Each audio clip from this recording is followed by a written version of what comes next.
Oh my god. Thank you, Goomba, for saying. I appreciate you saying that. You didn't actually. Damn, I thought I had my Steam Deck playing. I had the sound playing where I was just screaming. Looks like it didn't play, but also that's okay. That's perfectly okay, everybody. This was playing. That was playing, but you didn't quite hear it, everybody. Thank you for saying that, Goomba. The Duck Kong Country was a heck of a thing to do. Does anyone know about this parking ticket? And oh shit, I think I got a call coming in here. Do I? I can't even tell. Forgive me here. I'm trying to ugh. Actually, one second. I realized I gotta change something here too myself. 1 second. Hold on. Because you can tell I'm a professional who is professional because I switched over everything. Oh no, I talk on that chat. It's good. It's good to go there. Oh my god. There's a so chat. If you were here, why didn't you tell me?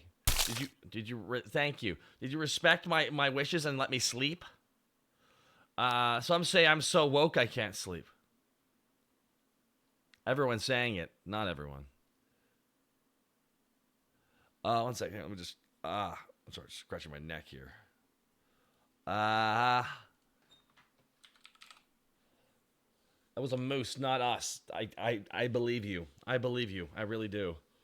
Chat watched me sleep? Oh, that's not true. I went.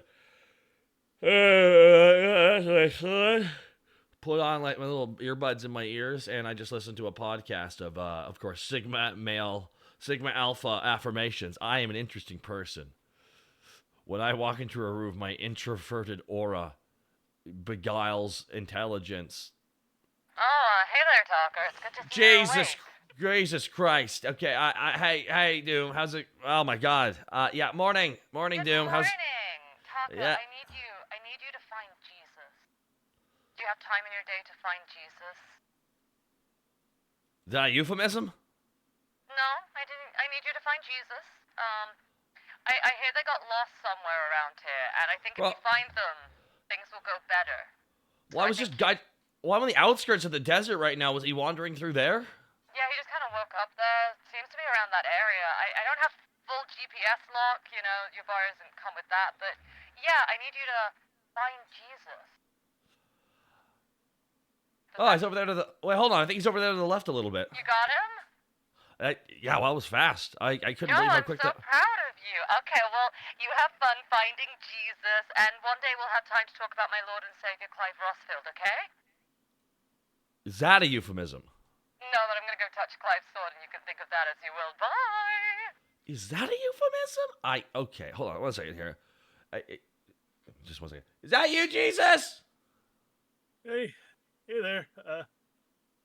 Wait 1 second. It's you. Oh my God! Yes, it is. Yeah, 1 second here. Hi, Jesus. Hey there, Taka. Good morning. It's not the Lord's Day. It's I guess I'm making you up and driving you along the road a bit. Don't apologize. Are you apologizing? Why are you apologizing? Well, I was in front of your car. I was trying to get behind it. That's fair. That's fair. All right, I think you can get in now. Yeah, thank you. Kind of got lost. Were you wandering the desert for many years? Kind of. I was actually looking for I was looking for something. I don't want to say what it was because it might be not safe for work. I see. Was it one of the plot devices of Indiana Jones? What's Indiana Jones? I don't think you'd be thrilled by what he does. Not all of it, but some of it, I think, maybe. Right. Not the, it's high. Oh, so Jesus, please get yourself comfortable. You don't have to sit on the floor. Well, thank you. Oh my God. Yeah. I don't think Taka got enough sleep. Up. I am. You don't have to lie. You just pick yourself up. You're on the floor. Oh, sorry. I'm just very short. It's not. Oh, it's true. Everyone was shorter back in the day. Yeah. Here, no, you can seriously move yourself up. Sorry. Oh no, it's okay. Just whoop. There we go. Hey, a little bit more. There we go. You're good now, Jesus. You're good. Right. There you go. If you ascend any further, you're gonna get to heaven. Yeah, I'm still grounded there. I can't go back. You can't. Oh my God. Good morning. I could use a. Good morning to you too, Jesus. Oh my God, you're still ascending. Oh man, it's okay. You're We got all of 5 frames a minute with Jesus here, everybody. 1 second. Let me try and refresh your.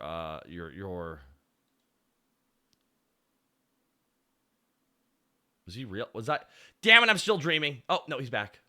Right. Everything okay now? There we go. Now we're good. Now we're good. Thank my father. That was my brain. Okay, Jesus. I say, welcome everybody. Welcome. Good morning. Hello, everybody. Good morning, everyone. We're good. It is not. Oh, God, Jesus Christ! 10 o'clock in the morning. Oh yeah. Might as well just have like not even gone to bed. Wow. I got like 5 posts to do in like in quick succession here on Twitter.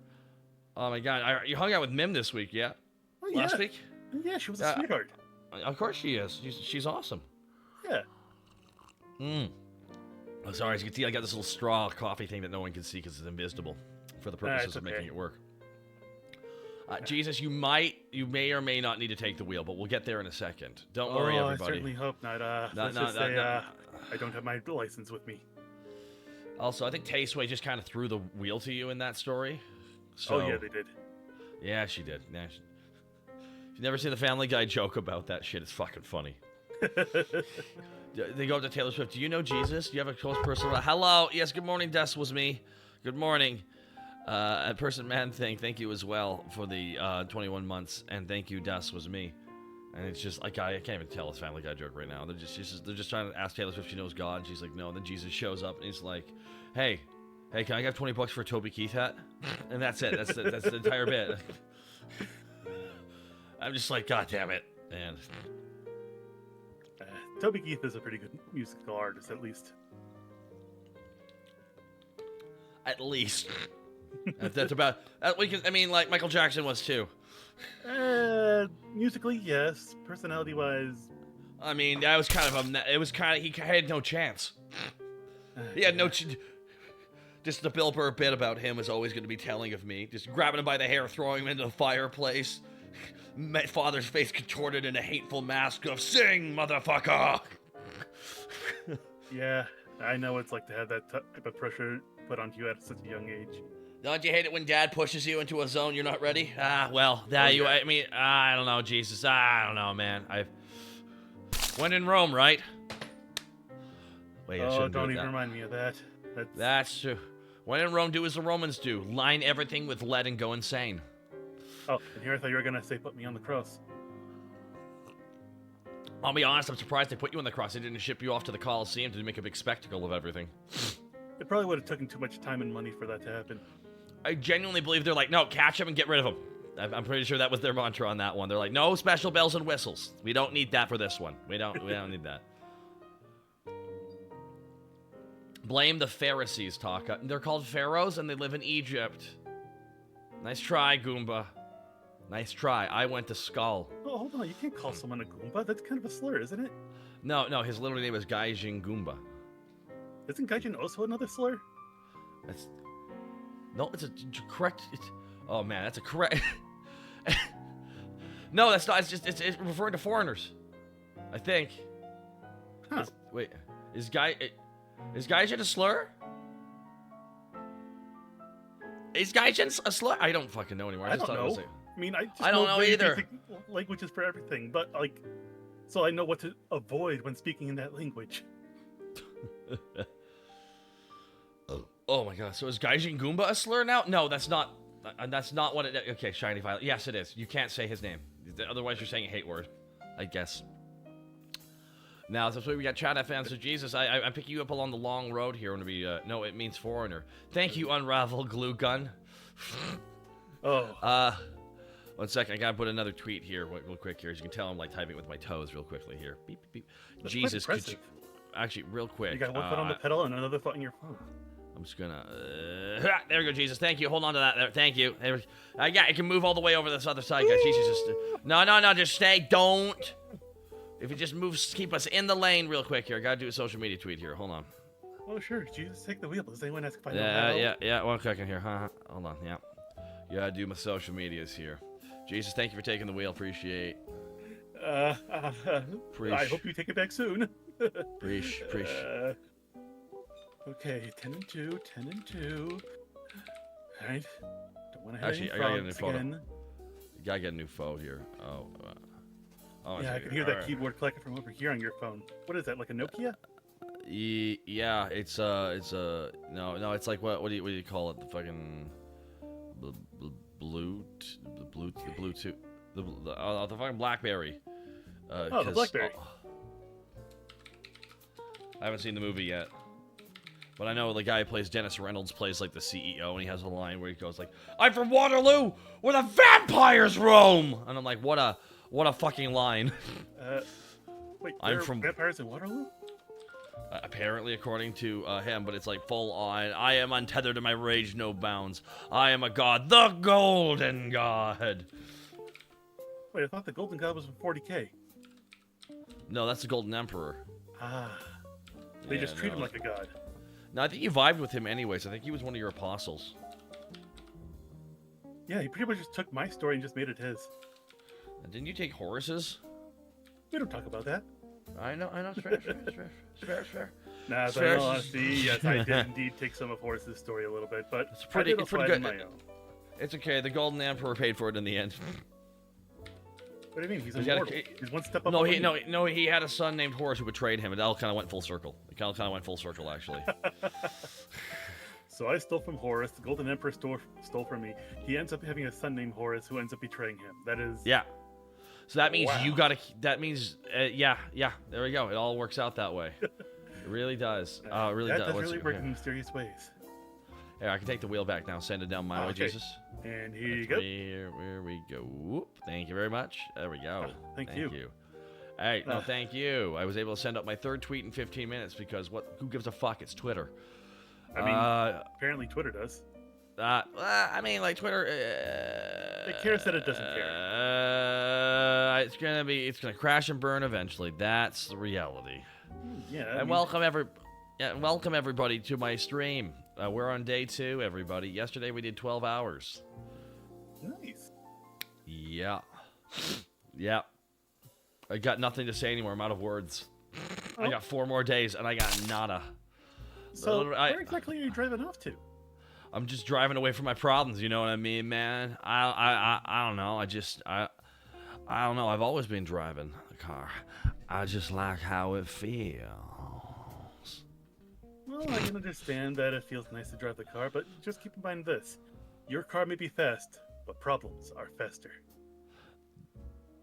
I gotta drive faster. Especially in this age faster. of the internet where people can just get things at light speed.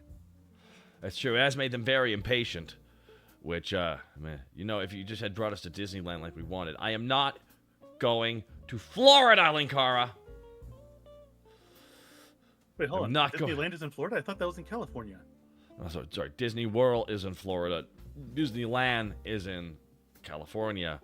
And Le Disneyland is in France. And Disneyland Japan is in Japan. Is there a Disneyland Japan? I think so. There's a Universal Studios Japan. That much I know, because they got the Waterworld ride. And we're joined everybody by Jesus. Hello. Yes, Goomba, I don't go there. Goomba, I honestly thought it shut down. I mean this vehement. Man, everyone's just mad at me again. It's all 5 seconds. It's all 5 seconds. They're just trying to educate people, and I can understand that, but here's hoping that they're trying to do it in a nice way. Can you absolve me of my sins, Jesus? Is that something in your wheelhouse right now? Oh, sure, I can definitely absolve you of your sins, but I can't absolve you of your crimes, like that parking ticket there. That is stickied on there. That's not coming off, which is all right.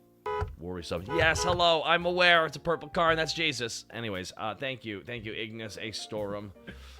Is Jesus taking the wheel? Everyone's like, "Oh my God, is he gonna take the wheel?" They missed out. I already took the wheel. I missed out on you. Everyone's like, you missed out on Jesus taking the wheel. Now you're gonna be like, haha, you were too late for Jesus taking the wheel. I think that was Hong Kong Disney that shut down. There were two Disneys that close. I feel even America didn't have them that close. So you go to Disney Japan, does that mean you're visiting Kingdom Hearts? Everyone is all over the map on this one. So one of my sins here is I asked myself the daring question, what if I stream for 5 days in a row and I sleep on the side of the road and then I wake up in the morning and I keep on driving. That's my life. death. It's now or ever. Well, may your sins be absolved, my child, and may your heart be born again in the purity of me. In the name of me, my dad, and my stand, the Holy Spirit. Amen. Wait, is that a motherfucking JoJo reference? Well, yeah, I'm in the book. That's true. I keep forgetting. Jesus is an anime character. And you've also portrayed the villain in Drifters until the mangaka got bored and kind of wandered off. You know, that was always a fun thing. I never actually get to be villains. No, that was actually genuinely... I fucking genuinely loved that plot twist. And then, again, the writer got bored and kind of wandered off. Yeah, that tends to happen. Especially with those who have, are on a weekly crunch and they have to change the story every so often if their manager says, hey, we don't like this idea, change it. Oh, that's not what that guy dealt with. The guy who made Hellsing make it on isekai where famous people who had mysterious deaths where the bodies weren't confirmed are all being teleported into a game of 5D chess in these dimensions. And in the world they're dropped into, Jesus is the villain. Ooh. I know, right? It was kind of there's all these empires are fighting, and then there's this great evil in the north, and it's Jesus is leading them. He's got and that's how they're portraying you, and they're portraying you in that thing, and you got the Jesus's power in that is he has cellular multiplication. So I can give people cancer? Yes, that's actually what he does to a couple people. He does it to a giant dragon who demands fealty, and he's like, nah, no, that's not happening. Jesus, that portrayal of you is a bit done with certain things, but also he can, literally take a piece of fish and just clone it immediately, literally cellular multiplication. He's able to just... So that kind of explains away your powers a little bit. But then he's using it for real bad shit, too. Yeah. I try not to give people cancer. No, that's what evil Jesus in that series does. Yeah. Oh my god, one second. I'm just keep cracking my neck here. I gotta hold on. Ah, there we go. Felt something behind my eye shift. Fantastic. I love when that works. Is the AC okay? I'm sorry if the energy feels a little bit low here, guys. I have relaxing jazz music right now. It is nice and chill and relaxed. Although earlier I thought I heard the opening theme song to G Gundam. Was that your car, or was that just me going crazy? No, that was that was blasting that loud. Jeez, I thought a Doppler effect would have affected that. But no, yeah, it was. It was a cover of it, though, I believe, by a very talented musician. Would you like... I would play some music for you, but I don't have it set up for that right now. Oh, no, that's fine. Because my Discord doesn't work that way. That's fine. It just reminded me of that show, and I missed that. I gotta find that somewhere. It's not aged well in certain places. Well, yeah, I mean, but to be fair, neither have I. The second season, you've aged gracefully, Jesus. I will say that the second season starts welcome to the country of Hong Kong. And I'm like, ooh. Already. I'm like, shit. Well, that ages it. That is a thing. That is definitely a thing. That's literally in the entire set pieces. You're in Hong Kong, the country of Hong Kong, and they make it very clear that is separate from China the whole time. And I'm like, oh no. It's just random dialogue. That's why Hong Kong is separate from. I'm like, oh Jesus, guys. Well, at least it wasn't another country that says that it wasn't part of China. Because I know that certain people have been getting canceled for that, so I'm just going to leave it at that. Oh, they're not even in the anime. So that should say something. Oh boy. But now, Gundam is what if geopolitics was a hilarious anime tournament? It's great. Yeah. Great. It's a ballsy question. It was the first thing I ever abridged, actually. Tyring, hey, hello, good morning. Yes, first 5 episodes. It was the first thing I ever really did. And, man, going back, if I ever look back at them, just like, man, I would be more cutting with my social commentary of certain countries. But my American jokes have aged well. Literally. I mean, they're literally your neighbor. Oh, it's funny because, literally... The episode where they go to Mexico, which is probably the most racist episode. They fight. First of all, no, it's not. It's not the Gundam even. It's just because it's all the countries they have the planet Earth and then they have their space stations, but Mexico's space station is a giant sombrero. That's right, it is. No, it's a giant sombrero, and I'm like, oh man. I should have thought of that, but at the same time. No, it's. I mean, it's. Dude, it was 98. It was not that. It was just like, and that is what Mexico's space station would be. It's like that. Really, that's what you think it would be. Okay. But my line for Jiminy Crockett was, he just shows up and shoots some Mexican Gundam in the head for no reason. Buenos noches, my muchachos. Because I was pretty much I was playing him, Jiminy Crockett. I was playing him like this, more or less, which was like a southern version of like JFK. That's right. It's what I'm here to do. I'm here to find everybody. I'm having a good time. Because you can actually see Jiminy being like that. Like, the dub actors were great, but man, everyone needed to be more stereotypical. That's just what everyone needed to be very stereotypical. That's what needed to happen. Jiminy Crockett, literally, he's like, well, here's what happened. One time, I was a boxer football player, as you all know, because again, his because he looks like a football player, and his shoulders shoot off his hands and become boxing gloves on his hands. It's the weirdest thing, but as a kid, I thought that was so cool. No, that's actually neat. That's actually really, because that's two designs. Like, cleverly created a boxer and a football player aesthetically at the same fucking time, and it wasn't bad. Out of all the designs, I think that was actually one of the more inventive ones, even though I love how everyone's design is super racist, except for Japan that just has a basic Gundam. And Sweden that has Sailor Moon. I'm like, interesting. That's interesting how that worked out for everybody. But nothing can beat Holland. Holland is the best. Jesus. They were the windmill, right? They were a windmill Gundam. And actually, I think I might need to ask, can I get a pic of wind? Because you think we're kidding about Windmill Gundam, everybody. We're going to talk about G Gundam here for a while, I think, here. Not a big fan of Neo Holland. And so we got a windmill. That's cool. Dude, they have a whole fleet of them. And also, there's a part in the final battle, because you think the racism's over. There's more that shows up here. Well, my favorite thing is America's... They have this... Quickly, get the Statue of Liberty cannon, which is a legitimate line, they say. And the Statue of Liberty is on like a floating island that shoots off, and it shoots a beam of light out of its... out of the torch, it's right? It's out of the torch. It's just truly amazing. It's truly amazing. It's something you'd expect out of Ghostbusters. You know what? Kinda. And I don't... It's like they tried to do that, like, you know what, we're gonna do a whole new plot. Let's have the, oh my god. Oh, there it is. That sure is something. Oh boy, you're all gonna laugh, chat. Shit, it's a WebP. I'll just take a photo. I know. Jesus, can you not absolve the sins of the guy who created WebP formats? Because it was a guy who did it. Because if it was a girl, I will be shocked. Look, I can understand why they did it. They wanted a smaller size version of the PNG. But until computers actually are able to, like, process it properly for, like, softwares, it's going to be a real hassle for everybody. And I really wish that we can find PNGs of these things again. Dude, it's like a game. It's like a game every time of having to do this here. Alrighty, everybody. You want to see what this looks like? This is a real design. Yes, real design. Not a Behold, Transformer. It's a Gundam. That's Windmill Gundam, everybody. Mm-hmm. His greatest enemy, Don Quixote Gundam. That's true. I wish you could just see the Gundams of some of these. Actually, hold on. I might ask, like, you guys want to see? It's early in the morning, guys. Would you like to see some wacky ass Gundams? Would you like to see some wacky ass G Gundam Gundams here? Because oh my god,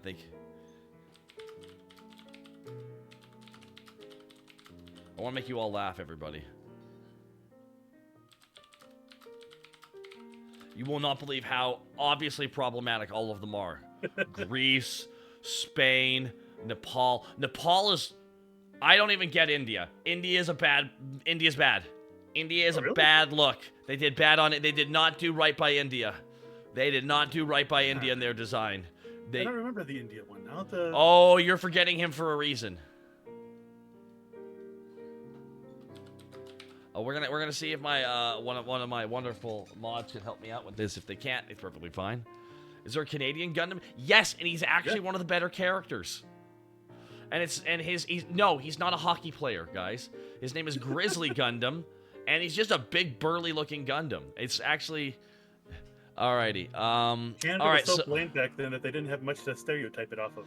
No, it's actually kind of a not a bad. So, guys, I want you all to see that because we're actually gonna be grabbing this. We're gonna get the Core 5 here, and I want to thank my mod for like helping us out with this here immediately because we're like right off. We're already doing like good shit here. which is Thank you, fantastic. Taka's Mods. Thank you, seriously, Taka's Mods. What the fuck? Items is turned off. And then what is this one? This is... There we go. Here we go. We're going to do this one here, and...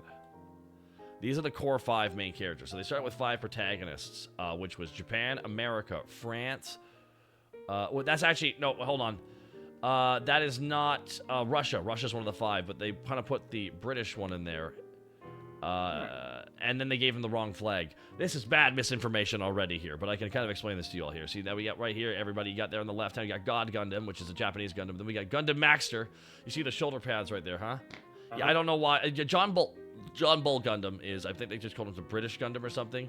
Gundam Rose is, I'm not going to lie, I love that design. Neo Yeah, France. that looks really nice.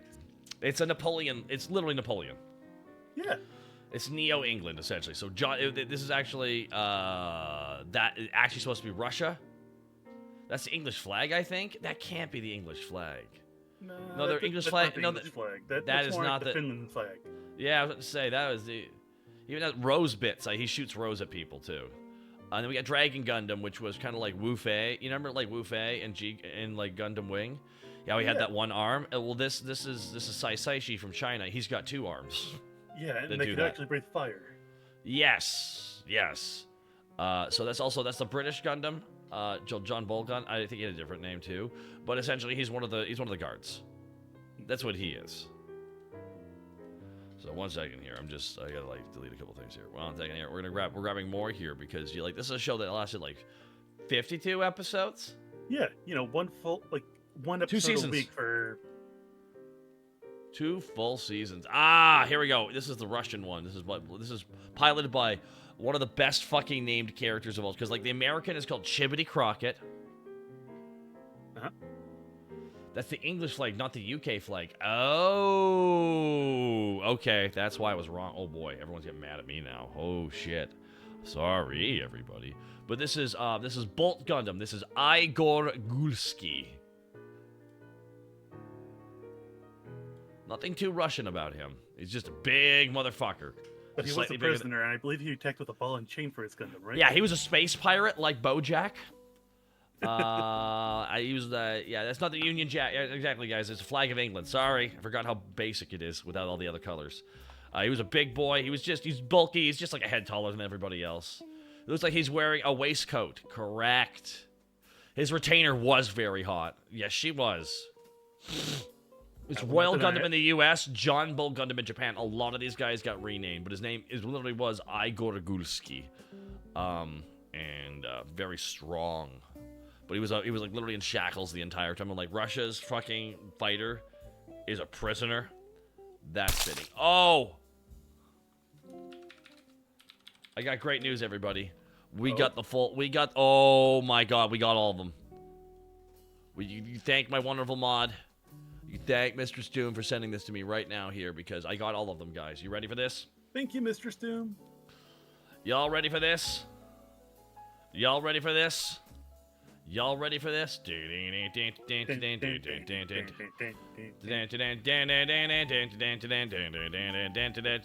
worried about that parking ticket. I'll have to talk to her about that later. Okay. Now here we go. So we got Dragon Gundam. Now we got Master Gundam. That was the design for, of course, the greatest fucking fictional character of all time, Master Asia. Yes, the man that could literally whoop your rear end with a scar. Domon. I don't even know how to describe his voice. It was like fucking fantastic. And he's a so now G Gundam was dubbed in Victoria, British Columbia, everybody. It was possibly the biggest thing they've ever dubbed. Because there was a dub company called Blue Water. They did the Canadian Dragon Ball GT dub as well. They did Zoids, but that was in cooperation with the Calgary dubbing team. They also, however, did Vanguard, that card Vanguard game. You know the Vanguard card game? You know what I'm talking about? You know the one I'm talking about? Vanguard card. I remember there being a card game like that, but I don't know the rules. There was there was multiple seasons of an anime. It was a very low budget anime, but they dubbed that one too. They actually dubbed like a good 10 shows and shit. They also dubbed, I think, all the Mega Man X shit too. Card Fighter Vanguard, thank you. Yeah, it's why it was kind of crazy. They actually got some sweet shit to dub. Like G-Gundam was like the biggest thing they ever got. So they dubbed it with a bunch of actors who have like never never really, like, done anime before. And it was the weirdest anime, which was the geopolitical one. But then we got Gundam Spiegel. That is the German Gundam, everybody. Then we had Nero's Gundam. I believe... Oh, shit. Which one was Nero's from? Yes, Noble Gundam, Nero's which is... Italia. Yes, Italy. That's by Chip... Oh, my God. I'm trying to... Michelo Chariot. That was his name. From Italy, everybody. Michelo Chariot. I've been waiting so long. He talks like this the whole time. That's how he talks, actually. Like then we got got chicken personified. Yeah, it really is. Yeah, Gundam Spiegel. That is where Schwartz Bruder, which translates to Dark Brother. And if you won't believe it, he was secretly. That's the translation. And if you won't believe it, he was actually the main fighter's brother in disguise. It was, dude. Yes, it's just so. It's so great. I did not know that's what that name's translated into. That is it makes it funny. hilarious. It makes it so funny. And I literally, when we were writing a parody of it, we had a joke written for it. Hello there, it's me, Schwartz Brother. I mean, Dark Brooder. I mean, Schwartz Brooder. Oh, man, who could you be? Put it together. You sound just like my brother. What a coincidence. 1 second here. I just got. But now, I want you to look at that Noble Gundam, guys. What does that remind you of? I don't know, but if I had to guess, I'd say Biker Mice from Mars. No. That is, yes, Sailor Moon, everybody. That's right. Sweden is Sailor Moon. We here in Sweden, like Sailor Venus. We have always been fans of her, and we will be propagating that through RG Gundam editions. Why? Great question, Tim. I have no idea why they did that. Then you got Pharaoh Gundam. It's a mummy. It's not rocket science in some of these concepts, guys. But let's get into. By the way, this is the core cast. By the way, these are like, because here's a John Bull Gundam, aka Royal Gundam, Master Gundam, as well as Nero's Gundam, and are kind of villains because a bunch of them are like dead and they come back to life as like robo zombies. It's again the plot is batshit. That's why the first season's great. Because you have the world tour, because like every season has 2 parts. Every season has 2 parts, right? So the first season, like first half of season 1 was let's tour around the world, meet all these wacky people, and fight a person in a different country. That was genuinely fun. Then they had when they went to Tokyo, Japan, where it's under attack by a giant robot machine, and no one told anybody because there's no internet yet when this show was created, because this was in '89. They had no way of internet. They sent each other missives and shit, and call each other on the phone with their giant mechs in space. It's just, I love it. I love that tech break of like not having the internet. It really did change everything. But now let's go into that, because everybody, then they went to, they met Gundam Spiegel. Then at the end of, then they actually went and trained. Then they had like an 8-episode mini, then they had like a 7-episode mini arc. And then they went to the highlands in Brazil to train in the woods, where every single main character had an episode where they trained. And it had a part of their plot. It was actually very by the nose. It was like, what if Gundam Wing was Street Fighter?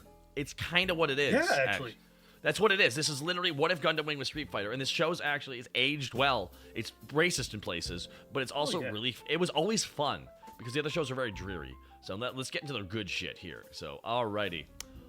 Look at that. That's Lumber Gundam, aka Grizzly Gundam. Right there, everybody. See that? See that right there? Yeah. Let me just move that there. Oh my god, no one can see this shit at all. Man, we're bad at this. We're bad. I can see, guys. I can see. This is there we go. Lumber Gundam.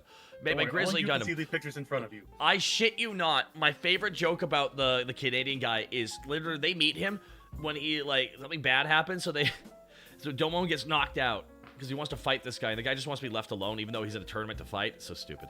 So what he does is Domo gets knocked out and he wakes up, and the lumberjack lives in a log cabin in the woods, and he's just chopping wood. That's all he's doing. With his big beard. He's like, wow, I guess you're Canadian. Yes, I am. 0 accent. 0 Canadian accent. I bet you like hockey, right? Yeah, it's fine. Oh, good lord, Zeus Gundam. Oh, yeah, guys, he has a chariot and everything. Bolt Gundam, that's the Russian guy. Temjin, I don't even know what country Temjin's from. Gundam Magnet. Minaret Gundam. Oh, Tequila Gundam. There she is. Probably the most racist one.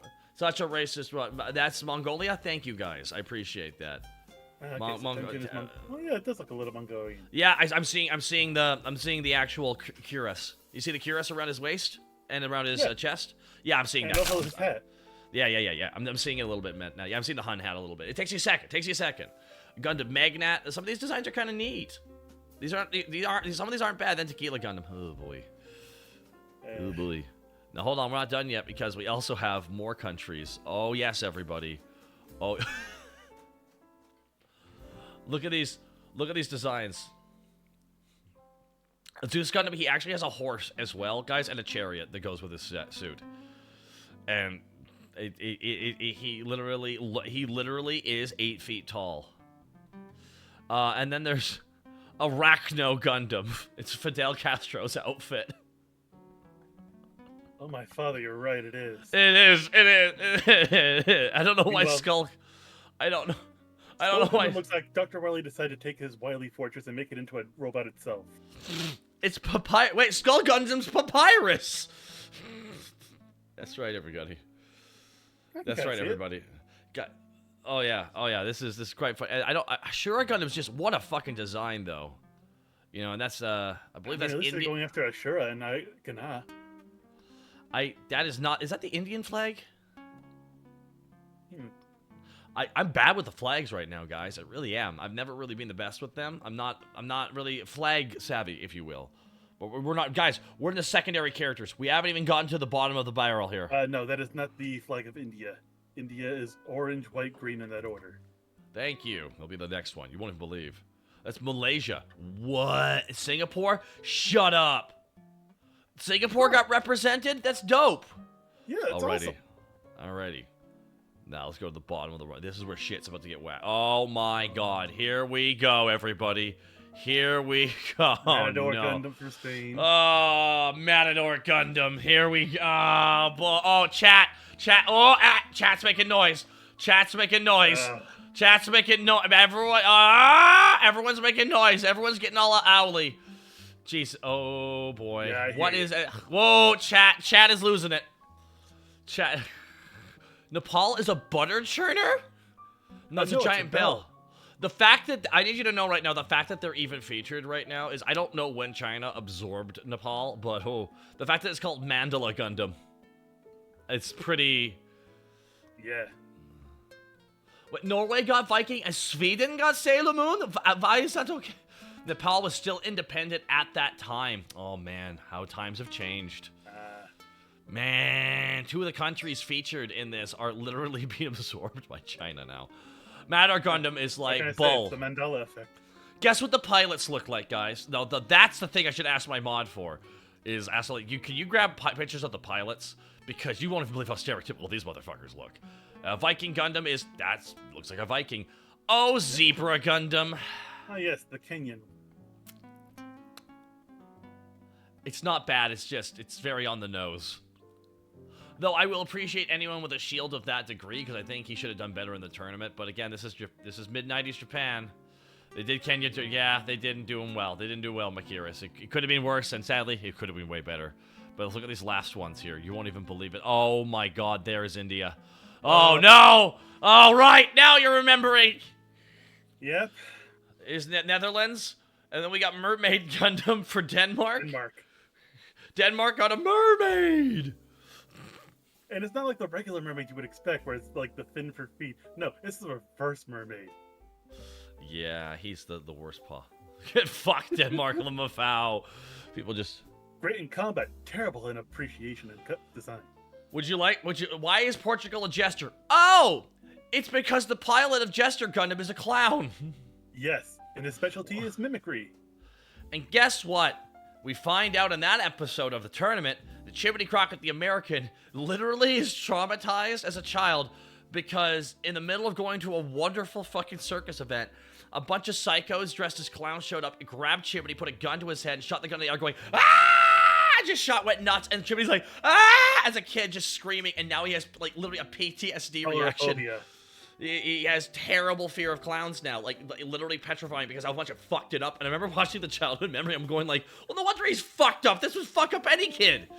Yeah. A guy grabs you, puts you right to his breast, and he shoots up a crowd of people right in front of you, making you watch with his eyes open. I'm like, motherfucker, this is Joker shit. And there you go. And Cobra Gundam, okay. I mean, it could have been better, but it's not that bad as it could have been. My god, there you go, guys. So there you go. That's Cobra Gundam, and What about windmill Gundam is that qualified for the finals by spending 11 months sitting in a field disguised as a windmill beside other windmills. That's correct, everybody. It did. Literally, the scene is, and now everyone is moving towards the tournament. And just shows this field of windmills, and one of the windmills gets up with legs and starts walking. And it was like, I swear to God, it was comedy. That justified the American phobia of clowns to a Japanese audience somehow. Is that why? Are Americans predisposed to being afraid of clowns?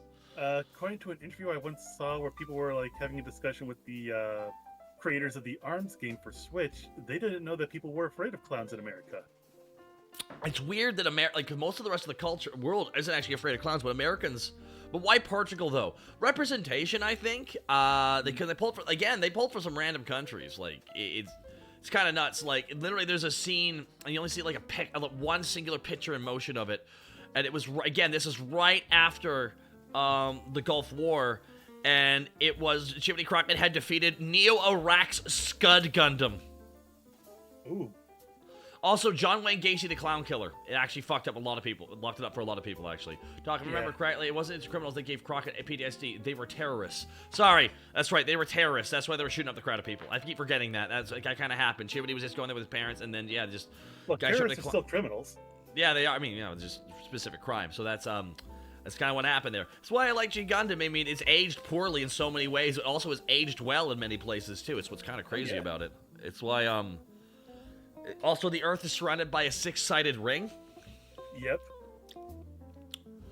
Don't know why Giant that robot is. wrestling Street Fighter. I love it. Yeah, it's crazy to think that the entire human planet was the impact zone. On top of that, it also proves something. Earth's not flat. That's true. If you ever fly in a plane, you look out the window, you're like, no, it's not. Because you can see, you just start seeing the edges of the map just start turning a little bit. It's just turning down. You can see the curvature. That's why if you go up, if the higher up you go, the more curvature you see. Yep. It's just the way it works. Which is why when you're flying really high, if you look at the very far edges, you can kind of you can see it tilting just a smidge to just down. It's like, oh, that's an optical illusion. I'm just like, no, that's our brain looking at something as we're on a sphere. Flat Earthers must disagree. Well, if Flat Earther... Oh. But to be fair, Flat Earthers have believers all around the globe. Yeah, they have fans all over the globe. A Flat Earther once said that. We have believers all over the globe. It's like, dude, how did you do it, dude? Damn it. They'll talk about the ice wall. We'll go get a photo of it. No, we'll be stopped. I'm like... You guys are full of it, man. Taka, this afternoon, Jesus. Taka's driving and the road's been treating it good. Say that again, very, very slowly. Talk about the pancake. Very slowly. Oh, I asked my mom, can I get the Gundam pilots? I got sent Gundam wing pilots. I'm like, not them. 3 of them look the same. Like spiky brown hair was the thing. In the mid-90s. Yeah. That was the thing. It was like, spiky brown hair. That's what it's all about, baby. Either spiky brown or spiky black. You think they'll ever make an anime of your life, Jesus? Oh, they already have. No, not the one where you're vibing with Buddha and he's like being all like... No, not that one. They actually have made like anime stories from the Bible about me. Like, what do you power up at all? Do you charge your Jesus, your God powers? No, they're based off the story, so I don't go super Saiyan boo! Or super savior. Boo! They're not showing the good shit. Exactly. They don't talk about how the time that I flipped over a table and chased after a merchant in my father's temple. That is, everyone forgets all the parts where Jesus beat the shit out of people. It's always kind of funny to me.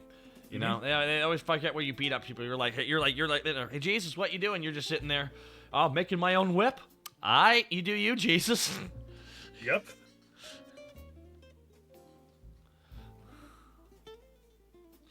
One second here. I'm gonna have to. One second. I'm just gonna look up something real quick here. I'm just gonna grab a couple photos here.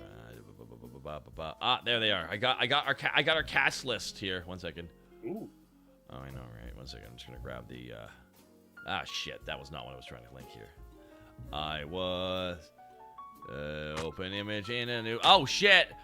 My name been My name Ben, bottom bin raid, bottom bin raid. Welcome to the bottom. Now we are here. Welcome to the bottom. Now we are here. Thank you for the raid of over 238 people. My name Ben. Hi. It's great having you here. My God, let me just say, please tell me I did this. Oh my God, it's a PNG. Thank Christ. How you doing? We're doing okay. My name Ben. We're doing okay. I'm on hour 22, but to be fair, I slept the last 8. But my neck hurts, so that there you go. I hope your neck does get better, my friend. I don't know if it will. We'll find out though. We'll find out. Oh my God! Wow, so many people, so many names. You can just call me Ben. All right, Ben. We'll call you Ben. Ben. Ben. Nice to meet you, Mr. or Mrs. Ben. I don't know your gender, so I'll just refer to you as Ben. That is very safe. You're playing this very safely. You're more intelligent than me than Jesus. You're more intelligent than me. I've already got canceled once in my lifetime. I don't want to get canceled again. Jesus, the true and realist cancel culture. He was there for. All right, so here we're actually going over. Jesus, help this bottom. Okay, so Ben is a bottom. How do we bring? Ben's down there? How do we bring them up? How do we lift up Ben from the muck of avarice? Well, you see, the only way we can lift Ben up from the bottom of the bin is to put something even heavier than Ben at the bottom of that. That's heavier than Ben's bottomness. Mm. I know. It's gonna come down. It's really gonna come down to who from their chat is still here. They'll be able to like fully inform us all. I think. Indeed. A soapbox? I don't know. Yeah, you get yourself a box for hire. We could. 1 second, I'm still waking up. Oh, Jesus, here comes the. Oh my God. Probably hard. Gluru's coming out of you there. There. No, every morning I wake up, I sound like Marcus Phoenix. Dom, we gotta get to the point. We gotta get out of here. Yeah. No, seriously, when I wake up, I sound like DiMaggio for like an hour until I start talking, and then like, oh, I'm back to normal. Back to sounding smooth here. All right, so we're actually taking photos, everybody. We're actually talking about a very important show called G Gundam, which is called the most hilarious of all the Gundams. It doesn't usually get brought up by the parent company because a lot of aspects of the show have not aged properly.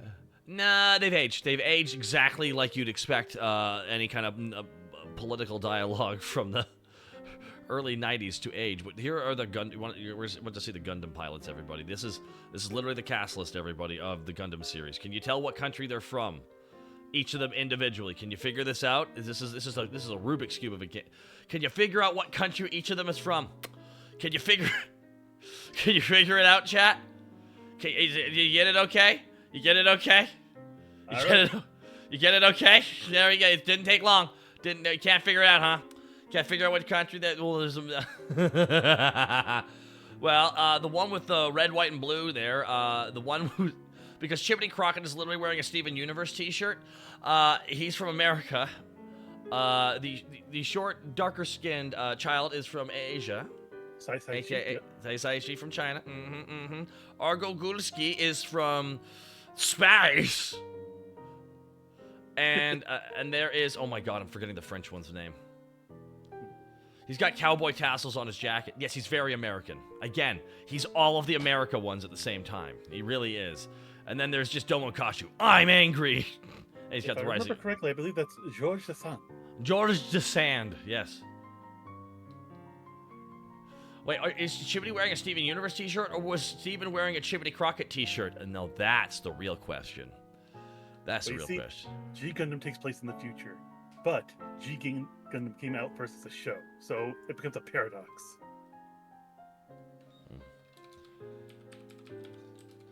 My goodness, here we just kind of opened up early here today, everybody, and we're just driving down the road a little bit here. I'm grabbing different photos for us to take a look at because you can tell I'm still waking here. And by the way, remember we talked about that? Oh my God, I found it. I found it. I found the Neo Gundam. You found it?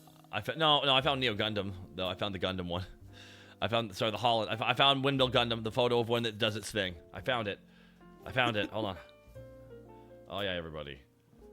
All right, there we go. This is where it's like, and now the Gundams are moving towards the final tournament. What have they done? Some have been hiding, some have been fighting, and some have been playing it very safe. And then there's Neo. It literally gets up and walks off screen. I'm not kidding. It's like something straight out of a comedy. It's just, aha! They didn't see me. I mean, to be fair, when best place to hide is in plain sight. The Me Gundam. That's right. The Dutch. Ben, I want to thank you again so much for the raid. Raiding in here, man. Where is he? I couldn't find him. Got him. Made it to the end. It's just, it killed me when it came up. I remember even watching. I just laughed out loud. I was like, I'm blown away. But it's like, it's so over the top.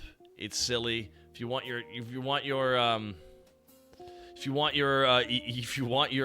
daily dose of you know, like, again, you should, like, the Canadian Gundam pilot. Oh, you want to see the Canadian Gundam pilot? This fucking smoke show? You want to see this smoke show, everybody? This absolute fuck. He's trying to get revenge for his dead wife. Okay? That is not the backstory you expect for the Canadian character. Okay? That is not what you expect from the Canadian at all. Well, I mean, that's Deadpool's motivation in Deadpool 2. His name is Andrew Graham, by the way, too. Like, this again, I just adore the, oh, hold on, what's it? Ready? Oh, I found it here. This guy's the most intimidating motherfucker next to the Russian guy, and that's kind of funny to me. Oh shit, it's Jesus. Yeah, Vakari's finally looked up. Oh Yes, shit, that's hello, Jesus. I'm Jesus. Nice to meet you. It turns out they have a whole fleet of windmill Gundams. Yeah, they have a whole fleet of windmill Gundams. All their windmills are actually Gundams. This is Andrew Graham. He represents Canada. We will respect Andrew Graham because look at this guy. Fucking wow! Look at this guy. I take it you're Domon Kashu from Neo Japan. Motherfucker got an axe over his shoulder. Jesus Christ! It's like holy fuck. Ah, there. You know, they have a song for this man. He's a lumberjack and it's okay.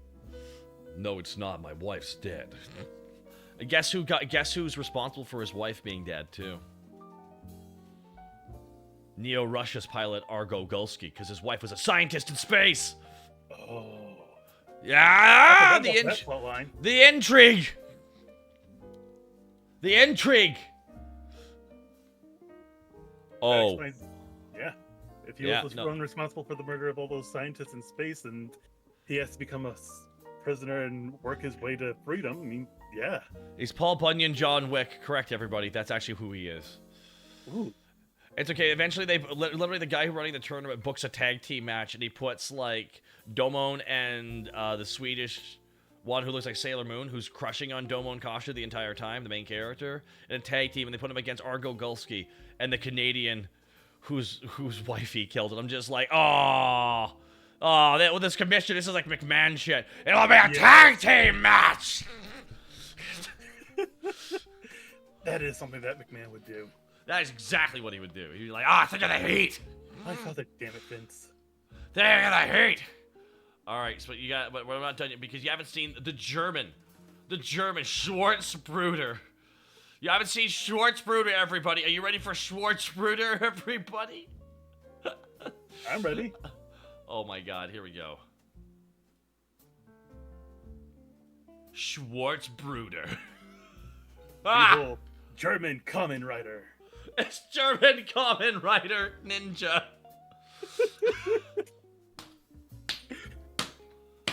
Doesn't even look like the original pilot either. It's what kills me.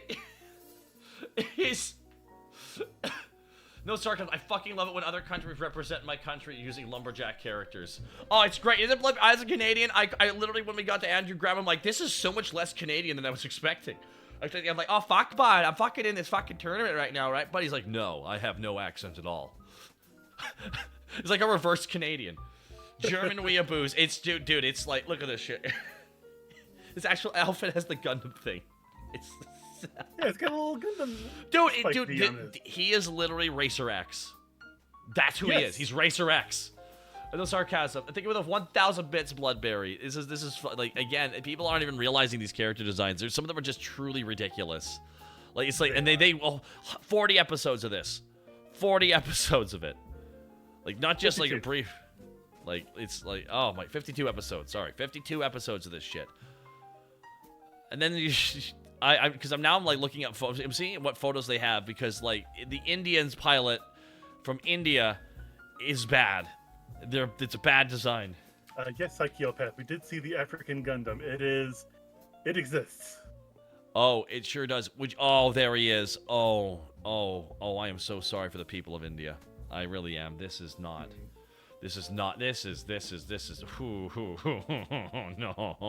I'll take a photo of him, guys, real quick here, but you won't believe that this is real. You're not going to believe that this is real, everybody. You're about to think that I'm faking this. I am not faking this. There are not many photos of this guy online, and there's a reason why. Yeah, you're about to see. Are you guys? You ready to? You ready to see him, everybody? You ready to see Neo India? You're not ready. You're not ready. Trust me. I don't know why he looks like this, everybody. I don't know why. I just don't know why. I don't know why he looks like this. Well, he's green and he's skinny. And he's because he's yeah, exactly. You figured it out. You figured it out. That's literally why he looks like this. Since he's a snake charmer, he's therefore part snake, and therefore he has a snake effect on his voice. He's like, ah! It's like, that is... Yeah. Okay. That's... Yeah, you got it. Yeah. Yeah. Some of these, it gets worse. The well keeps getting worse and worse. You have to actually... You know what, guys? I'm about to blow your mind. I'm going to show you Romari Monini. Yeah, that's right, everybody. That pilot of Neo Nepal, the clown. The evil clown. Oh, you guys are not ready for this, but this is a good one. I literally, I couldn't even believe this was real when I first saw it. That's... Yeah, I couldn't believe it either, but... That's his design? I grown to love the design. Oh, boy, everybody. Here, you grew to love it? I was just kind of like, you've got to be kidding me. That's a real Gundam pilot, huh? Okay, then. He's not. All right, one second. We're gonna save. I gotta save these, and I'm gonna save it here real quick. And boom, and boom, boom, boom, boom, boom, boom, boom, boom, boom, and properties. Here we go. And one more, guys. They must know. They must see Monini. When the moon hits your eyes, great like a great pizza pie. That's Monini. If you should die before you wake. This guy looks like a fet version of Jesus the Third with a clown mask. Yeah, that's him, everybody. That is. Again, and then he finds out that Chimney's scared of clowns. He's like, I'll take advantage of that, and then it doesn't work. Because Chimney overcomes his fear of clowns. Indeed. Good for Chimney. The end. Oh, I hate him. Jummy. Oh, Jummy's fight or flight response activated. As it should, Jummy. Oh my god. One second here. Oof. Stop extracting a little bit here. 1 second here, guys. I gotta... So, Jesus, tell us about what you've been keeping up to lately here while I'm setting up something. Alright, well, let's see. I've been playing a lot of Kingdom Hearts, trying to play that because I've never played the series before. What game are you on now, then? Right now, I am on Kingdom Hearts 2, and I just finished the Roxas fight. Okay, well, I mean, at least you got through... Did you play the 1.5 remaster? Yes, I did play 1.5 remastered, Chain of Memories for that. Isn't it wild that they had all those plot beats in a Game Boy Advance game? In the Chain of Memories one? Oh, yeah. Yeah, that was insane to me that they had this, this fucking incredible first game. And like, all right, the sequel is a Game Boy Advance game. It's like, why? No, dude, no, put on the same system. And then they had the second game happen where if you didn't play that Game Boy Advance game, boy, was that confusing. Yeah. There you go. So you're so you got to the Roxas fight. I don't even know what that is. I feel like Mistress Doom went. According to my manager, he says that's close to the end because I've also got the final form. You're nowhere near to the end, dude. Are you kidding me? This is Kingdom Hearts. You think the jump between 2 and 3 is longer than anything? You know that. The end of 2. Oh, I mean, yeah, but like, oh man, I'm so sorry. You gotta. I mean, I gotta play like what, 1, maybe 2 more games before I get to 3. 10. 10? 10. 10. They really can kick that plot. There's I'll like, have to speak with my manager there's about that. 1,000-year door, dream drop distance, fractured Wait, butthole. Thousand Year Door? I thought that was Paper Mario. I'm just making up names, but I'm telling you right now, there's a million. 3 took a long time. No, 10. There are 10 games. 2 of them are good. Which ones? I don't know. I think Dream Drop Distance is one of them, though, because 2 of them are prequels. So the prequel ones are actually okay-ish. But some of the other plots just literally, like, you know what the plot we get if we just recycle the plot again. Kingdom Hearts 35 by 2 days is for the DS. Birth by Sleep, Dream Drop Distance, Chain of Memory. Just here we go. Everyone's all mad at me here. Yeah, because next on my list to play for Kingdom Hearts games would be Birth by Sleep. But I plan on taking a break in between those to play Mario RPG because... I mean, the new one or the old one? Oh, the old one. I don't have the new one yet. I didn't know. I thought the new one might be coming out soon or something. I don't know. Nintendo surprises It's not coming us. out till like November. Okay, well, I'm actually happy they're remaking that. Oh, me too. Wait, can we get actually, hold on. Mistress Doom, if you can hear, I think you're listening in right now. Can you get us a list of all the games real quick? Actually, that should be a redeem. That should be a redeem. Mistress Doom explains the plot of Kingdom Hearts to a person who is not interested in the plot and asks non-stop questions about inconsistencies, and that's the video name. That should just be the video name. Like, well, that's gonna be quite the treat. Once upon a time, the ending began it all. Like, what the fuck? Yeah, even I have to admit that, like, as far as I've gotten into Kingdom Hearts 2, I am quite confused by the plot. Oh no, it's because they can kick it. It's like 2 is fine. Like 1 to 2 is fine. Even 1.5, it's fine. You can follow the plot, but after that shit gets weird. Because they can't continue the plot, so they gotta like go wide on the story. You know what I mean? Instead of going ahead in the story and lengthening the story, they go wide on the story. So they tell stories happening at the same time elsewhere. Yeah, they can't do a One Piece and go wide and long at the same time.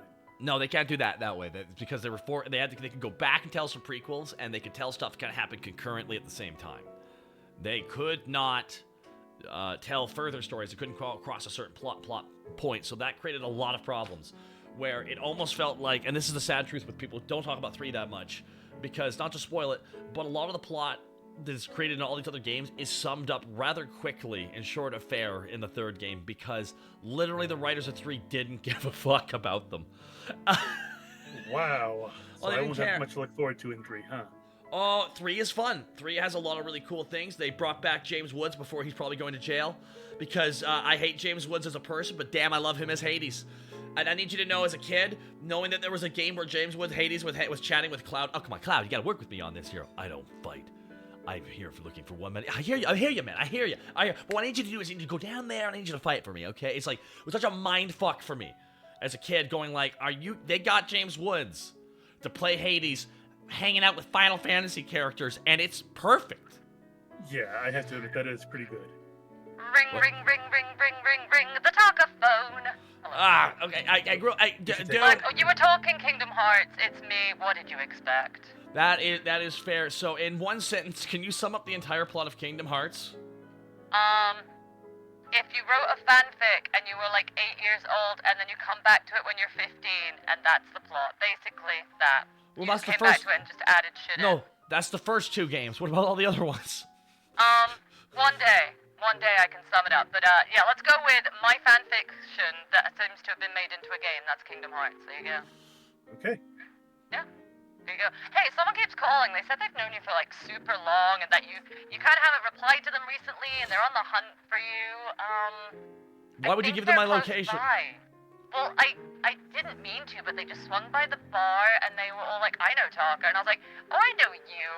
And then they said that they were going to come find you. So, I guess if you accidentally find them whilst you happen to be driving, then that's a good thing and you can catch up. How ominous was their threat? Not really. They seemed very cute, honestly. Should I be ready to go, or... Hey, I feel like maybe Jesus needed in this scenario. I don't know. But they said they're gonna find you. Just be careful not to hit them at any point, okay? Like they might, I don't know, they might not have much road sense. I'm not sold on that. Oh, okay. We'll have to talk more about Kingdom Hearts then in a little bit here, because I think I now know what I need to do. I need to like get be given summary so I can explain the plot of Kingdom Hearts. The plot. Someone explains the plot of Kingdom Hearts who's disinterested by Kingdom Hearts. That would be entertaining, right? Can we just play like the Whispers game? You get told the plot of Kingdom Hearts, and then you come to me, a massive Kingdom Hearts nerd who does understand the plot of Kingdom Hearts, and you try to explain it to me, and I'll smile and nod. All right. So once upon a time, there were a bunch of protagonists hanging out on Protagonist Island. Yeah. And then they were like, "Hey, what's that cave that has been here the whole Well, that one time?" got a little bit too emo. And No, was like, no. darkness. They're like, "Hey, what's this cave? Even though we've been on this one island, we should have explored the entire thing within like 2 days at best. What's this thing we never saw before?" And then they touch the spaghetti, and then they get it all over their faces. And then they meet Goofy. Oh, jeez! Oh, God! Taka, I think you just hit a deer. Did What you the just fuck? hit something? I do not. Oh my God, I'm hearing 2 audios. Good God. All right, hold on. Jesus, I think I hit somebody. Yeah. Oh shit. You know, it's just for safety's sake, so insurance doesn't get us. I'm just gonna slide on out and pretend I didn't hear anything that just happened. That's not how the law works. Oh my God. It is how in my world, good luck with this. Don't get arrested. What the fuck? I can't get arrested again, man. Wait, what the heck? There's something at what the heck is that at the bottom of the screen?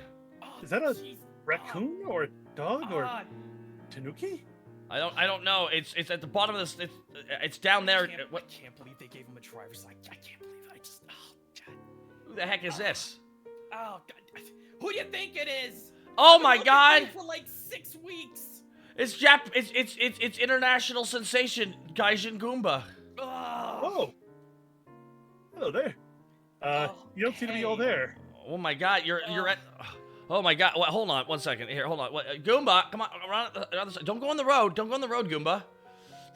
The other way around. Other way around. There we go. Okay, there we okay, go. great. Jeez, hang on. You hit. Pull yourself up a little bit. Pull yourself up a little bit, actually. Okay. There. There we go. All right. Oh my goodness. Sorry. 1 second, everybody. All right. Okay. Here we go. You're gonna have to get in the back. Oh my God. Oh my God. Hi, Goomba. Yeah. You became a Tanuki. Is this everything you had hoped? I don't know. Was turning into a pretty anime boy everything you hoped?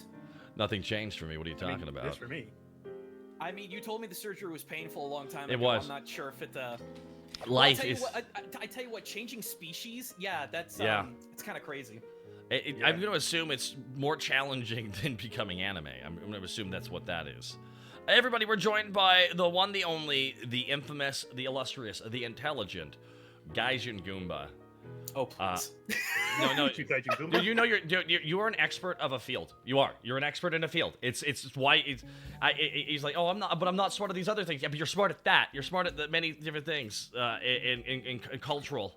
And it's not just Japan. It's now also orc culture and Warhammer culture because you're also big into Warhammer now too. They say you extended. Oh, the stories I could tell, Taka. The stories I could tell. I'm just happy that I got to like infect you with that. Like, wow, there's a lot in this universe here. I'd like to know more. I mean, yes, dude, you should see my walls, plural walls. I have seen your photos here, and I feel like I'm so behind you now, and it's like, damn it. I hate it when this happens. Where I get someone into something and then I fall behind. I've got probably 10,000 points worth of stuff. That is, well, also like because there's multiple armies you really like. Like orcs was something that really like you're like this is a barbarian like a techno barbarian race. Okay. I mean, basically, look, I love diesel punk. Like it reminds me of they're diesel punk as fuck. That's what they are. They're diesel punk. Remind me of Metal Slug, and I love it. Yeah. That's it. Dude, it's why with the whole movie coming out, orcs better be the villains. It's gonna be chaos. You know it's gonna be Imperium focused. It is gonna be Imperium focused. It should be space. It should be Ultramarines versus orcs.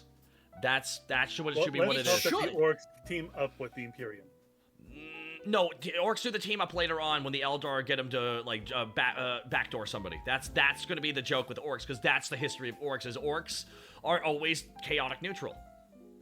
But Taka, as Grotznik always said, never mob up with Umis. Never mob up with Umis. I played that Space Marine game, and I was disappointed with how unorky the orc voices were. The orc war chief was the only one who sounded orky. Everyone else was like, Oh. "Hello there, I have a British accent." I'm like, that's not orky. They're soccer hooligans who are What was very it? drunk. It was Grimskull, wasn't it? Yeah, it was Grimskull, and I literally call so what he good. did was like literally he gets tossed aside by the Chaos Sorcerer, and he's like, "Hey, no one tossed me to the side, you son of a bitch!" He just beat the shit out of the Chaos guy. I'm like, that's orc right there, everybody. Yeah. That's No, orky as fuck. I'll beat the shit out of you. The best thing ever was when he comes back up and whispers, "I ain't easy to kill," and I'm like, "Oh, shivers." I loved it because he was like, I wish we had more of him yelling like platitudes towards his orc brother. Oh, fucking cup him up, kids! I just needed more of that shit, but just, I can't wait for Space Marine 2, though. I mean, there's no orcs in that one, but the Nids are an okay enemy to fight. I mean, the Nids have the big focus intent that now, and they kind of needed it, Yeah. but again, it's Well, going back Nids to Ultra are an invasive species. Aren't all of them? No, Nids, no. Chaos is from another dimension, but Nids are from another galaxy.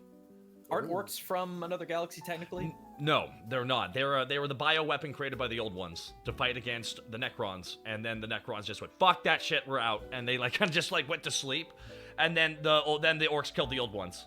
That's the reality of it. That's why you don't. That's why you leave the Necrons things. killed them. Well, the Necrons killed a lot of them, but the orcs finished them off. I was their own. apologize, RNGs, as we went into a massive thing. No, it's No, a no, bio. no, It was I- a. I It was actually able to follow along with some of that. the thing is, it was literally orcs are a bioweapon. That's why it almost seems like they can't be stopped. It's like, yeah, that's exactly how they were designed. They were designed That's to why you not don't play actually. God. They don't breed. They don't breed. They don't actually have sex or anything. They have no sex drive. They literally are fungus that grow up and go like, I want to kill everything on this planet. Including ourselves. That's only if there's nothing to kill. Yeah, but they kind of default to that pretty often. Even Space Marine 2011 was like, you come upon orcs just fighting each other sometimes. You're like, of course. Why not? They got no fighting to be happening here. The creators were a bit short-sighted. Well, they were in the middle of a kind of an existential war. We're like, is this thing done yet? I mean, yeah, but I don't know if I can really turn it off. It's fine. We'll figure it out. They were rushed. It really was rushed. It was rushed out. It was really rushed out before. Dude, they had a pre-rendered trailer and they released it on consoles, as they're still dealing with the negative effects of it. Mm-hmm. Yes, the orcs were the Cyberpunk 2077 of factions introduced, everybody. Oh, I did my first kit bash, my first looted Nice. thing. Good. Was it a basilisk? No, better. So I took an Invictor. Oh no! warsuit. Yeah. I'll send you pictures sometime. But I looted the shit out of that thing. And the great thing about it is that you could just interchange all of the arms with other dreadnoughts. So the possibilities are endless. Orcs are Like a meta. Yeah. Orcs are probably one of the most modular armies, even up to the most recent edition. They're still modular as fuck. They actually updated the Luda rules too, right? No, are we talking like units? Oh no, the big thing is with the looted units for like they just dropped it entirely because it was impossible to balance because orcs could just take fucking. Oh yeah, no, it's still gone. The problem with loot shit it was just it gave orcs access to like everything, and it's like that's a mistake. It's Well, even with all. That's why I play one-page rules, because it accommodates for that. Yeah, like in lore, yes. In Battlefield, the tabletop, that's a bit harder to balance. Yeah. Wait, hold on. You guys play tabletops as well? Warhammer is like the creme de la creme of tabletops, as far as I'm concerned. Yeah, Wait, I would that's a agree. tabletop? I just thought it was a book series. No, it started off as tabletop, became a book series. It's actually it's still funny to me because there were a couple of years where the actual books made more money than the tabletop did. No shit. Unsurprising. Well, it's a good universe. It's a good universe, is. guys. It's a fun. It It's is. like. Oh, it's not good, but it's interesting. No, and it's in the Grim Dark Spheres. There's only wow. That's right. Oh my gosh, I'm everybody! working on an orc Sona, Taka. You have an orc Sona, man. I mean, as a Tanuki, I can turn into anything, so, why limit myself? I forgot. That's Fair like enough. wait. You're like what? So you're like what Oolong is in Yes. or Yeah, we're Henge Yokai. or what Transformation demons. what or what the fuck was that Poir. Poir? Thank you. You forgot Poir's name? How the fuck can you expect me to remember Poir? Even fucking Toriyama Considering forgot what Poir. you've done, Poir had like one line of dialogue in our show and we cut it. Okay, like I don't know what to tell you here. Poir No, was you didn't. forgotten. You said, she said I made Boom Boom. That line was not cut. Yeah, that was it. That was her only line. Because Poir literally has no... Literally, Toriyama's like, I'm done with that character. That's him. Dude, Toriyama, you just tell he doesn't give a shit. It's what makes everyone giving such a strong shit about Z so funny to me. I'm like, dude, you care more than the creator! That's correct. He's just like... And dude, he's like, power levels were just a throwaway line. He actually had no scale. He had no thought into that. He's like, alright, every arc just resets the power levels. Has that not been obvious to everybody? Pretty much. Should we regale our old days of Yes, Yes, Love Adventure Go? Yes, yes, love, adventure, go. Kobama to walk around to sponsor What's that? Takarishi, Okarishi must. Oh, we played really bad visual novel games, and until our souls left our body, and we needed you, Jesus. Because in truth, Jesus, if we had you for those streams, we'd be like, we need Jesus here. It would just ASAP. heal. Absolve me of sin. Define bad ones. Like, can you name one, or do you? Cat girls in bathrooms. Yeah, that sounds like a pretty terrible name. The Ditzy Demons are in love with me. Yeah. Oh, we're doing names. I thought we were doing situations. Ditzy Demons was pretty. Oh. Ditzy Demons was like hellish. That one was like that one really broke me. Yukiona, based. I'm just gonna say it, based. Which one was that one? I'm trying to remember. She was the vanilla one who actually like seemed like an actual character. Oh right, she was the only one with any personality that wasn't just I want to have sex with the main character's magic penis. Correct. Wait, Because she actually oh. got upset at us that we didn't like her cooking. They were Yeah. smut. Oh, they were all smut. They're all, yeah. it becomes a game of like we literally were playing the Steam versions of them. That was before they actually were okay with publishing sex eventually because they realized they can make a lot of money from publishing sex. That's correct. Wow. I've had in the back of my head to have a transformation sequence where I could sexy no jutsu, but it hasn't come to fruition yet. Wait, hold on. So you're not sexy already? No. Aww. Hey, No, that was you see this wiggly belly that I got? Do you know how many people would love a bear like you? I'm not a bear. Oh. How dare? He's a combat That's right, panda. you are a tanuki. He's a combat panda. I'm not a damn raccoon either. Okay, everyone, stop. He's not Rocket Raccoon, everybody. We can't afford Rocket Raccoon on this show. Can I be though? I would love to have just like big ass guns at the ready at all times. See, that part of Rocket Raccoon was really what you should have pulled from. It's like just like, yeah. I have a gun overlay. I just decided not to do it because I didn't want to make it look like I was holding you at gunpoint. Anything. that would be chat kinda funny. Chat would be like, that would be funny. That would be fun. Maybe next time. All right, and the tweet is sent out that you're here. Thank you for being here, Goomba. Goomba and I, we've made a lot of content pre-VTuber. We played D&D together. Not only that, we also did Yes, Yes, Love Adventure Go, which is a show I brought back 3 times. And I am leaving buried because the last time I tried to bring it back, I just did one episode and went, fuck me, I can't do this anymore myself. I just felt so depressed at the end of the newest one. I was like, God, I can't. This is just... Like, oh my God! But it'll do numbers, bro. It'll do the numbers, and but that's the problem. It's like that's what I'm like. But are the numbers worth the psychological damage that has happened to me over the years with this? Because like literally, we did that one where it was like literally in the middle of the thing, the writer just goes into this really like neo-fascist Christian rant. Right. I was like, what is happening? I'm sorry, neo-Christian? Yes, that's like American Christian. Huh. I'm about to say, you're gonna have to whittle that down even further. There's a lot of denominations. Okay. So the best way, Jesus, there's a brand of Christianity that forgot about everything you did. All right. Well, time for the Crusades. That's okay. Big thing. Those did not pan out well. Market research says that those weren't really good. They had some markets didn't like that, specifically where the Crusades were.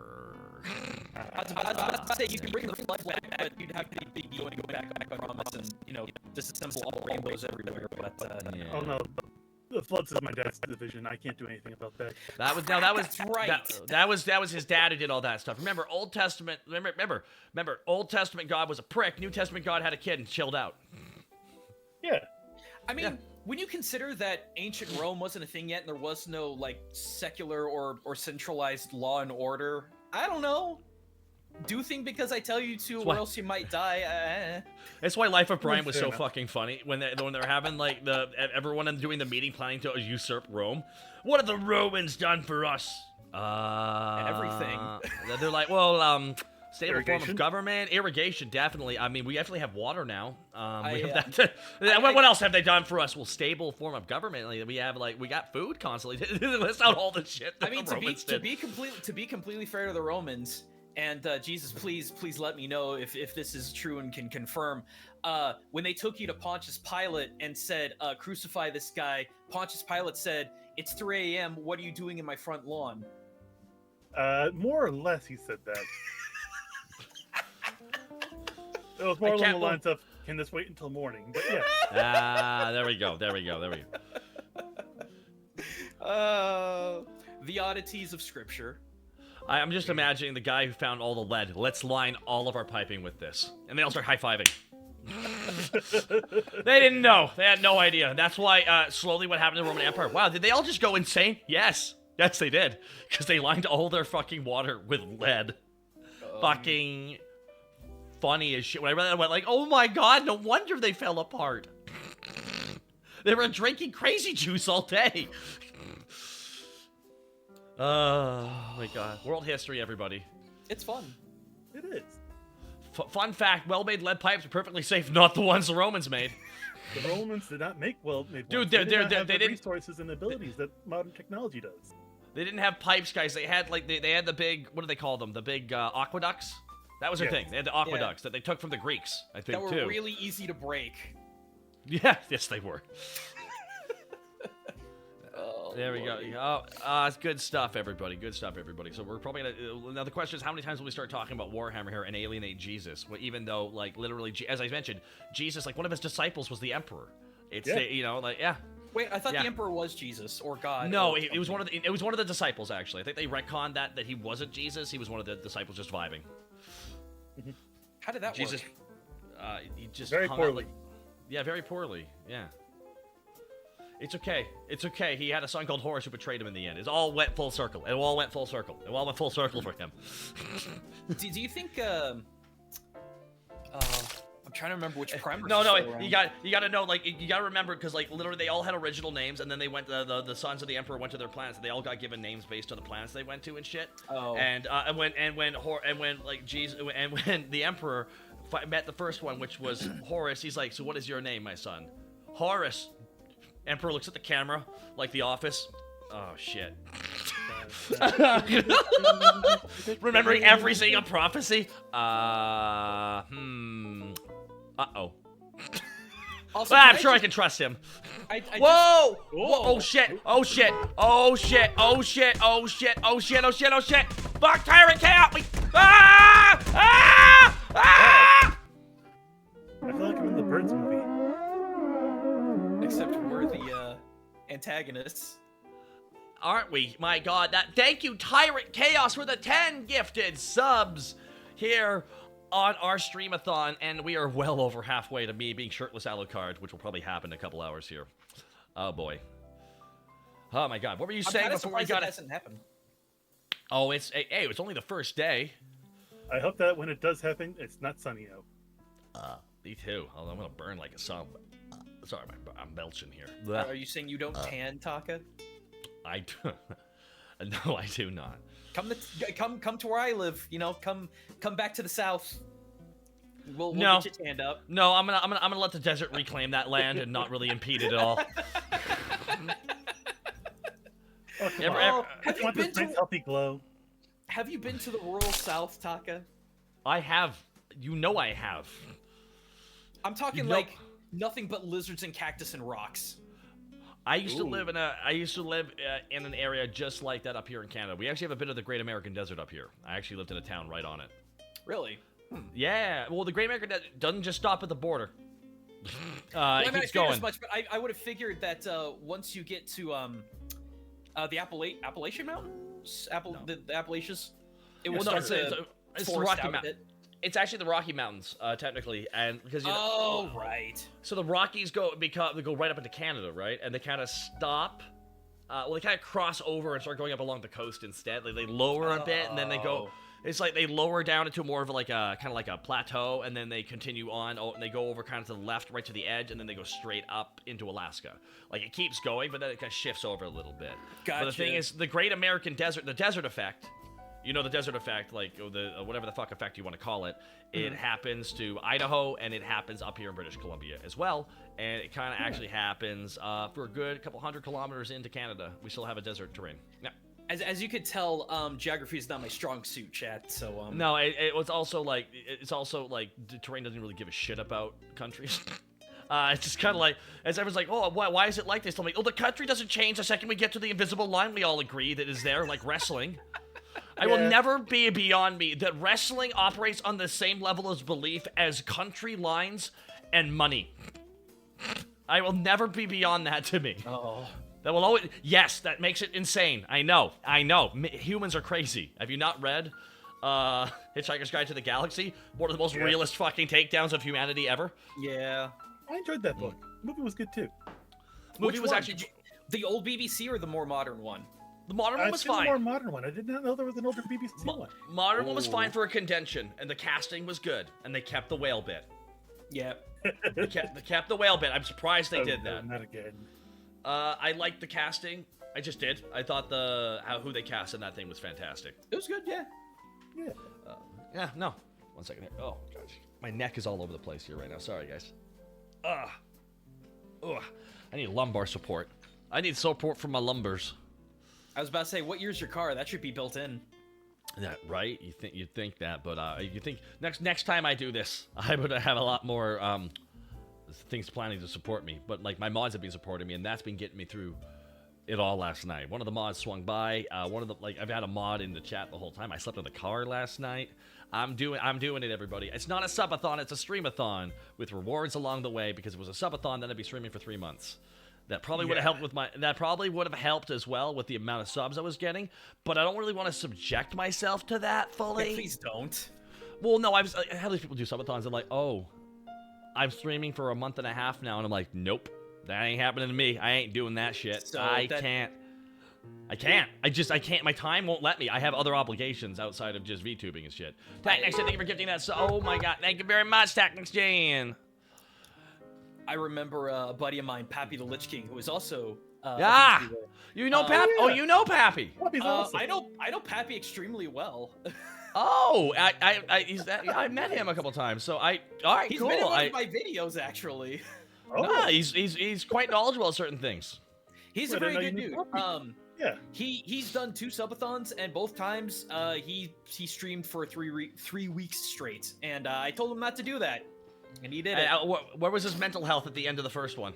I haven't heard from him in a long time, so we'll find out. I think I take a bunch of downtime. I think he moved or something. I don't know. I can't follow everybody. There's that's the one thing, especially with like the content creator hustle. What's it like to make 400 acquaintances really quickly? Oh boy. Yeah, that's exactly kind of it. This is why, Taka, I'm actually kind of glad that my audience is scaling down a bit, because people look at my channel like, hey, you're hemorrhaging a bunch of subs, and I'm like, yeah. Hemorrhaging, or is it it's filtering out people who are looking for one particular thing.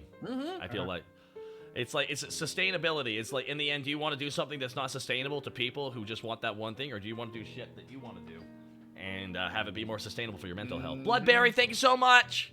Honk to you too, man. Oh my god, we're on the road again. But no, so what was your most recent stuff that you worked on, Juba? I have not kept up, I'm sorry, with it. Wait, that I have, or that Pappy has? That you have. Oh, so I just got back from Japan like a month ago. So how long were you there for? Did 2 weeks, 2.5 weeks actually. Longest I've been there in a while. Yeah, I was gonna say, you haven't been there yet. When COVID hit, you're like, fuck! Yeah, COVID kind of derailed my life plans, and it continues to do so, and I don't know, I'm in this weird middle point where I'm still trying to figure out what I want to do. But anyway, so I had 2 videos on that. I did a cultural analysis piece on Tears of the Kingdom. Yeah, I've never stopped. I get so many people who are like, oh man, I thought you quit making videos, or I didn't know you were still making. I'm like, dude, I never stopped. I never took a break. I kept going. No breaks. The algorithm kind of was like, you know what? You're done now. Like, no, I'm not. Nah. Yeah. We know what's up. And speaking of Robacue, I actually was on one of Kaho's streams. She is a dynamite. Have you met Kaho, Taka? The name is familiar. You need to meet her. She's the most like down-to-earth, realist Japanese lady you'll ever find.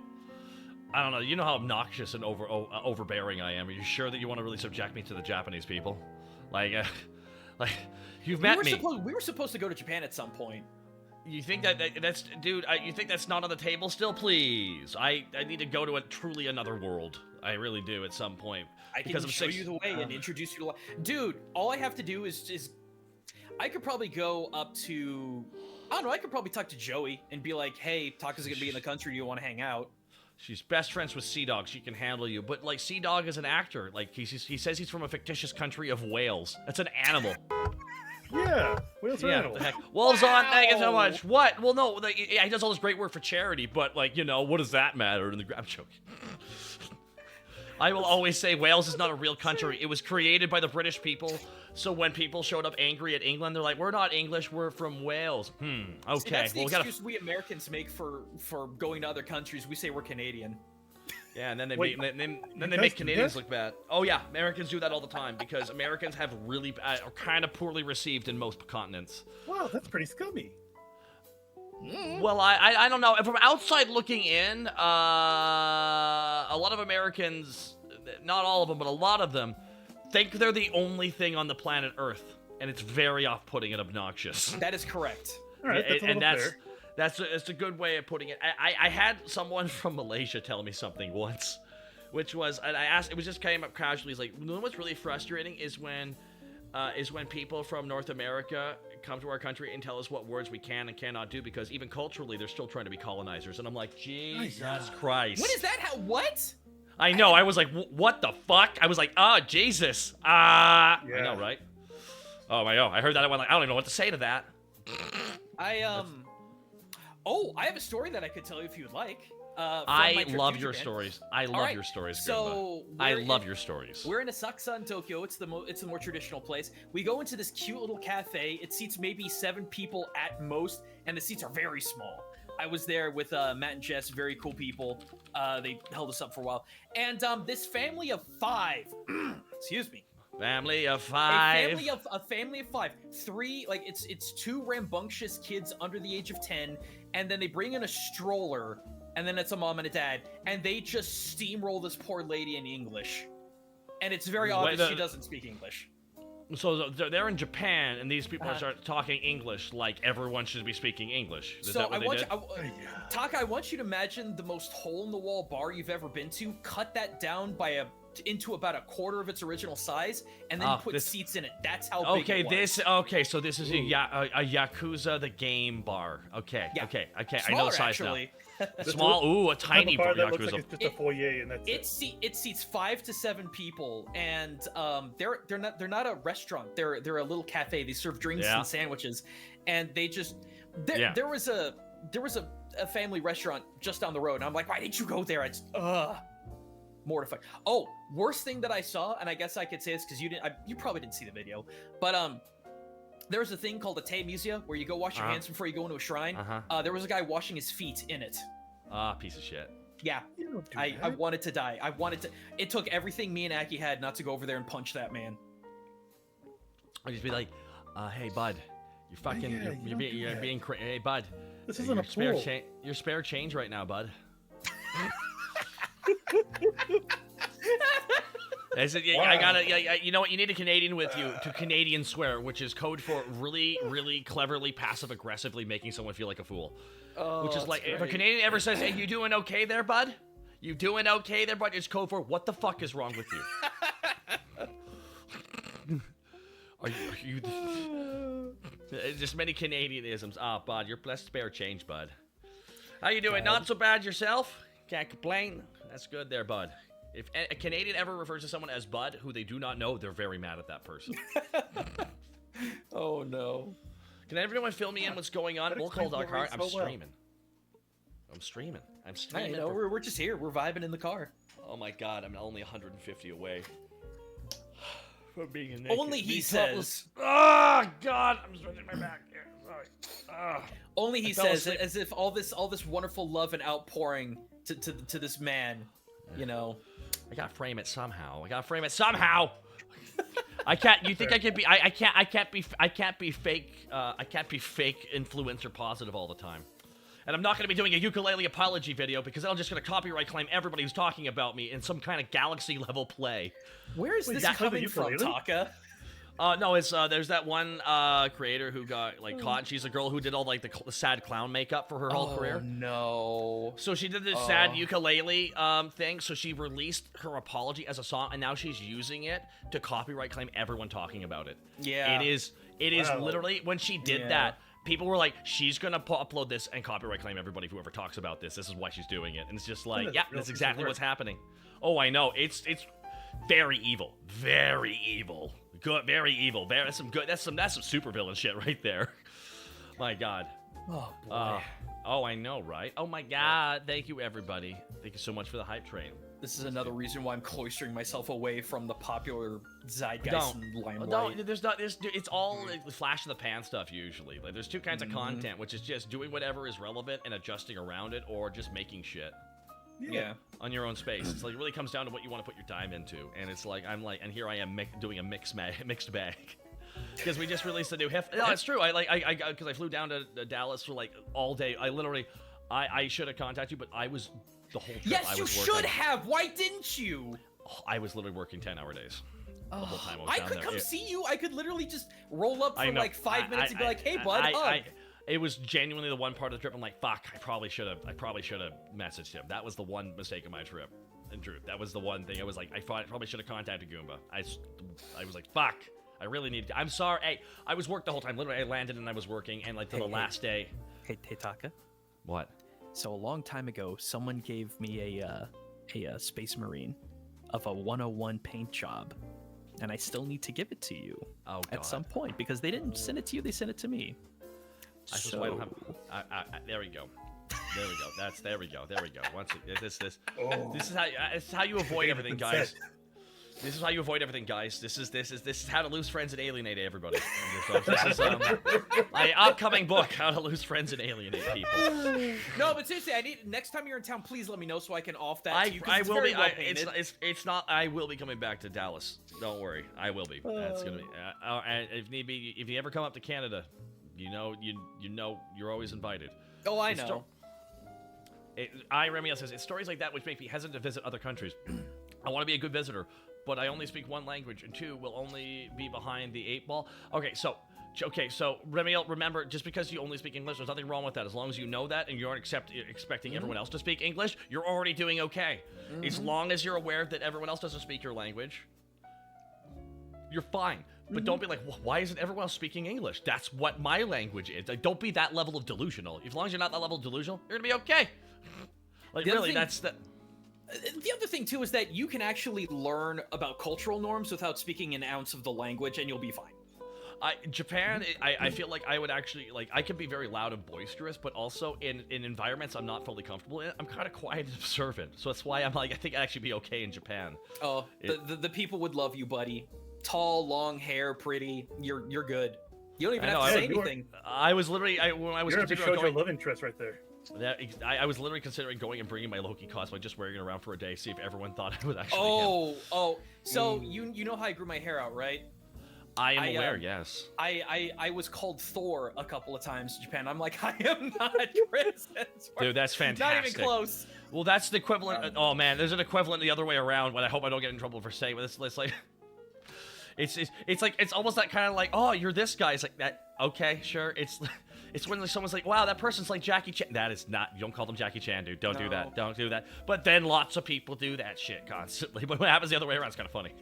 Yeah. Cultural Just how it would be norms. sometimes.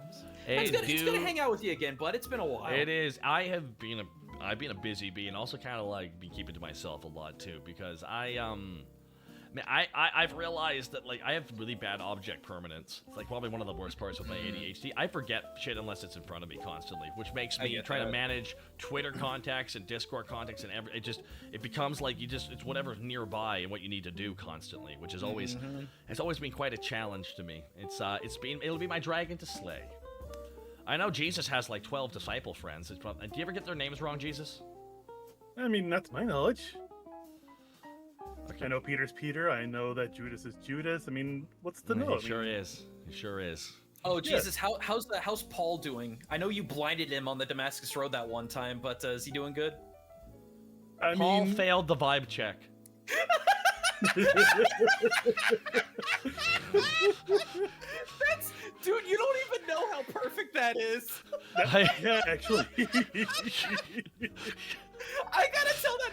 All right, so for context, Jesus, for context, He was there. My mother is a preacher's kid, and my dad went to seminary, so I grew up in the life. That shit checks out. Paul failed the vibe check. He did. Paul, wasn't his book the most bitchy of them all too in the New Testament? It's because he was writing a bunch of letters to people who were messing up, essentially. So yes, it was, but there were also some very nice things in there. Mm-hmm. To think the Bible used to be twice as long, but then they cut all the gay sex. It's wild. And I wasn't even in all of it. No, I know. I mean, you had the 12 disciples. Yeah, 12 dudes all hanging out. Nothing gay happened. Sure. Okay. Well, of course, some of it happened. Of course. I mean, obviously. I mean, heck, we even part of a couple of fart jokes here and there because, you know, we get bored on the road. I mean, after you have a good day of like beating up all the money lenders, you're like, you know what, guys, let's all make out and shit. You know, just vibing, dude. Just hanging under a fig tree, holding hands. You know, really Christian shit. You know. I'm just gonna say right now, I've got way too many Jesus jokes in my back pocket, so I'm just gonna be quiet. Oh no, Dude, by all means, unload them. I love them. I wrote Helsing abridged. Well, I'm not talking in terms of like making fun of, more along the lines of, hey, do you know this really obscure thing from the New Testament? Here's a joke about it. Dude, we need to write the gay Bible where we put all the gay sex back in again. Finally, the real edition. So, can I throw something kind of wild out there? I was talking about gay sex in the Bible. I don't know how much wilder we're about to get here, man. So I don't know. If I can be real for a second here, I love digging into the historical aspect of scripture and finding the context of things. And it's amazing what you will find when you actually put context to everything, and how much of it is just like, just be better to each other. It really does boil down to so much more. It's crazy once you really look at it, how much shit was added to the Bible constantly, or and removed. Oh my god, so much shit was removed, and it's like and also a lot of shit, because apparently a lot of the anti-gay stuff was actually anti-pedophilia shit, and they changed that. Yeah. They changed it. Yeah. And that got changed in the last couple hundred years as well. It wasn't even like back in the day. It was new. That was recent. So I had, oh my god, I don't. So we're getting deep shit for this conversation, but we're going to hell anyway. So there we go. Oh no, it's fine. So don't worry. Yeah. We're not going to hell for this conversation. There was another YouTuber friend that I had I went to their house party, and I eventually got kicked out of their home because I had a conversation talking about how creationism and evolutionary theory could technically coexist. I mean, throw out for that. Good. It's not. Here's the thing. It's always a matter of like, listen. You can frame evolutionary in that context. You can. It's like literally. When I was a kid in school, because I asked, I think even one of my Sunday school teachers, I'm just like, how does evolution work with this? I'm like, oh, that was the will of God. I'm like, okay. I went, sure. There we go. Boom. Problem solved, everybody. Like literally, I'm like, that is like the easiest solve right there on that one for Brandon. There's like logical ways you can actually put the two together. When I heard the Earth when they said Earth was 6,000 years, I'm like, well, how long was a year? Because they said Methuselah was 900 years old. I'm like, that doesn't sound right. You sure that was was that not month? Mm-hmm. I was like, was that a month? That makes sense if that was a month. There's a brief little section where it says the life of man is but a blink in God's eye, and I went through the math and I calculated how many times do people blink a day, multiply that by like X amount of months, years, generations, etc. And it's like, oh, that could kind of check out if you took that literal. Huh. We could use the Family Guy version of how Peter explains it. Now, let's not get crazy. Hey, guys, did you hear about the magic? I like you and have no problem with you. I like you and I have no problem with you. Hey, guys, did you hear about a magic baby in Bethlehem? And they all start killing each other. He's like, ah! There we go. And that really summed it up real quick. It really summed it up. I love the one where it's just Genie from I Dream of Genie coming out of the water. Dun dun dun dun dun dun dun dun dun dun dun dun dun dun dun dun dun dun I like what one of them was just a white man in a suit. I'm like, oh my god, I losing my damn mind here. Family Guy is it a great show? No, but some of the jokes in Family Guy are legendary. Sometimes they slap. I mean, I would argue It's a show of bits. It's a show of bits. I'd argue it's a good show in the way that you could say Simpsons is a good show, because if you look at when all of the creators were there working on it, when the heart of the show was there, it was fantastic. But it's been running too long, and those people are gone. Well, it's like McFarlane wrote the first 3 seasons with his co-writers, and then they had the show drop, so they went and developed another show for the Fox audience, which was American Dad, which was more of a conservative dad-leaning show instead for more Fox audience, because that was more targeting towards conservatives at the time. They're still going to do their humor and make fun of them, but they're going to frame it more in a conservative context. So then the 2 original writers, and Seth worked on that. Family Guy brought back, so the original writers were like, we're just going to keep with our new concept, we're just going to stick with that. And they're like, all right, we'll bring on someone new for Family Guy then. And that's how they did it. That's why when Family Guy came back, it felt different. How do you feel about brand new Futurama? I literally had the Homelander ringing in my ear moment. It was like, watching it, because it is exactly what I hated about modern Futurama was in that trailer. I'm like, I literally went, damn it. It's more of the fucking Comedy Central seasons. Fucking it's just hell. Let me put something out here and let me know if you can pick up what I'm putting down, both of you. Old Futurama revolved around its characters and what the characters would do in different situations. New Futurama is trying to be South Park and way too topical, abandoning the characters. Without I the can see teeth, that. without the double framing. Yeah. Like, as much as you can give South Park shit, they try and double frame everything by framing it from 2 perspectives and pointing out the ridiculousness of issues. That's always been their whole thing. Yeah. Whereas if you do social commentary, it's why I didn't like the Comedy Central seasons, because there are 4 versions of Futurama now, and I gotta talk about this real quick. There's the original run. The original run is legendary because I'm gonna say something about comedy here that I've talked about on my stream a lot, but I'm gonna reiterate here to everybody in the chat. Okay, the reality of with comedy is you should never try to be offensive. That should never be what you're trying to do. But if you happen to offend people, you should be okay with that outcome sometimes. Because some people are going to take offense. That's what happens when you target a subject and make fun of it. You shouldn't go out of your way to be edgy, but you should be okay with some of what you're doing to have some edge to it. Or also say it should have some teeth to it. If you're going to take a bite, you got to have some teeth on it. Otherwise, it's kind of empty. Which is why the original seasons, one of the best episodes of all time, was Amazon Women in the Mood. That episode was funny because they made the men so fucking hysterically unlikable in that episode intentionally. They literally walked them past women's basketball, women's stand-up comedy, like literally the lowest hanging fruit ever that they could and they keep setting themselves up, and then we all laughed at the fact that the men were gonna be R-worded to death, and we laughed. We laughed at that, but then it wasn't just making fun of the guys, though. They were also making fun of the ladies simultaneously. Not to the same degree as the guys, but they framed it properly. And then they kind of brought it all back when, I don't know, I think there was a realization point that really brought it back. I'm almost done here. So then it got canceled after the 4th season. Oh, okay, yeah. It got canceled after the 4th season, had a great run, had a very charming last episode, great. A couple years go by. The fucking Family Guy movie, I think it was the Star Wars special, I think did really well. If I'm trying to remember correctly, if that predated the Futurama specials that they did. Now the Blue Harvest, the Family Guy special, that did really good. Like they were blown away with how good that shit. And then they sold an individual DVD, which was one of the highest selling DVDs at the time too. And I owned it. I bought it because I actually loved. It was a straight parody. It was a Stewie one. They did the Stewie one to test run whether or not they wanted to do more Family Guy, and they did. That's what they did. Futurama one was after that one. Arthur Harris Verona. Thank you. Hey, how's it going, man? So then they had a season that is just 4 movies. They did 4 Futurama movies. And when they came back for the movies, something was wrong. And I could tell immediately. The comedy did not feel as tight. Right. You know what I mean? Like, you know what I mean with tight comedies? Like, everything is a setup to a joke or going somewhere. Some of the lines felt they didn't really go anywhere. It's almost like some bits didn't have a joke that landed necessarily.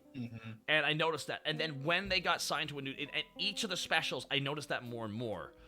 Especially... Oh, that second special was bad. which was the one with like David Cross playing that alien. I didn't laugh once. I was actually kind of blown away that all this money, millions of dollars being spent on animation and voiceover, and I'm not laughing at a single joke. Then they had the whole thing where they did Bender's score. Bender's first one was kind of iffy too. Then they did the third. Then the third one, which was the D&D one, that one was okay. It had a couple of good jokes in it. Get out of my swamp, you tits. Good shit. It's just good, funny stuff like in that regard. Then they had the fourth one, Wild Green Yonder, which was also bad. It was a bad movie, wasn't funny. Starring Seth MacFarlane, wasting him in that too, and he played a character that didn't make me laugh once. I'm like, what the fuck? Got signed to those Comedy Central seasons, and it came back, and they threw away all the character development immediately. Yeah. And that just kind of ruined it. It's like, no, for this run, just have Leland Fry be together and living together. Just have that be the dynamic of that. You don't have to break them up so they can go date individual people. Just leave them together. Why do you have to reframe this? Like, each run should have some different changes that kind of happened with it. But then they got to the episode where they switched genders. That's the gender switch episode. Yeah. And it was bad. Yeah. Because the episode focused more on one half, like, instead of focusing on the whole hilarity of that situation, they focused on one half of it. And it's like, I felt like they were afraid of offending somebody. And that's what I realized. The whole run after the movies felt like they were worried about offending some people. That's how it came across. They didn't want to offend anybody. And I'm just like, well, you don't want to go out and offend people, but you got to be okay with people taking offense. That's the point of, like, doing humor like that. Some people are going to take it. Some puritanical people are going to be offended no matter what. Like, this is the reality of it, especially, like, only half the original writers who all had PhDs returned for the Comedy Central seasons. Even less have returned for this new run, apparently. Yeah, I would believe that, and I can tell with that trailer. The trailer made me go, I don't care. Fuck. And it's why DiMaggio held up for more money, because he literally held up that fucking Comedy Central run of episodes. I'm glad he's making money. I'm glad the voice actors are making money. It's just I can't care about this. Yeah, good on them for getting paid and shit, but it's just like, man, out of all the series, it's like, you have a sci-fi setting. You should play with that more, and they don't. They just tell modern day stories. I'm like, why? No, your sci-fi plot. The thing for me, if I may really quick, what bothers me is that they sacrifice developed character for modern day sitcom. Yeah. But like, case in point, when Kif, like, there was an episode where Kif left Amy. And that's when they had the whole, like, human-robot relationship thing, trying to play off of, topical things. Gay rights. It was a gay rights episode. It was a gay rights episode. I'm like, you can't pull me into that, because I know for a fact Kif would never leave her. Ever. Yeah, ever. It's why I... Here's the thing. What Futurama was like a comedic Star Trek, whereas in Star Trek had sci-fi analogies for modern day issues. They aren't doing sci-fi analogies for modern day issues. They're just doing modern day issues in the future. Yeah, that's literally what they're doing. Yeah, and it's why I'm like that. It's completely backwards, is my opinion, and I don't know what happened there. And there you go. I shrug, because I'm just like, what bugs me is I watched the trailer and went, oh no, it's more Disenchantment. Dude, do you remember the episode where Farnsworth was apparently a were-yeti, and they freaking the principal and the paupered us really bad in that episode? Oh, dude, the worst episode of The Simpsons. Literally, the creator says it's not canon, ignore it. Like, literally, he says actively, don't watch that episode. Well, you know why that episode is so infamous? That is when the last main writer left. The Simpsons was season 9. And there were a couple scripts left over from season 8. Prince and the Pauper was one of the leftover scripts that needed substantial rewrites. The new writers grabbed it and just ran it without the rewrites, and it literally, and Matt Groening was fucking furious. As he should be. But also, it's his show. He should have known that was coming out. He should know what the plots are of the episodes. It's on him too. Also, he's kind of an infamous dick as well. I found out more and more about Matt Groening. As much as I can respect him for his early run, kind of a dick, especially how he treated his co-writer who made the Critic. Ooh. Oh, I remember that. I absolutely remember that. No, because there was a Critic crossover episode of The Simpsons. One of the better episodes. That was the everyone in Simpsons. Star is Burns, yeah. Star is Burns episode. Are they saying boo? Boo earns. Boo earns. Boo earns. I'm saying boo earns. Heinz Molman presents man gets hit in groin with football. Blink. My groin. I just remember in that Futurama episode, it's like apparently Farnsworth and Zoidberg were in on this whole thing where eventually Farnsworth would turn into a were-yet and they had to kill him. I'm like, you can't pull this out of nowhere as this is established canon. You can tell this story. You don't have to tell it with one of the core characters. You can tell it with someone. You can tell it with someone else's character. You know, you don't. Again, it's just. I don't know. It's kind of a weird thing because for them, they can't like just bring on actors all the time. Like they got to keep it to their budget, especially if they're paying in abnormally large salaries to some of these actors, which get paid. As far as I'm concerned, get motherfucking paid. Yeah. And also, they get good residuals. Just get paid, everybody. Get fucking paid. As far as I'm concerned, like I'm on the actors and writers. Everyone get paid. These ghoulish companies post record profits. It's just. Sorry, I burped a little bit there. No, you're fine. I could talk about this shit forever here. So So specifically, so they lost their original writer run in that. So like a lot of the original writers were all gone for The Simpsons, but now specifically the Critic episode, Macaroni did not want it to happen. He was fucking. He did not want to do a crossover with another show. He literally took a full-page ad shitting on the Critic crossover episode in the paper before it came out. He was furious that it was happening because one of his co-producers was the guy who made the Critic, and Critic had just moved to Fox, and they were trying to do a crossover event for that thing. And it's still a good episode. But he shat on it because he didn't want to. He literally, quote unquote, I don't want to spend my show's time fixing the problem of a weaker show. And I'm like, Jesus, dude, it's your fucking coworker and co-producer and co-writer. What are you doing? They're not my coworker and co-producer. Like Jesus, like right? Like I'm like, damn, dude. Like come on. Jeez. Like just sorry. Jesus. Quite right. We don't. We tend to use you as a swear word. I noticed. No, it's like Jesus Christ. It's the It's the pull at the end. It's just it's like a finality to it, you know. Jesus Christ. I mean, I usually visualize that as please bring divine intervention on the situation that I'm currently in. No, by all the saints. Literally, you just take your hat off, rub your head. By all the saints in Christendom. Yeah, by the gods old and new. Look, all I can really christen right now is just random chants for you guys. And that's all that matters for me. Now, here's the question. What is your... Okay, so now I'm going to ask you, because we talk about Futurama here. What's your favorite Futurama stuff? The Amazon Woman in the Mood is probably mine. Like, it's just, like, that of the war episode. War episode's funny. War episode was good. Oh my god, that was good. Just for the one joke, they say the key to victory is the element of surprise. Surprise! Surprise! What's all on the battlefield? It's amazing. It's no notes. No notes. Thank you so much for the follow. I have a special soft spot. I wouldn't call it my favorite, but I have a huge soft spot for Kif gets pregnant. That was pretty funny. Was that the season? Was that the original run that had that? Yes. Okay, that was the original run that had that and that was funny just because of it was just funny. Yeah, and it was really wholesome too. Like I loved the switch around of sorry I got your boyfriend pregnant, no worries, clink glass. That was pretty good. Like, see that? No, that's good. That's good sci-fi humor. That's funny. That's great using the sci-fi of what's available. It's.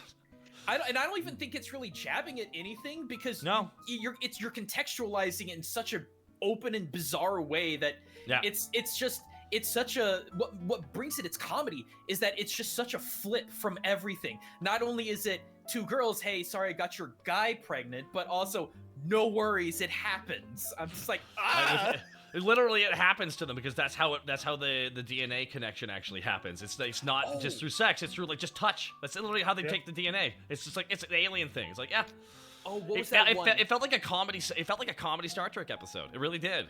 Yeah. The hands are the devil's playthings. The season finale. That one was really good. The season 4 season finale. Yeah. Oh, and anytime you get you get Dan Castellaneta as Robot Satan, is like it's just hit like, hey, can you be the most over the top character you can think of? Yeah. Yes. Take Lila's hand. I definitely can. Oh, that's great. They made Fry more stupid. Yes, they did actually. Yeah. That's a lot of the new seasons did character regression, which is like the biggest complaint people have about them. Flanderizations and such. I mean, like, why do you have yogurt in your locker? Well, it was milk originally, but as you know, time makes fools of us all. Oh my god. As for me, my personal favorite episode, the one where they're making the delivery to the bee planet and Leela ends up getting stung. Oh yeah. That was pretty good. Oh God, what season was that? Oh, fucking hell. 2, I think. Yeah, the season It 1 was or season early. 2? It was, I think, 2. 1 had a couple good episodes, but 2, they hit their stride immediately. They hit their stride real quick, and 3 was so good. 3 was so good, I was blown away they got canceled after 4 because of how good 3 was. I wanted more of the Amazonian episode. Yes, the Amazon Woman in the Mood episode was a lot of people's awakenings, everybody. That was not a joke, was a misfire in that one. That was a well-crafted piece of comedy, let me tell you. And then they cast fucking Bette Midler, they cast, Bay Arthur as Femputer in her only voiceover thing she's ever done. I have Femputed this! So going back to the Space Bee episode, during Fry's funeral, when one of the Amazon ladies, like, he gives good snoosu, they cut back to every single thing that Fry had relations with, and one of them was the goddamn radiator. And I'm like, that's a pull. That's a good pull. Dude, it's all of them. It's just everybody, and they all go, yeah, he was. Like, in the end, they're like, you know what? Fry was really good at sex. That was actually one of the things he was good at. I'm really good at it, apparently. Leela, I never thought I'd die this way, but I'd always really hoped. The freaking radiator hissing in response, just Perfect. Chef's kiss. Mwah. Oh yeah, good stuff. Which is why, like, God, Simpsons aren't going to season 35, and I'm like, this is insanity. Oh boy. I legitimately, I don't even know where it's gonna. I just don't know where it's gonna go, man. I just don't know where can it go? It's why I feel kind of strange, because I like these shows, and like it's weird because I feel like American Dad and Family Guy, American Dad of all of them has had the most experimenting in the plot lines. I don't know if you've been up to date at all with American Dad, but they had an episode called Rabbit Ears, which was a fucking which was like the sorry, oh God, what do you call one of those like horror shows? A Twilight Zone episode. It was literally a Twilight Zone episode with an American Dad. Like, literally, Stan gets his old fucking TV, and it's just, like, static, and he plugs it in and out, and there you go. It comes downstairs, all of a sudden, literally, at midnight, a TV turns on, like Persona 4. And it's like, hey, cats, welcome to the club. Hi. It's me, your host. It's like, huh? And he watches this show, and it plays, and then it's over. And then the next night, it comes on again, but someone's in a different position. He's like, what? Because it's a show from the 50s. He's like, what is this? And it becomes, and then he's trying to figure out what this show is, and it's like, it's no post anywhere online. It doesn't exist. He's like, well, how the fuck is this show coming out in the middle of the night? And so it becomes a whole mystery of that. It literally turns into a horror episode. It turns into a horror plot. It literally is full Rabbit Ears. It was a good episode. It's actually now the second highest rated episode of American Dad on IMDb. Wow. Interesting. The highest rated episode is an episode you love, Jesus. The one where you cuck Stan. Rapture's Delight. Rapture's Delight. Yeah. Yeah. No, Rapture's Delight. That's the one where the apocalypse happens. Right as Stan disavows God immediately. Fuck! Good comedy. Peak comedy. And then, Francine and Stan break up, and then Jesus is just hanging out nearby, and Francine and Jesus hit it off, and then the apocalypse happens. So now Francine is, like, married to Jesus, who's fighting against the Antichrist. And Stan's, like, this Wolverine character who's bitter, but still fighting the good fight, but literally, the woman he loves is with the leader of their movement. I'm like, oh, that's great! That's a good plot! I'm not gonna lie. And the whole thing is it's Rapture's Delight. It's called, I think the episode's called Rapture's Delight, and it's, like, the best episode of the show. And it's one of the better ones here, but like literally they've dived into some actual existential horror shit lately in American Dad for some episodes, and it's like neat as shit. Remember the hot tub episode? That was supposed to be the original ending, apparently. They pretty much did Little Shop of Horrors. Oh, okay. With an evil hot tub that was voiced by CeeLo, which has aged it terribly. Yeah. Yep. Oh, CeeLo. Episodes that aged terribly because of that. It was actually going to be one of the last episodes. Doesn't the Antichrist turn out to be Stan's grandson later on? No, that was an adopted grandson for a Christmas special, because American Dad Christmas specials are batshit crazy. Yeah, they are. I mean, they literally had a war with Santa in one episode. No, they have like an 8-episode arc with Santa Claus as he's the villain of the fucking plot. Literally pulls out a candy cane and lights a cigar. All right, I want you to kill those motherfuckers! I'm coming for you, Smear! And like he literally finds an ancient Mesopotamian god to try and summon its power. Umbada. I'm not kidding, Goomba. That's an actual plot in one of the episodes. Oh. That's literally a plot is The reason why he based his base in the North Pole is that is where one of the ancient Mesopotamian gods, Umbada, which has actually had to fight against Gilgamesh, that's where the body is. And he's trying to get the power from the body. That was what the whole plot of that ancient saga was about. It is insanity. Stan's dad becomes Krampus. Shit gets wacky. It gets insane. I'm not kidding. It's like literally the whole fucking plot gets absolutely fucking insane. Jeez. The Christmas specials are like literally a movie unto themselves of just like batshit crazy shit. And again, Stan's dad becomes Krampus, and what I can only call is well, I mean, I can see why that's a good idea in the writer's room, but then you lose the character of Stan's dad because now he's Krampus. To be fair, were they really doing anything with Stan's dad? They kind of. His dad's like a bad criminal, and he's voiced by Timmy Turner's dad from Fairly Odd Parents. Same actor. Oh, great. It's the guy who plays Argon Stroganoff, and he plays Timmy's father, Timmy. And he also plays Cosmo. Ha ha ha! Same guy. Oh, wow. Yeah, he's really good. He's also the main villain of the Cowboy Bebop movie. Oh, wow. Okay. Wow. Then the guy, go ahead, pull the trigger. Because the guy literally, like, the drug's still going off in his head, so he thinks he's dying still. He thinks his life is a dream. It's Yeah. why he's like so profoundly fucked up. What a profoundly fucked up character would. There you go. There. I remember the Apocalypse episode of Erica Dad into Change that reminds me of Fallout. Yeah. Oh, there's a Fallout episode too, which was one of them too, where apparently Guy Fieri is a demon as well. Apparently, one of the episodes, Guy Fieri is a demon that possesses bodies. He's the god. He's a demon of sloth. Huh. And Guy Fieri is gluttony. Yeah, I It was was about to say. Gluttony. He's Gluttony. He's one of the demons who's like, he needs a new container. He's existed for like thousands of years, and he needs a new container constantly. So like, and the problem is Guy Fieri's body was breaking down, so he needed a new one. That was one of the plots of the episodes. Again, they got weird with it. They tried some really interesting. Darren Norris did the voice of Stan's dad. But they cast this one actor to play Krampus, who was like a blues singer, and he's just incredible. Yeah. Can I throw you a curveball? Mm-hmm. All right, so you have to serve one of the 4 Chaos Gods. Which one go? Zinch. Yeah, that's my pick. Nah, Zinch, I don't like the vibe the other ones are throwing out. Like, well, not Slanesh. Now, everyone thinks it's all sex. Pain is part of that, and I'm not with that. No. Pain They've is also- actually more. Yeah, no, that's actually Yeah. really accurate. That's what they like doing to other people, which is why, and then themselves every now and then, which is why, like, what some of the stuff they do to themselves, not fun. No. Nurgle, apparently it crosses a threshold of pain where it feels like pleasure, which is why they're all laughing hysterically. They actually big retcon for Nurgle is they're all insane. They're all insane, like truly, like all these characters. It's again, I've been reading a lot of the books. I could talk about it. There's like one of the villains is literally there is a power because it's the great game with all the Chaos Gods fighting against each other. But then there's literally the courts of each of the Chaos Gods have their own games being played, and literally there is all this bullshit in Nurgle's court where one of the Nurgle demons is literally feeding information to the Imperium.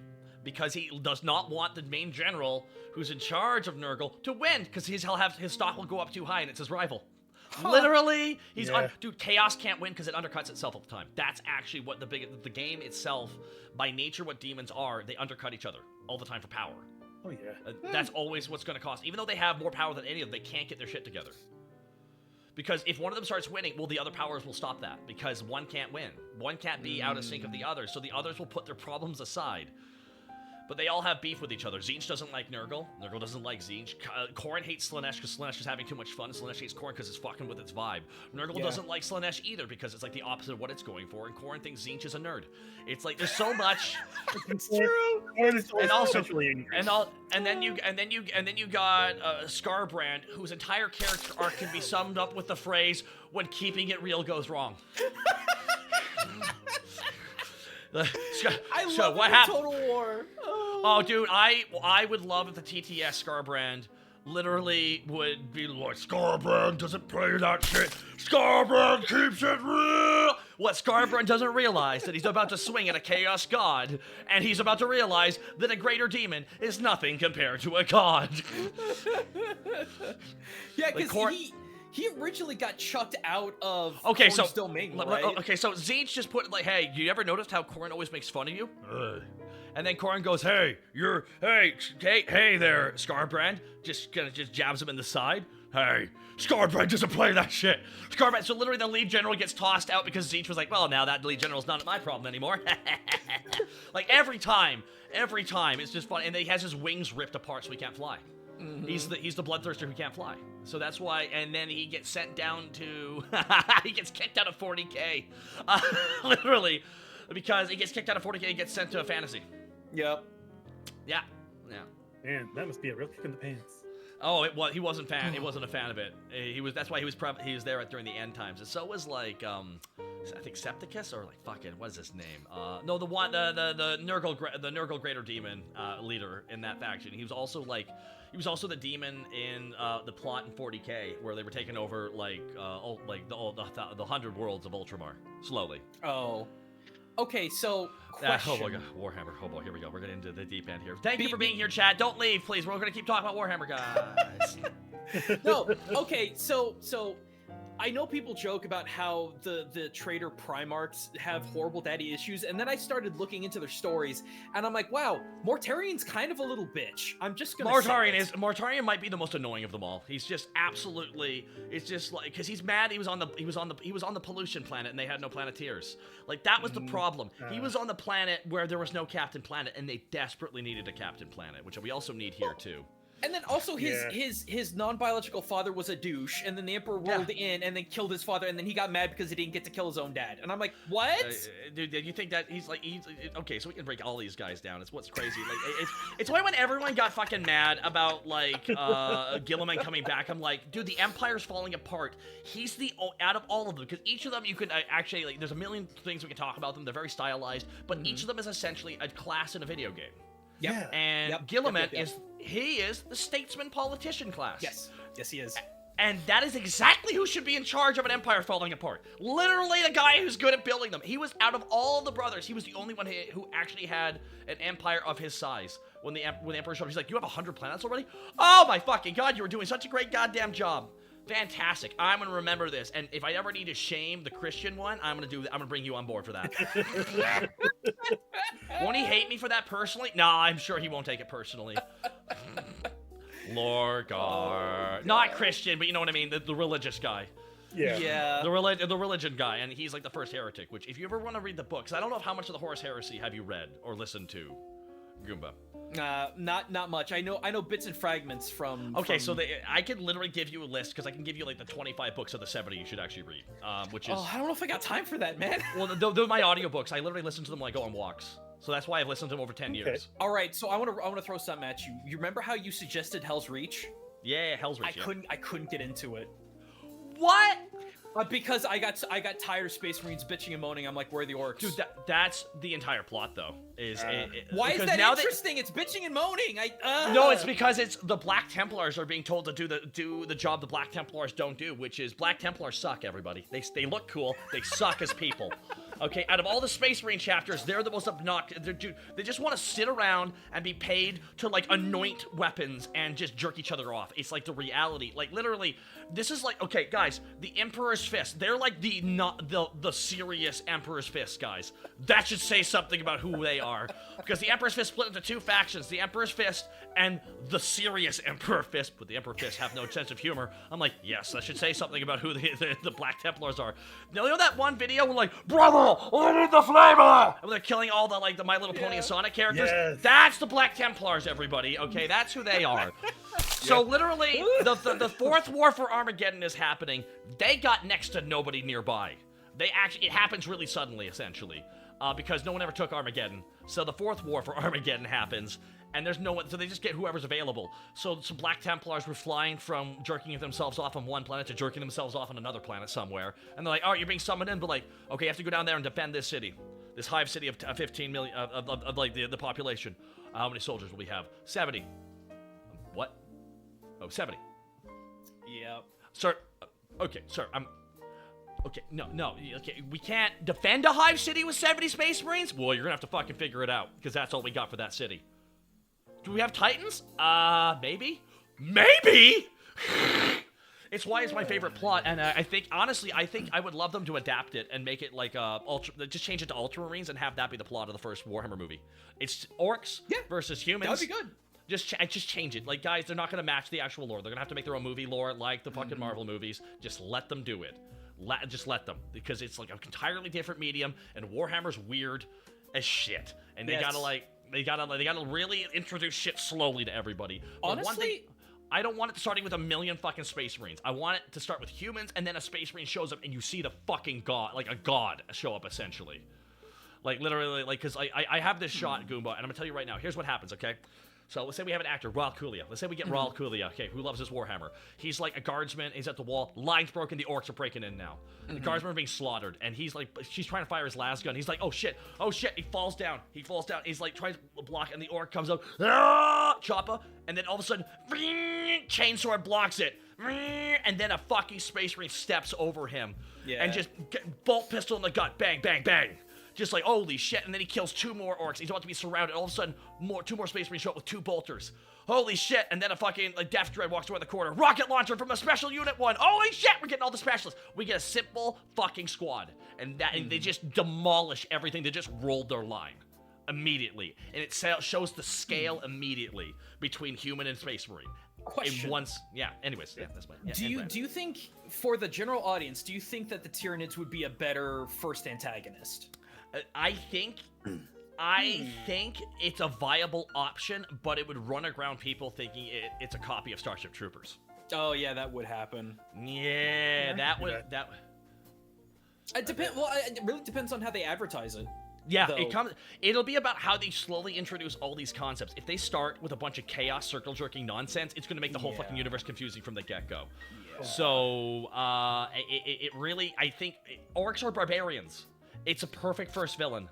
And also, they become silly later on, so them being the first villain is perfectly fine. That creates kind of the mid-boss level of them. Yeah, because then you could pedal back and look at things from their perspective. Yeah, that'd be good. Yeah, because don't forget, they're also used as, like, literally, the Eldar and humans, literally use orcs, because that's actually one of the reasons why one of the Tyranid invasions failed was because orcs got, literally, a bunch of Eldar convinced Gazgul to crump some Tyranids on a planet, and then the Nids just poured resources, and the orcs found out there was some good crumping on that planet, so then a big war started up. It became literally, oh dude, they're burning each other out! Oh my god, yeah! The orcs, literally the whole planet just became a fucking bloodbath. The whole planet became a bloodbath. And it just, like, the Nids were, like, just pouring all the resources in. The orcs were just like, some good crumping lads on that planet there. Them buggy boys is good crumpsities.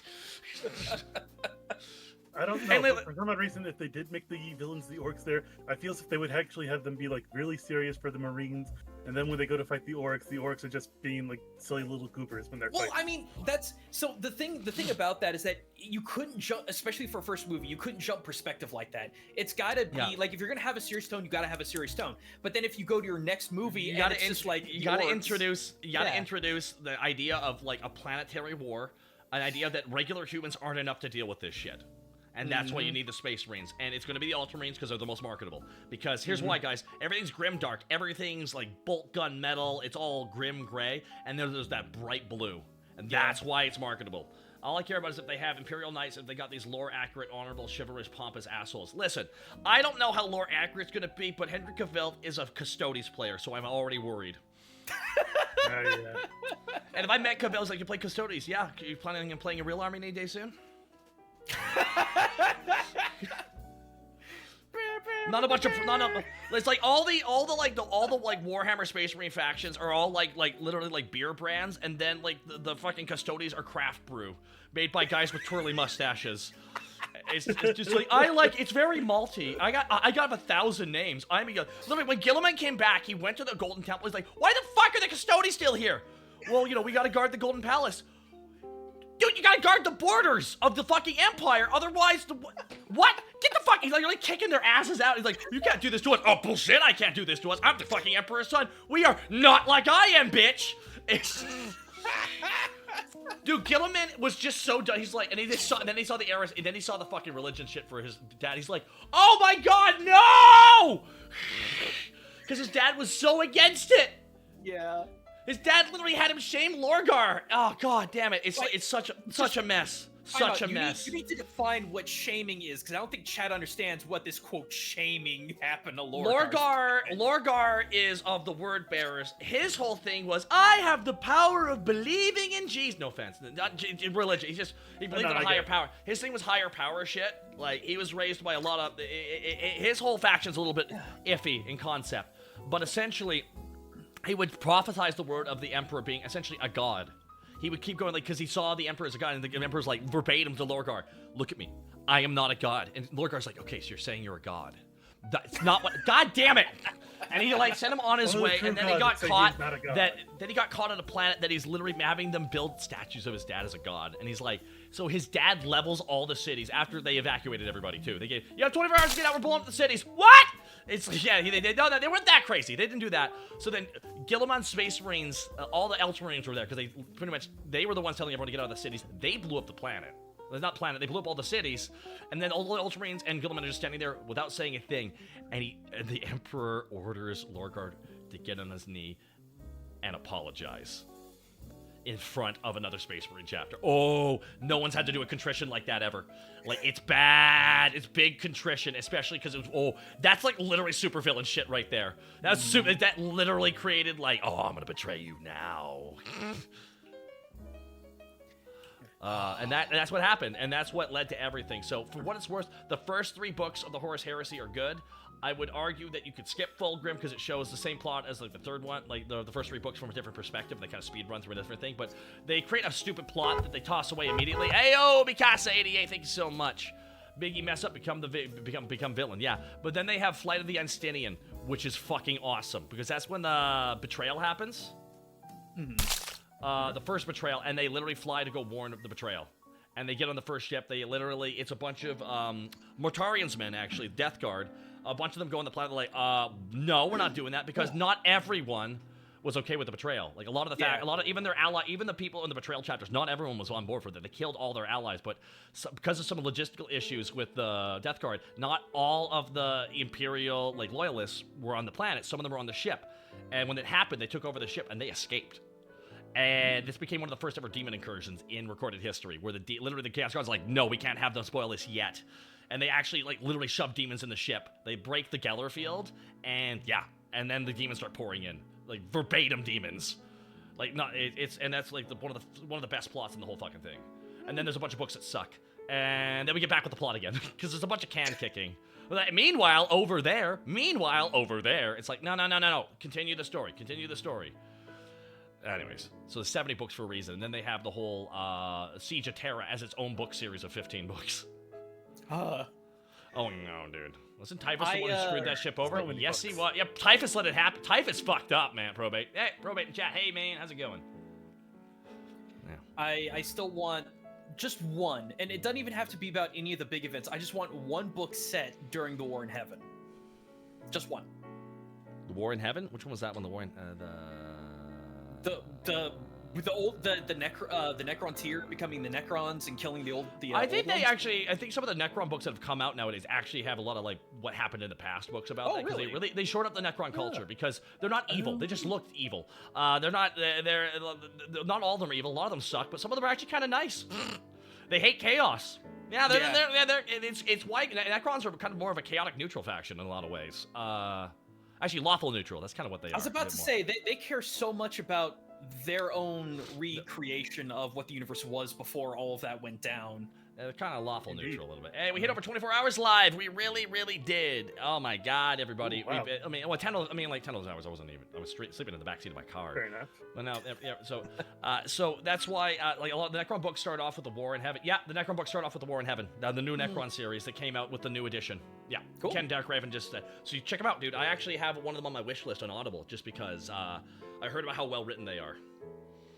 I also want just a little story about Kroorks. Please, just one little tidbit. Doesn't have to be a lot. Chaos Orcs? No. Kroorks. Kroorks were the pre-evolutionary form of orcs before they de-evolved because they didn't have any good fights to keep them in tip-top shape.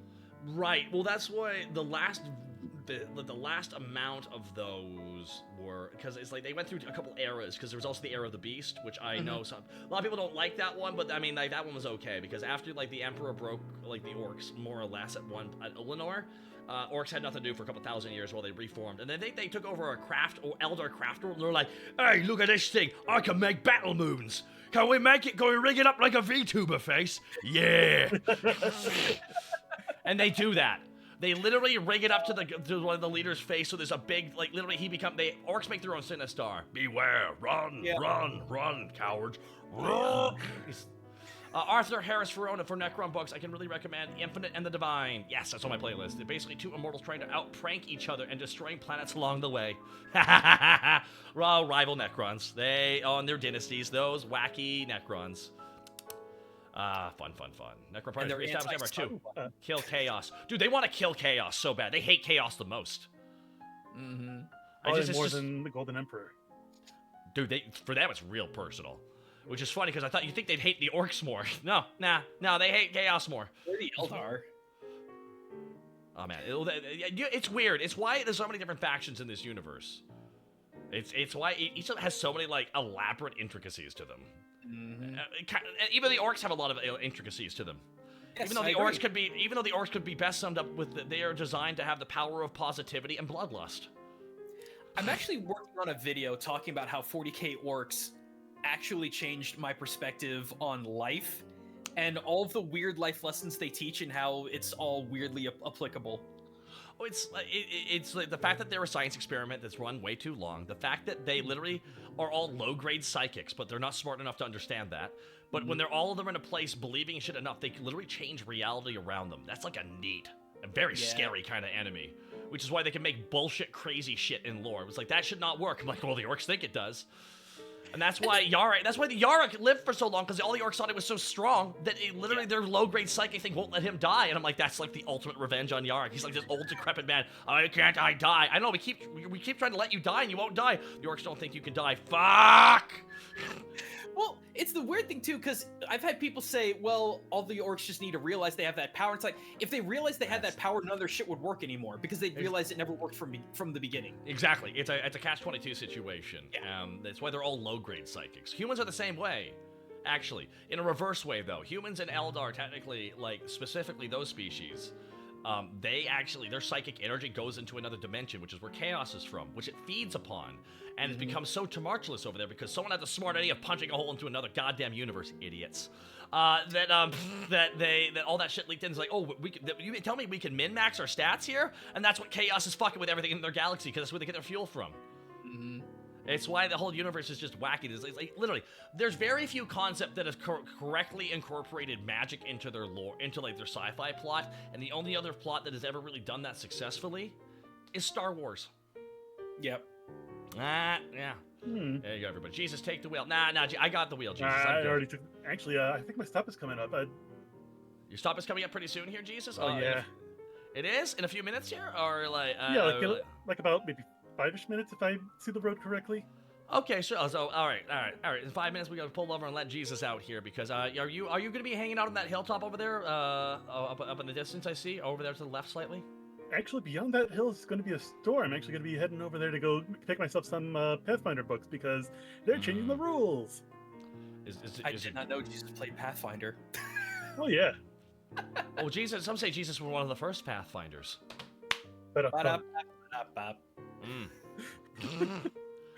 So now that you've read through all these different factions, out of all the Space Marine, out of all the Primarchs, who is your, out of all the characters, like you don't have to like it, but what was the one that was the most compelling for you, would you say? For me? Yeah. Rabute Gilliman. Gilliman, really? Okay, interesting choice. So here's the thing. When I actually looked through what he went through, what he did for the Imperium, and everything that he hates about the Imperium, I'm like, this is the man that needs to be in charge of the Imperium to actually bring it.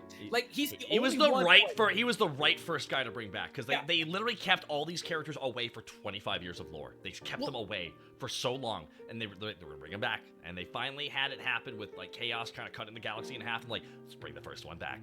It's the best reset they ever could have done for the galaxy. Continue on. It's like he's not creating the Space Marines chapter to just be good at fighting or seek out honor and glory. He's making statesmen because he knows he needs them. Like people say He's infrastructure. The motherfucker's infrastructure, and he's like literally logistics and shit. That's what breaks armies, is oversight of that. Yeah. And the like everything he has ever said of it, and the Ultramarines in general, like I find they get a bad rap because all the other Space Marine chapter players are just angry that their faction is not on the front of all the boxes. To which I tell the Space Wolves players to stop whining. They have their own special units. Jesus. Dude, Sorry, the second they announced the movie, I swear to God, I'm gonna go into the comments and it's gonna be nothing but Space Wolves players demanding it be all about them. I'm like, no, you'll be the first variant Space Marine. It's not gonna be about you, okay?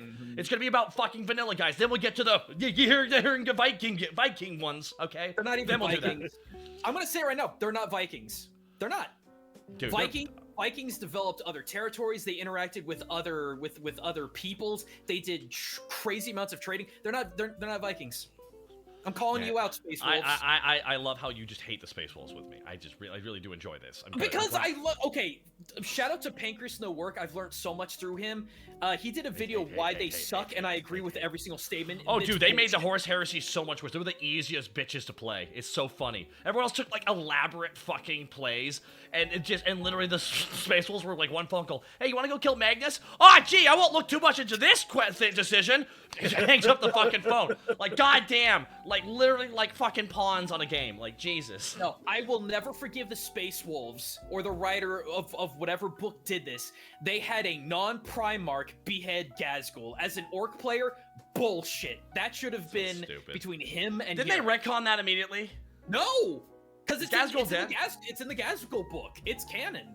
Is Gazgul dead now, or did he get his head attached again? No, his head is now reattached to a big fuck-off suit of power armor. Hooray! I love Oryx. He's like, he's man too angry to die, because now he actually has beef with somebody else now. No, because Yarick died, and this is new. Yarick was killed by Angron. Angron went and finished off Armageddon. And guess who's going after Angron now? Literally, the Orcs have declared a war. Oh, I'm glad to hear that Gazgul got better. Literally, Gazgul declared a war against Angron. I'm like, holy shit, what's happening here? What? Like, I'm like, oh my god, did Chaos just piss off the Orcs? Yeah. Shit! That was not. Oh, damn it, Angron. First time you're back, you immediately piss off another faction. Oh, Taka. So Gazgul needs to roll up in front of the bronze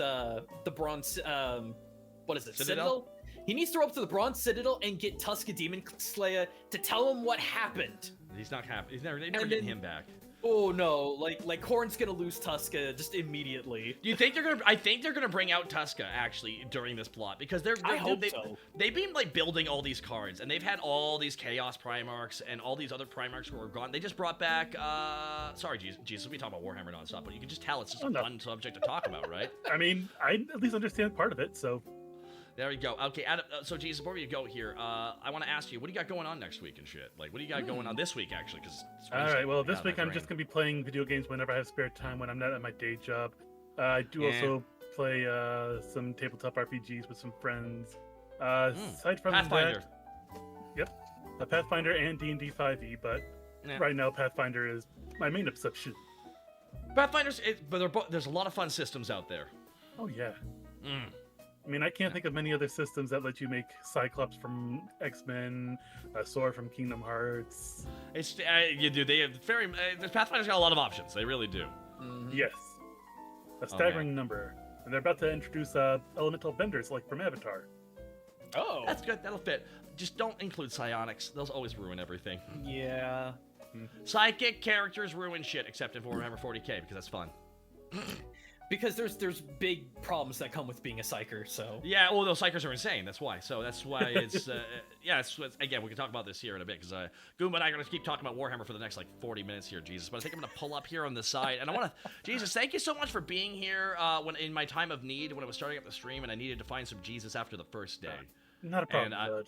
It was really great having you here, and Goomba, I'm happy you got to meet our Jesus here. Oh yeah, it was a good time. Yeah, it was good to meet you too there, Mr. Goomba. Yeah. Or do you prefer Gaijin? Gaijin's good. Trying to get away from that registered trademark. Oh, you're that kind of Goomba. Okay, I thought you were the... I thought Goombas weren't... I thought Goomba, the name isn't copyrighted, but the look of Goombas is. I mean...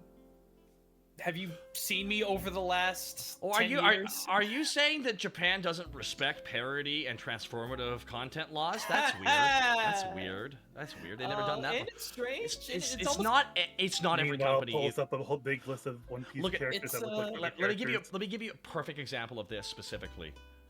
Nintendo's still taking takedown videos of literally Tears of the Kingdom playthrough videos, but literally. But the Elden Ring dev team literally sent a sword to let me solo her. That's the difference of some companies. It's like some companies like they don't want anyone to be bigger than the brand or anyone be adjacent to the brand. They want it to only be the brand. But it's like, well, then people aren't going to celebrate it. It's why New Japan Pro Wrestling did really well for a couple of years internationally. Everyone was loving sharing their shit, and then they got a new CEO who put a kibosh to anyone posting gifs of their of any moments from their matches, and all of a sudden the interest in their product plummeted. And I'm just like, can't put one and one together on that one, huh? Why is Taka driving? You'd be surprised. Why is Taka driving? Shouldn't he be letting Jesus take the wheel? Well, Jesus is actually going to park us here real quick. Jesus, I'm going to let you take the wheel real quick here because everyone's there we go, Jesus. Thank you. Oh, no, not again. No. We're going to pull over. I just learned how to drive not even like an hour ago. We're just going to like pull over. Oh, here we go. Here we go. See, Okay. There we go. You're doing good. Whoa, G. No, not G. That's the other lane, Jesus. That's the other lane, Jesus. That's the other. Oh, okay. I'm doing my best here, man. We're going, and you're doing, Jesus. You're doing okay. You're good. You're good. Okay. It's gonna be a very quick break here, everybody. Wait for this, everybody. This is all right. It was gonna hurt. There we go. Okay. Thank you, Jesus. Appreciate that, and thank you for coming on my show. Thank you for coming on my show, Jesus. I enjoyed the drive, although I will admit I probably don't want to drive any time again. I'll just be the passenger. Well, you don't like driving in a 2,000-pound flying piece of metal? It's yeah, not that fun. could be responsible for the death of not only yourself, but others around you. Yeah. I love that the dividing line is a yellow line that we agree is there. It's the best. It's the best. Try to convince Texans of that, Taka. I challenge you. I will tell you right now that U-turns are illegal in Canada, and in Texas there's lanes for them. They sure are all over the place. But Jesus, thank you so much. You have yourself a good night, man, and you have best of luck with your prophesizing and everything tonight. And best of luck for you guys too, especially for your TTRPGs and RPGs. Yeah, we'll do tabletop RPGs. It's never ending, Jesus. Thank you, Jesus. Oh, by the way, you want to move up? Oh yeah. Oh, there we go. Thank you. Okay, cool. We'll move you over there. You move over a little bit to the side, I think. I was getting a little nauseous in the back seat there. It's like I can't never read, right? That's me. All right, let's drive here. Bye, Jesus. Bye, Jesus. You know what helps with car sitting is sometimes like you got that rock gut. Yeah, absolutely. Oh, dude, you're straddling the e-brake. I think you need to move over. Sorry. Like I gotta move the sack. Yeah, it's quite a lot. It's quite cumbersome. Yeah, you're telling me. You're not even moving, man. This is crazy. Just sitting there. Do you want me to move you? Are you okay? Do you want me to move? I can move you. Oh, okay. I mean, I wasn't sure. Here we go. What's this? Well, there you go. Now you're in the seat. There you go. There you go. Okay. See, now it's all squared up there. I want to make sure I did this right. All right, so we're just gonna keep talking about Warhammer, right? Because we're such fucking nerds for it, right? Like, we can't shut the fuck up about it. It's just here's the thing about Warhammer. There is people like, how do I get into it? Where's a good entry point for Warhammer? And what looks cool? Yeah, exactly. There you go. There's like 1,000 entry points for the franchise. Yeah. Right? Yeah. Oh my God, not again! Well, Gundam, I don't know what to tell you, bro. No more Warhammer. I'm telling you right now, guys. Like, you want to talk about the DC universe? I don't know, man. Oh, let's talk about the Flash. I didn't watch it, man. But I feel bad for Lanny because Lanny's a Flash fan. He's like, God damn it. Oh no. He's always been a Speedster fan, and he's like, he tried to watch the Flash series. He's like, it's too cheap.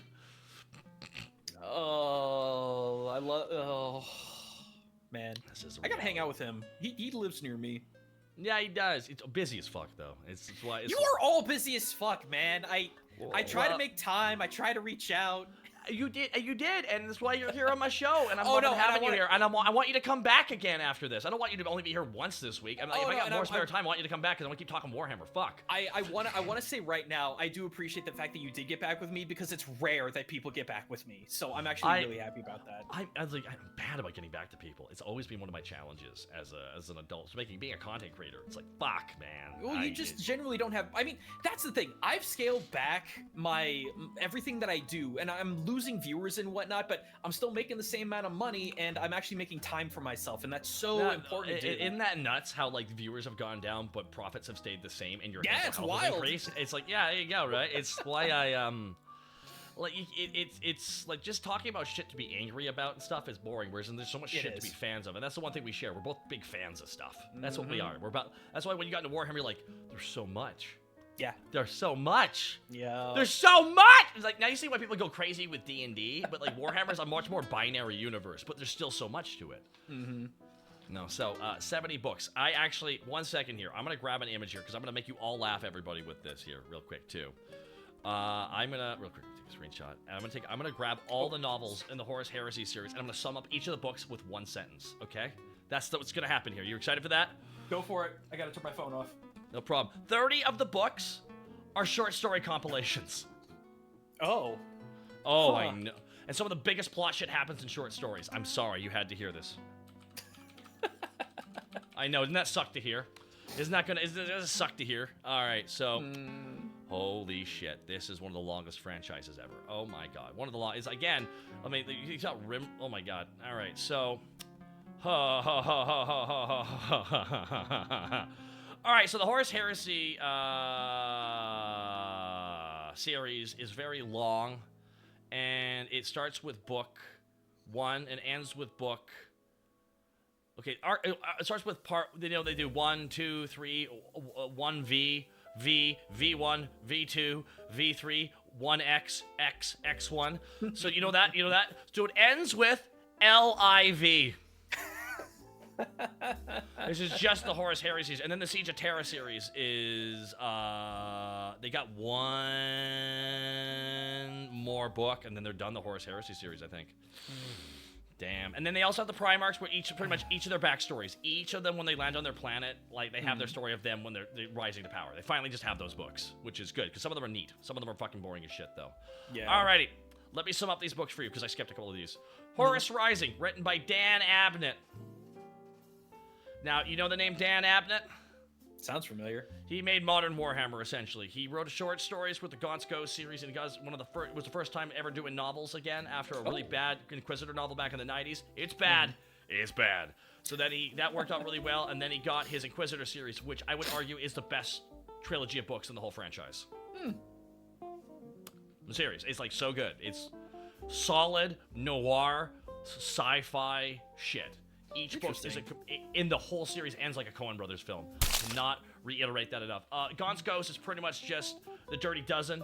It's like pretty much the way it works is if you conquer a planet, it falls to your regiment. But like literally, Gaunt's Ghost, he got in charge, and that day chaos invaded, and he got like 2,000 soldiers on his ship before they were blown up, and that's the end of it. He literally has 2,000 troops. That's it. Now the Kaivis Kane series you heard about, that's about the commissar who likes everybody, and it's a comedy series, and I love it. I've actually listened to a couple of those books. They're pretty good. They're all written by the same person too, and also the fucking actor who does the narration, who plays Kane, is so charming. Yes, I hard agree on that. It's just like, but it makes you wonder if it was really a good idea. But nonetheless, had some Tana and Jurgen with his fragrant odor, of course, accompanying it, joined me at the side. I love how Jurgen was a vehicle to prove that porn existed in the Imperium. Dude, he watches porn all the time and jerks off in his own time. So it's implied that he just smells like cum. It's literally what they're implying constantly. But also, literally, the reason, like, quote unquote, the Emperor has agents where his subtle influence is influencing people, and Kane is one of them technically. But the thing is, he can't influence a blank, which is what Jurgen is. Now we have psychers. Everybody has psychic powers, and blanks, which are rare. Like 1 in 100, 1 in 1,000 psychers is a blank, and it's the reverse. They actually have no psychic field whatsoever. So they're odd. When you look at them, they make you feel strange because humans are low-key psychic as well. So it almost feels like they make you feel off-putting. You ever stand beside a person, you're like, oh, this person, I don't know. You don't even know who they are. There's a smell, there's a vibe about them. That's who a blank is. So Kane's so charming that he gets this second in command, he gets this like guy who helps him out, who's a blank, and it's implied that the Emperor pushed him in that direction to be near a blank, so the Emperor could then move him into situations where he needed a blank. In his game of like psychic chess. So anyways, Horus Rising is where it all starts. Dan Abnett wrote the book. Fantastic. 2006 came out. It kind of explains everything. False Gods. That's where he starts falling to chaos. He gets cut by a blade. Then Erebus, who is the start of everything, takes him to a planet. And then they corrupt him. Galaxy in Flames, they betray everybody. There you go. That's it. They just blow up all the people in their factions who've decided to turn, who are still loyal to the Emperor, who won't join with them. They kill them all in a big battle. Except for one guy who becomes Batman. We'll get back to him later. Flight of the Anstinian, book number 4. One of the best books, written by James Swallow. By the way, book 3 sucks. Book 4, Flight of the Anstinian. After that betrayal happens, a bunch of guys are like, whoa, what the fuck? Let's get out of here. And they do. And that's the plot. Fulgrim. It's the same 4 plots, but from the perspective of Fulgrim, and he has a stupid plot where there's a demon in a picture, puts his soul in there, and then they retcon that immediately. Descent of Angels. Oh boy, the start of the fucking Dark Angels plot. It's the book number 6, which is a bad step. It's the fucking origin story for the Dark Angels. I hate the Dark Angels. I don't like them. And it's probably the beginning of that one. Boom. All right, Legion, book number 8. We got book number 7. We got Dan Abnett back in the seat again. He's writing the story about the Alpha Legion. It's a plot about Alpha Legions and soldiers. Fuck it, it's a great plot. Kind of explains that they're gonna help with the Horus Heresy, but they're doing it ironically. Book number 8. We're book number Battle for the Abyss. What a piece of shit. No offense to the writer, I'm so sorry to Ben Counter, because I know he's had some good ideas, but he wrote the 3rd book too, which was considered one of the worst books. Then he wrote Battle for the Abyss. It is the most tropey nonsense ever. There's so in secret, a bunch of villains built a big ship in secret that's the size of 10 big ships, but then they find out, so then a bunch of heroes join on board, and then they blowed it up, the end. All right, moving on. Book number 9. It's not a good plot. Book number 9, Mechanicus. This is covering the heresy happening on Mars, which is weird, because it's in the solar system, so they had to isolate Mars. All right, boom. And then focus on Mechanicus, gives a lot of backstory to Mechanicus, kind of reveal a bunch of shit about a Catan as well. They really reveal a lot of shit in that plot. Moving on! Here we go, moving on. Would you like more Dark Angels or Space Wolves? Equally. I actually dislike them equally. Really? Here we go. Dark Angels are very edgy, and Space Wolves are just... I've dealt with so many Space Wolf players thinking they're the greatest thing ever when all they are is just wolf-themed Space Marines. Like, they're the most banal of them all. Anyways, I go into that.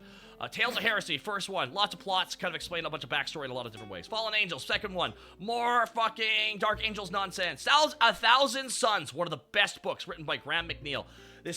We go back in time. This talks about when the 1,000 Suns were censured for using psychic powers, and they had that whole thing that happened on a planet where they were told, all right, no more psychic powers, because the Emperor didn't want to reveal all the demons yet. He still kept that to his thing, so it focuses on that and how then they were attacked by the Space Wolves for breaking the Edict of Nicaea. It was Nicaea. You've probably heard of that phrase, the Edict of Nicaea.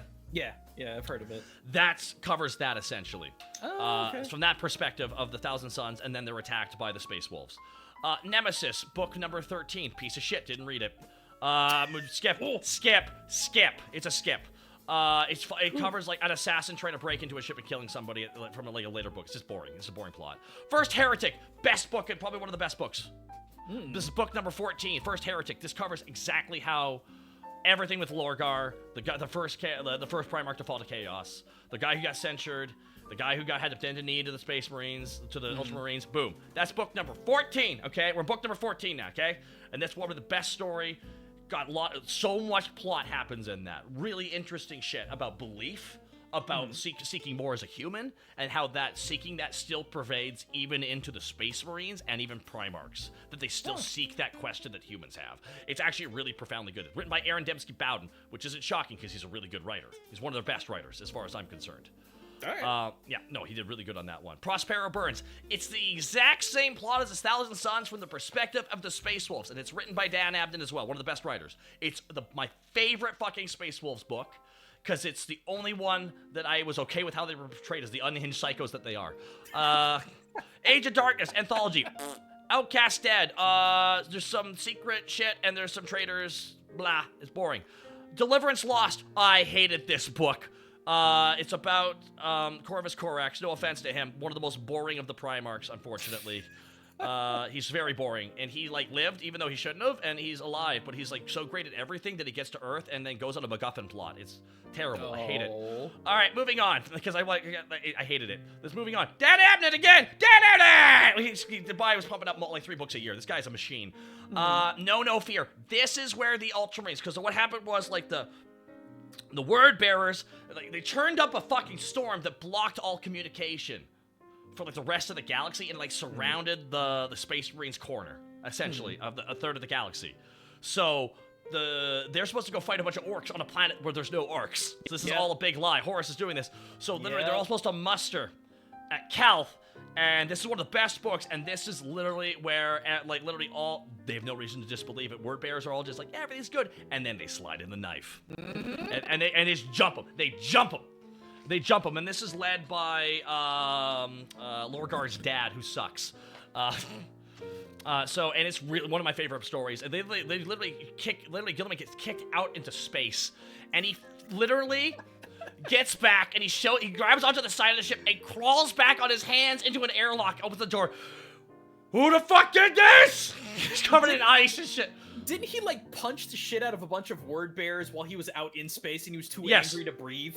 And he used their corpse actually for momentum to get closer there, because he can actually breathe without air for like 15 minutes. Because why not? They're demigods, essentially. They're like fucking demigods, essentially. So then they know no fear. That's what that one's about. Primarch Anthology, just some backstory for some guys.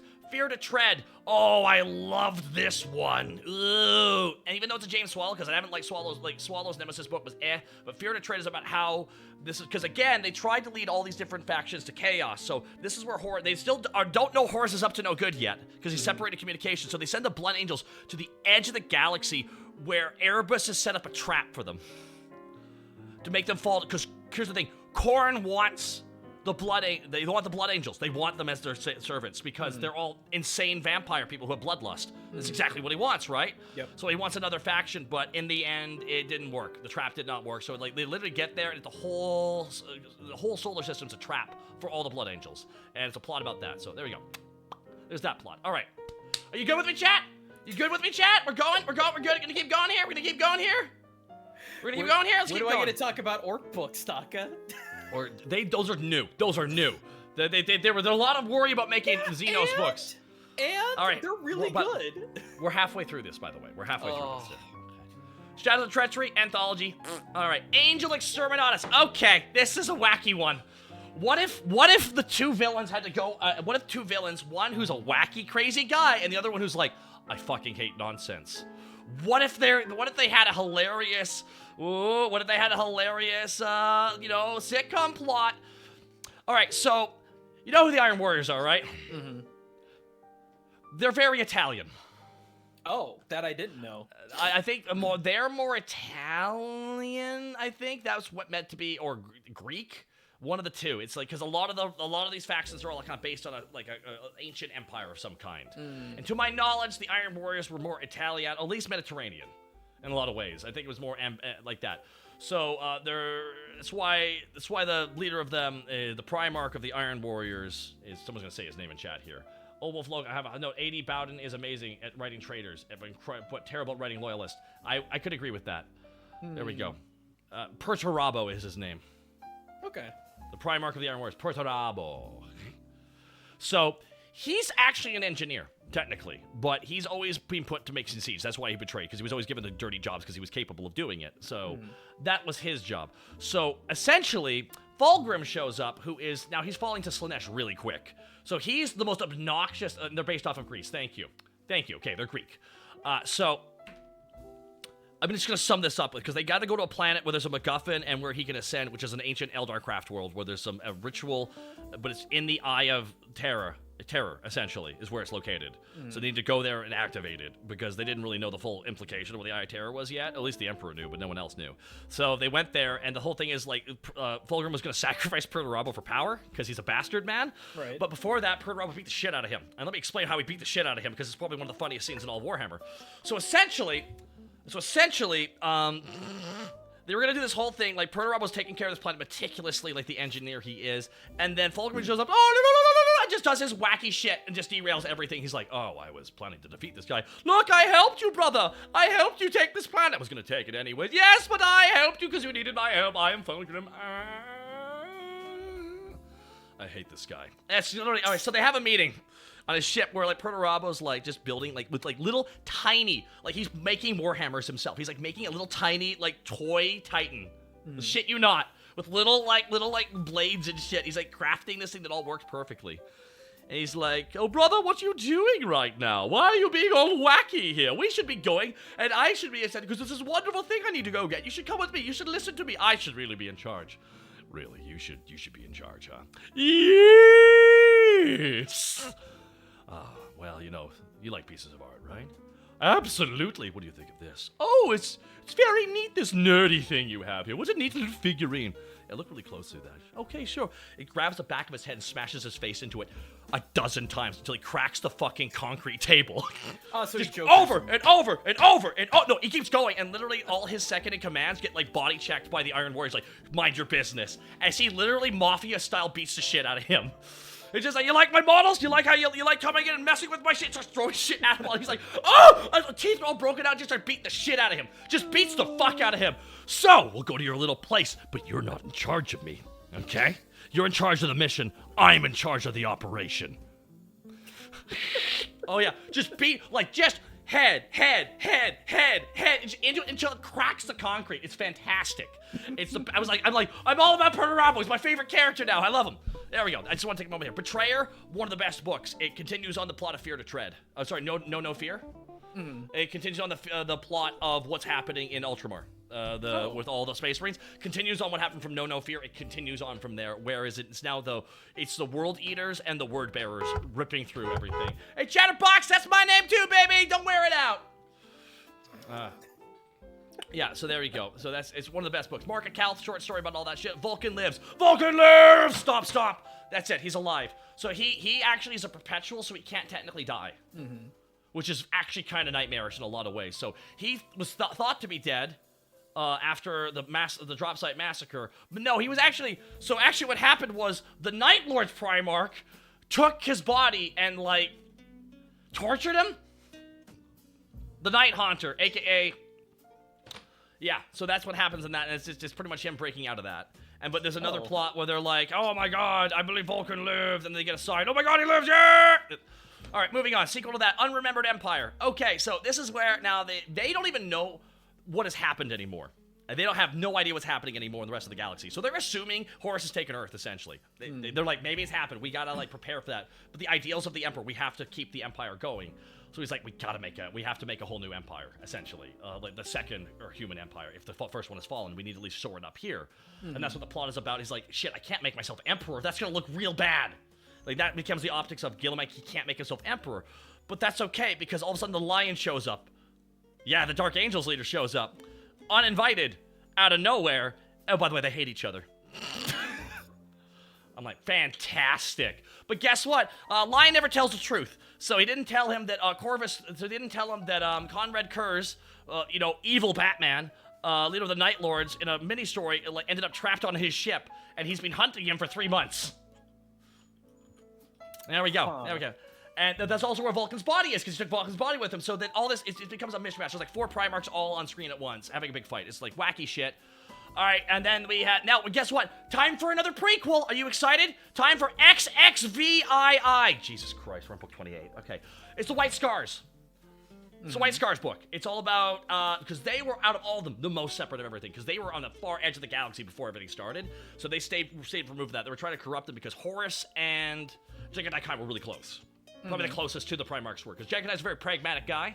Horus is too, and they kind of got along in that regard. So that's the plot about that one. Vengeful Spirit is a continuation of Horus's plot. It's fantastic. Love it, actually. Damnation of Pythos. Gets a lot of hate, but it's some good horror. Just real good horror. I loved it. Alrighty, moving on. Legacy Betrayal, Anthology, Deathfire, continuation of the Vulcan Lives plot. It's very boring. War Without End, Anthology, Pharos, continuing on the Unremembered Empire plot. It's actually okay, but the Night Lords were following the Dark Angels, and now they're near Ultramar. But the Pharos beacon, okay, let me explain this. The Pharos beacon was Eldar tech, or Necron tech, or Old One tech. I don't fully know what tech it was, but it was a beacon on a planet, essentially. That's ancient tech that has the ability to, like, teleport and shit, too. It had a bunch of really cool abilities. It explodes at the end, and at the last page of the book, literally, it talks about this creature with many eyes in between all these galaxies in the void of space. And it sees this flash of energy that it's never seen before. And it turns, and part of itself breaks off to go that direction. It's some of the Nids. It exploded, and it was such a powerful beacon that exploded that it literally, the Nids were like, because the Nids are a massive eldritch creature in the middle of the void. It's an invasive species, and it went that way, and parts of itself goes that way. And that's what happens. That's what some of the... It takes about 10,000 years to get there, but, you know. You got time. Yeah. All right. Eye of Terra, Anthology, Path of Heaven, continuing on Jagadice Khan plot. He needs to, like, speedrun getting to Earth because he's there on Earth in the plot, so they gotta get him there. So they find a teleportation thing, and then they gotta fight all these guys, and then they get there. Silent Moor, that's with them. That's where they form the Grey Knights, essentially. The worst fucking addition to all of Warhammer. I hate them. All right, so there we go. It kind of talks about some of their stories. Angels of Caliban, part 3 of the Dark Angels plot. Don't like it. Praetorians of Dorne. All right, this is where Dorne is defending the galaxy from a bunch of invaders. Not that great. It's okay. It's fine. Then they have a Korax Anthology series where Korax dies at the end, or does he? I don't know. Either way. Master of Mankind. This is good. This is actually why the Emperor's not helping on the wars, because he was building the webway. He was like, literally, right. He was trying to go, literally, he was like home and gardening the webway, essentially. You know what, I like this. What I would like the more is I'd like to knock down this carrying wall and go for more of an open concept here. Maybe an island in the middle, guys. That'd be fantastic. They're flipping this Eldar house. That's what he's doing. We're flipping this house, guys. But when, you know the story about Magnus was like, I gotta warn my dad about the betrayal, and he just, like, was played by Zeech, and he just, like, zips through the entire line, breaking all these holes. The demon's born, like, dude, you fucked it up! So it's him pretty much patching the hole, because he literally has to, like, physically, like, keep back all that shit. He has to physically sit in a chair and stay there. To make sure that all this shit doesn't just explode into this portal underneath Earth. So that's what he has to do. Great story. I think it's amazing, actually, even though I usually hate Custodes trash. So there you go. Garo is just an anthology series about James Swallow's OC. So there we go. Shatter's Legion anthology, Crimson King. It's just like, we gotta get back Magnus, who's been shattered, so they get back Magnus, and now he's a little bit more evil. There we go. Talarn, there's a planet. It's like there's a bunch of fighting. Over. Ruinstorm. All right, this is kind of like, this is where they actually have to break. This is where all the people, this is a continuation of the plot again with the Dark Angels leader, because at the end of the Unremembered Empire, because like, they need a leader, and like Lion's like, you're not gonna be the leader. Like, you think I'm gonna make you the leader, though, dude? You think I'm gonna let myself be the leader, or you'll be the leader? I don't fucking trust you. Good, I don't trust you. Well, yeah, you didn't tell me that we had our brothers secretly hidden in the ship. I didn't think that mattered. Yeah, that mattered! It's like, anyways, it's why they don't like each other. So then, Blood Angels show up, though, at the end of it. So they're like, oh, fine, quick, Sanguinius, you're in charge. Whew! Swipe, glad away, thank God. Alrighty, moving on. Like, literally, they both go, fine. Sanguinius is like, he's a chill dude. He can be in charge. He looks like an angel. It's perfect. We'll do that. All right, we're almost done, guys. We're almost done, chat. We're almost done. So then all three of them have to power on through the Ruinstorm to get to Earth. So they make the strategy of, okay, here's what's gonna happen. Dark Angels are going to go and attack everyone, all the fucking Traitor Legion's home planets to split their forces. Smart play.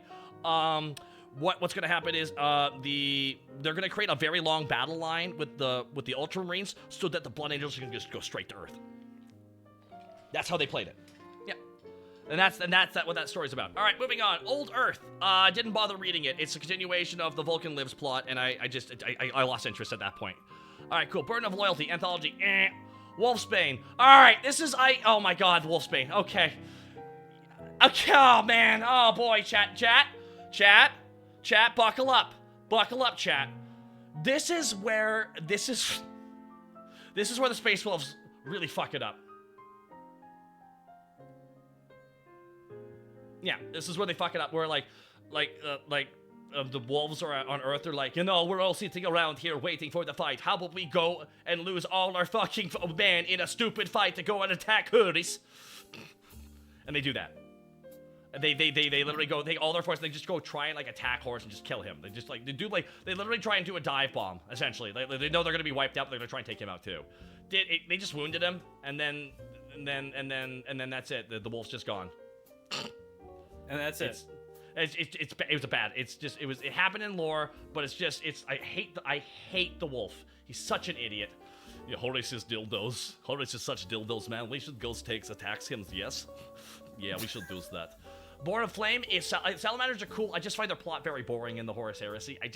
I like them as characters a lot, but their story in the Horus Heresy really bored me. So there we go. Slaves to Darkness. It's okay. So this is where now all the Chaos Primarchs hate each other because they're all fucking mad at each other for a million reasons. A lot of betrayals and shit. So then they have literally, because Perturabo is mad as fuck at Fulgrim, leader of the Emperor's Children, and because Fulgrim tried to betray Perturabo to get godlike powers, and the big thing is as well is Lorgar like, Angron wants to kill Lorgar for turning him into a demon.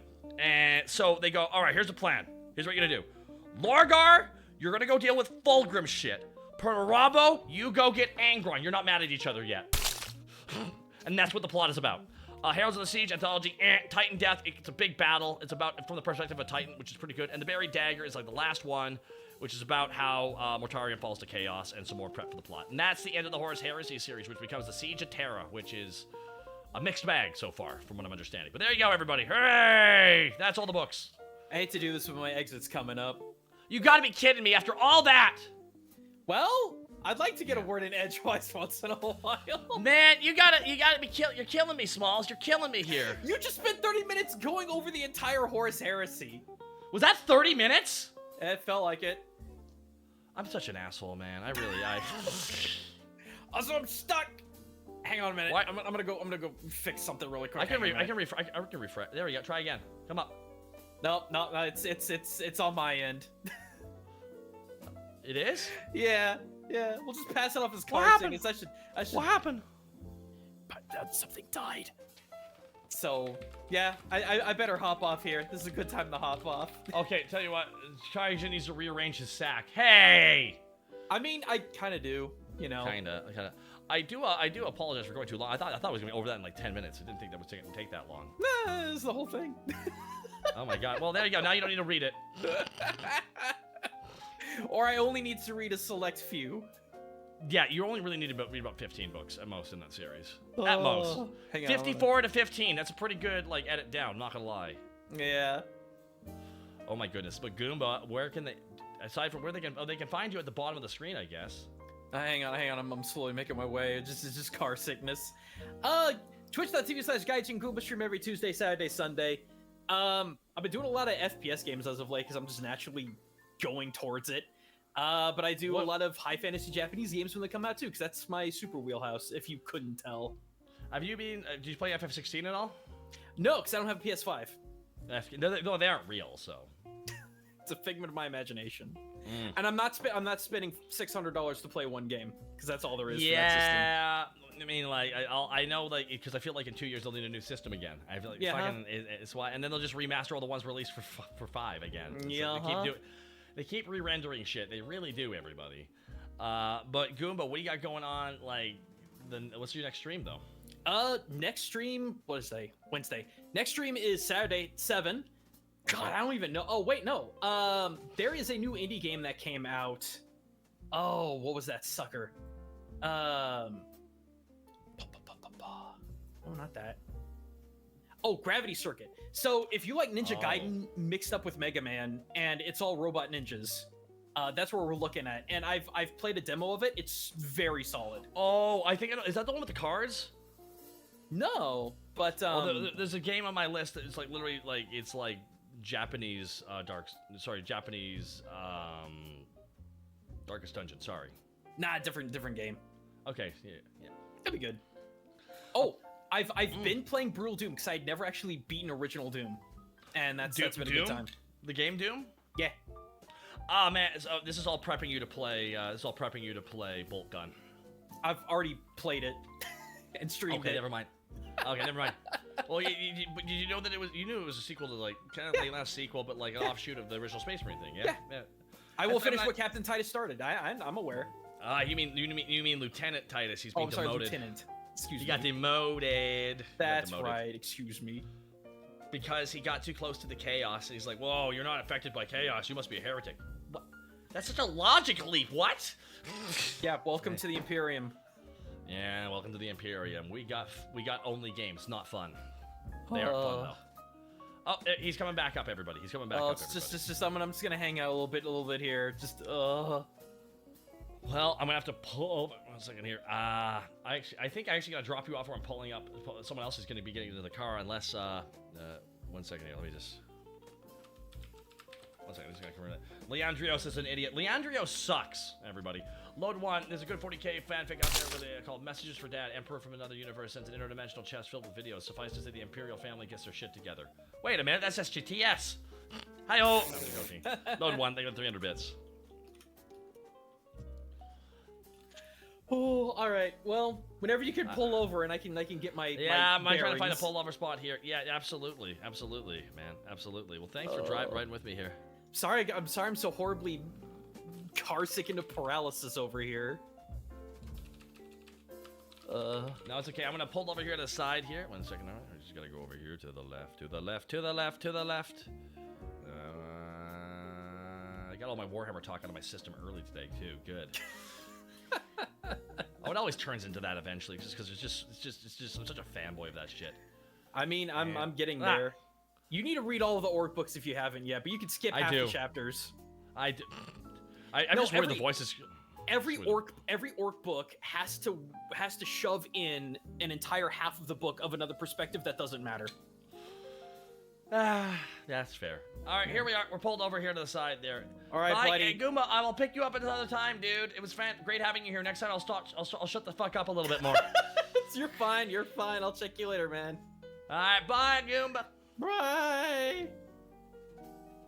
Oh my goodness. That guy's in Goomba. That guy's in Goomba. I'm gonna go for a quick bathroom break here, real quick. Real quick here, guys. I think I'm gonna go for a. Actually, there's a turn stop up there. Oh my goodness, here, guys. I'm just real quick here. I think I'm gonna pull over here to the side here, real quick. Real quick here before we continue on here. Yeah, so. 1 second here, guys. I'm gonna really quickly pull over here to the side. Guys, I'm gonna go to the bathroom real quick, and I gotta go pick up somebody else here in a quick second here. And based on the messages I'm getting, I gotta like really prepare for this. Like, what the heck does that even mean? Prepare for what? No one can prepare for me. I don't shut the fuck up about Warhammer, apparently. I chase away all my friends! Ah! Alright, be right back. 1 second, guys. Oh, bathroom right over there. Fantastic. Real quick. Be right back. 1 second, guys.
All right, let's keep driving here. Keep on driving.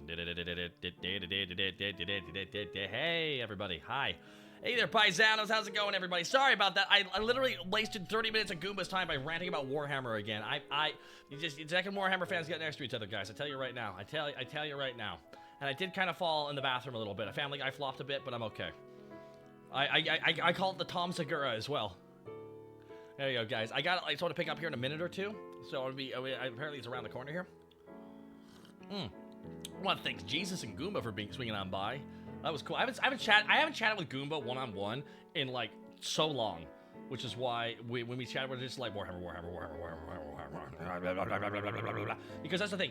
He's very passionate. Like when we talk about Japan, I'm like, I wish I knew as much as you so we could passionately talk about it. But now he's into Warhammer. I'm like, oh my god, we got something we share. Ha! It's good shit. So that's how it works, guys. I want to thank you all so much, everybody, for gifting the subs, gifting the bits, and everything too. I mean this right now. We are. Oh my god. We are. Oh, only a little over 150 away from me taking my top off. Oh no, oh no, oh no. And then I'll be Alucard for like a good couple hours. Are you ready for that, chat? Are you ready? Maybe a bit, huh? My voice is all warmed up here too. But chat, how have you been doing today? I do apologize if I derailed y'all with that Warhammer talk, but I'm just a fanboy, you know what I mean? I'm just a fanboy, you know what I mean? If it was Genshin Impact, oh man. I'm kidding, I don't know.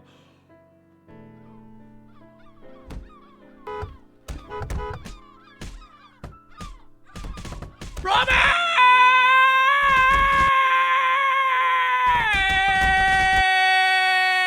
Can't even handle it all. Oh my god, Probate!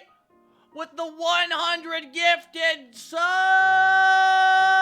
Look at that number cranking. Oh my god, with gifting over 200 subs for this stream. My god. Just Probate lifting's like, all right, I'll do some of the heavy lifting today, I guess. Oh my god, we're 50 away. Jesus Christ, 47 away. My god.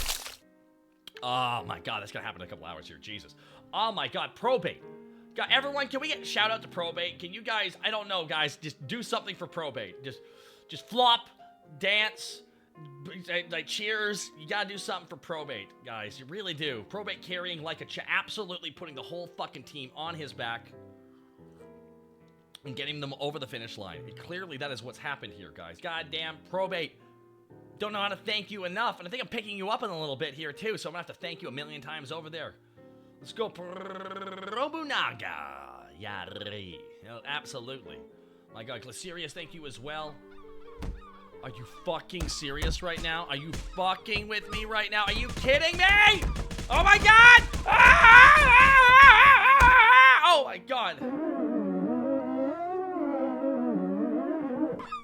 God damn, oh my god. And Arthur Harris Verona with the 10 gifted subs. Thank you as well, Arthur Harris Verona with the 10 gifted subs.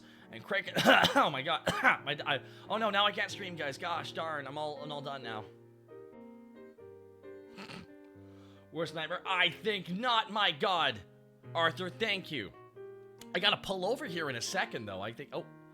Actually, yeah, I'm right over here. I think I'm just gonna pull over here to the left here a bit, guys. Again, oh my god, thank you again. Jesus Christ, you guys. My god, okay. Pull over here and hit stop, and is that Dr. Caliban? Not everyone knows Caliban, but I, oh, all right. Hold on. Hello. Hello. Let me get a little bit. Oh, that's not right. Yeah, we had a Tanuki sitting in there. He had to adjust a seat. All right. Oh, hey, do you have some room in your trunk? I have I have an. Oops, that was wrong. Whoa! No, that's okay. It's okay. Oh my. Hang on. I just, I have to get. There we are.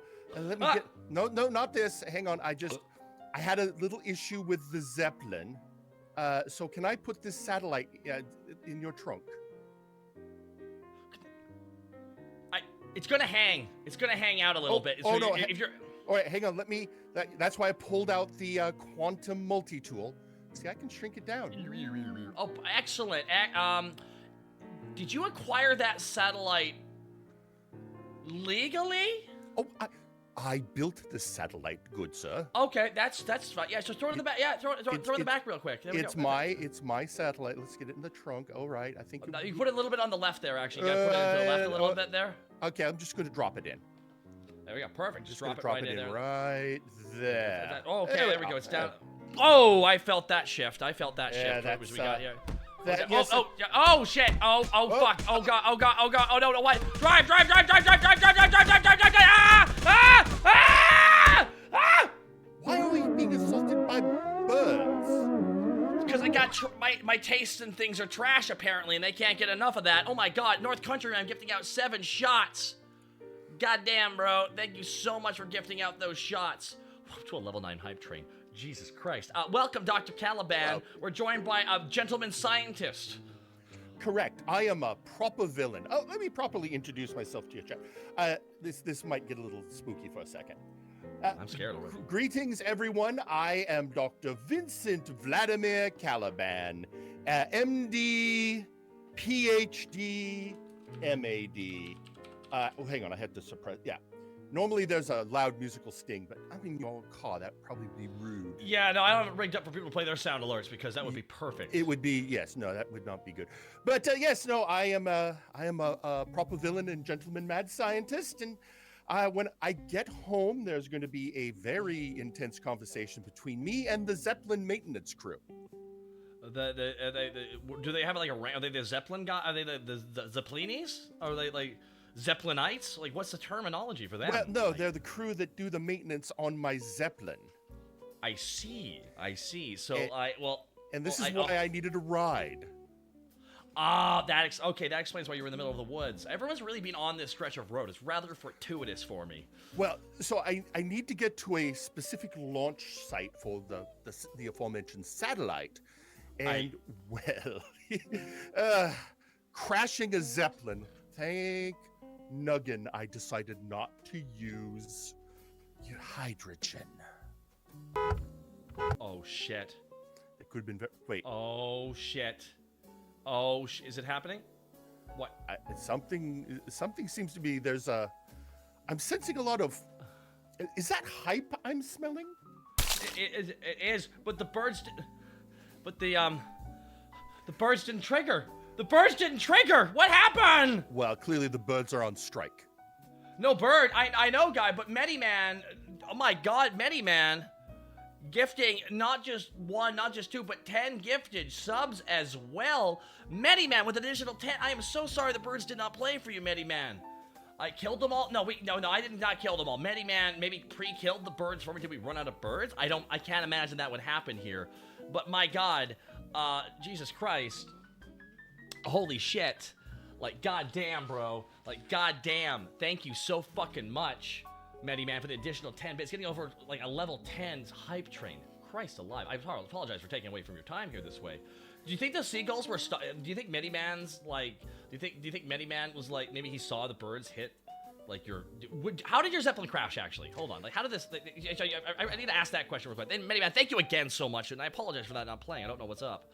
Well, not to be too ironic, but bird strike.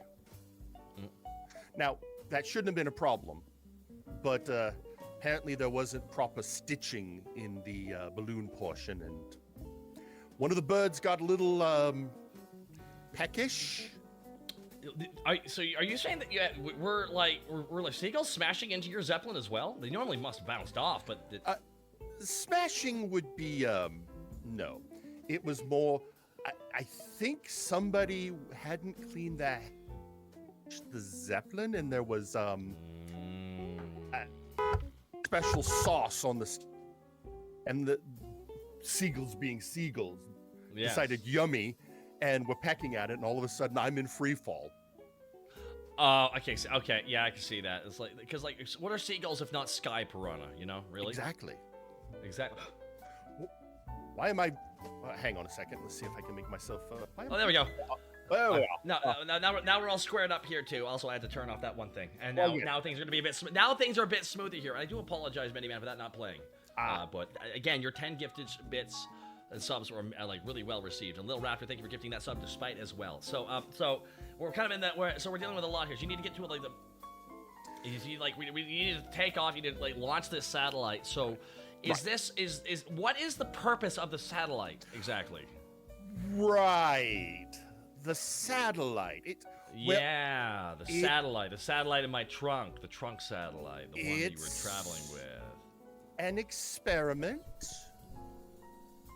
Next stage, You said that ominously. You said that very ominously. Well, it's you have to.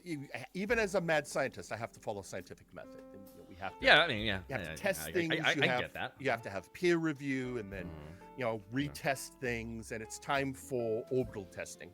Ah. Okay. Correct. Now, What are you testing? Well, I've been working. I don't know if the parlance in my industry is doomsday device. Although to be How fair, do you make money from that exactly? Like, is it blackmail usually? usually yes, it's blackmail or extortion really.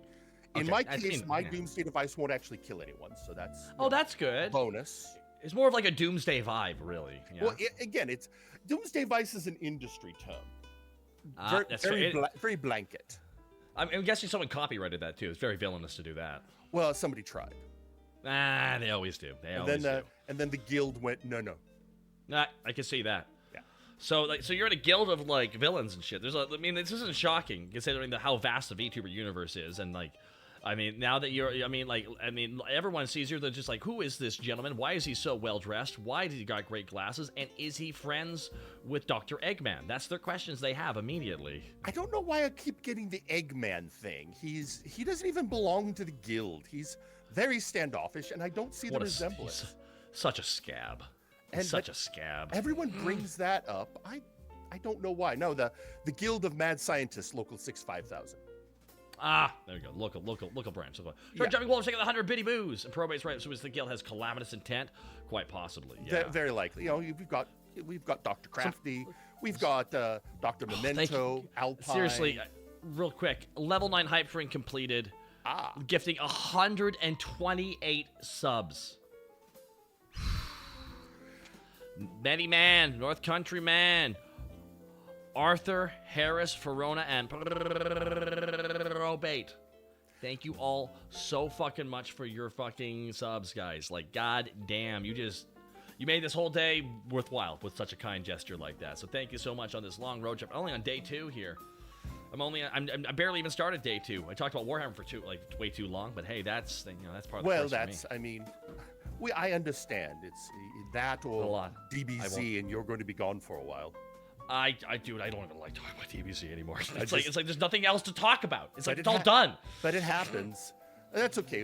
When the VOD comes out, there can be some time lapse. There will be. The VOD. I don't even know if the VOD will be usable. We'll have to find out at the end. But I mean, like, all the copyright music's on a separate timeline and everything like that. But there'll just be branded parts where I'm just... I mean, that's fair. We had Jane! We had to do that this weekend. There was a copyright strike on day 1 of Multivania. We had to use the same intro. It's the music, isn't it? It was the music. It's always the music. So we had to do that same trick for day 2 because we weren't going to not use the video. I could see that. I'm sorry you had to deal with that copyright shit. It's very obnoxious because it's like, I'm just trying to make content here. Exactly. So that happened, but no, it's fine. It's fine. So yes, I just need to launch the satellite, and then I can do my next stage of experimentation. And that's good. Good. More or less good. I mean, so far nothing untoward is going on here. But then again, I haven't seen you break out into song about how great your plan is. But I don't see that happening. Well, I'm not. You're not the singing villain. I know. My singing voice is horrible. Well, that's okay. It's okay. I can't sing now because I was chopped up my voices from yesterday. Fair. No, I love to sing a song. Yeah, it's not happening. It's not happening. Oddly, I was cast in a musical once. As who? Are you familiar with a gentleman named Aleister Crowley? Yes.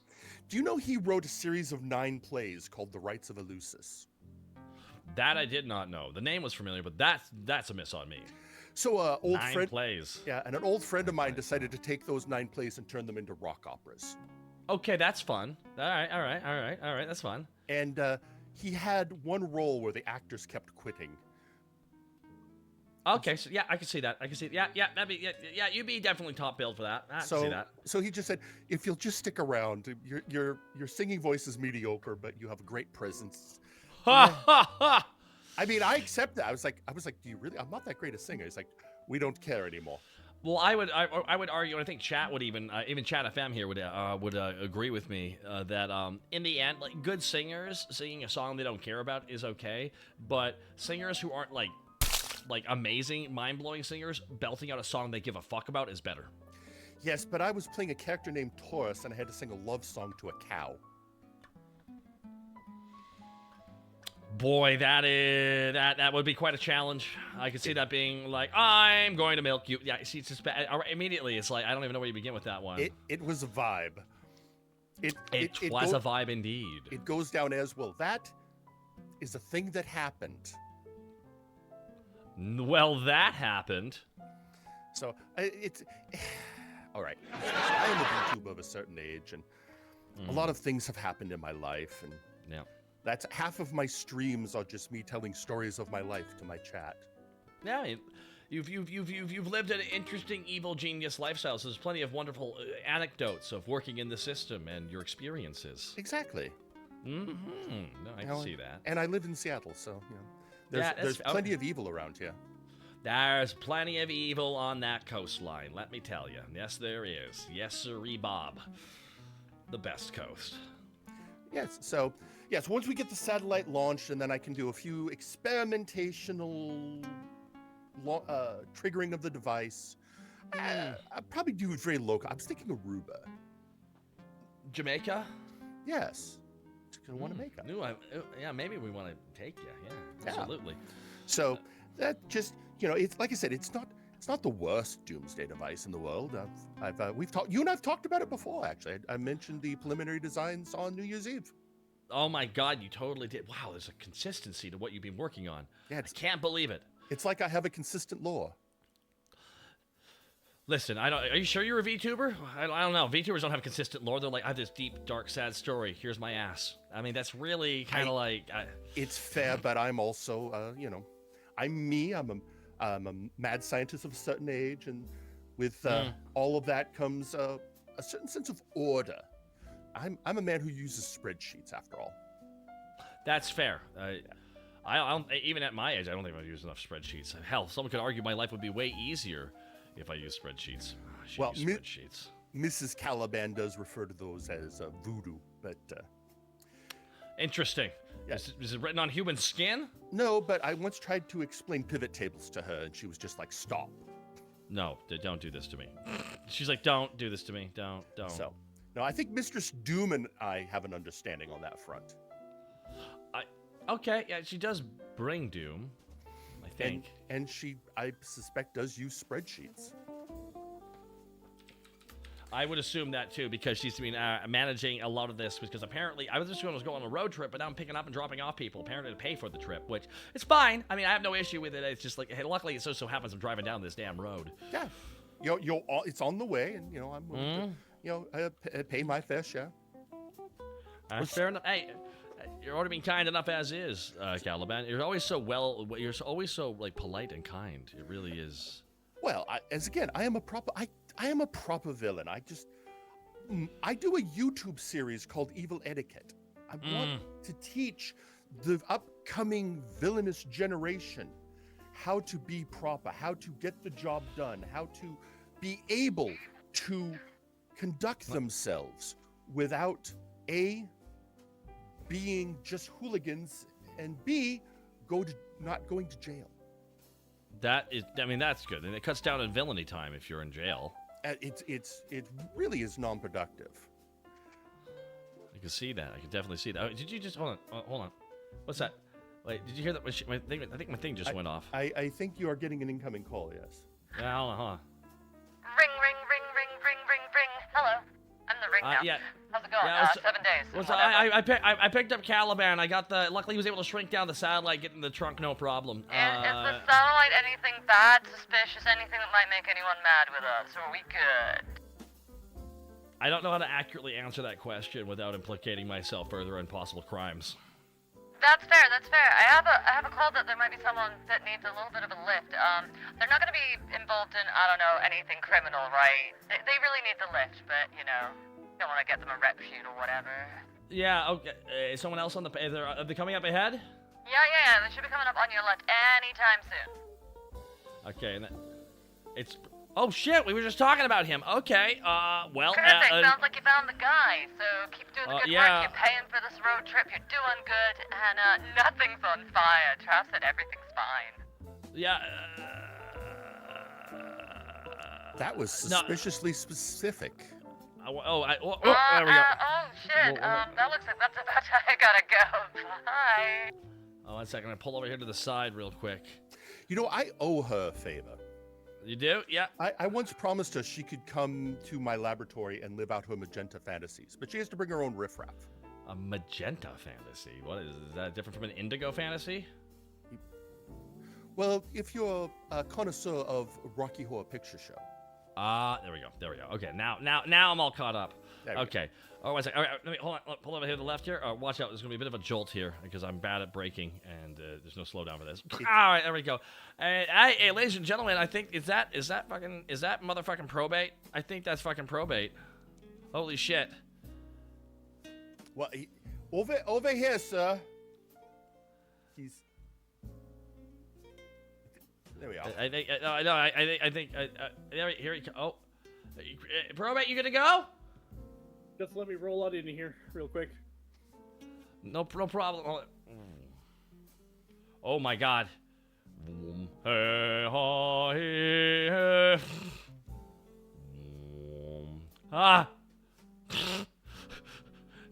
Hello, probate. How's it going? There's a hole in my face. I fixed it. Don't think of it as a hole. Think of it as a void. Which is scarier. I'm frightened a little bit here. Okay, well, good thing I was able to pick you up along the way. Probate, thank you for the 100 bits and sending all those birds our way. You broke the birds. The birds are broken. It's what I birds. You broke the birds over your knee. Ladies and gentlemen, we're joined by the wonderful probate. Welcome, probate. We're going to be driving down this wonderful road on this. And there we go. We're driving. There's hair all over this back seat. What the hell? Gaijin Goomba, who is a Tanuki, was here, and he does not shave. I think it would be weirder if he did. That's fair. Welcome, everybody. The wonderful probate who dropped them 100 subs earlier has now joined us on stream here, and now he's driving down this road. Now I know why the subs were there. I gotta drive you down this road for a while. Okay, that makes sense. Watch out. There's a satellite behind you, by the way. I hope it doesn't affect your gem powers. I'm just reiterating it right now. Caliban. Well, probate. technically, I'm not here. This is just my stand. Money for nothing. That's true. This is just you. This is just your powers. This is just your representation. You're reactive, if you will.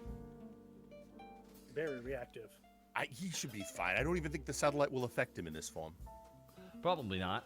What? This form? Okay, well, that's possible. Welcome, everybody, to the Streamathon. He paid to backseat Taka. No, he's in the back seat now. There's a couple people allowed backseating me, and probate and Caliban are allowed to backseat me to a certain degree. He is an enemy stand, but he's a northern allied stand, if you will. My God, so we're driving down the road where we were just talking about Caliban trying to bring a better stand, a better presentation of evil, a better quality. Class of villain. Exactly. Okay, there we go. Yeah, exactly. No, I've been working hard. I mean, let's face it.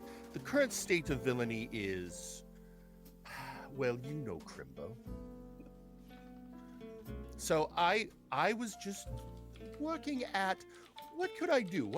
How could I, Dr. Vincent Vladimir Caliban, help the state of villainy? And the answer was teach them how to be better villains. And I have great lessons. Choosing the appropriate henchmen, monster management, dealing with the Fae, how to recruit minions, evil lair do's and don'ts. Are there that many Fae running around right now that you have to have a special meeting about them specifically? Probate, do you want to cover that one? Listen, the thing with the Fae is, sometimes they find you, sometimes you find them. Yeah. The point is, you never notice them because they don't want to be noticed. That, I assume they always had, like, a low-grade illusion magic activated. Low-grade. Why I have a lawyer specializing in Fey law on retainer. I can see that.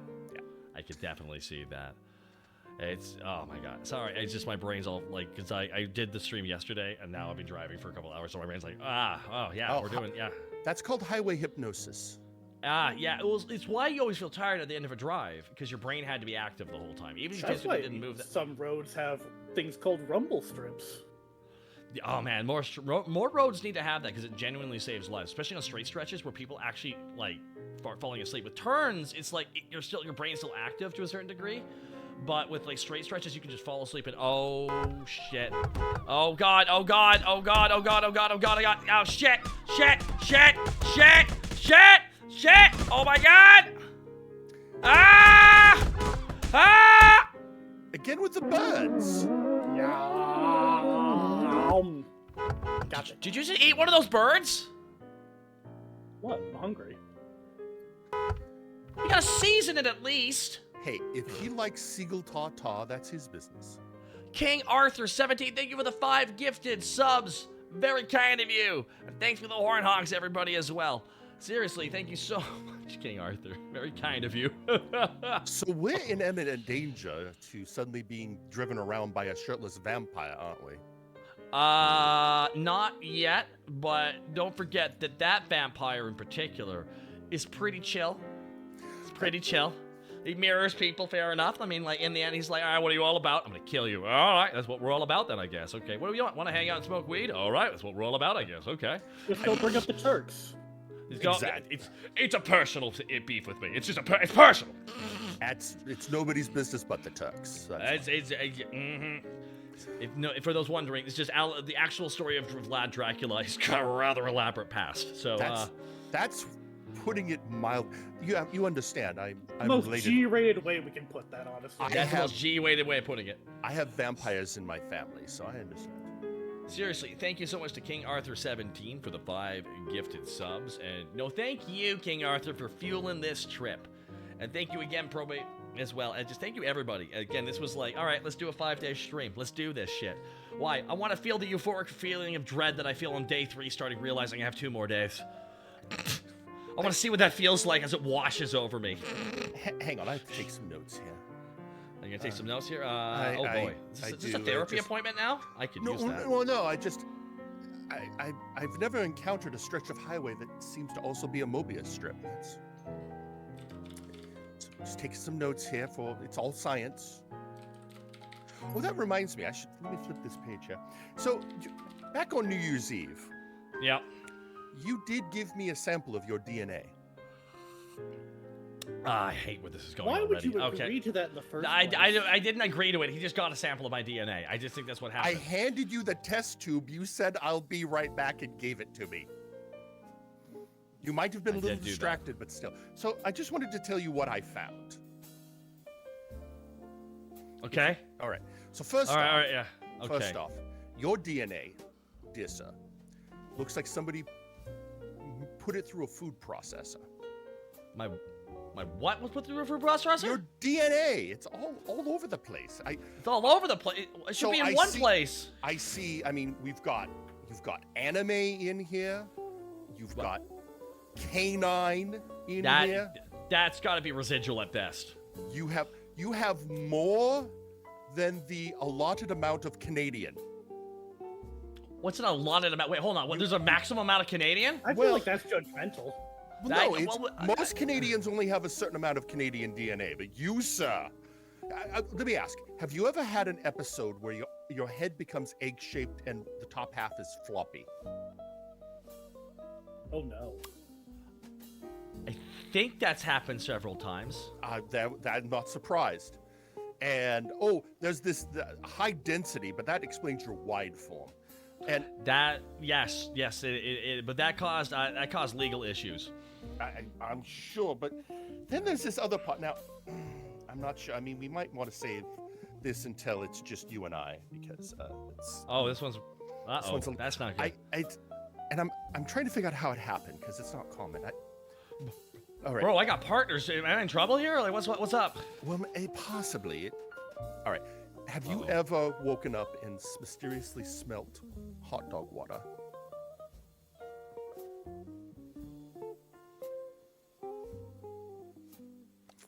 The silence speaks volumes. Have you ever looked in the mirror and went, I shouldn't be that pale, and my hair shouldn't be that orange? Have these things ever happened? What? I'm What does it finding mean? this. What does it mean? There's a certain amount of. All right, I'm just going to say it.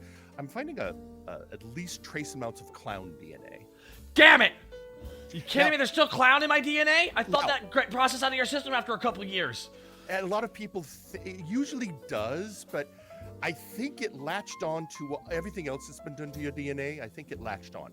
That's okay though. Oh, it's all right. It's all right. I can give you a prescription. You have a prescription to cure me of my To at clownanthropy? least keep it under control, because this For could flare-ups, if you will. This could be the sexually transmitted version, chlamydia. And that's fine though. Why am I laughing at something so horrible to hear? Damn it! That's okay. I can give you a prescription for Panacerius. And that will keep it all under control. I gotta keep my eyes on the road. So I just felt, since we had this chance to chat, you should know I can have one of my assistants contact you at the bar. We'll send you a sample for free. The final joke is it's gonna be a suppository, isn't it? I would never. I mean, bad news, everyone. Oh my God! I can give you a shot right. Oh, that's the wrong one. I can give you a shot of right now if you really want. All right, I'm gonna hold on one second here. It's not that. It's not that bad. Hold on. Let me just hold on. Let me just. You know, for a second I was going to question why you even have it on your person in the first place, but then I remembered. MAD. Exactly. A master of alternative disciplines. Hold on one second. All right, hold on. Let me just. All right, here we go, real quick here. There we go. Okay, hold on. Let me just pull down my pants here. One cheek. You have to jab me in the butt. I'm sorry, that's probably the best place to do it. Arm might be a problem here, so let's just. That's fine. Let's get the hand down. Okay. Down Okay. below. Okay. Let's do this. Are you ready? All right. No, I'm not. And... Ah, my God. Okay, and take that out. Put that away. Let me clean and swab. Thank you. You don't need to clean that far. You don't have to clean that far. Okay. That's good. That's good right there. The SpongeBob banding, do you? I would prefer. You got. There you go. If you got Patrick, I'll go with Patrick. Yes. There we are. While driving, yeah. That's a stinger, all right. That's like the fourth COVID shot. It's that should keep. There shouldn't be any funny business. Now, okay, that's good to know. That's good. That's good to know, because this is no laughing matter. Now, so that means you would. Okay, so that's okay. I hope that. Are there any side effects of this vaccine that you've given me? Well, it could. This is a dangerous area of comedy we're entering into. But let's see if we can do it. That's the problem. It's Panacerius. So any side effects, you may take something too seriously. We should be fine. Avoid Twitter is what you're just saying. Got that all out of your system with. How long were you talking about Warhammer? I haven't stopped, I don't think. There we are. You know, I didn't really. I barely was aware of Warhammer. I mean, I knew about Warhammer. It's just dense. It's one of the densest backstories, because there's just 25 years of writers writing crazy shit. In the 90s, I encountered it because friends of mine were really into Necromunda. Mm-hmm. And then the Chronicles of Riddick came out, and everyone said, well, it's just a Warhammer movie without the license. It's really what it was. It's kind of what's funny about it. It's literally a Warhammer movie. It's so funny. And I was just mostly tangentially involved, and then I joined Multiverse Nexus Wrestling, and you just couldn't escape it. Nah, it's everywhere there. And then I suddenly had to, it's like, oh, you mean I have to know the law? No, tangentially. Well, that was fine when I was a participant, but then I was handed the reins, and it's like, oh no, I actually have to know some of this stuff now. Just a little bit, enough to not undercut its intent. That's the way of putting it. It's like you don't have to be into something. You just gotta know enough to not ruin the fun. Also, really quick, congratulations on your victory this weekend, Probate. Hey, co-victory. Congratulations. Yeah, Probate is now one of the most decorated stars in MNW history. Makes sense. It makes sense. He's held every singles belt. He has our first double champion and our first co-champion. Oh my, co-champion. Oh, that sounds fun. Well, there was a fatal four-way, and it was a double pin with him and R. Sawyer. So yeah. we'll work that out in the week. That's fine. We're going to have a media scrum on Friday. I hope no one has any meltdowns during that scrum. I hope no meltdowns happen. No one has a midlife crisis live on TV. That'd be fantastic if possible. That's the best way of describing that. I do hope there will be muffins, though. I was thinking more cupcakes, but yeah, because gotta keep the theme right. Well, this is so inside joke. Like 10 people in the chat are going, "This is the best comedy ever." Everyone else, the fuck are they on about right now? I just don't worry. This all makes sense because before I got into VTubing, I was running a essentially, it never intended to start that way, but it became essentially an e-fed for a wrestling game, WWE 2K19. And as I got really busy, I needed to hand the reins off, and we handed the reins off here to the wonderful Dr. Caliban you see here. And it is going to this day. We just had Multivania this last weekend. I felt bad about missing that because I was literally working like 14-hour days at that point. You and I talked. You sent me a very nice note. Yeah, I was so busy with because on Saturday I had to do an extra scripting session for Hiffle as well. For the newest episode, because we had to get the script, we had to get the verbatim script done, the official dialogue, because they had the rough draft. Then we got to sit down, and then we went, wait, how is the setting laid out? And then we realized we didn't have an actually concrete setup for the room we were doing something in. We're like, well, fuck, now we got to build a room, and that became the whole Friday session. And then the next day, we actually had to do the dialogue tomorrow. And we sat down. I woke up at like 9 a.m. to write dialogue. I sucked down. Oh yeah, I had to suck down a lot of coffee. And then by 2 o'clock we were done. But then I had to immediately go into a goddamn, not saying goddamn. But I had to go into a meeting essentially for just this stream, and just because we had a lot of setup we had to do. And then I had still dog. A million things were going on. So essentially it was like I'm just really happy that the show still continues. And I am not preventing it from continuing. That was my big thing. That was a big thing for me. I didn't want to hold up the show anymore. Well, and I take my my duties as the shepherd of the community very seriously. You do, which is why I was very comfortable handing it off to you, because it requires like almost 5D chess sometimes. Because it's not just a wrestling show; it's also a community show. So that makes it a different framing almost. It does take a village. So the media scrum, by the way, will be on Ed's channel because I love that he's doing that. I'm really happy. I'm happy I got to see Ed in person when I went to the 3D realm for a bit earlier when I got to go to WrestleMania this year for my first trip I had gone on in 4 years. That was fun.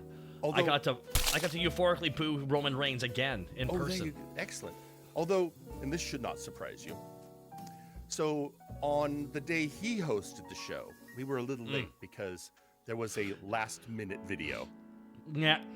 Nothing's ever on time. It's just the way it is. Yeah. Well, the first day was because I had everything set. Very organized. You were very meticulous. You're a very meticulous man. Detail-oriented. So there were several big events. Because Probate, it's not just he had a challenge this year, the clean sweep. Yep. Goal was to acquire every single title within a year. That is a heck of a run, and also, for how much you've done for the community, it's very fitting because I still think about your entrance all the time because Bobby Roode wasn't using it anymore, so it became in my head. It became yours, and just because.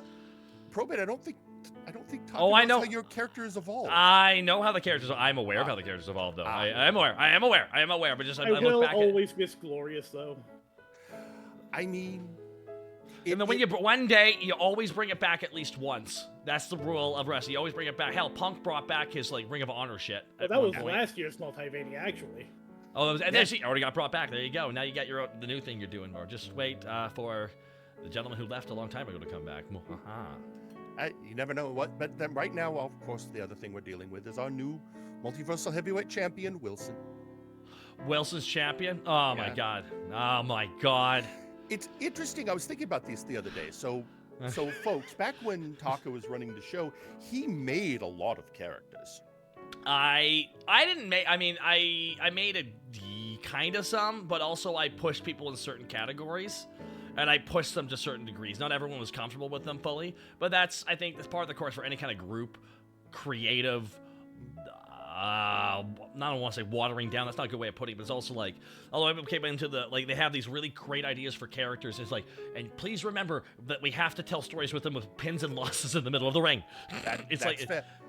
I was just saying, most of them are still around and thriving. I mean, Wilson beat Maximilian Thunderthighs. Which is a great name. Istanbul and Constantinople are still around, although Istanbul is now Osman Kilik. That's an evil name. That's a very evil name. And yet he's the face of the two. Interesting. Sergeant Major Payne is now the Big Oof champion. That's good. That's good. This is. I like everyone's going like, these are all real people they're talking about, right? Yes, these are all real people they're talking about. Every character is like role played by somebody in the community, and then towards the end we had them recording their own promos and shit. And some people who were more voice savvy were playing multiple characers, and yeah, it was really cool how it worked out. Probate's been doing his promos a bit lately. Awesome. Although, I mean, if I'm going to be doing an entire major storyline, I need to be a part of that in my scripting there. Yeah. Although, and then since he does things with Probate, I think one of our best promo makers right now is Sir Uncle Dunk. That's not I'm just happy I pushed Uncle. Uncle, be a villain. Why? You're gonna be the best villain. You are. It's just gonna be good. It's just with how long he was a good guy, it just made him being a bad guy way more better. It's like, anyways, I'm being all nostalgic here, but for those who do not know, definitely check out Multiverse Nexus Wrestling. You want to see some real fun anime wrestling shit. Yes. The best way of describing it is like, it very much kept in tone with almost like a Kinnikuman show. It's the best way of in a lot of ways, with the characters in No Kinnikuman are so over the top. Well, I often think of it as Lucha Underground on steroids. Yeah, it's even better. But I also am a big fan of Lucha Underground, especially now that I know more. You remember how MNW started originally. Exactly. For those who do not know, the way this started was I just sat down and it was like, you know what? I'm tired of playing, and it was the game I remember I was tired of playing. I was tired of playing because I wanted to play. I was playing XCOM, and XCOM was fun. But then I was like, I need to play another strategy game like that. Let's play fucking, Valhalla Chronicle. Valkyrie Chronicles, or whatever the first one. And I got so mad at the game because I realized it wasn't a strategy game. It was a fucking puzzle game. Where there was like, you only have 15 turns to solve this. I'm like, well, then I can't play how I want. You give me fucking arbitrary turn length. God damn it. Like, you're gonna run up there. This is how you win. It's like, so it's not a strategy game. Then it's just like, you gotta it drives me up the wall. So then I'm like, I'm gonna play 2K19. So I made my character Trash Man Jones. Who's that coming? It's a Trash Man Jones, which is a play on Pac-Man Jones. Exactly. You know that guy. I know that guy because I've been watching OSW. Dude, the OSW guys. I recorded something for them recently.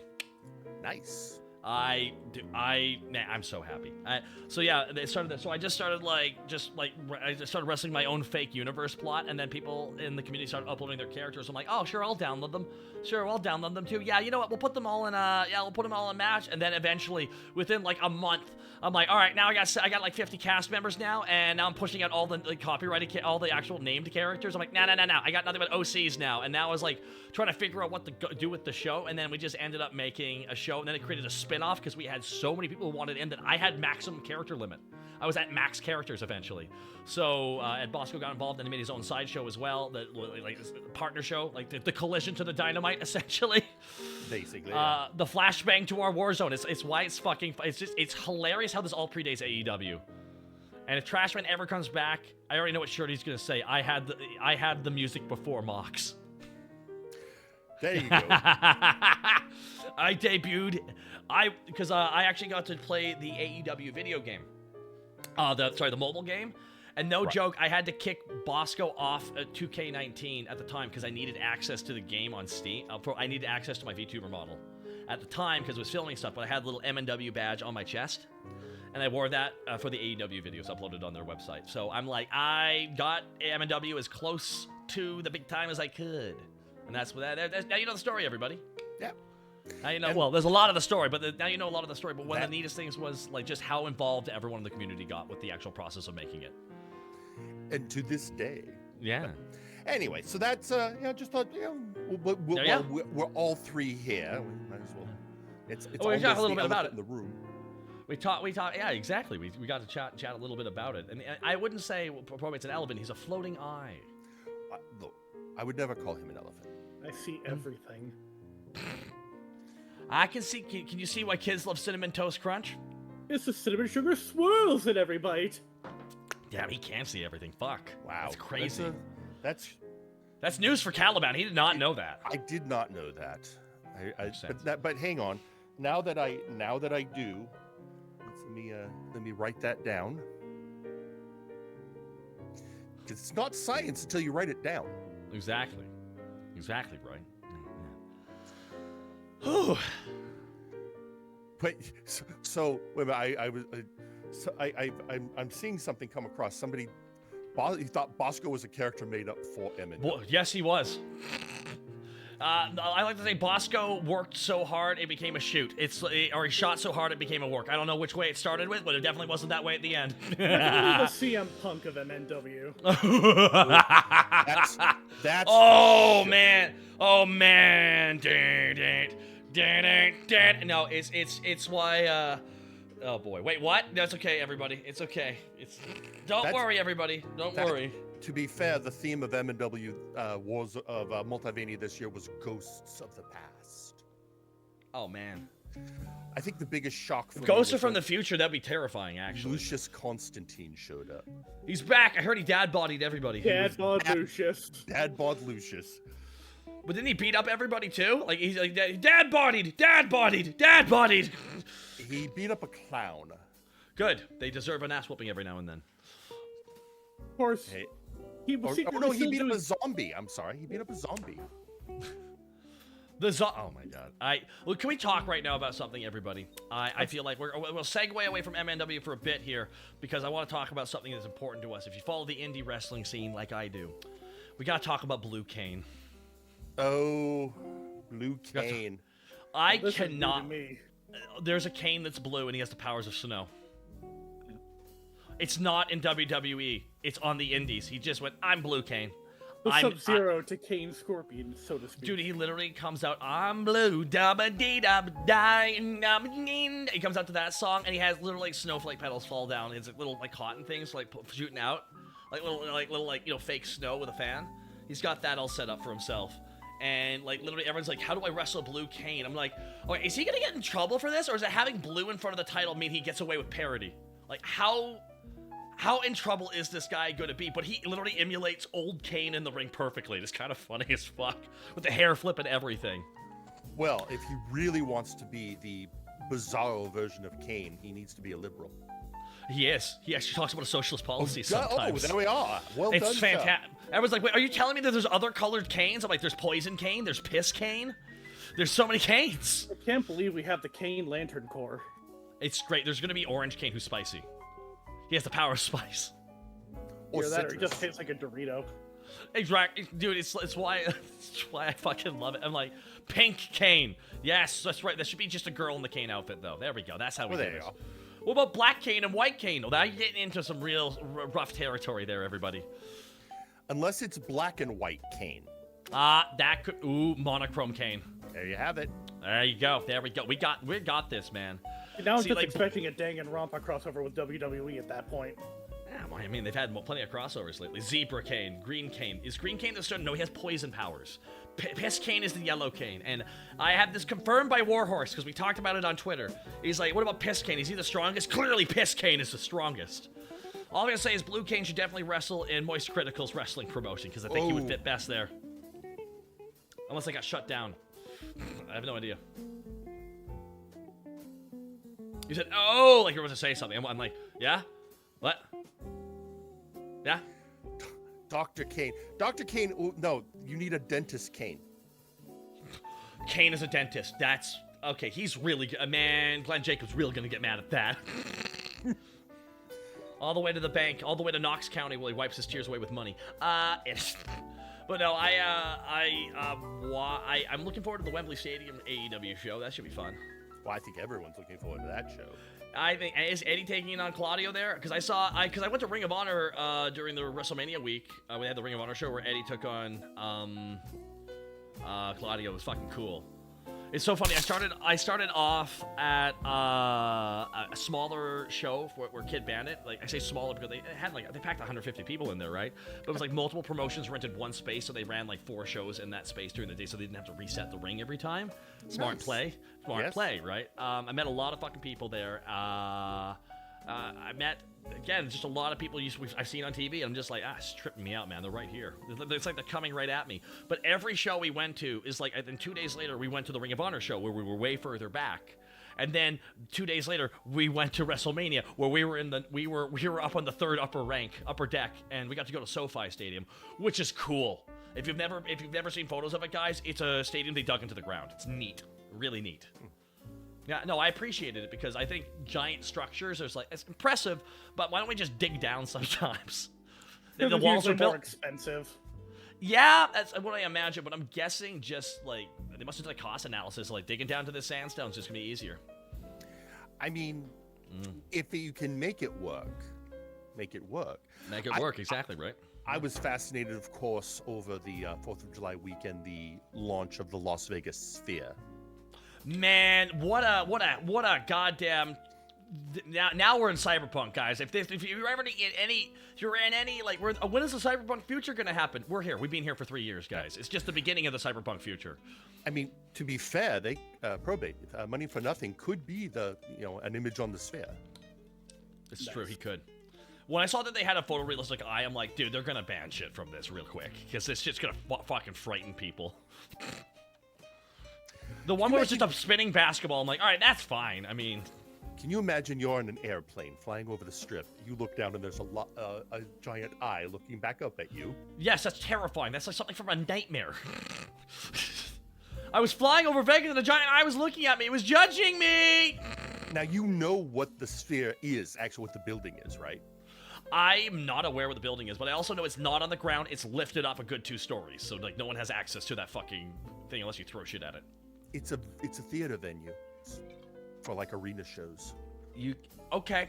How many people can it seat though? Like what are we talking about? It's I don't remember the exact number, but it's Vegas. They can do Vegas concerts in there. I can't imagine it'd be more than 10,000. Oh, I think it is. Oh, now you've got me. Hang on, I'm just because there's a scale. There's like a 2,000 person arena, then there's like a 5,000, 10,000, then you get into the fucking super stadiums, the arenas, really. The archive. Mm-hmm. Take a moment. We'll leave it to digitalize to make analog horror become real, right? That's fair. That's fair. Oh my god. So let's see. I'm currently, my goggles are pulling it up. Capacity. 18,600. Okay, that's standard that is area. Not a small stadium. It's not. It's a large. It's not an extra large, which is like SoFi is extra large because that's like 80,000. Like that's the one where they have like big WrestleManias and shit or Royal Rumble. They stack them in. Wembley is technically a super like an extra large stadium, for example. But this sounds like a standard large size. So that's a cool fucking set piece though. God damn, wrestling's gonna want to run in there. Oh, absolutely. Oh yeah. That was one of my first thoughts. Ooh, you could have a great wrestling show in there. Dude, it looks like exactly where the Space Jam finale takes place. That's what it looked like to me. At the concept of the WWE logo being able to be seen from space through that thing. Oh my god. That's an excellent point. Vince is salivating somewhere. And then it'll just be Vince's head. That's exactly what it would Finally be. Big enough to match his ego. There you go. I'll give him 5 more years, he'll be dead. I don't know. He's gonna live to be 180. You'd be surprised how much spite can keep one going. Man. I just am happy there's other wrestlers. He works to keep that body in shape. That's why I assumed he's gonna die, just because of all the fucking shit he's injected himself with. I thought his heart would give out, truthfully. I mean, this is how a lot of wrestlers pass away. Their heart just gives out. Like, nope, that's it for you. Like that's what happened to Macho Man Randy Savage while he was driving his fucking car. I was driving his truck. Like his heart gave out driving. It was it. It's so many like cocaine and roids and alcohol. Fuck, dude, it just does a number. I did read an article, and this is mostly the old school wrestlers, where their life expectancy is 1/3 less than the average population. Yes, it's nuts. That's how much substance abuse they did, though. It's like the wear and tear in their bodies was one thing, but man, the drugs and alcohol, man, it really. Well, which means, Mick Foley should be fine. Well, I don't think Foley ever really juiced. I don't think that was ever his thing. He did not. He abused his body. He just doubled the body abuse. Like literally, Roddy Piper predicted his own death. Like some people say, like some of these wrestlers can tell it's about to happen. That's why Ultimate Warrior really quickly signed all those deals and then died on the plane as he landed home from the trip. It's like nuts. Like he saw it coming. It's kind of crazy. Like Eddie's heart just gave out in the bathroom after a show. It's tragic. It really is. I actually watched. I've been watching Dark Side of the Ring, so I watched the tragic death of Adrian Adonis last night. That was the newest one that was released. That one was sad. They're all sad. Every last one of them sad. Yes, I mean the Chris Candido and Tammy. Chris and Tammy one was that one pissed me off in a lot of ways actually because I just felt horrible for Chris the whole time. Oh yeah. I'm guessing because they didn't get people from Tammy's side. Tammy just comes across poorly in this. Was kind of what happened. But anyways, not to scare you all away, everybody, about wrestling chat here. But like wrestling is truthfully like there's so many different versions of it. There's Impact having a great run. Like WWE's having probably its best run it's ever had. AEW's finally getting out of the awkward position it was in booking wise for about a year. New Japan still having their issues with the foreign markets because they keep copyright claiming every GIF that people upload of anything from their show. Like, why are people celebrating our show? Because you banned them for doing it. Well, they're doing it wrong. It's like, no, that's not. Damn it, Japan and foreign markets. That's a historically touchy subject. It's never all the companies. Some companies are like fucking chill with everything. Like a bunch of the other smaller like wrestling companies in Japan are perfectly fine with people sharing shit. It's like Capcom, Sega, like some of these different companies are like FanWorks. Fuck yeah, load us up, man. What do you got? But then you'll have but then you have like Nintendo. They're like no. It's like this. It's just very strange. Some of their their brand. They don't want any brand disillusionment at all, to the point where it hurts them. Because Toei will always have my ire. It's crazy. For how badly they slow roll Kamen Rider material out here. I don't get that. It's like, especially with knowing how well Power Rangers did. Are you telling me right now that people wouldn't want like adult Power Rangers, essentially? Like, well, I know that's not what it is, but you know what I mean with that. Part of the reason for that, though, is Masked Rider happened. Did it do that bad? It was not a good adaptation. Let's try. Yeah. Can you sum it up real quickly? I talked about Warhammer for 30 minutes, so let's see if you can... So they took a relatively serious Kamen Rider show and tried to turn it into a kid series complete with its own little mascot character. It didn't really succeed, and Toei took that personally. Yeah, the writer was an alien prince who had to flee to Earth and gets adopted by a human family. Ah, okay. And so high school dramas, Probate's right. It was just a mess. It's just because like there's so much like Sentai footage, if I'm understanding, of these different shows that it's just like they ain't for kids. It's just sitting there not making money. I am now going to merge these two conversations. I was recently discussing this on my stream because I've been showing a lot of Santo movies. Are you familiar with Fox did a show in the 90s that was, let's take Power Rangers and merge it with wrestling? I can't remember the name of the show. Oh my god, what is it called? It's the name. Los Luchadores. Los Luchadores! I believe our main character's name was Lobo Fuerte? Yes. Lobo Fuerte. And the theme song was fantastic. The theme song was the best part of the show. The only thing I really objected to was that his finishing move was a roll-up into a small package. That's probably the only thing the actor who played the wrestler could do. Because it wasn't a wrestler playing that character. It was an actor playing a wrestler, right? Yes. Yeah. It was actors. The thing, So here's a fun fact, because I am a horror host. So Los Luchadores, they were fighting aliens, right? That was the plot? They were just general superheroes. So they fought aliens. They fought a cybernetic chihuahua. Good. That's good. Their biggest episode ever, they fought a demon that possessed the sidekick. This is all live action, by the way, everybody. This is not animated. That was Mucha Lucha, which I didn't like because of all the fart jokes, but that's... And they didn't have Japanese footage to work with, so it was all original to them. Yeah, I think it had one season, right? One season, yes. That's how many episodes? Like 13 or 26? Well, probably 26. It was a Power Rangers-esque show, so they. Yeah. I don't think it was even good enough to get the full 26. It probably. I wouldn't be shocked by that. I remember when it came out, I just avoided it. I wasn't into wrestling at that point. So yeah. Well, so as I was saying, the main villain was a cybernetic chihuahua. Yes, that's what I remember. Oh well. I have learned that the Santo movies are public domain. Oh, the Santos movies are public domain? Yes. So when's the watch along?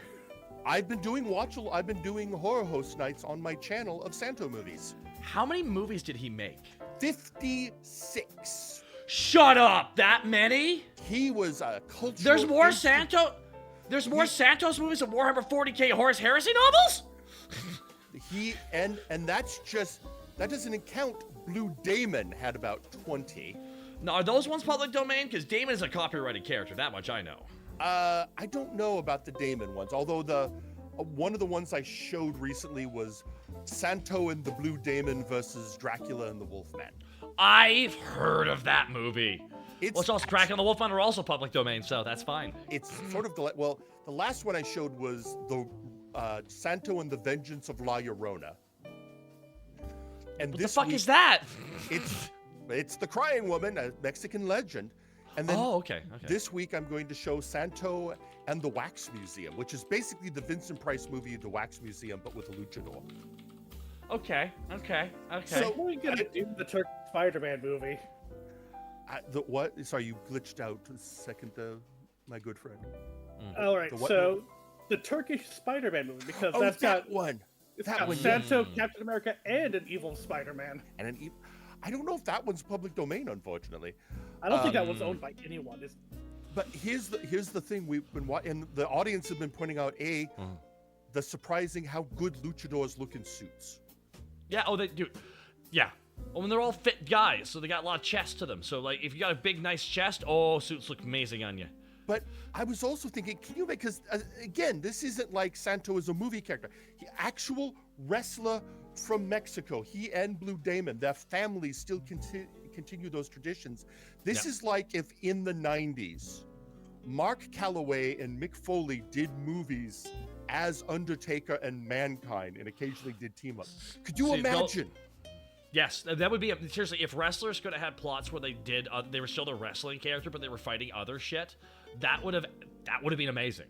Like that actually would have been funny because that makes them over the larger than life characters, and then that same actor who played that character fighting Dracula is walking down to the ring to wrestle somebody else. It really makes them feel like superhuman characters. Exactly. I feel like Vince is to blame for them not doing that more.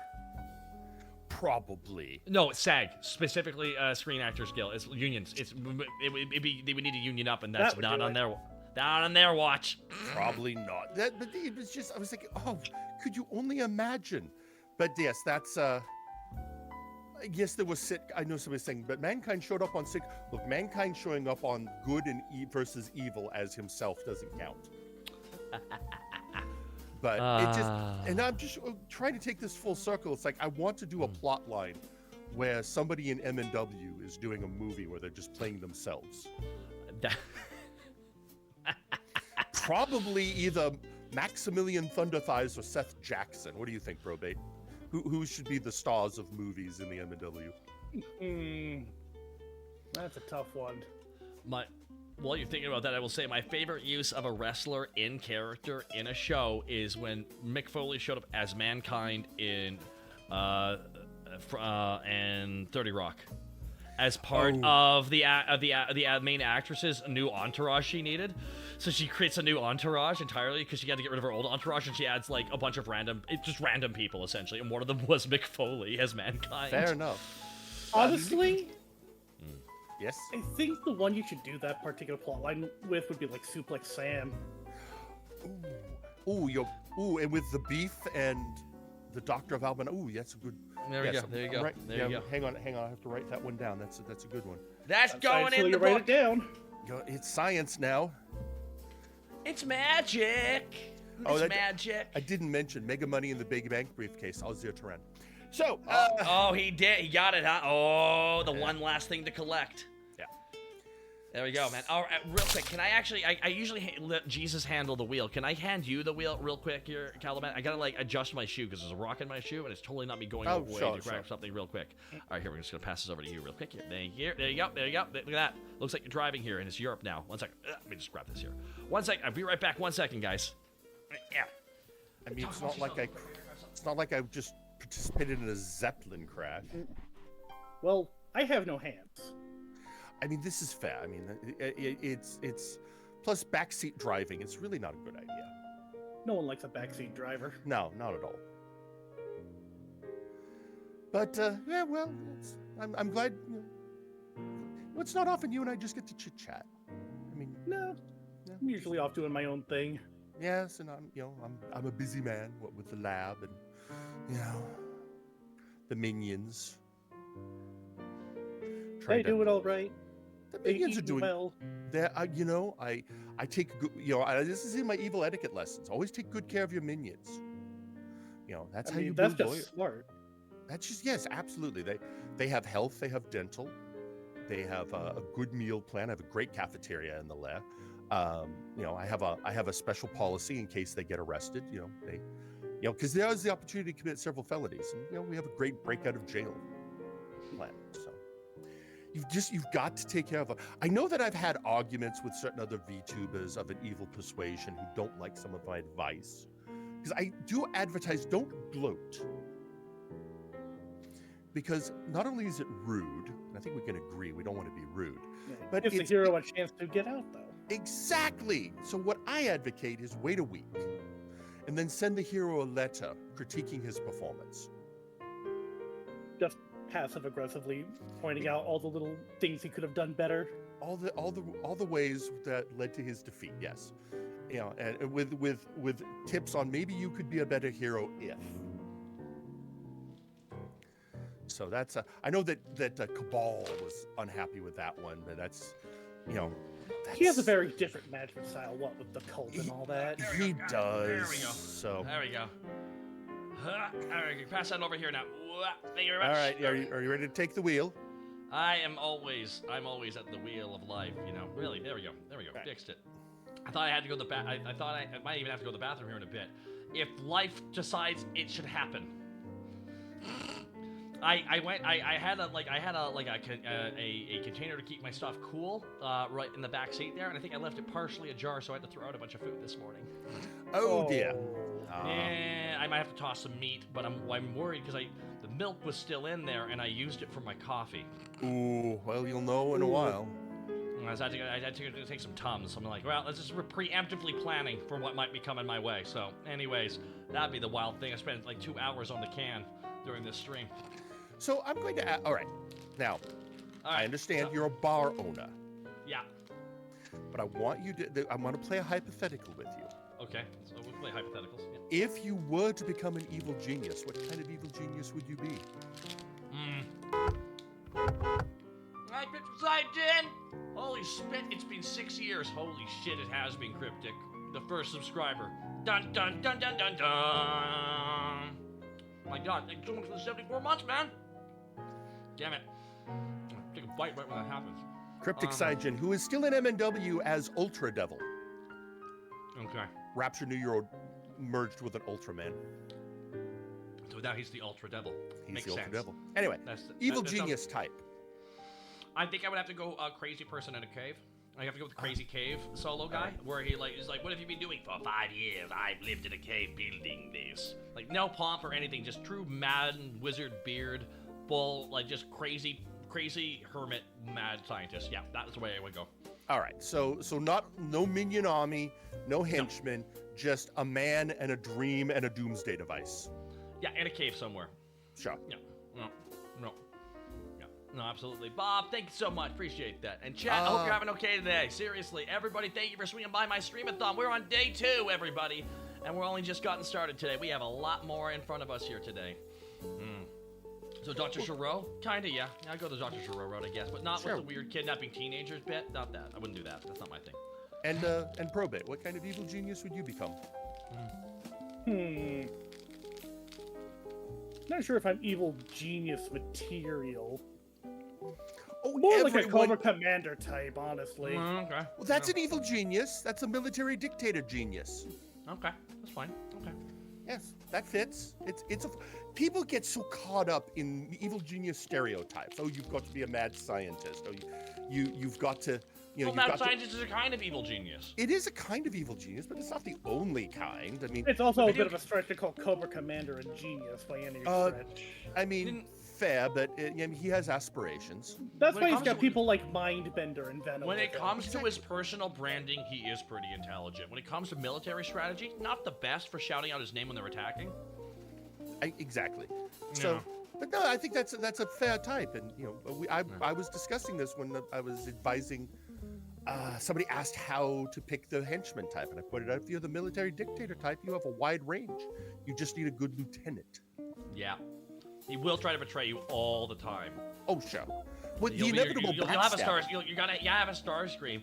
Don't worry, Megatron. You can trust me. It's like good wholesome energy. No, you don't need to really zero. You don't need to overthink it. Best part was when he died in that fucking the Transformers movie. I'm like, that's what you get, you dumb bitch. Well, of course.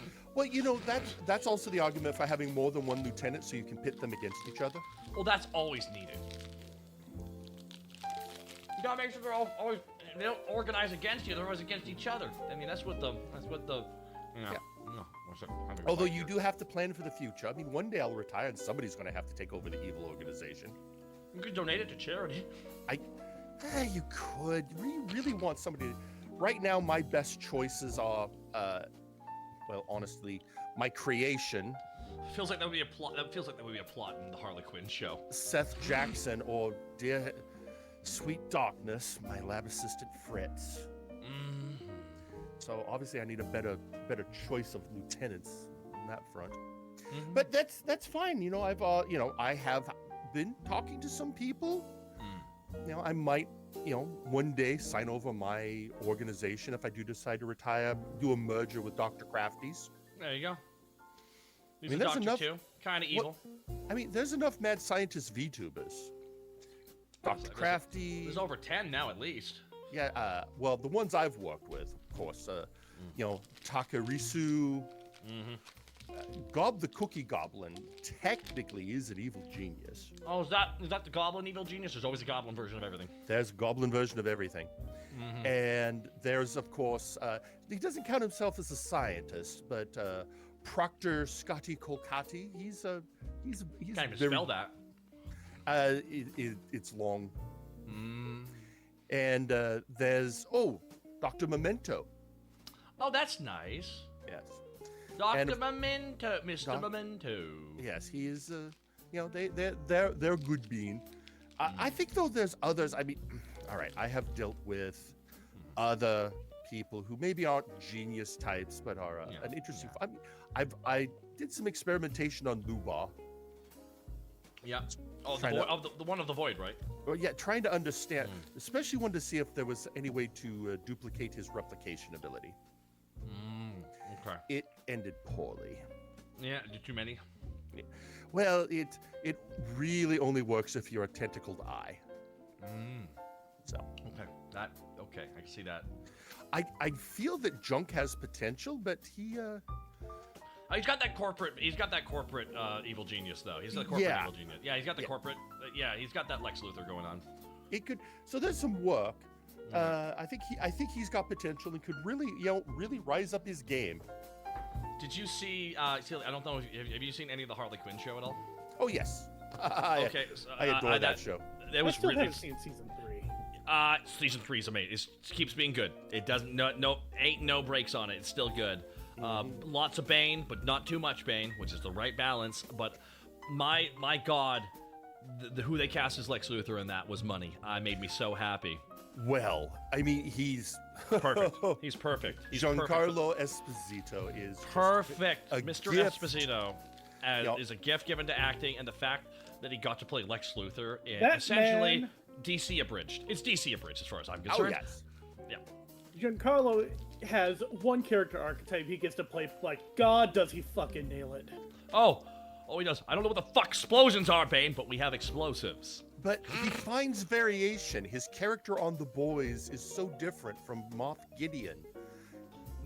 Well, it's also like in the end, like his character in his character in Breaking Bad he was playing two characters. He was playing the nice happy boss who's being, and then the cold calculating genius. Whereas in The Boys, he has to be a CEO and really put up a presentation and really put people in their place. So he has to be very outward. He still has to be like presenting as a company, but on the other hand, he has to present strength. So that's in a Have different you way. heard about the role he's petitioning for? What's he positioning to get? He's been petitioning Marvel Studios for him to be the new Professor Xavier. I'm okay. Yeah. Ooh. Yeah, no, that'd be good. That'd be good. Everyone's like, he should play Lex Luthor. No, give Lex to someone else. Give Lex to someone younger. Exactly. Give Lex to someone younger. Esposito as that character would be perfect. That would be actually really good. Yes. I could see him doing really well with that role. Yeah, he would. It's why Exactly. I know everyone. I feel like everyone, when the first X-Men came out, everyone like crapped on Patrick Stewart as Professor X, and I loved it because I was also a Trekkie, so I thought it was like, yay, more Patrick Stewart! Well, plus Alex Ross, whenever he would do a painting of Professor X, just made him Patrick Stewart. Yeah, it really helped with that casting, essentially. Didn't even Deadpool, before they ever cast Reynolds, described himself as Ryan Reynolds? He's like, I'm Ryan Reynolds. I mean, certain roles, there are certain actors who are just meant to have roles. Yeah. Patrick Stewart as Xavier, Ryan Reynolds as Deadpool, Alan Richardson as Jack Reacher. They were meant to be. You're talking about the new Reacher series, right? Exactly, yes. My dad, literally, I want my dad to watch that because he was so upset with the Tom Cruise movies. As well he should be. Yeah. Oh, shit, we're being rated. Thank you, Twitch the person. That's a lot of bugs on the bridge. Go, Power Ranger Cyber Strike. They're going, go, Power Ranger Cyber Strike. Go, Power Ranger Cyber. What the fuck is this? I don't know. Probate, you know more about this stuff than me. What is this? I believe it is their live play tabletop game for the Power Rangers RPG. All right, God, they have that tabletop RPG for Power I Rangers. also have one of those, but that's been on hiatus ever since things happened in December. Was that what? If we don't have to talk about what happened, is that what I think it is, or I is had it a not? pipe burst in my house for the second time. That's not good. Weather Texas blows. Well, Just gonna say hello, that. hello, Yeah. Twitch the person. I hope everything's going well in Wales. Congratulations on having a Multivania moment, and just remember, according to the Disneyland Adventure game, I am the true king of England. Oh, you got to pull the Excalibur from the stone? I did pull Excalibur from the stone, and I kept it. I saw someone that there was like someone's like, well, what happened? There was a chosen sword, but they just the barbarian grabbed it and just ranked the whole rock it was under and just wields it as a fucking hammer. Exactly. That's good shit. That's good stuff. The night I made that declaration, somebody told Twitch, and he showed up in my stream screaming. Like or what kind of scream did he have? You don't have to replicate it, obviously. It was very much a barbarian war cry. There was Oh! profanities. There we go. Okay. It was orky. It was very orky. Very orcish, very orky. Yeah, Okay. This is going to sound strange because I'm a mad scientist, but one of my most popular stream themes is when I do Disneyland adventures. No, it sounds funny, but speaking of another evil genius, Walt Disney. well, because the majority of the game is played in an exact replica of Disneyland circa 2011. And that's before the Star Wars stuff. That's before all the Star Wars stuff. Right. Okay, So- before the Star 8 Wars. years. All the Star Wars and Indiana Jones stuff is blanked out in the game, but other than that, but during the lockdown, it was people were like, yes, please do this. It feels like we're in the park. And ever since then, it's just been people enjoy it. We go to the park, plus I have redeems where they get to torture me with certain rides.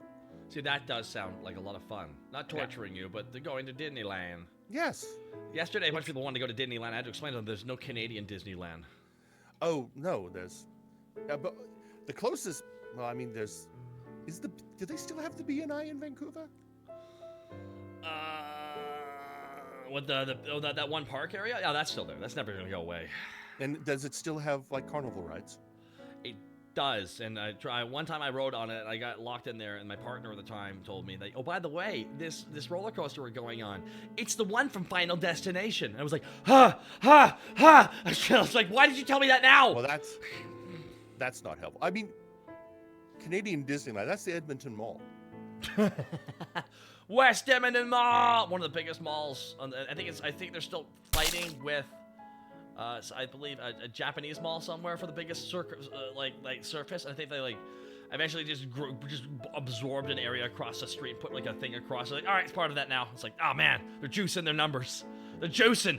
Listen, unless they got a physical bridge connecting the two buildings, it's not one building. I would. They did. I think they got one bridge across the two. I'm like, fuck, that counts. It does count. That's juicing, but that counts. Can't they just be happy that they outdid America in terms of size for something? Because the Mall of America is like second biggest on the North American continent. Yes. I think West is still beating Mall of America, but I don't think Mall of America can grow exactly. I think it's because of its location. Whereas in West is like literally that's like the biggest thing economically for them, so they keep putting it into there. Well, it's like Disneyland. It's hard for them to expand because everyone bought up property around them. Yeah, it's exactly. I mean, they had to cut into their employee parking lot, mind you, for Galaxy's Edge. I would believe that. I also think they replaced all that like wild California shit and they just shoved a whole bunch of stormtroopers in there. They're like, there we go, that'll work. I went to Universal when I was down in LA. That was fun. I went to the Simpsons area and stuff. It was cool. Of course. Yeah, I do want to go back to Universal because they've added a Super Nintendo Land. We avoided that because it was the weekend that movie came out, and literally the only way to get in is you would have to go up to the area where it is. They would have these signs where if you wanted to go, you have to join the app line, and they would contact you when there was room to show up because even the line to get in was breaking fire code. Fair enough. But they have a restaurant in City Walk I really want to try one day. Oh, the restaurant City Walk part is actually my favorite part. It's really pretty. Yeah. They have Bubblegum Shrimp and a bunch of other places. They got the Chocolate Factory. They have a lot of crazy shit. Well, that's just it. I've been to Bubba Gump, but I want to go to Madame Toothsome's Chocolate Emporium. We went there actually. I went to Madame. It was okay. It was okay. That's good. Mall of America's list is larger than West Edmonton on Wikipedia. Well, Americans have never lied about how big they are, so I don't know. That sounds like Mall of America propaganda, honestly. Yeah, it sounds like it. Oh, man, there we go. I mean, and it's Minnesota as well. It's like Diet Canada at best. Oh, my God. Anyway. Oof. I'm from there, man. I know. But it's also like, Minnesotans are like honorary Canadians anyways. We got the same accent. That's fair. I mean, Fuck that's why yeah, you and bud. Lincoln hang out after all. That's exactly it. No, I mean, we hung out because we met at a convention and we became friends after that because he was just a nice dude. Well, there's that. Lincoln was joining me a bunch yesterday, and boy, oh boy, it's like he... I'm trying to imagine that man getting into Warhammer, and that would be the end of everyone. Like, my God. Just, no, it would consume all. There's probably a comic book equivalency of someone gaining ascending great powers, just like Ultron becoming a god, like that one Marvel thing. I gotta say something here too, because we're watching all these movies. We got strikes coming out here. We got writer strike happening. Actor strike is about to happen. Like, content's gonna get weird next year, man. It's gonna be nothing but reality TV and just like documentaries and shit. Like, it's gonna be like streamers to rise up. It is. Man, but so many of them suck, and I'm one of them. Well, that's when you well, you could try new things like 5-day streamathon. That's a great idea. 5-day streamathon or Aqua Teen Hunger Force-esque sitcom or that things of that nature. Probate! What have you done? What have you done, Probate? Why did you summon the bird? Hang on, he was obviously he was a little peckish. Oh my God, dude! Probate with another 100 gifted I'm just subs. Oh, well, here we go. I think I see where this is going. I've seen enough anime.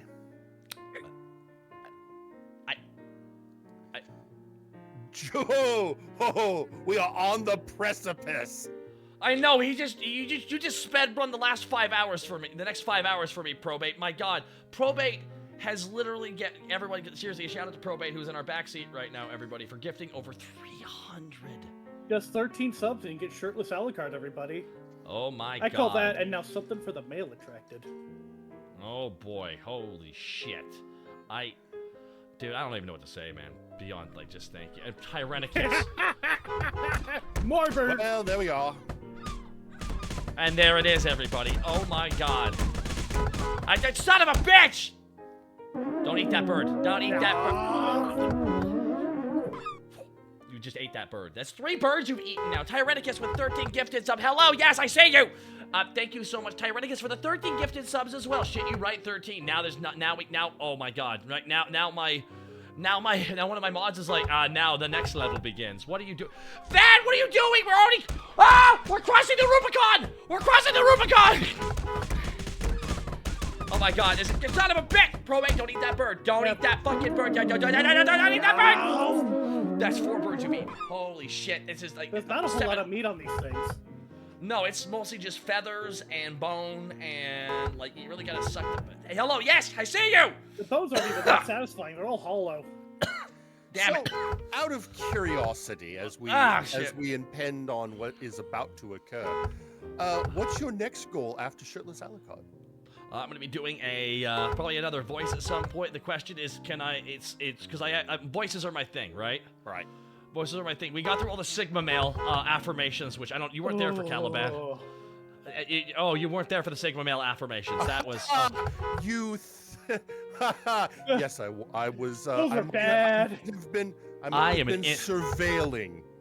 I am an interesting person with interesting things going on. My introverted aura is intelligent. So 2-pack Mumbo. Oh my God, you guys, absolutely, you fucking are killing me here. God damn it, Probate, don't eat that bird. Please don't eat that bird. First off, you just got 3 in your mouth just now. Obviously, I have the issues with alpha males just from the point of view of bad science. Oh, it's exactly. Tupac Momochi as well with the 5 gifted shots. Tupac following. Oh my God, we have a hype train already up to level 9. Are you fucking I'm having an aneurysm. This is insanity. You guys are being way too kind right now. Like, seriously. Probate, Van Mundegard, Tyrannicus, Tupac Momochi. Seriously, shout out to Van Mundegard in the chat, everybody. Like, because this is... shout out to Tyrannicus. Shout out to Tupac. Like, this is just batshit crazy. Please make some noise, you guys, because, like, if I haven't VIP'd one of you, I'm about to VIP you now for what you've done here. Like, Probate, I actually had to ask you, like, do you want the VIP or do you want the mod badge? Give me the badge. Give me the gun! Listen, being able to act as backup support and bonking people, I feel like... I always talk about you as a mod, and it's like, I've seen you be a mod 3 times, and it was some of the most amazing shit I've ever seen. It's like, someone says something even remotely racist, it's like, bang, gun fired in half a second. I'm like, damn! That was quick! You just finished your drink. I'm there. You won't need me for another 6 months. I'm like, damn. That's... like, immediate. Holy shit. We hit our goal and went a little bit over, everybody. An extra 15. You can thank Tupac and Van Mundegard for that. Oh my God. I feel like the car was cleaner yesterday. Well, that's what happens, guys. It gets dirty. It gets dirty. You've seen how many birds have slept into this thing? Dude, I'm surprised we don't have more feathers on this thing. I'm surprised there's no cracks in the windshield. Well, I will admit, this is windshield. It is a very good windshield. It really is. So I gotta, like... Yoshi80, thank you. Hey, Yoshi! Thank you so much for the 2 months. Hooey! Hoi! Absolutely. My God, I gotta, like... Again, I gotta keep thanking you guys. Oh my God. Probably thank you again. I'm going through my actual chat list, and it's, like, hard to keep up with everything now. This is... Holy shit, my stomach just churned there, because it was just, like, it completely reacted in shock to everything. Huh. Oh, guys, here you can hear it. Like, I can actually hear my stomach go like, "Oh my God!" It was like I sucked in, and it was like, it's this big inhale, essentially. It's a good window for a borrowed vehicle. I own it now. Shifty eyes. My God, Tupac. Even if it was borrowed, I don't think they'd want it back after the abuse we put it through. No, I slept in the back seat, you know, and like I think like this place is gonna smell. It really is gonna smell at the end of this, I think. Plus, aren't they still in detention? Are they? I mean, last time I looked, I haven't been to the academy in a while. That's true. No, you got because you did experimentations on male VTubers, which was already a problem to begin with because you worked with male VTubers as a male VTuber. Kind of meta if you really think about it. It was. Thanks again for being in that, by the way. Oh yes, no, it was a pleasure. Yeah, I had only debuted the day before. It was. Yeah, no, I was like, so literally, I knew Caliban had just debuted his Mad Scientist model, and I'm just like, dude, I gotta skip for a Mad Scientist. Can you want to play the role? Because I had a list of I had a list of shit. Because I essentially if you hadn't checked out TV2 season 2, which was Academy, we pretty much had Family Guy style cutaways. Yeah, we did. I actually during the week we were setting up for the stream because the stream was going. So during the week I just had to like pretty much set up for any bits I had. Cryptic Strategy and bits for the bit. God, thank you so much. What do we need? We need to do sub incentive chat. What are we? Why are you asking chat? Tupac, thank you for the 300 bits. Great seeing you, man. And again, thank you. Jesus Christ, I can't stop thanking people enough. Seriously, this is like you are funding my journey, everybody, across this, and we're not even halfway. That's like 6 p.m. PST tomorrow night. Jesus. Whatever you do, chat, don't ask him to play the part of the alpha male who did the affirmations. It would probably break his brain. I am good with women is my favorite line of dialogue. God. Was it I'm good with women or I'm awesome at women? What was insane? I am great with women. I am great with women. That is, holy shit. You know, it's always been amazing. It has been my experience in my many years that the people who come off like that and say, "Oh, I am God's gift to women," know the least about how women are. I talked about it a bit last night. I don't know if you were there for it. I know Probate was a bit because you were there for some of it, Caliban. But I was watching quite a bit last night. So. Well, you're watching quite a bit of it? Okay, cool. Because I'll repeat to some people who don't know. We were listening to. It wasn't just alpha affirmations. It was Sigma alpha affirmations, which is like it. Literally, we jokingly said like this guy's trying to place himself above alphas that are always trying to place himself above their people. Now remember, the alpha. This is not just besmirch horoscopes or anything like that, because at least that's based in some kind of theology. At least that one has some basis, like the moons. I'm like, all right, there's something there. But like the alpha shit's based on debunked science of there's an alpha in a pack, which is code for it's literally obnoxious asshole affirmations, which is just like don't ever self-reflect. You're amazing. Everyone else is scared of you. You're loyal and loving, but also will betray everybody. It's like there's so many contradictions immediately. It's feeding on a very negative, I think something that is an actual issue for a lot of guys, which is lacking direction and meaning in a lot of ways, because of kind of how they were brought up was really toxic, and now the world they're kind of in doesn't really make sense. So this shit preys on that.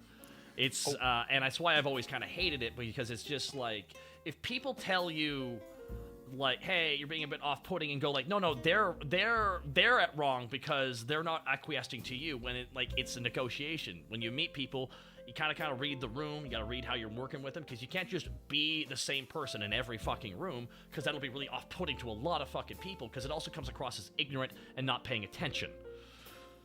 You know, it's like I could be my boisterous self all the fucking time, but some rooms if I don't know really what's going on, I'll be more quiet, because I'm trying to like actually learn and shit and pay attention and match the vibe a little bit, you know? It's why those affirmations are like digging on just like insecure guys' insecurities and giving them the worst advice possible. Completely. Sorry. My brain is going back to past experiences. Yeah, I by the way, I am gonna do the shirtless Alucard thing in a little bit here, guys. Probably at 3 o'clock. I'm gonna do the shirtless Alucard thing. So that's happened now. God damn. And while our mod is setting up stuff too, I'll be able to slowly find where my hat is. There you go. I gotta take off my daddy issues hat here now. So bye bye. Back in the day, I'm gonna share a tidbit with you. Yeah. Back when I worked at Wizards of the Coast, there was an evil genius worked at Wizards of the Coast. That explains everything. Very strange, yes. Did you get to see the brain in the jar? I did. There was a gentleman who worked there who definitely was the alpha male type. And he was the very performative, wasn't it? Oh, very performative. Yeah. He worked in a department where he was the only male. Oh no! Oh, that's a disaster. Now, what decade was this? The 90s. No, No, okay. wait, it gets better. One of the women who worked in his department was my sister. No! This is you're like setting a table. You're about to flip the table here. This is people are wiping sweat away. They're like, uh-oh. Now my sister does not lack in confidence. She is, after all, the vampire witch queen now. But I walked over. Dad had told me, take care of you. She'd had gone through a bad patch, and and he was like, well, since the two of you work at the same company, just keep an eye on her. So I was going over one day to see if she wanted to go to lunch. And I noticed that the gentleman in question, it's not just that he wasn't at his desk. Neither was his computer or his telephone. Nothing was at his desk, huh? And I was curious, so I walk over, look under his desk, and there he is. He's under his desk. And I'm not going to say his real name because in the game industry... Oh, yeah, that would get you in trouble. That would get you in trouble. So we're just going to call him Sir. Oh, no, Dude. Let's be appropriate. Dude fits him, based on what you're already saying. Dude, what is... And he's in his somewhat squeaky voice, go away! So I looked at my sister, Jillian. I'll name my sister. Jillian, what happened? And she straightened, and this is, picture a woman who looks like a gothic Mary Poppins at work. Oh, shit. Clasps her hands in front of her, straightens up her posture and squares her shoulders, looks right at me and goes, Vincent, what happens when women spend a lot of time together?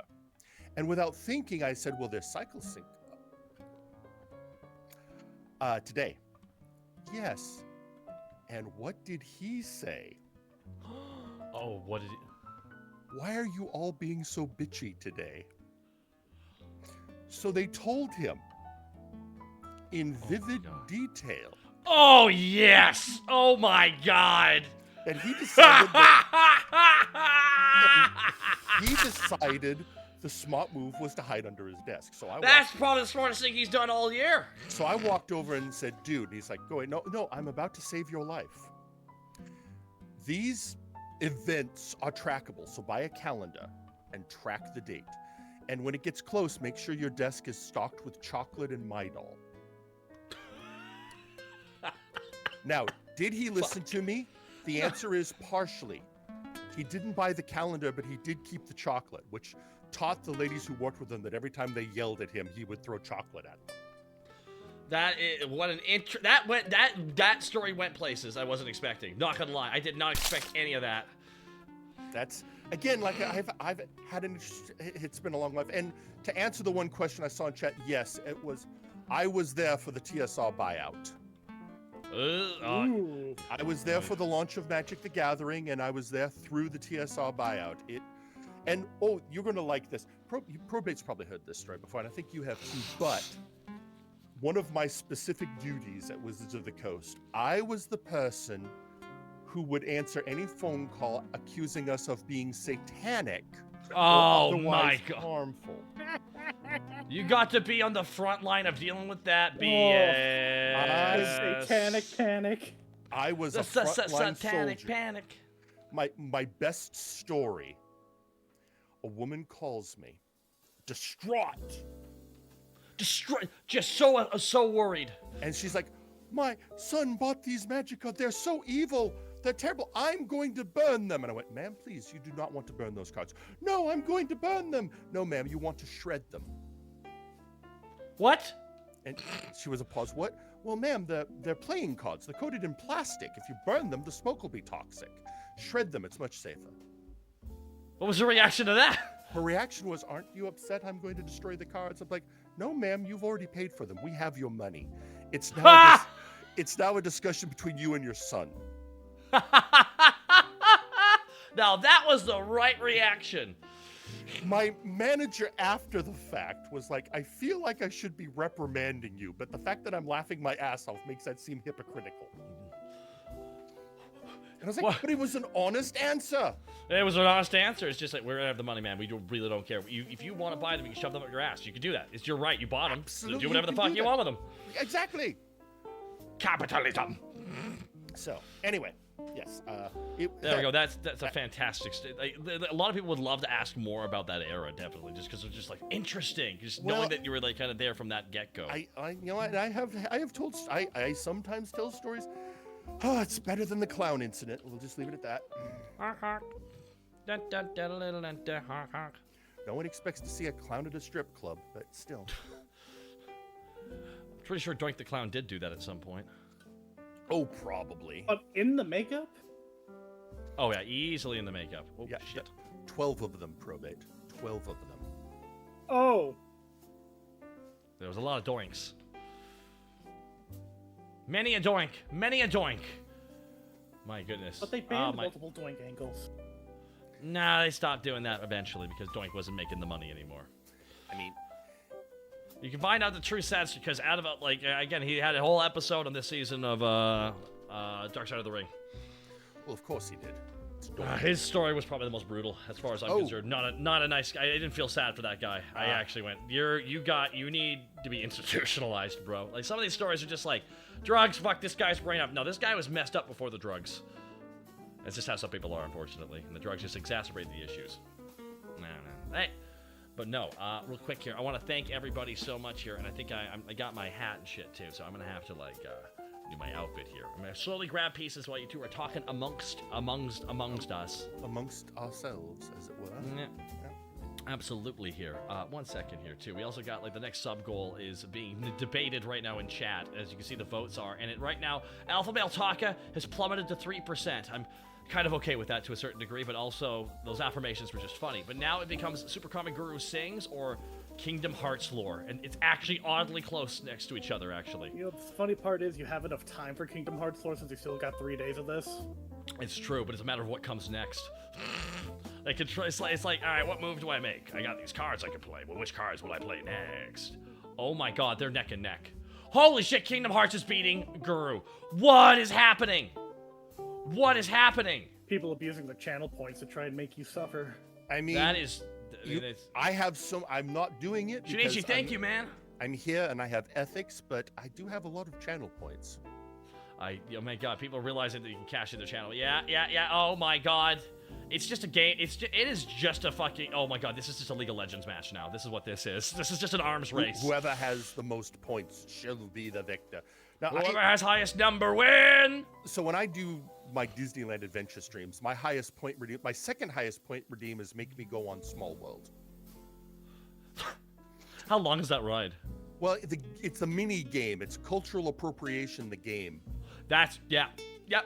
I But mean, you gotta be pretty poignant with something when The Simpsons will parody you to that degree. Right. The worst one, the one that has the highest point value, Pixie Hollow. Pixie Hollow. I don't know what that one is. Well, it's not a ride. It's a meet and greet area, but it's all Tinkerbell and her little pixie friends. Oh. And Is it bad? I don't know if they had anyone from Standards and Practices review the script before it got out. Stuff got past the radar. Oh no, some suggestive stuff was in there, huh? Yes. Plus, remember, this game was built as a Connect game, so you were supposed to do hand gestures to match what they're doing, but... God, it's a Connect game. You buried the lead on this. That makes it like the worst kind of game. And they've optimized it for controller, but that sometimes means for the dances or whatever, you're just moving joysticks and pressing buttons. Oh my god, I did not. Jeez, I'm fine. Just every day I find out how much more ignorant I am. The worst part is in Small World, when you're doing the British section, the British guy doesn't dance. He just either is repeatedly bowing or marching. Good. So... Good. He should be. He should be It's like, or not reacting to people harassing him. That's also something British, yes, guards do. It's Holy. Okay, so apparently Mistress Doom says, I will make the Kingdom Hearts lore presentation. I'll even draw the pictures myself. Oh, good God. Oh, good God. Okay, this is... Oh, my God, there's so much. There's so much. Now that 3's out, now You there's want just to so talk much about Kingdom dense Hearts. lore? Let's talk about Kingdom Hearts. Well, that's kind of the point, isn't it? As I mentioned earlier too, was like they got to the end of the second game and it's like, all right, you can't make anything past this point. You can only like without affecting these key things. So build to the sides or backwards, and that's what they did. But then they went too wide because they kept making games, and then to the point where they had to wrap everything up in like a 15-minute cutscene in 3. Oh, fucking nuts. It's why it's just like, wow, the 3 writers didn't give a shit about the other games that were being made, huh? They really didn't give a fuck. They're like, now we got our own plot. What about all this other stuff? Oh, we don't care about that. Kingdom Hearts. It's cool that Sora got in. Oh my God. It's cool that Sora got in Smash. Dude, they really got everybody with 1,500 votes. My God, you guys are nuts. Nuts! 1,500 votes was still only 52%. That means that Guru Sings was Guru fighting Sings is tooth and nail. Guru Sings is going to be there. Still no Goku in Smash. Goku's not a video game character. He's an anime character who's in video games, but he's not a video game character. So, no, he won't be in Smash ever. And I'm happy he'll never be in Smash. Ever. Because Z fans need to learn what disappointment is. You know who else will never be in Smash? Who's that? Gino.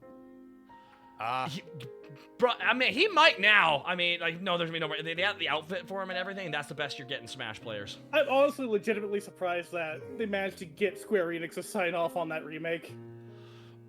I mean, hey, Square, do you want to make some more money again? Yes. They kind of need to. Let's be real. Yeah, that's why I'm like, what, dude, they had to sell a bunch of their properties because they just didn't make money. So they're just like, hey, would you like to go to a property that everyone wants a remake of? Yes, we would like to make money again, please. That was a Square. It wasn't Square Enix. That was SquareSoft, right? SquareSoft did the original game, yes, but they've since merged into Square Enix, so they're effectively the same company at this point. Oh yeah, the same company. But, yeah. Speaking of Goku, have you seen My Adventures with Superman? I have. No, I've seen clips. It's cute. I enjoyed it quite a bit. It's light entertainment, but nice light entertainment.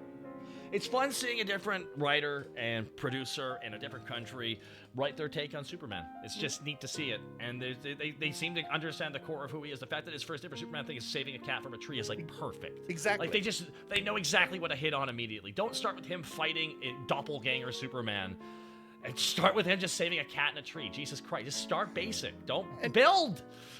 And they made him a basic shonen protagonist, including meet cute with Lois. Yeah. And it's all quite wholesome. So it's cute, and they gave Lois Lane like a massive update in character. Not that there's anything really wrong with Lois, but like it's just neat that they went that direction with her. Well, the only thing I find weird is there's several people complaining that they made Jimmy Olsen a person of color. I'm like, have you not paid attention to the recent iterations of Jimmy in other media? This is the third time in a row. They've done the Jimmys can be interpreted so many different ways. Yeah. And hell, they made him more people I saw complaining about the conspiracy theory angle for him. I'm like, that's funnier though. They'll have to explain away everything. That's gonna be half the fun of it all. Well, especially because if you pay really close attention, you realize that conspiracy theories, or he's just paying attention to the fact he's in the DC universe. Yeah. That's why when I heard he was going that route, I'm like, oh, he's gonna explain away so many things with the worst possible solutions, and then he'll be accidentally right once, which will be the funniest shit. Right, exactly. Well, he's already accidentally right once. He said Superman's an alien. Why would Superman be an alien? Exactly. I don't know. What? Oh my God. Oh my Lord. Okay, Laura will be. Oh boy. There we go. I gotta do the a la carte outfit now, everybody. So I gotta be putting that on here in a second. I gotta keep grabbing stuff while we're chatting here too. I've also kind of overstayed my welcome. I think I missed my stop a while back. You did? Oh my God. Well, Probate, I appreciate having you right in the car. Seriously. It's been fun. That's kind of why I lost track. It's been just fun talking with you guys. Yes. Absolutely. And this is what makes a road trip fun, is you're just able to sit down in like a room and just have a conversation. That's why, that's why I'm really happy that I've been doing this here. But ask me how I feel on Friday. Ask me on the day, but like day 4. Bloodshot eyes. eye twitch. But I think we Slightly can pull thicker over. stubble. Yeah, so I think we can pull over. You want me to pull over here in a second, Probate? You want me to find a turn off here in the future here, or how do you want to handle this? Yeah, you can pull over. Use that opportunity to take a break if you need it. I probably. That's probably. not the worst idea. I mean, it sounds like we can all use the bathroom at this point here. I think so. Everybody. Yes. I'll also allow me to Yeah. change. The birds aren't exactly agreeing with me. The birds are. Well, I would imagine that. I mean, they're probably not. They're probably those are free range birds. So, you know, they're from all over the place. Tuck and roll, Probate. Well, he's a circle. That'll be easy for him. I got everybody. All right, Would you like a quick vitamin B shot before you go? Yeah, I'm good. All right. Vitamin B. Be well. I don't know. All right. Well, I did nothing to the bird. I did nothing to the bird alert. I did nothing. Doom says she did nothing to the bird. What do you mean bird alert? You mean the bird's attacking us? Well, not every bird is sick, but one of them might be. It's got the birditis or something. Oh my gosh, one second. Anyway, Listen, I just want to start a new birdemic. Birdemic 3, which is coming out apparently. Birdemic 3. Bird cooties. All right, there we go. Probate, it's been an absolute fucking delight having you here, dude. And thank you so much for all the subs that you dropped, dude, as well. But thank you also for just you hanging out, man. It's always a blast having you around, man. Absolutely. It's always fun. It really is. So I'm gonna real quickly here, Probate. You can head out here. All right, I'm gonna go to the bathroom as well, everybody. Caliban, we still got a little bit of a drive before we drop you. We're dropping off here shortly after here in a second. Yeah, so but I could use a facility break myself. Okay, I'll use this chance to change as well. Okay, everybody, we'll be right back in 5 minutes. Change places, and thank you, Probate. Check out Probate's content. Yep. You can find me on Twitch under the name. They'll plug you in the chat. Bye. There's a bunch of goddamn bugs just hit the outside of the damn fucking outhouse. God damn it! There's so many freaking. Thank you. 1 second. God dang it.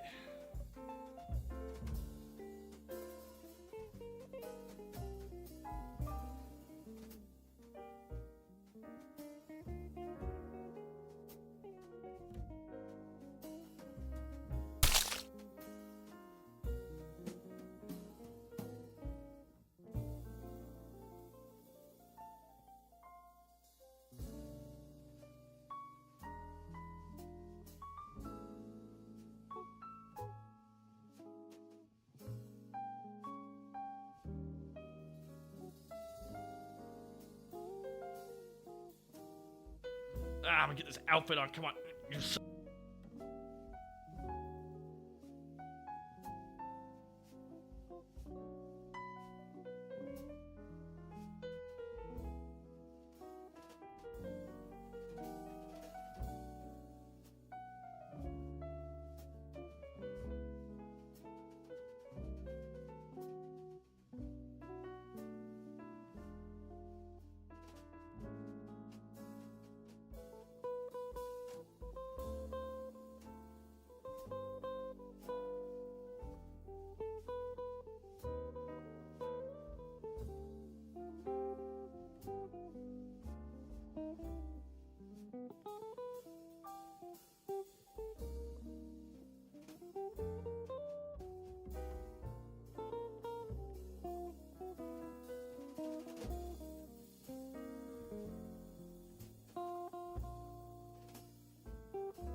One second. I'm trying to get out of here. Hold on. We had a redeem hit off here, so now I gotta be here. Hold on.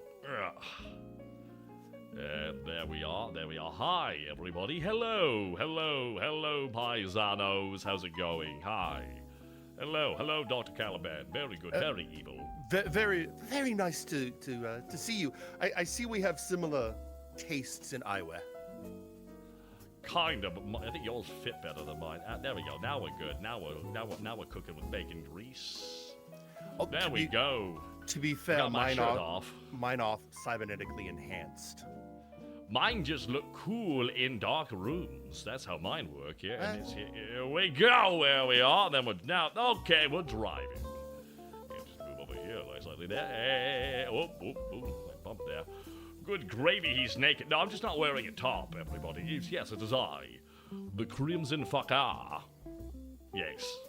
Welcome, everybody. Welcome, everybody, to our Streamathon. You're joined by...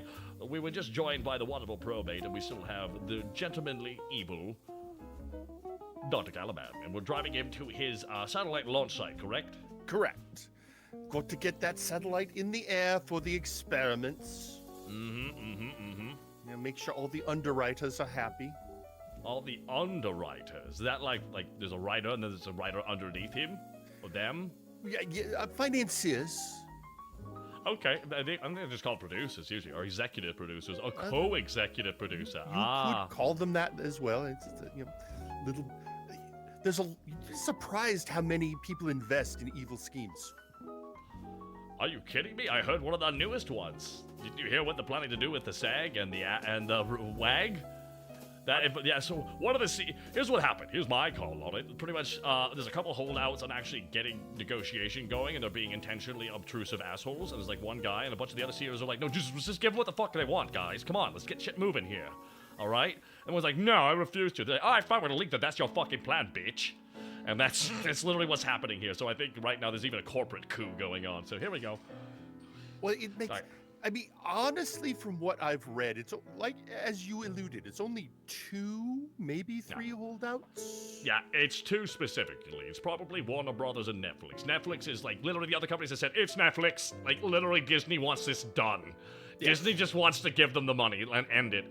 But it's like, literally, they're dealing with all these studios here. And a bunch of the streaming ones are like, no, because part of the deal is they have to hand over the data for residuals, and they're like, no! That's the big problem right now. They fucking refuse to do that. Well, you realize, historically, the last time that WGA and SAG struck at the same time... 60s. That created residuals. Yes, it did.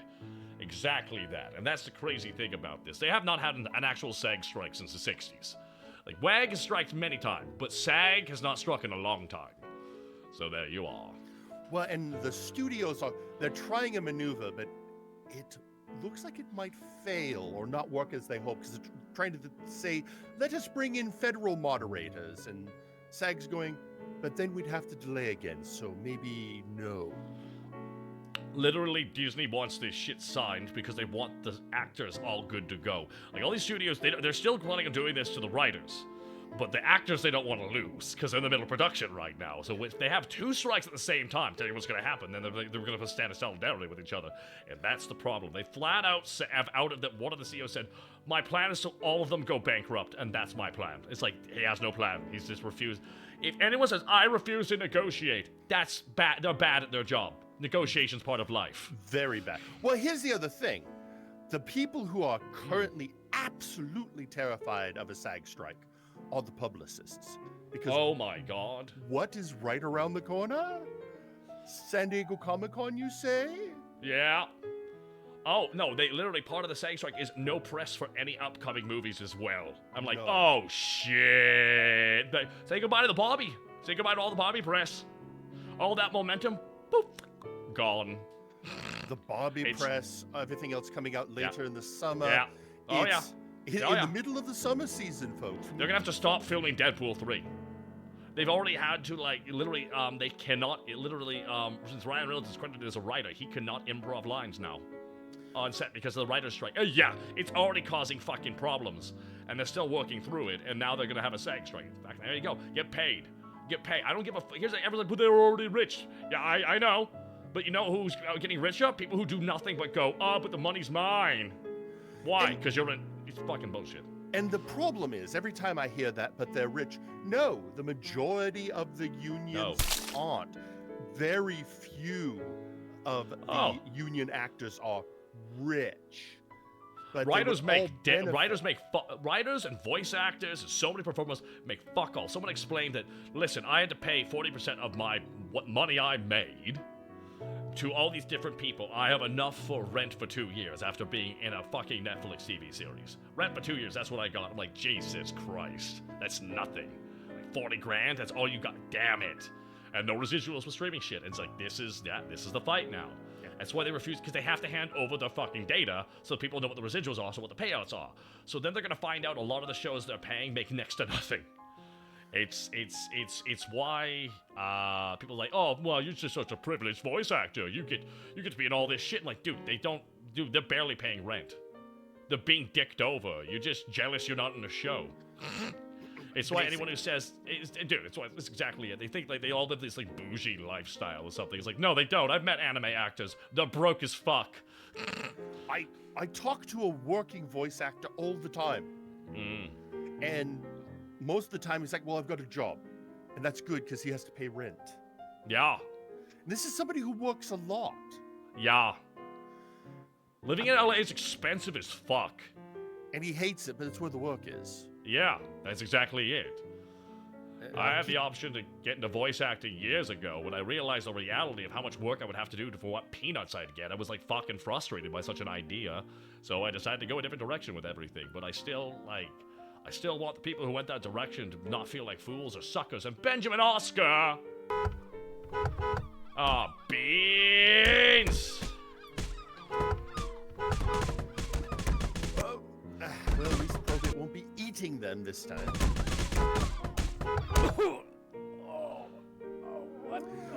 But for those who what say the heck? that, Wait, hold on. That would. did I just see? Did I just see a ghost, Travis? I don't. Hold on. That was. That. I know. Thank you very much, Benjamin Oscar 77. Wait, hold on. Did you just see that too? I thought I saw that. I definitely saw it. I thought that was a tainted coffee milk that just did that to my shit, but apparently I saw that too. I think we all saw that, right? Like, Trav is real?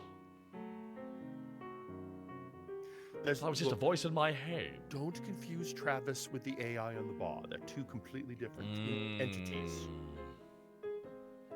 So yeah. I could have sworn I saw that. Okay, so thank you again, Benjamin Oscar, for the 6 gifted subs. Very kind of you, good sir. But no, we'll have to. It's just the fact that like it's been outed that that's what one of the CEOs said is leaving me to believe that one of the other CEOs heard that and was like, God damn it, you're the fucking problem, you dumbass. We gotta film my shit. So he's like outed that a couple of them because oh boy, has press flipped on. They already were on the back foot, but now people are even more mad at them. Yes. Yeah. That's not how you Yeah. prevent a strike. That's for sure. No. Oh, it's just, this is just the epitome. Literally, when someone takes over the company and they're like, hey, this company's averaging money. Well, the first thing and most important thing to do is pay me $300 million more. What? Why would we do that? Oh, because I'm God's gift to the planet Earth. Shut the fuck up. Beg for scraps or you will starve. That's their mentality. Like, ghoulish. Like, I've been a vampire for like 600 years. I meet them all the time. We used to call them robber barons. And now they're called billionaires. It's just someone goes, you know what? I need more. Like, no, you don't. You really don't. After $1 billion, you don't need anything. You don't even need anything after 100 million, really. No, not at all. Here's the thing that I did truly enjoy, but I'm curious how it's going to play out. The board of directors for Netflix this year voted to not pay the CEO a bonus. Oh my God! Whatever will he do with his millions of dollars he makes anyways? For going, what will I do? It's like literally, if any jobs that should be replaced by AI, it's CEOs. It's just an algorithm. You just gotta absorb all the information and give the best possible direction based on trends. That's what the job is.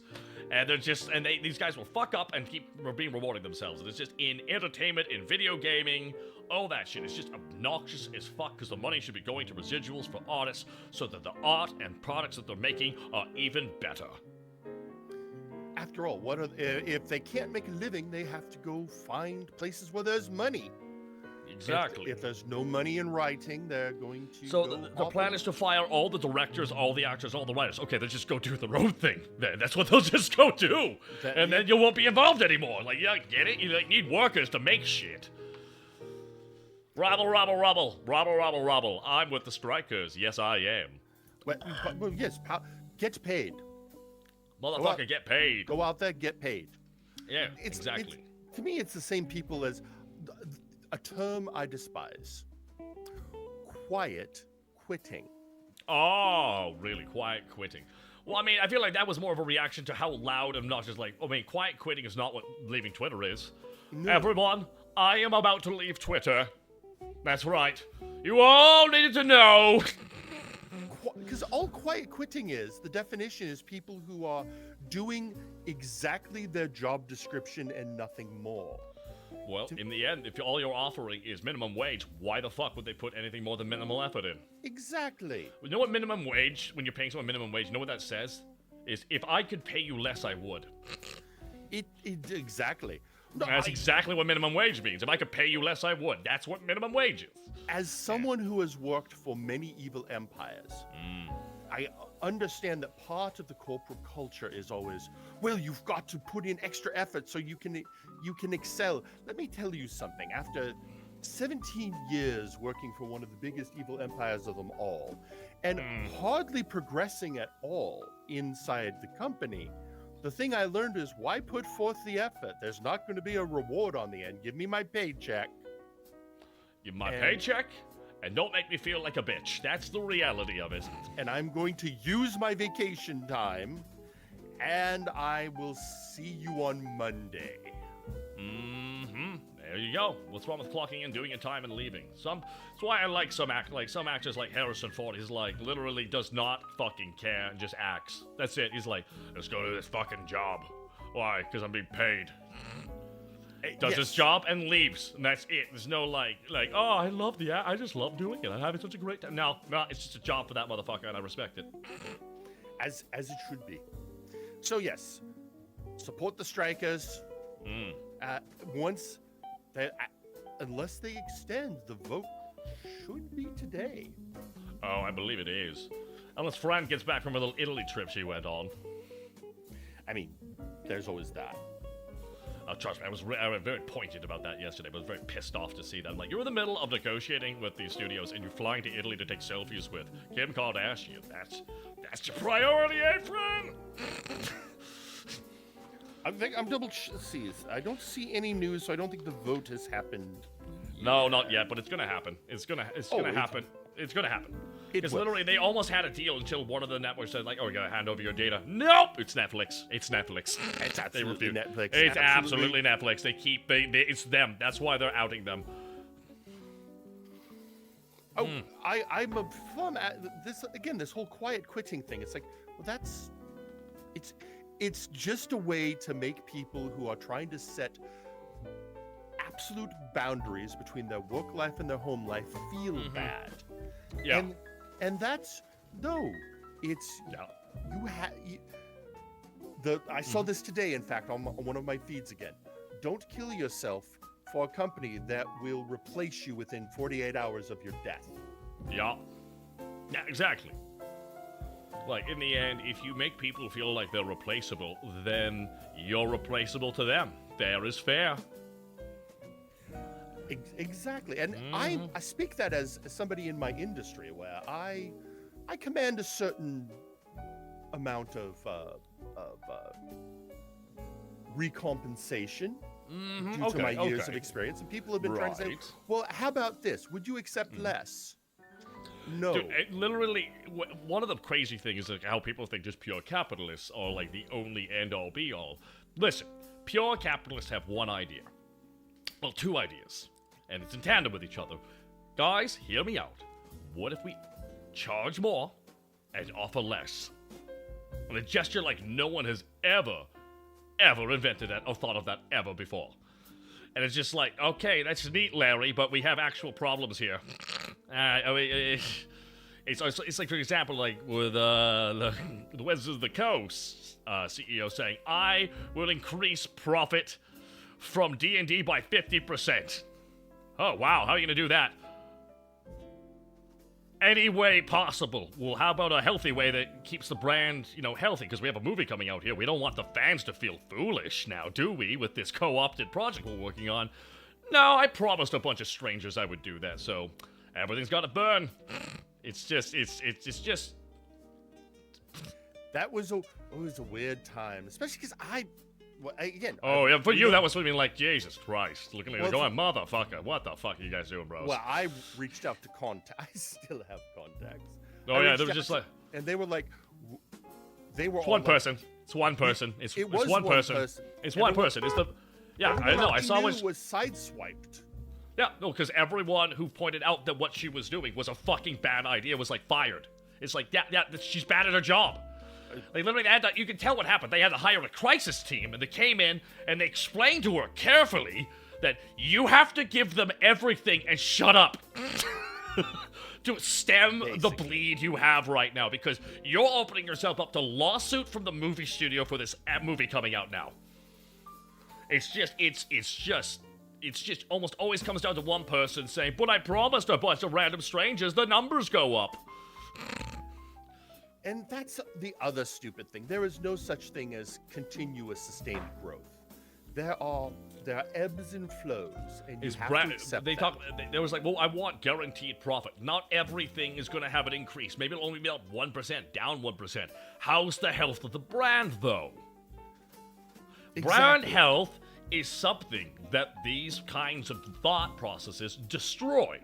They destroy a brand, which is why Disney's in a weird spot, because I feel like they're the ones who always are very mindful of their brand destruction. They've always been very mindful. Oh, absolutely. That's one part they've always been. That's why I wouldn't be shocked if Disney's leaking all this information. Oh, absolutely not. Disney knows. I wouldn't be shocked. I wouldn't be shocked by that. Even though they can be the devil sometimes. Lately, they've been kind of not the devil, even though they kind of can be the devil, which is wild. I can't believe we're sitting here defending the mouse. God damn it. It's more they know what they need to do to survive, and it helps that most of the people they're going up against are so much worse than they are. Yeah, kind of true.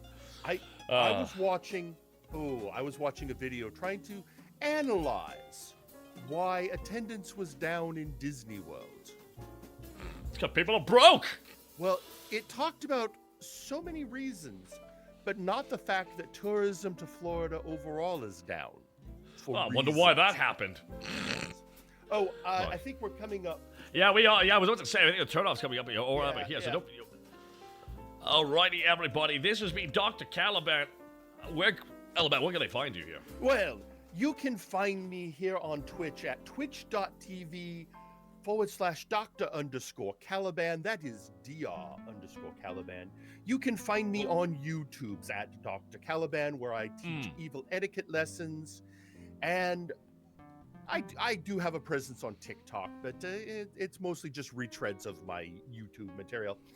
So with that, I should probably let me hang on. This is going to take a sec. Wait, it might just pop out. Hold it might just. Is it gonna like? I hope it doesn't explode inside my car. I really hope that doesn't happen. I don't think it will. I think it'll be fine. That might. That sounds like it might. Let's see. I'm getting that. I'm getting that. Oh, well, I get outside the car. There we go. Oh, thank God. Okay, thank God you got it right there, real quick there. There we go. There we are. Let's just get that over there. Well, it's been lovely to spend time with you. Absolutely. Hopefully again sometime in the future. And for everyone else, until we meet again, have a good fright.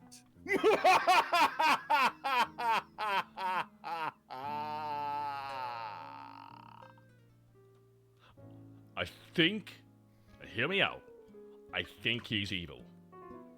I think a little bit at least. Maybe. We'll have to see, though.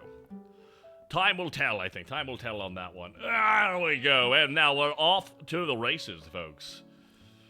No way. Alrighty, here we go. Welcome aboard the Alucard Express. Welcome aboard. I hope you are impressed. Welcome aboard. I've got anxiety. Welcome aboard. I said I have anxiety.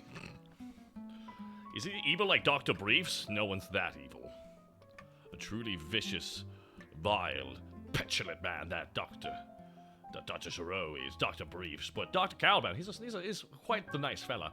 Thank you, Chi-Chi, for saying it's the Alucard. Welcome to the Alucard. I'm actually going to be in the next Fast and the Furious movies. That's right.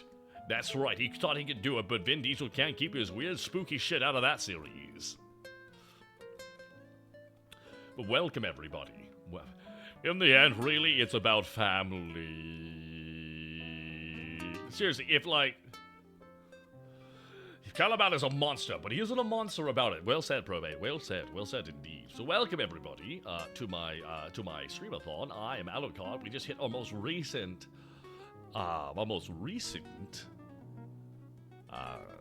milestone here, and then we have another one here. That once we get to 1,000, we're gonna have a Kingdom Hearts lore lesson with bad PNGs probably, and me screaming, which would be quite funny actually, because I have to drive, so I have to focus still all the same.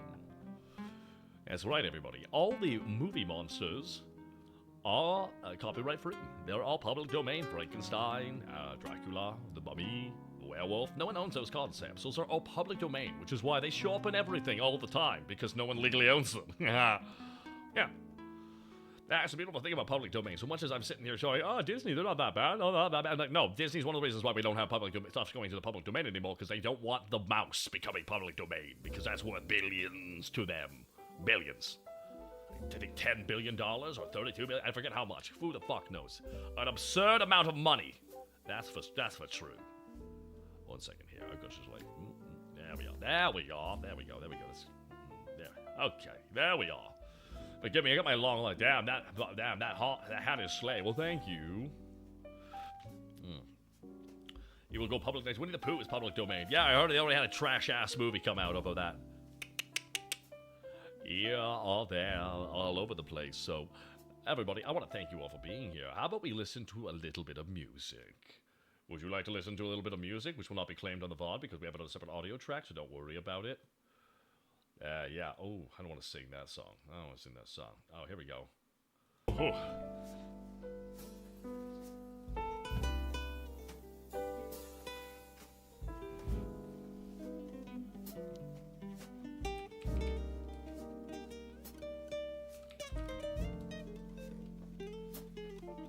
I'm back. Well, okay, here we go. Hold on.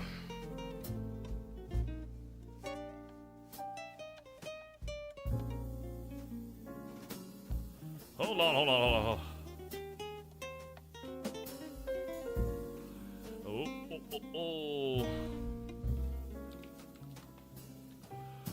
Hello, everybody. Welcome back to our Streamathon. And back onto the road we go. There we are. Fantastic. Hello, everybody. Welcome.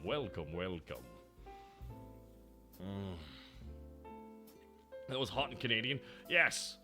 It's safe to say because of climate change. We don't really have climates anymore, so just heat, fire, dry. Fantastic. I love it. Love being gaslit by rich people. My favorite. Anyways, hi, everybody. Welcome to the Streamathon. I'm driving into Southside here. And yeah, well, we're gonna see where this takes us here. Yeah. Yarp. Indeed, yarp. Is that the Crimson Fucker? Tupac emoji, a little bit, yeah. Hey, 1 second here, I am... thought I heard something, I guess I didn't hear it. Hey there, this Taka, yeah? Yeah. By the way, ever since you said it was Kingdom Hearts, everyone stopped subbing. They don't want Kingdom Hearts. I can't believe it. I think we might need to change it all. I think we should just do the Kingdom Hearts against their will. Just do it anyway. Hey, if it's Kingdom Hearts, I know what it is. So, I feel like maybe it was a great idea if we started a wedding transport service, and we just added that into, like, our list of Uber things that we're doing at the moment right now. Sorry, a what? You know, like, if you pick up, I don't know, a bride and their bride, and you take them to the honeymoon, and this is their honeymoon. The car trip is the honeymoon. We're the honeymoon experience. I've already disappointed them. I don't like that at all. That's a complete disappointment already. I'm already rolling. I'm like 1 star, 0 star, no reviews at all. That's what that is. Well, I think we can change all that. No, we don't need a 0 star. I think it would be great if you could help the South Side out and their raccoon wife and take them on their honeymoon. The boss of the South Side and their raccoon wife. The what wife? Yeah, a raccoon, you know? A raccoon? Yep.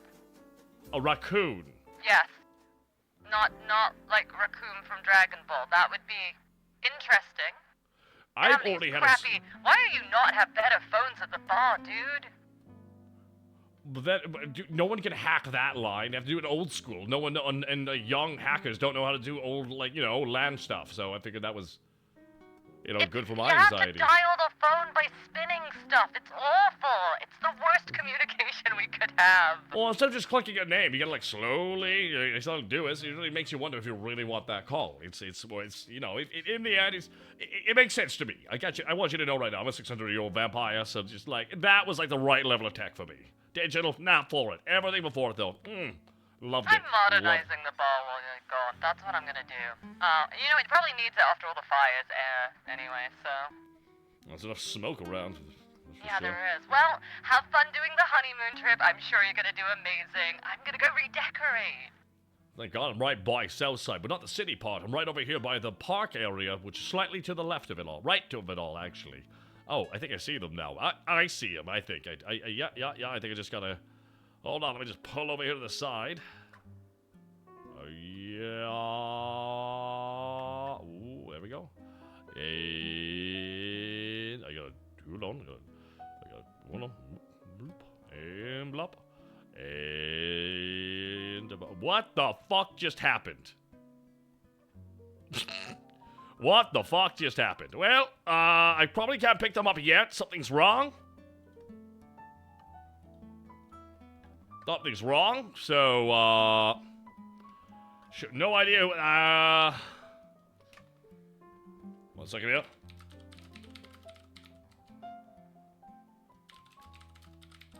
No idea what the hell that was. Just a little bit of the void, I think. Yeah, I'm gonna have to go circle around here and come back to Southside here in a second.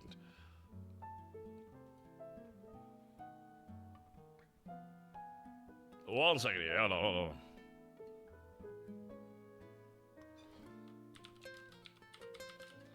Oh, I can spend some time here with the wonderful chat though, while we're getting that all sorted here, everybody.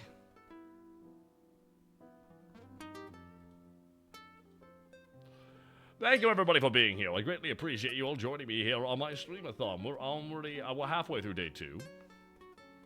I'm a little over halfway through day 2, which is so far so good.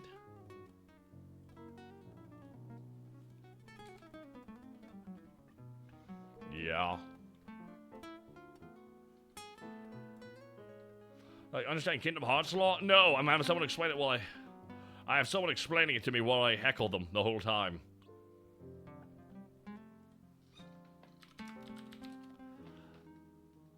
One second. Well, I shouldn't be on the side of the road here. I should be like, yeah. There we go. I think there we go. Okay, now I can pull around. I see them now. Okay, here we go. And there we go. I think. Hello? Are you the ones here for the ride? Yes. Hold up. Wait. You gotta let my beautiful bride get in first. Go on. Okay. Mazel tov. Hello. Oh my God. Isn't she beautiful?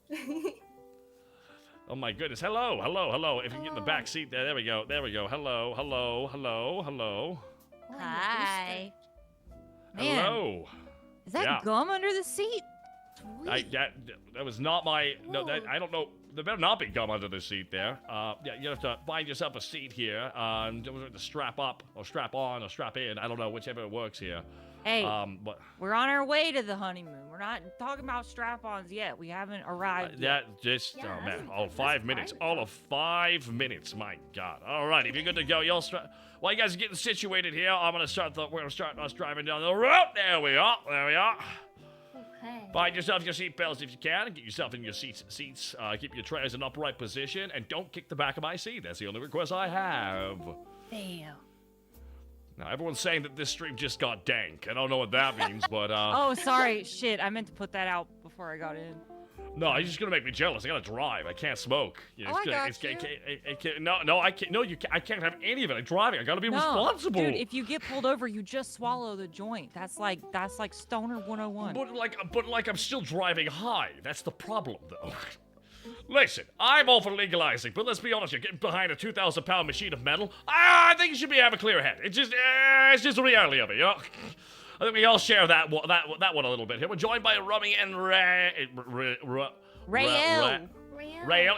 I assumed I was going to say it wrong. I just assumed I was going to say it wrong here. You guys are really cuddling back there. My goodness. Well, we just got married. Well, we've been married, but we just had our wedding.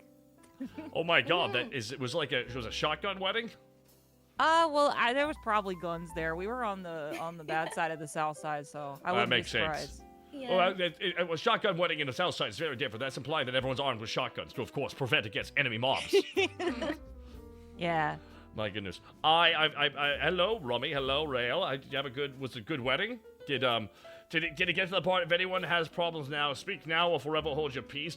So when that happened, how many people popped out? Like enemies, ex-lovers, jilted revenges, just a lot, like this is the ultimate crossover, really. What's a wedding if not a crossover of all the characters for the whole seasons? The ultimate collab. The collab for life. Literally, I went to a friend's wedding one time, and it was just like, he's like, how are you doing? He's like, oh my god, my family's gonna meet my friends. And I'm like, oh, Jesus Christ. Yeah, Is that bad?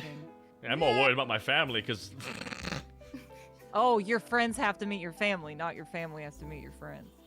they're family, so there's nothing really gonna change. But your friends can stop being your friends. Your family can't stop being your family. That's not the way it works. That's true. I always put it this way: friends are the family you're given, family are the friends you choose. It's true. Hell yeah. Yeah, welcome. You comfy back there, Rael? You're like sitting on the floor there. You can sit on the seat, you know that, right? Oh. Okay. Oh shoot! I realize you can't really see what's going on. Let me fix that real quick here. Sorry about that. There we go. Leave that on for a second, real quick. Okay. We had a redeem recently where I have to wear no shirt and talk like Alucard for a while. Hope that's okay. Oh, I thought this was just like, since it's a fancy wedding service, I thought you were just being extra fancy for us. No, that's a lot of effort. There had to be like a threshold. It's like I've been going now for we're on hour 28. Damn. Well, to be fair, 8 of them I was sleeping. It's fine. It's That's pretty good. Yeah. I got a parking ticket, which is like sticky taped to my damn door. Which is fun. I mean, there's no one. It's the side of a road. Come on, like what is this?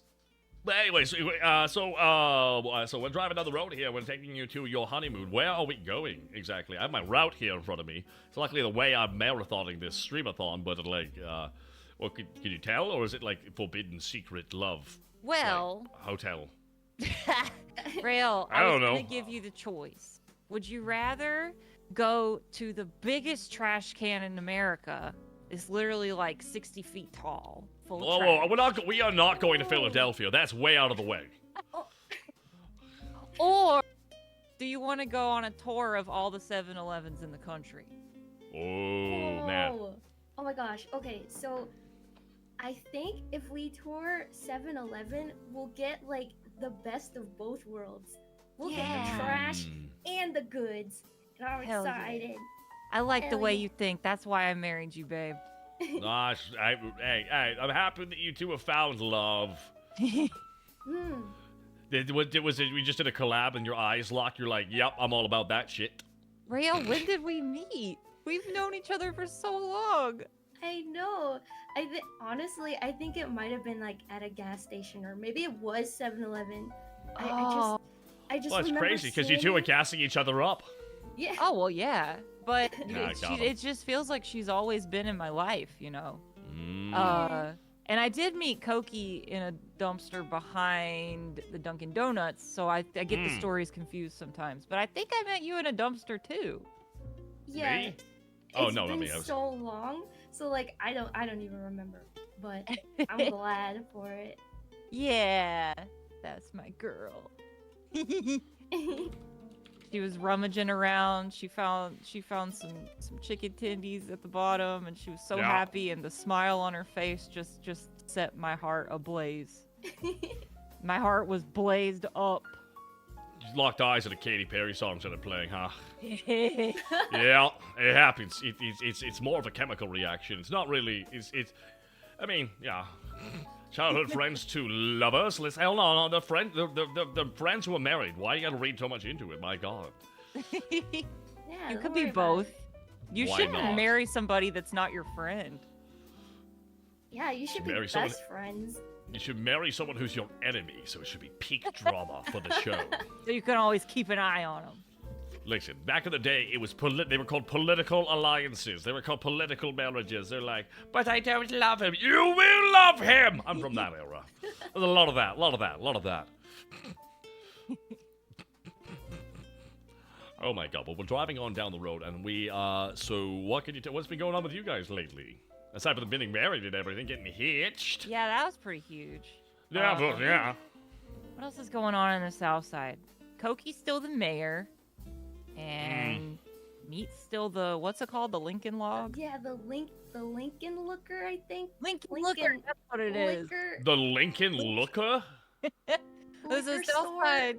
Yeah, the South Side has a very complicated political hierarchy. It feels like it's whatever Crimbo he shouted out, which, by the way, I was expecting we were going to pick him up. Where is he? I mean, I don't think he's going with you towards your honeymoon. That'd be weird. No, he wanted to because he heard there was going to be either snacks or garbage. But I told him the wrong time for the pickup. I was like, oh, Taka's going to come get us at whatever time. But I told him the wrong time. You didn't say that was accidental or not, and I don't know if I want to really investigate that. Listen, he would have really cramped my honeymoon. All right, I'm trying to cuddle. Yeah, I'll First day of the honeymoon, Crimbo in your room. So what do we guys got? What are we doing? Yeah, Crimbo and cuddle should not be in the same sentence. Okay, like I just that man's built for speed. That man's not built for speed. He's built for comfort. Okay, let's be real here. It's too gooey and sticky. Yeah, Oh, if we that's got enough very different comforting. smells going on, Yeah. already between the two of us. It's fair. That's fair. I mean, everyone's got pheromones, sometimes unpheromones, Hey. and sometimes, Farrah screams. Fair. Oh. I know, What right? are those? Oh, what? Not way better than unfarrah screams. Oh, Yeah, there we go. Yeah. I'm Are we playing there yet? 'Cause- No, we got a long way to go and a short time to get there. Eastbound and like up round it run. I don't have that song playing. Unfortunately, I wanted to be able to you can hear the music I'm playing, but I realize the reality is my Discord program on my phone, on my my car here, does not do that because it decides not. It's like, nope, you'll not want to have it. Oh, yeah. Well, Yeah. you got to get the newer model for the Discord update. Oh, I uninstalled Discord entirely and reinstalled it. They're like, no, it still doesn't work. Why? Fuck you. wow. Just fuck you. Just fuck you. Okay, I can't. This is why I think it was safe to say after my years of vampire hunting, I have pissed off a witch or two, and they have cast a curse upon me. I see. So passive aggressive. My God. Just kill me. God damn it. Don't make it awful to live. God. Anyways. Yeah, if you got to be on a road trip with no music, that's hell. That's purgatory. God, I can talk with you, though, and ask you what's going on with you. We can talk about what we find relevant. You can tell me about your honeymoon, but don't tell me the specifics of what's going to go on, because it's pretty obvious what's going to go on. Hey. Well, lots of stuff off screen, if you know what I mean. Well, you just fire a bar that you can't really quite see. Well, first of all, I got a question. Are we supposed to tip you or something? Because I don't have nothing. I got some cake. I got a spare piece of cake. Well, how did you get this? Wait, hold on. I thought you paid, like, the person who called me in when I went pick up you on the way on the road trip, because I'm doing a road trip, but I'm, like, paying my gas by that. So I'm assuming that by you being here, you paid the... Ah, shit. Okay, well... I didn't pay nobody nothing. You want some pocket lint? You want some fur? I got some spare fur you could have. My fur's cup nice. runneth... in the Vtuber space, my cup runneth over with fur. I'm good. Oh, okay. My Yeah, cup right. runneth... But I do appreciate the effort. I really do. I really do. Full of fur. By the way, if you're smelling that earlier, we had a Tanuki in here earlier, by the way. That's what that is. They have a very Yeah. different Oh. smell than... Oh, they're like 40% testicles, that's why. Oh, I see. Yeah. A big one. I mean, yeah, more or less. They have magic powers and big balls. Me too. No. I don't know. They're pretty big, but I mean, Yeah. nobody needed to know that. You've seen them. We didn't wait for marriage. It's true. What, are you telling me that you don't have this is not a Christian marriage at all? You didn't pay the microtransaction. No. I just unlocked the DLC. The only way to have marriage is you have to subscribe to their $25 a month service, and then they'll say it's okay. You know what? I wouldn't be surprised if that was the future. You gotta pay for a monthly subscription to be married. I mean, there is a price. It's mental more than anything. Hey. I'm joking. Not if you're happy. Not if you're happy. If you're happy, it doesn't cost anything. Listen, don't tell people on their wedding day that they're not gonna be happy with their spouse. I did not imply that at all. I just signed the paper, man. The ink is still wet on that paper. So you got a prenup, right? Oh no, we don't have. Well, neither of us has anything. No. Okay, that makes it way easier then. Okay, never mind. Yeah. I can't even read, so I'm glad that you like signed this stuff for me. I trust you.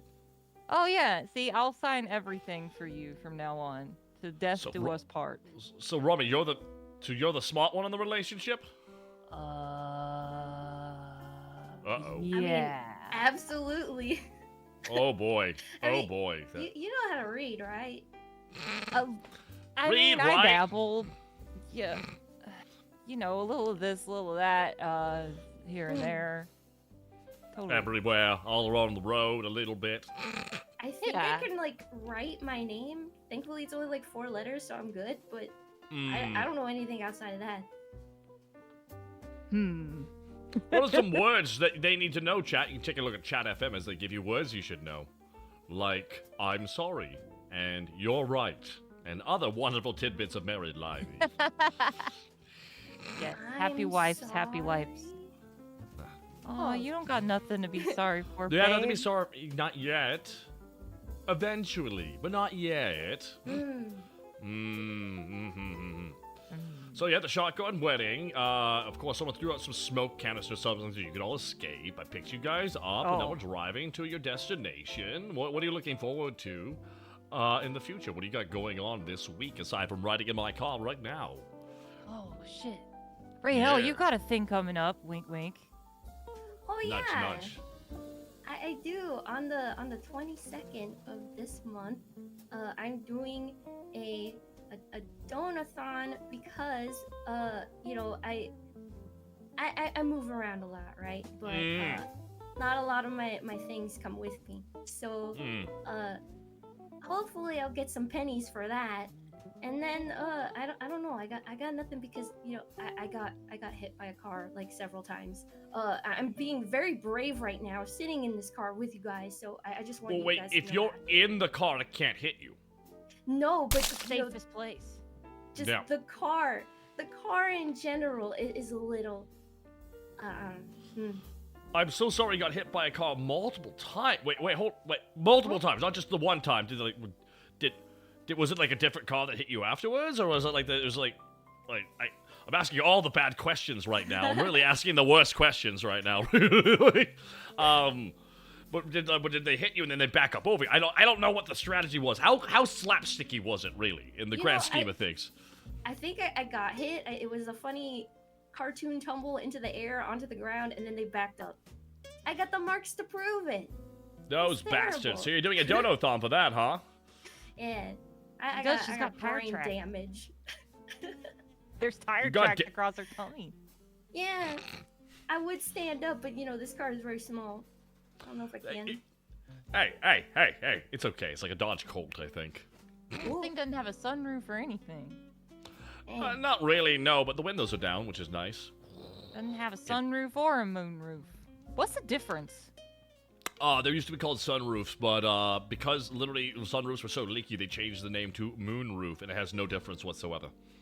That's cool.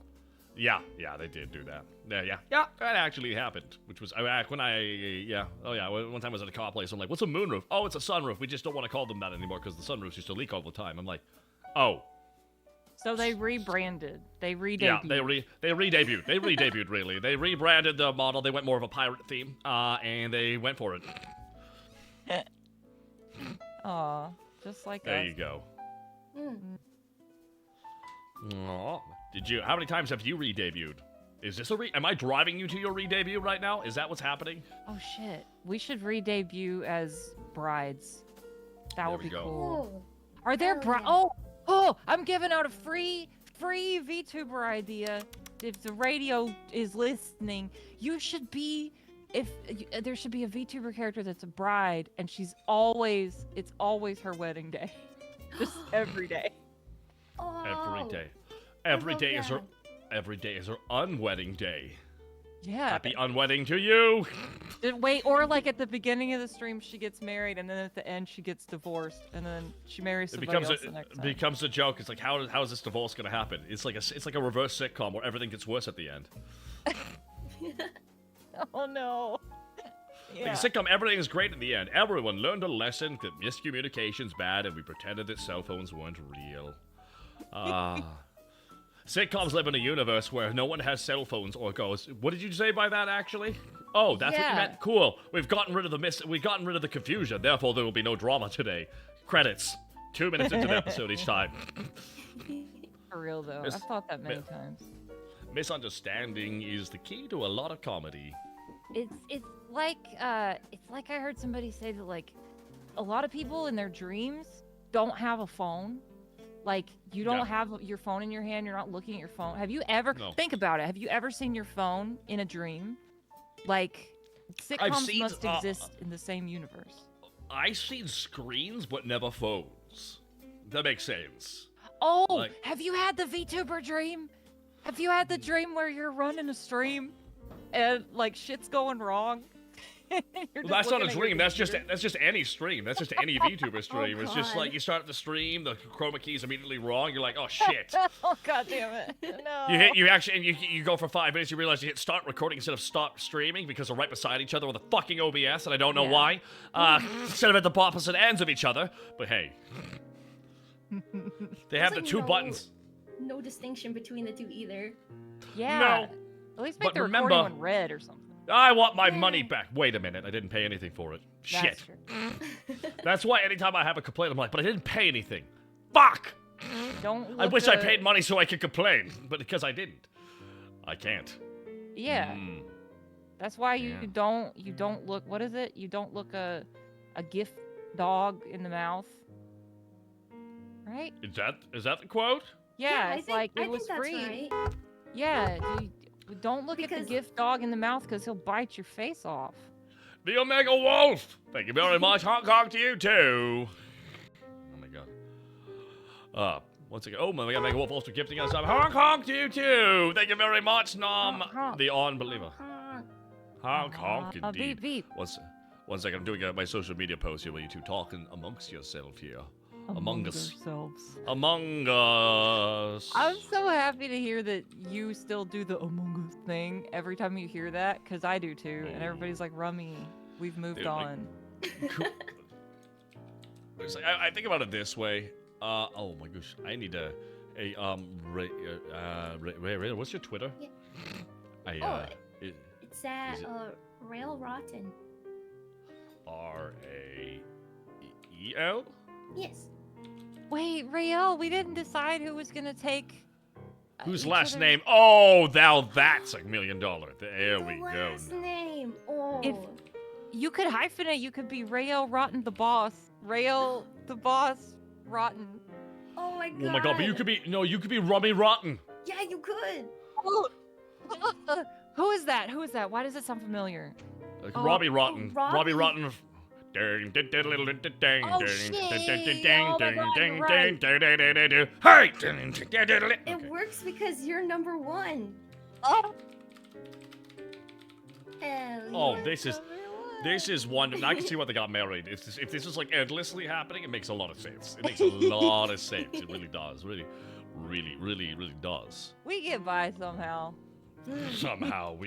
And yet VTubers persistent. Haven't you realized lately? Recently there was a VTuber concert that was apparently the worst crime ever committed on national ever, and that was most recent drama was not within the VTuber space, but in fact.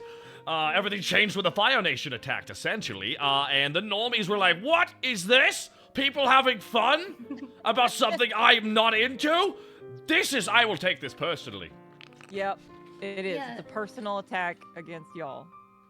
What is so special about that cartoon wiggling around on stage? I don't understand it. I'm mad. I don't get it. Why are you all having fun about something that I wouldn't have fun in? That's not allowed, because everyone is me. I can kind of guess the context but I'm gonna be honest. I don't know what drama we're talking about. I've been traveling all week. I'm the Vtuber concert. It's like the one drama now where everyone's just, all the VTubers are like, what the hell? It's just some the people who are the VTubers are like, ugh, what is this? It's that energy of ugh. What's this? What are you doing? Oh my god, why are you guys having good time about something I'm not into? Ugh. Why can't you just be cynical and annoying over here by like me? Like that's what the energy they're bringing. Bunch of beige Beckies. I like that. Bunch of beige Beckies. You know, like you can just tell from the term exactly what it means. This basic, boring, normie people. This is the kind of person who sees other people doing the wrong thing and almost being rewarded for it, and they go like, but they've always downplayed what the person was actually doing, so when they see people reacting positively, they're like, no, don't you all understand, guys? I'm cooler than that. Watch as I express how much cooler than all that I am. I don't know, this is something that's always existed, because I've been making content online for like 16 fucking years. Never really gone away. Never gone away. Same thing. It's just people. Some people just see everyone having a good time and they take that shit personally because they're having a bad time. It's true though. Yeah. Bunch of haters. We got hate. Brush the haters off, man. Hate. Oh my god. Thinking not a hater, but a lover, the Omega Wolf 98 with 1,000 bits dropped here into this wonderful stream. Thank you so much, the Omega Wolf. I'm gonna have to use that to fuel up my car after our next stop, which is in a while, actually, here. And I tweeted out that you're all in the car, by the way. Thank you. Oh, yeah, the more the merrier. Except for not in the back seat. There's too many, too many people back here right now. No, that's fair. No, it's okay. I assumed you two wanted to sit beside each other so you can, like, lock fingers and other disgusting lewd acts on my stream, but hey. Yeah, I got my finger on her tail. I can already see what she's doing. She's doing that thing where the girl puts the one leg over the leg, which is code for she's down to clown. Yeah. That's code. The one leg over means you're into it. It's happening, everybody. It is happening. They are physically touching you, and if the girl initiates that, you are good. They're comfortable touching you, which is a big deal. Oh yeah, no. A lot of guys make the mistake of like initiating the touch part with ladies. It's like no, because of the social circumstances we're in. Guys gotta wait and the girls gotta initiate the touch thing because guys are more okay with being touched by girls than the other way around. I see. More I didn't know about that leg around the leg trick. I'm gonna have to. Use leg that on top of the leg thing, please. That's been that'd be 600 years. It's been the same thing ever. You'd be sitting down there on like a double thing. You got some like local countess swings by and she just puts her leg over the leg, and I'm just like, shit, we're about to make a bastard, aren't we? I'm learning so much today. We really are. And honestly, you're free to ask me questions too, because this is a collaboration along this road here. And I'm trying to be the best possible driver I can because you're married, and now I just don't want to ruin your day. I don't want my negativity to affect you. Okay, well, yeah. Where did you start, and where are you trying to go on your trip? I started on the edge of the west coast of Vancouver, and now we are, as you know, we're right here on the edge of Alberta. We're about to hit Saskatchewan. Oh, wait, we're in Canada? Yeah, it's just the wet hot Canadian. It's a wet hot Canadian summer streamathon. I've never done something like this before, but I decided to do essentially 5 days because I don't normally do things like this. But I decided to give it a shot here. I spent 2 weeks preparing and still felt like I didn't do enough. But that's part of the course for anything you're building up towards, right? After 16 years, I think I fucking know that at this point. Oh, yeah, for sure. You think I'd know that at that point. But now, every time, always surprised. But I luckily have Mistress Doom, who I think I got in contact with, Travy Trav, as well as Jimmy, as well as Diggy, just many people who have been helping out, my many mods in the chat, and also the many people who have been kind enough to, like, hang out in this stream for the last half a decade. My God. That's well, so cool. Yeah, big ups to all of the people helping out, too. They're really Oh, my God. I could not do it. And High Road as well. Don't think I don't see you, High Road. laid, High Road. One of the sweetest people I've ever met. Oh, my God. Listen, it was just, I got this. What? If we're in Canada, can we go get, what is that called? Poutine? Have that out here? You want some poutine? All right. Yeah. You know what poutine's made of, right? 3 ingredients. I have no idea, and I want to stick it in my mouth anyway. Oh wait, we gotta talk about bacon. Let's talk about bacon. let's talk about basic bitch poutine and then get more elaborate. Hold on. Poutine starts with 3 key ingredients. Fries. Mm-hmm. Gravy. Hell yeah. And cheese curds. Oh. Curds is like imagine if you just took like cheese and you just like it didn't solidify into a block, because that's what they do with the blocks. They have all the curds solidify into a big shape. That's what cheese. But curds, before they do that, it's right before they solidify technically into the shape. They are still like kind of very modular. So you grab them at that stage and they're all like separate pieces, and you just sprinkle them in there. And so when you put the cheese curds into the gravy, it melts. That sounds ungodly. It's a Canadian staple. And of course you can get... Now that's just the basis. That's just the start of it. And then some people say it's sacrilegious to go beyond there. But trust me, you could just add... It's a cheese slushy. There we go. Eternal Almost. So I said it right there here on the chat FM. You can see right there. We've got a chat right there as well. So there we go. Sorry. I keep adjusting my shoulder here. But my God. I gotta be honest. Cheese slushy is not selling it for me. Not quite. Nah, you gotta have some Tums ready for the end of that, because oh boy. Damn. Well, I guess we were planning on eating a lot of gas station food, so that's probably like poutine's probably gonna be pretty welcome after the 18th 7-Eleven hot dog. Yeah. Ooh. Hey, 7-Eleven hot dogs aren't that bad. Yeah, I love them. They're pretty good. They're not bad. They're great, but not bad. All things in moderation. All things in moderation. Except for love? Wait, love is love in that? I thought there's some songs about that probably somewhere. Love in moderation? Yeah. I love you just a little bit, but not too much. Because that's a bit much. There we go. See, we got it. We got the song. Did we just write the song of the summer? Ooh. Yeah. By the way, I'm taking credit for it. You get no residuals. Got him! Because it happened in your car? I will. Oh my God, that's a great legal defense. Thank you so much. I'll bring it that you said that. Wait, no, that's not how that works. But I wrote that song for my wife. Would you do that to me on the day of your boss's wedding? Wait, she's your boss? I thought she's your wife. No, I'm your boss. What? Yeah. Oh no. I am the boss. I am a contractor at best. If I'm in the room, I'm your boss. And cars are rooms. You just said it. So is your wife the one who brings your step stool? Yeah. I didn't have that idea till right now, but I'm gonna take credit for it. See? Feel good, doesn't it? There we go. Wait, I forgot what we were talking about. The boss. Yeah. Oh, yeah. Wait, Rael, you're the first lady of the South Side now. Oh, I am. Yeah. You were always first lady in my heart. But now it's official on paper. We gotta get you a nameplate or something. Someone on Chat FM says, Soren says, I'm surprised Rael isn't stuck in a wheel well. No! That's messed up. Like I said, I'm being very brave right now just being in the car, okay? I don't need to be stuck under it or in front of it or anything like that. Yeah. Rael belongs in the car next to me. Yeah, hip to hip. Safe and sound. Hip to hip, leg over leg. I feel her fluffy little Pinkies ear. locked around pinkies. Just absolute degenerate behavior in the backseat of my goddamn car. Hand holding.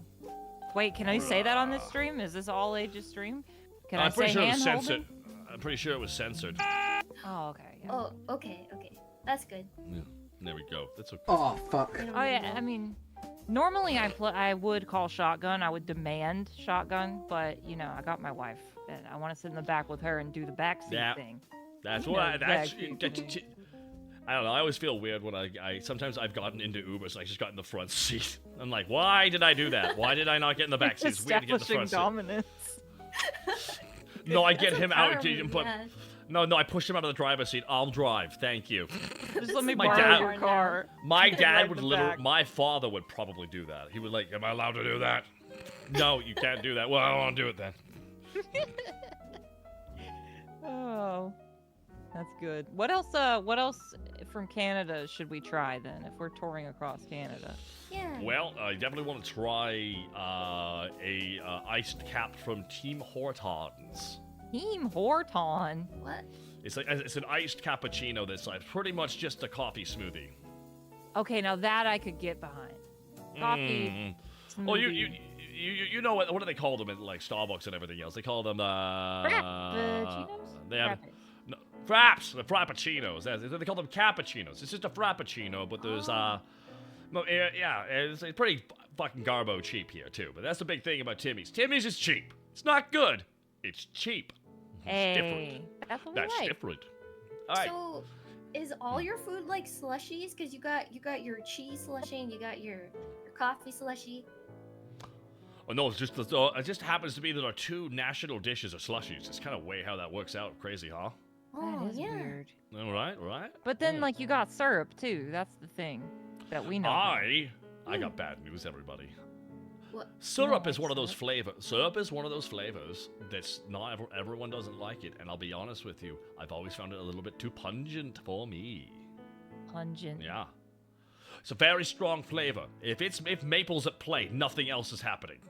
See, this is why you would not survive 5 minutes in our neighborhood in the South Side, because pungent is a positive adjective there. Oh, well, good We you like corrected me in pungent. that regard. Yeah. There, yeah. So I like, you know, I've never been a maple syrup liker. I've always felt like a betrayer of my nationality of Canada because of that. But the reality is, it's just anytime I've ever had maple syrup related dishes, I've always gone, too much maple syrup, even though it's like the only flavor, but it's just like a bit too much. And they said, get out. They did. They kicked me out of that taffy shop for all reasons. Oh. Ugh. I know, right? My God. But them's the breaks, though. Not everyone's into maple. So like some people are like, what's a flavor neither of you like that everyone else likes? So some people hate mint, for example. They're like, mint, blows my mind every time they hate on that. I'm like, mint's fucking amazing. I got a confession to make. You got a confession to make in front of you. All right, what is it? Here we go. All right, everyone, get your picks ready, everybody. Get ready to clip. I am allergic to chocolate, and so I don't like chocolate. Oh, shit. Aw, That isn't that locks sad? off. Isn't that the saddest shit you ever heard? That locks off so many things. That Yeah. sucks. Protein bars. Man. Why? Can't even have protein bars. You can't even have protein bars because that's like to make the protein part of it edible, so it's not just taste like shit. They just load it with chocolate. Yeah, almost like 80% of them are chocolate flavored now. I feel like it Yeah. wasn't always that way, but now you can't. No, they just fucking sell find really it. well. Trust me, I got a protein bar without the chocolate. I'm like, don't you fucking dare. Oh, You better no. smother that shit in chocolate, otherwise this shit is bland as fuck. It's just slightly sugary powder, and I'm not into that. For a while, I like when I started being, because I wasn't born allergic to it. I always liked it, and then I'm Oh, allergic to shit. it now, so I had to get So, away so from did it. you did you remove an item from like a did you remove an item from like a magical area? And now you're cursed for life. I fucking like touched the Mm. lamp or something, but No. it made wait, me oh, like Mhm. at first I still liked it, so I would eat it and just scratch myself, and now I can't eat it. there we go. Oh, KG Hopper, one of the Twitch staff, has swung on by here. Protein bars are just candy bars in gym clothes. Correct. There we go. You nailed it. That's pretty good, yeah. Yep. Those are just protein bars are just candy bars in yoga pants. Wait, so is it like chocolate, just like the brown chocolate, or is it like white chocolate too? White chocolate's okay. White chocolate's not even chocolate. It's Yeah. not? Be real here. That's why I like no, it. No, What it's is this. it? This is really. Man, I'm gonna let chat have an unhinged response to that, and thank you again to the Twitch staff for swinging on by. I hope you're having a good day, man. I mean, like, what is white chocolate? What is white chocolate aside from my porn name? Quite the question. Quite the question. Yeah. It's not good. Not everyone likes it, but people who do really love it. Works perfectly for me. Yeah, I love it. I'll take all of it, and I'll give Rael the chocolate, the regular chocolate. White chocolate uses yeah. part of the bean, but not all of it. It's just like the oil or the fat of something mixed in. It's like not all the ingredients are put into white chocolate. Huh? Oh. So it doesn't have cacao or whatever? No, there is cocoa butter, but I don't think it has all of it. They split the cocoa, the atom was split, they split the cocoa bean into pieces as well. And they just took part of it. The cocoa butter and milk powder, that's what makes it, apparently. That seems like a lot of work. Well, I mean, like, making edible drugs does take a lot, my god. Don't I know it. I think Coca-Cola used to have cocaine in it. I mean, like, come on. Yeah. Everyone's like, wow, why does everyone like this drink? I'm just like, it's the cocaine. That's what they like about it. It's like you could just go to the corner store and buy cigarettes, which are uppers, or weed cigarettes, which are downers. That was just a thing for like hundreds of years. It was a different Southside. I mean, you guys know what Southside. You have no laws. It depends on how Koki's feeling that day. I might be the figurehead, but the mayor really does all the work. I think she'd be down with, having cocaine and coke. Yeah. I mean, her name is Coke. It's right in the name. Now, Rail, Rummy talked about what she didn't like. What is a flavor, Rail, that you don't care for? Ooh. Okay, so I'm pretty, I eat garbage, right? Like literal garbage. So I can't be picky. I'll be curious. You still pass on something. No one eats everything. It's impossible. Everyone has, for me, I don't like, you know what, I actually don't like maple, but reality, I hate just mushrooms on their own. Oh, I mean, sorry, mixed in with shit, that's different. Mixed, diced up, placed on stuff, no problem. Individually, I just know I'm eating mushrooms. I just know it, and I'm eating fungus, and I just know it. I'm like, yeah.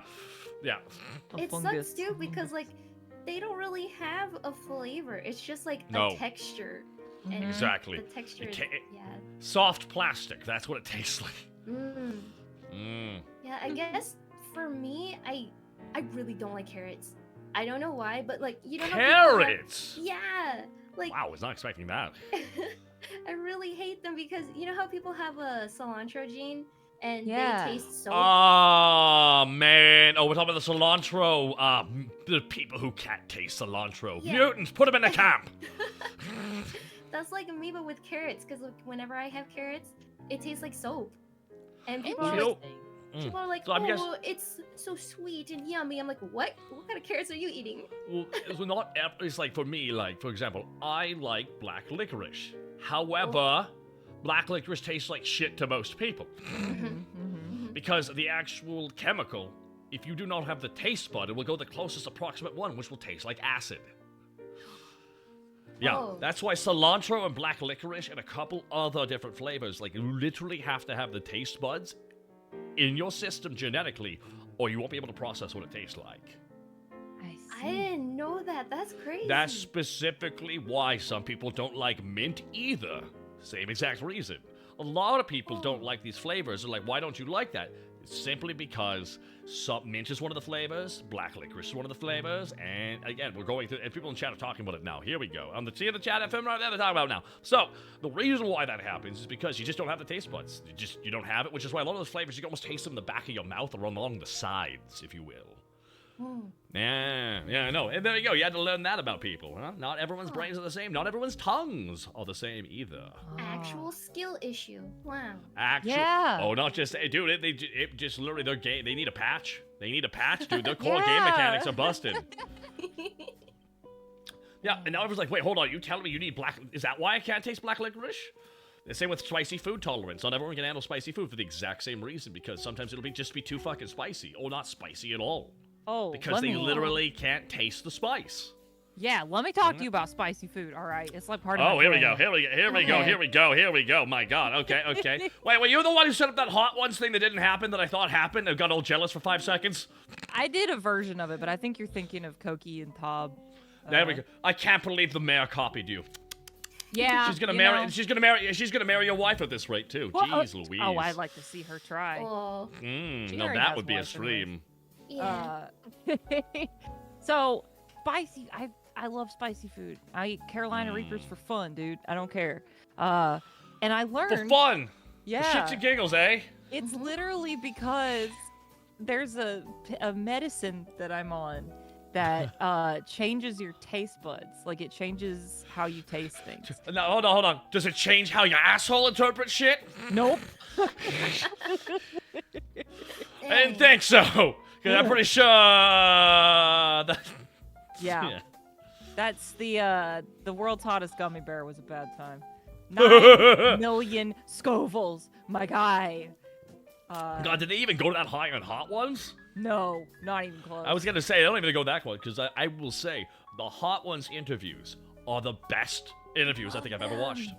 No, like, it's so funny to me. I was just sitting down and binging all those interviews, going like, holy shit, this guy's a wizard. And just having random actors go, in the middle of the hot spice, like, you're a really good fucking interview, man. The fuck? Like, they had no idea that was gonna happen. They just went, I'll go do a stupid fucking Hot Ones interview. And they get literally asked the most nuanced questions of all time. That's right. I remember they actually had the guy who played Thanos. He was on that because he was filming his Amazon Prime show about like a spooky farm or something with a black hole in the middle of it. I don't know. It's fucking weird shit. A lot of weird shit on streaming. I was talking about that. I just asked him all these questions because, again, this Josh Brolin goes all the way back to like the Goonies and shit. So they asked him a million questions about aspects of his career and everything. And he was just like going like, I can't believe you're asking that. What? Yeah. Oh, yeah, okay, cool. It's like, no one's ever asked that. That's a great question. They kept hearing the phrase watching those interviews going, they would go, that's a great question. He's like, yeah, he's asking good questions. He does his research. He asks the fan questions, obviously. But he gets into the real meat and greedy. I will say my favorite question he ever asked was when he asked Matt Damon about films. You saw that one, right? I think that went viral. Yeah, I don't think I did. He asked Matt Damon about how the film industry has changed now that streaming's come out, and now that DVD sales and VHS sales are now disappearing. He's like, oh shit. He like finished off his meat, sucked all the meat off the bone and went, okay, here's the reality. He talked about it. He said, because we don't have a secondary market now, movies have to either be about a pre-existing thing historically that happened, or a blockbuster that pulls in lots of different things to get asses and seats to sell it. And because in the end, there are no residuals really with physical releases anymore. That's almost all dried up, essentially. So he's like, so now medium-level movies are just never going to be made anymore. Movies that become like, you know what they say, like, what do they call them? Cult classics. Yeah. Cinema. Those will not happen anymore, which is the reality is if John Carpenter released his films in a modern day, half of them will be just removed. Oh, from yeah. the zeitgeist. And that's crazy to me. And he talked about that specifically, how much that's changed the filmmaking business. And it's like, yeah, and explains the remakes exactly. It's because now, because of streaming, it has cut away the residuals from physical releases, which is why everyone's striking. Oh yeah. Because it looks like the Screen Actors Guild might strike today as well. Oh, famous times. It's time for the streamers to rise up, everybody. It's time for VTubers to rise up, everybody. It's finally. No more gaming. Get out of the way, gamers. Stop rising up. If anyone, sit the fuck down for a bit, okay? Calm down. It's now someone else's turn. Can you imagine VTubers picketing? Like... No. It would involve work, and I don't know if they want to do that. I mean, that's not tweeting, so... you'd have to do it through, like, a OBS mega collab. And make like a sign, a free asset that's a picket sign that you just shake. You just shake it up and down.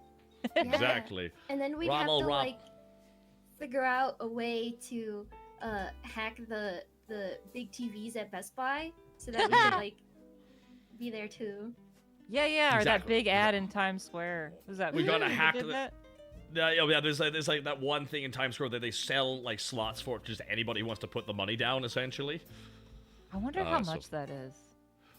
Not too bad, because there's a lot of shit posted on there, so I'm going to assume it's not too much over, I think 10,000, someone said 10,000? Oh boy, that's 10, not bad. That's not bad. It's not as much as I would have thought. No, it's not. That's what they keep it reasonable, so that way there's always a queue list of people buying it. If they charge too much, then no one will use it. How long do you get it for? That would be my question. I think you only get one video. I think that would be, because someone actually did the Eggman speech. Oh, that's amazing. But no audio played. I'm like, damn it! No. Oh man. 10 to 30 seconds is the time slot, apparently. Thank you for the fact. Wait, but so like, but it's one time. Like, it's one moment, 10 to 30 seconds. What if you got put on at like 4 a.m. on a Monday or something? I'm gonna assume that's the cheapest slot. Yeah, you'd think you just got people tripping out on opioids looking at your shit. So like, you know. Imagine if that was how you first experienced VTubers. Like, you were just the highest balls in Times Square at 4 in the morning, and you look up and there's some little anime girl bopping around, and you're like, holy shit. That's just that is literally a scene in that is literally a scene in Blade Runner. I don't know what to say, you know, like. Yeah. That's why I thought of it. I mean, do we live in the cyberpunk future right now? Are you kidding me? Did you not see the Vegas Eye? Vegas? No. They got the big. Oh, you haven't seen it? Oh, I'm surprised you haven't seen it yet. They built some giant. It's out now. It's some arena that they made. That's a giant circle. That's a giant screen. Whoa. It's an orb. It's the orb. You've seen the orb probably. Yeah. It's the orb. Okay. I have seen the orb. Yeah. It's Las Vegas's orb of pondering, but you know, it's actually the exterior of a stadium that they actually do concerts in. That's crazy. Yeah. You know what? We should go there instead on our honeymoon rail. Oh yeah, Remy, you want to go see the orb? I want to go Vegas. ponder the orb with you. Yeah. Oh my god, that's so romantic. Aw. There's no one I'd rather ponder an orb with than you, babe. Oh. This is all a euphemism, chat. I'm assuming. You don't tell me you don't ponder your orb with someone special every once in a while. I ponder my orb privately for 15 minutes with my cell phone. Oh. It counts. Still pondering. It does. Best time! No, Speed running, pondering your orb. There's a Family Guy joke right there. I'm the best at sex, remember? Like, it just cuts to the bed. Ha! First! I win again! No chance at all, Lois. No chance at all. Wow, no chance at all indeed. What have you been keeping up to, though, busy with? Aside from getting married, have you been watching anything? Or reading anything? Like, gaming anything? Oh, dude. Okay. My chat and our, like, IRL friends were like, Rummy, why have you not played Fire Emblem yet? Fire Emblem is literally chess it's chess, but with hot people. And I was like, that sounds up my alley as fuck. So I started playing it on stream, and I would do it every Tuesday for like 3 Tuesdays. And then I was like, fuck, I can't not play in between because I love it so much. And then I traveled, and I accidentally played almost all of it now off stream. Shit. Well, that's the end of that stream. Well, how about you play it through one time for real, and the second time you get real weird with the ships. Oh! Yeah, okay. Or you let the chat choose the ships. Ooh. Free ideas for days. Yeah. Nobody in chat steal that. Nobody steal that. That's mine. He gave that to me specifically. Don't do it. If I see you doing it, I'm so when Fire Emblem Awakening happened, it was like, all right, guys, we have all this great combat. What if we implied everyone was fucking in between the battles nonstop? Why do you think Bernadetta's always in her room? Yeah. Dang. That's why the Awakening was great, and the other two got weirder and weirder progressively. But that's it's no, in Japan that's not considered bad, but maybe it should be. There's the second one, which is like the two families, and then there's the one where you're like a teacher and they're all your students, and it's really fucked in my opinion. That's the one I'm playing. Three Houses. That one's really fucked. Yeah, well, I'm romancing the old guy, so I'm fine. Okay, that's different. Well, that one that's acceptable at least. The one night with 2,000 bits. Ooh, yay. Bruh. I got a couple more minutes of this voice, and I'll have done the Alucard voice for 2 hours. I'll go back to talking normally, but I'm leaving the hat on, the shirtless on for a while until we get our next. Oh my god, our next lore lesson. Oh boy. Now we got, right. Hey, watch the row. Don't worry, Dewan Knight. Hey, watch the row. Watch what row? Row what? Row, fight the power. Hell yeah. Rail, what have you been into? What are you, into that new shit? Funny grimace shake. I may or may not have tried it. Tastes fine. It tastes like blueberry, right? Yeah. Oh, yeah, kind of. For me, it tasted like those wild berry Pop-Tarts. I love those. Yeah, it was pretty good. Man. There you go. I'm not gonna lie. Someone's literally from filming those videos is gonna become an actual horror filmmaker. It's true. Well, someone's gonna come. That my first thing I ever made was one of those Grimace Shake memes, and now I'm accepting this award at the Horror Awards for Best Horror Film. I will thank you, and I'll start with the Grimace Shake and the existential horror of all that. Thank you so much. To One Night with 150 bits, thank you. This voice really works for you, I think. I think maybe you should keep it. It takes a lot of effort to keep it going. It's like, you can hear it in my chest. You can literally, it's like I have to power on through the voice and make it, like, carry it up. Because technically when I do this voice, it's very chest heavy. But when I play Perfect Cell, it's more projection up here in the top of the voice, which is much less of a headache because less power is hitting the back of my head. Indeed. Whoa. Voices, I mean, you've been performing for a while now. You can already tell that doing voices, like, wow, I physically feel tired from that. What the hell happened? It's like, oh, it's because you're flexing a muscle sequence. Yeah. And trying to keep it in place. I do a lot of streams. Go ahead, sorry. No, don't worry about it. I do a lot of streams where I play a visual novel and voice everybody. I don't know if you've ever tried that, but it's exhausting. I literally did that for 2.5 years one time. It was called Yes, Yes, Love Adventure Go. We played Neko Para, The Ditzy Demons Are in Love with Me, and a bunch of other trash. Neko Para. That, everyone who plays that game unironically is on a list. Dude, okay, serious question, because I know about it. I know all the girls' names and everything, but I've never played it. Do you actually shit in a litter box? Or do they do it? Do they shit in a litter box? Not that I ever saw, but I wouldn't put it past them. Okay. I never played the last one, but based on the plot, I was like, I'm good. I don't need to play that. I couldn't tell if people were joking when they were saying that. Like, you literally shit in a box like a cat. That implies that there's gameplay. There's no gameplay. Oh. Here's what, it's a male power trip. What you do is you have all these girls who are just comfortable being around you no matter what, and they don't believe in themselves, and then you go, believe in yourself. And they go, oh my god, you're right, let's have sex for an hour. It's the ultimate height of male fantasy. It's a high. Literally, it's a height of male fantasy. Just go, no, believe yourself. Oh my god, you're right. Did you play all the routes? I just played the game. There weren't routes. It's just like the main character just bangs his way through the entire cast. Oh, see, I thought there'd, because there's usually routes. Like, oh, this girl. Nope.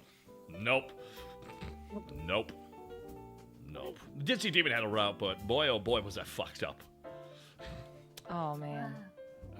God, these games, again, male power trips is what they are.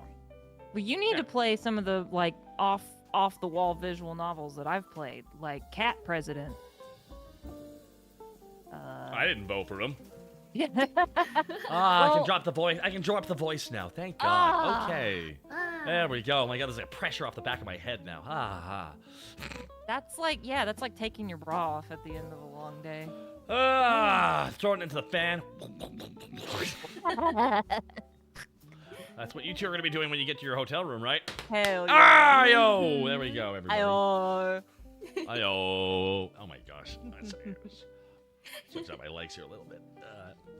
So, any questions you have for me? I don't know what you would have. Like, why are you like this? I'm like, I don't know. I was just born this way. Well, there was something I was going to ask you. Oh, do you have any other upcoming goals that they can meet where you have to do a different voice? Yeah, I think I got to talk with my staff about that. I think we got to change up the redeems a little bit here because this is a work in progress here. I got another one I'm going to do. I got a voice I do in a series called Dragon Ball Z Abridged. Oh, I know. Yeah. I'm going to do a long stretch as Guru eventually. No. Oh my goodness. Oh my God, that one puts pressure on my neck. You can hear it though. Yeah. It's like you gotta shrink down the throat. You still have to have the power come out so the voice so pops out, but you gotta like close. That's hard to explain. I don't even know how I do it half the time. I felt that one. Yeah. Yeah. How long do you have to do that for? Probably a couple hours. Well, an hour at least. An hour at most on that one because I just know that one's gonna rip me up pretty bad just because of the pressure. Funny enough, me doing the Nappa voice, and Alucard actually, while there's a lot of power, it's actually not that bad to do. Just because it's like, it's just less. Hey, hopping in for a bit. Hello, Lotus Bear. My God, everyone's swinging on by here today. Yo. Everyone's swinging on by here today. Welcome, everybody. I got other impressions I do. I got a fair amount. How many subs till Puppy Hada comes back? Well, I'll last bear 100 bits. Shit. You have to say Puppy Hada. Hold on. I want to hear about Puppy Hada. Ooh. I got cursed. I accepted a gift from a demon. Big mistake. Never accept a gift from a demon. Well, we're in trouble because we did not look that closely at the gift table at our wedding. If you accept a gift from a demon, they literally get access to your soul based on the contract you didn't even know you signed. Oh God, you gotta be careful about that shit.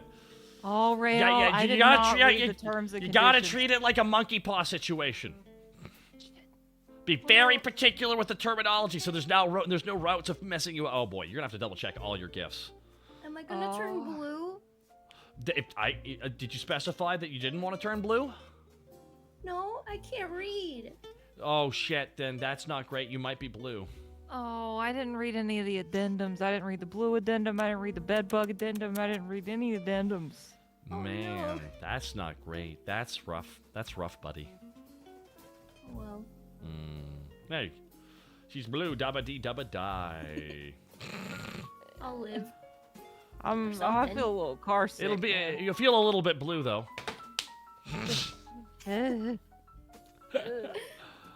Oh my God! Welcome everybody. It's the first time. I don't feel so good, Mr. Stark. I'm going back to Sony. He's gone. Was he ever real to begin with? Too soon. Oh my God! Ow. Sorry, my throat's all a little bit. Never from doing that voice for a bit. My throat's like Yeah, left you with a loogie. I hear it. That's a juicy one. Ooh. Hold on, let me do. Hold on. Well, Wazowski. Always watching. Always watching. What if you had to do that one for an hour? That would knock your ass out. Oh, that's just, I've done that before. I've had, because it's like very similar to like a voice. I played Cell in DBZA, so I did like the green bug version of him, like the Bug Man. So I pretty much played him like this. Are we having a good time? Oh, Jody loves Chachi. This is just a bunch of lines. I wish I could have written one line for him, which was like, "Let's go, fuck boy!" as he charges a guy. "Let's dance, fuck boy!" Just like, because he's an animal essentially, and he's just. Oh, I'm gonna steal that. I'm gonna say it. Let's dance, fuck boy. It's fucking funny. Let's dance, fuck boy. Well, that's just more like because that's like Tim Curry is it. Kiss me, fat boy. Oh my God.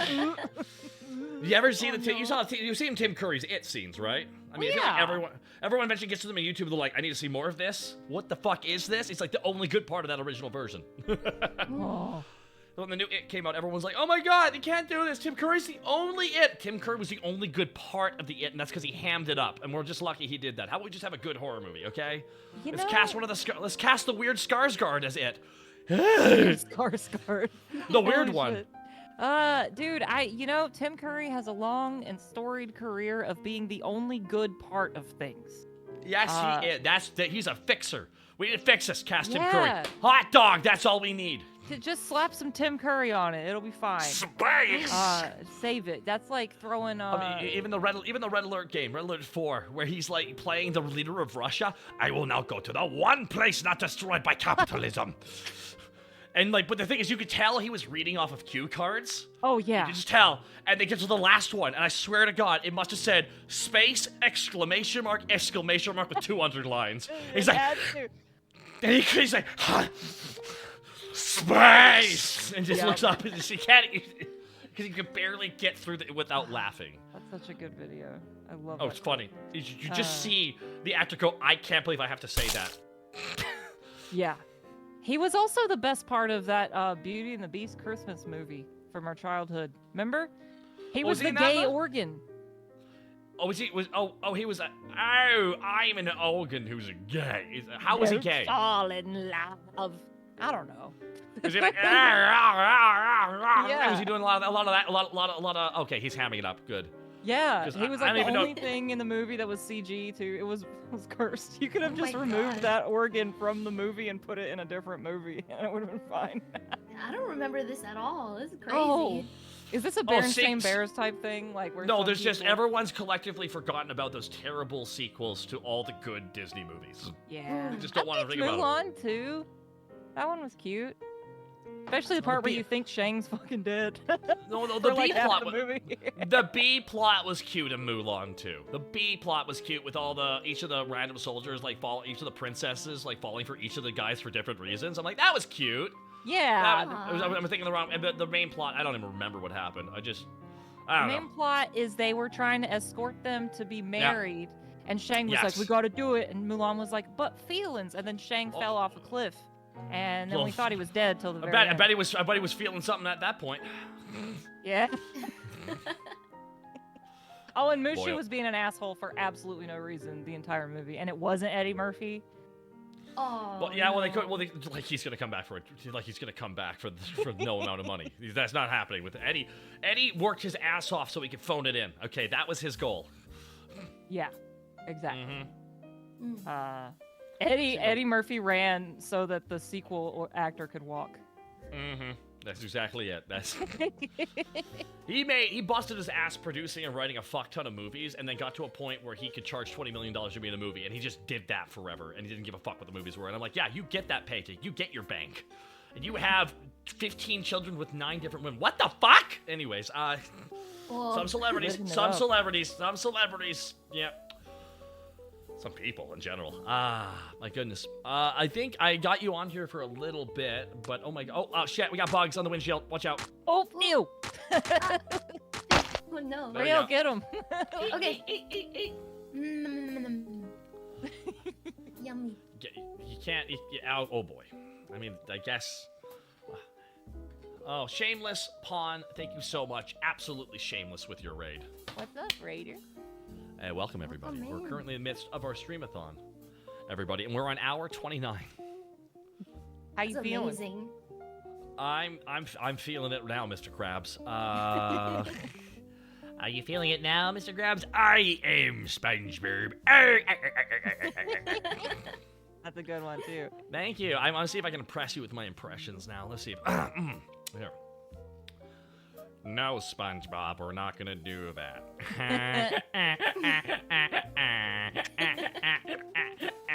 Oh shit!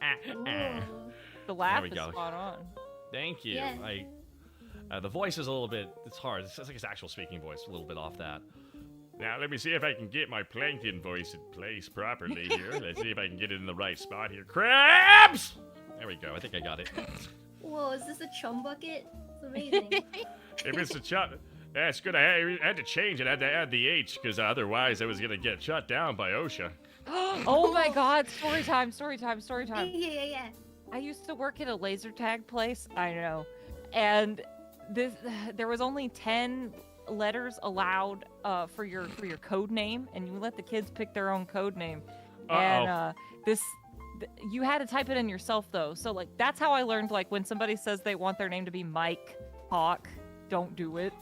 Yeah, I go about the Simpsons prank calls gave a perfect blueprint of the ones you gotta watch out for. Yes. IP Freely, Amanda Hug and Kiss. Well, if we messed it up, it was on like a giant screen with the high scores, and we had to read it out loud at the end when we handed out everybody's scorecards. And this one girl came in, and it was like a group of girls, and they all wanted to be SpongeBob themed. So it was like SpongeBob and Patrick and Squidward and stuff. And then one girl was like, "Well, Plankton's taken, so can I just be Chum Bucket?" Well, it only allows 10 characters in the nickname. So it wasn't me. It was it was a different. Wow! worker. All right, someone else did this. Here we go. I already see what's about to happen here. Oh boy. Yeah, someone else, but Chum Bucket. But they had to take one letter out. Which letter do you think they took out? The T. The Chum Bucket. Anyway, and your winner, Chum Bucket. Yeah. I was so pissed because I was the one that had to read the cards at the end. I was like, you know who you are. Just come get your thing. Yes, hello, Miss Is that Bucket. is that how you two met? Oh my god, that would be a great origin story. I wish that was how we met. Rail, we should start telling people that's how we met. Okay. Oh my. Chum Bucket. I actually played on Saturday. I played the Power Wash simulator with the SpongeBob SquarePants DLC. Oh, I didn't know about this. Oh yeah. Yes, Power Wash Simulators is like I've been playing that game on and off for like the last couple of years, and I played it. I had like 5 levels, and I thought to myself, I'm like, you know what? One day maybe they'll get to a point where just brands come to them and just bring them sets, and they just dirtied up the sets because they just got the models, and they just get another pass for money. And literally they got the first DLC they got to actually have added on was fucking like Lara Croft Tomb Raider, and then Final Fantasy VII. Which blew my mind. I was like, what? Like, immediately, I was, like, kind of blown away with that. Like, you had to clean up Tifa's bar, you had to clean up, like, an actual little mini-map of the entire city. Whoa, you had to get all the vehicles and shit. And then they then they announced the SpongeBob SquarePants DLC. I was like, shut the fuck up, what? But again, it's power wash. It's power washing, so there's no blood. There's no blood or gore at all, so it's like such a safe thing for almost all brands. And then 2 weeks after the SpongeBob SquarePants DLC, they announced the Warhammer 40k DLC, and I went, "What is happening?" That's amazing. Those are going to be beside each other on the DLC chart. It's going to be literally Final Fantasy VII, SpongeBob SquarePants, Warhammer 40k, and I'm like, what the fuck is happening right now? These are absolute insanity that these three are even next to each other. It's giving Barbie and Oppenheimer. It's giving Isabel and Doom Guy. That's exactly what it's just going to be so funny. All right, 1 second. I'm done with cleaning up this Warhammer Dreadnought. Let's go finish up the crusty crab. The crusty crab. Oh my god. The last thing I did was I cleaned up the chum bucket. Oh, did you make it extra chummy? Well, no, you had to clean up the exterior, so I had to get on top so I could see what was on top of that place. Ah, what's on top? They never show the top. Yeah. Hey, I'll tell you right now, it's a platform of some kind, and that's that's it. Man, that's right, it. Craig. That's it. No, we got to see what was on top of Squidward's house, though, finally. Whoa. Oh, that was interesting, and it's an actual, like, lawn chair, and I think I saw, like, someplace where you can smoke, and I'm like, that is very appropriate. I just like, his shame, his secret is midnight, like, everyone's asleep. Oh my god.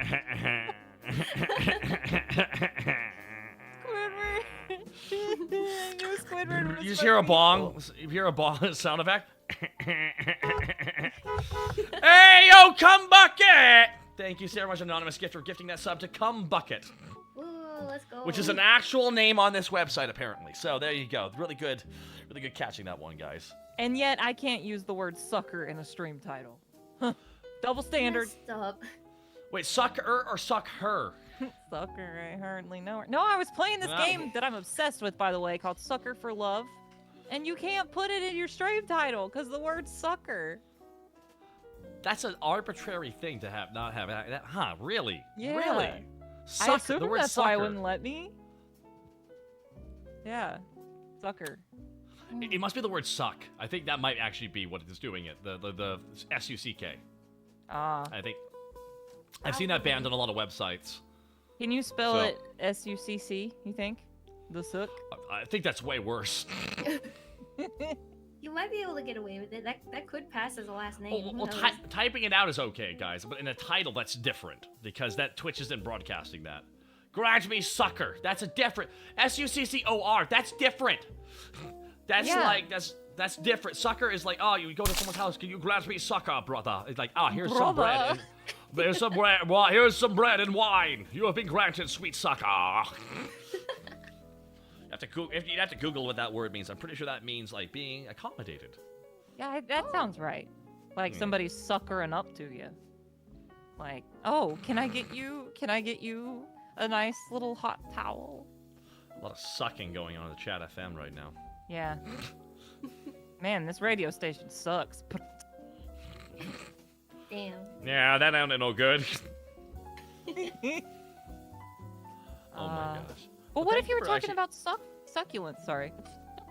Sweet succulent. Instead of saying succulent, you say really good. Yeah.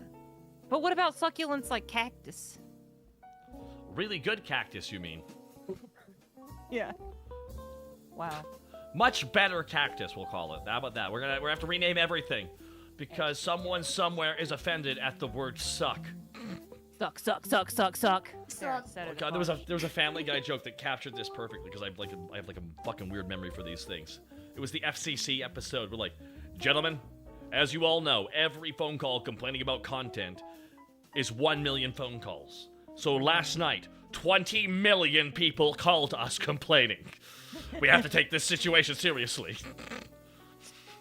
Exactly, same energy. I just go, yeah, it always overblown. 20 really bored people called us. I'm like, oh no. Yeah. Whatever will you do? It's true. That's like when you read the reviews on something, you got to keep in mind that like people are more likely to leave a review if it was bad.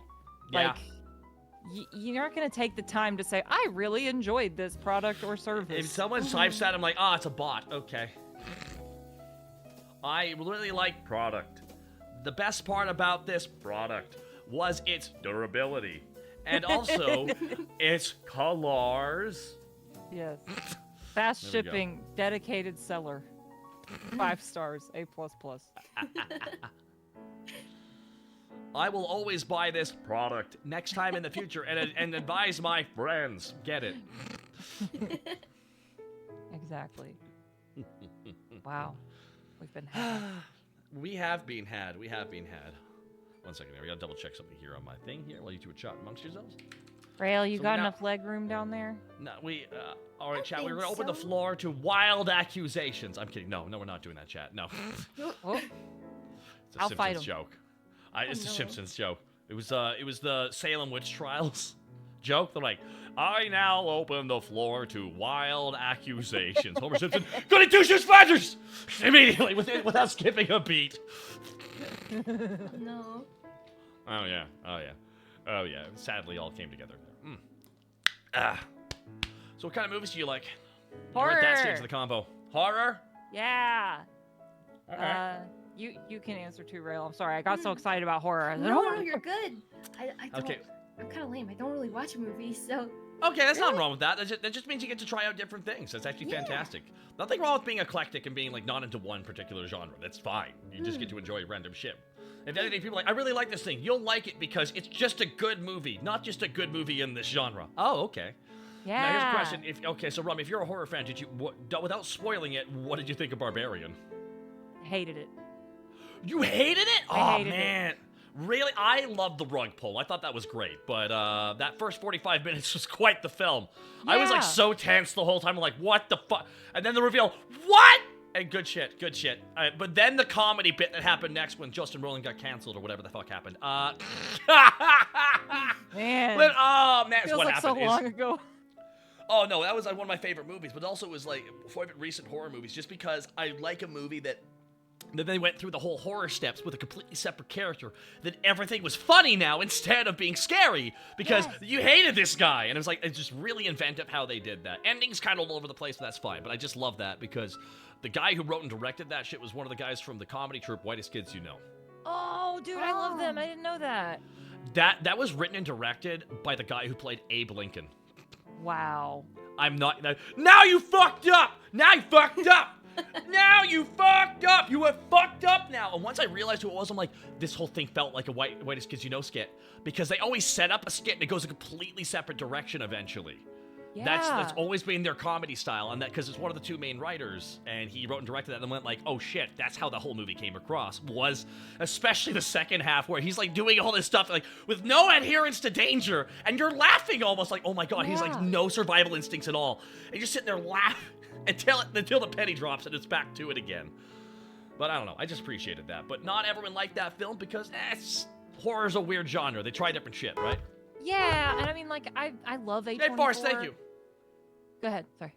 Thank you, G-Force, for the 2 gifted honks. Very, very kind of you, G-Force. Big ups. Continue on, sorry. Yeah, I love A24, but like that one I felt like was trying too hard to be A24. And I felt that way about Infinity Pool too. Did you see Infinity Pool? Nah, did not see that one, no. Yeah, it's missable. I mean, well, like... A24 is where they just have artists with interesting ideas and they just fulfill it. It's like one of the last studios that just lets people try shit.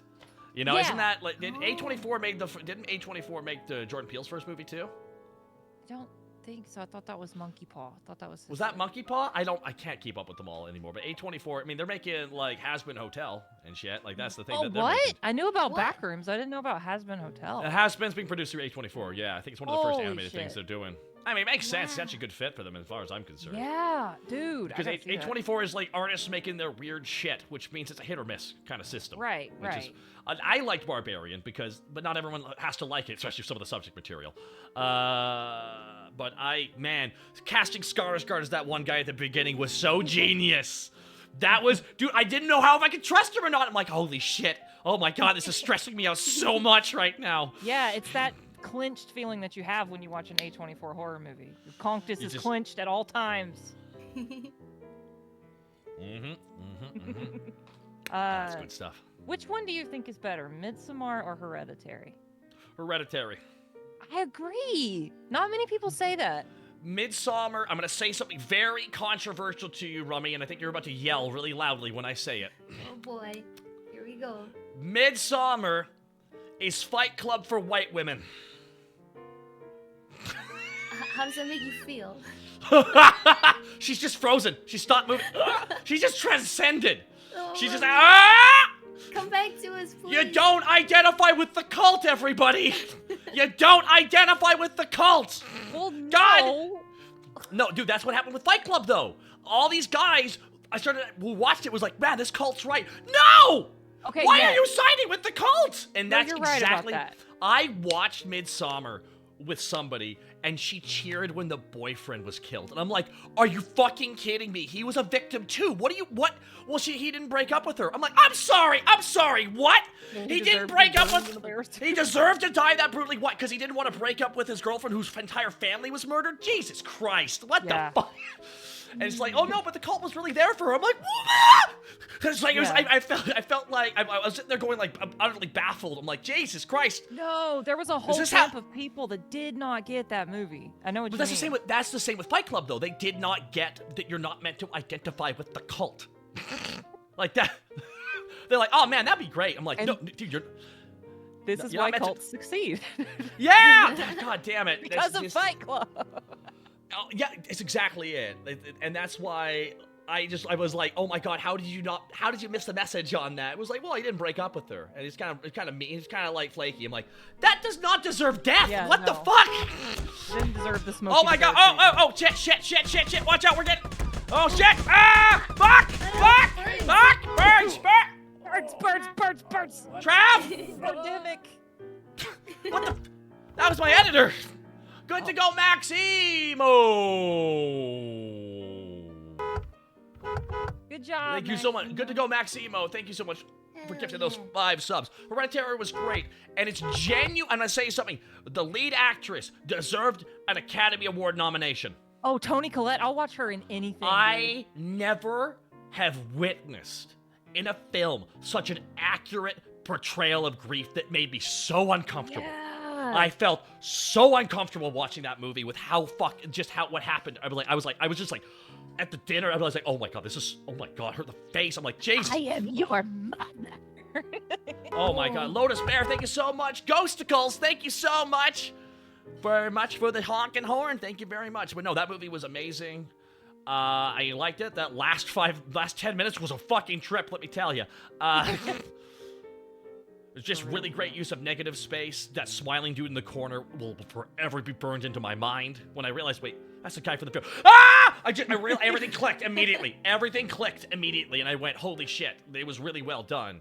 Which is why Midsommar was cool. And then he went on to make, Ari Aster went on to make what, Beau is Afraid? Beau is Afraid. I haven't seen that yet.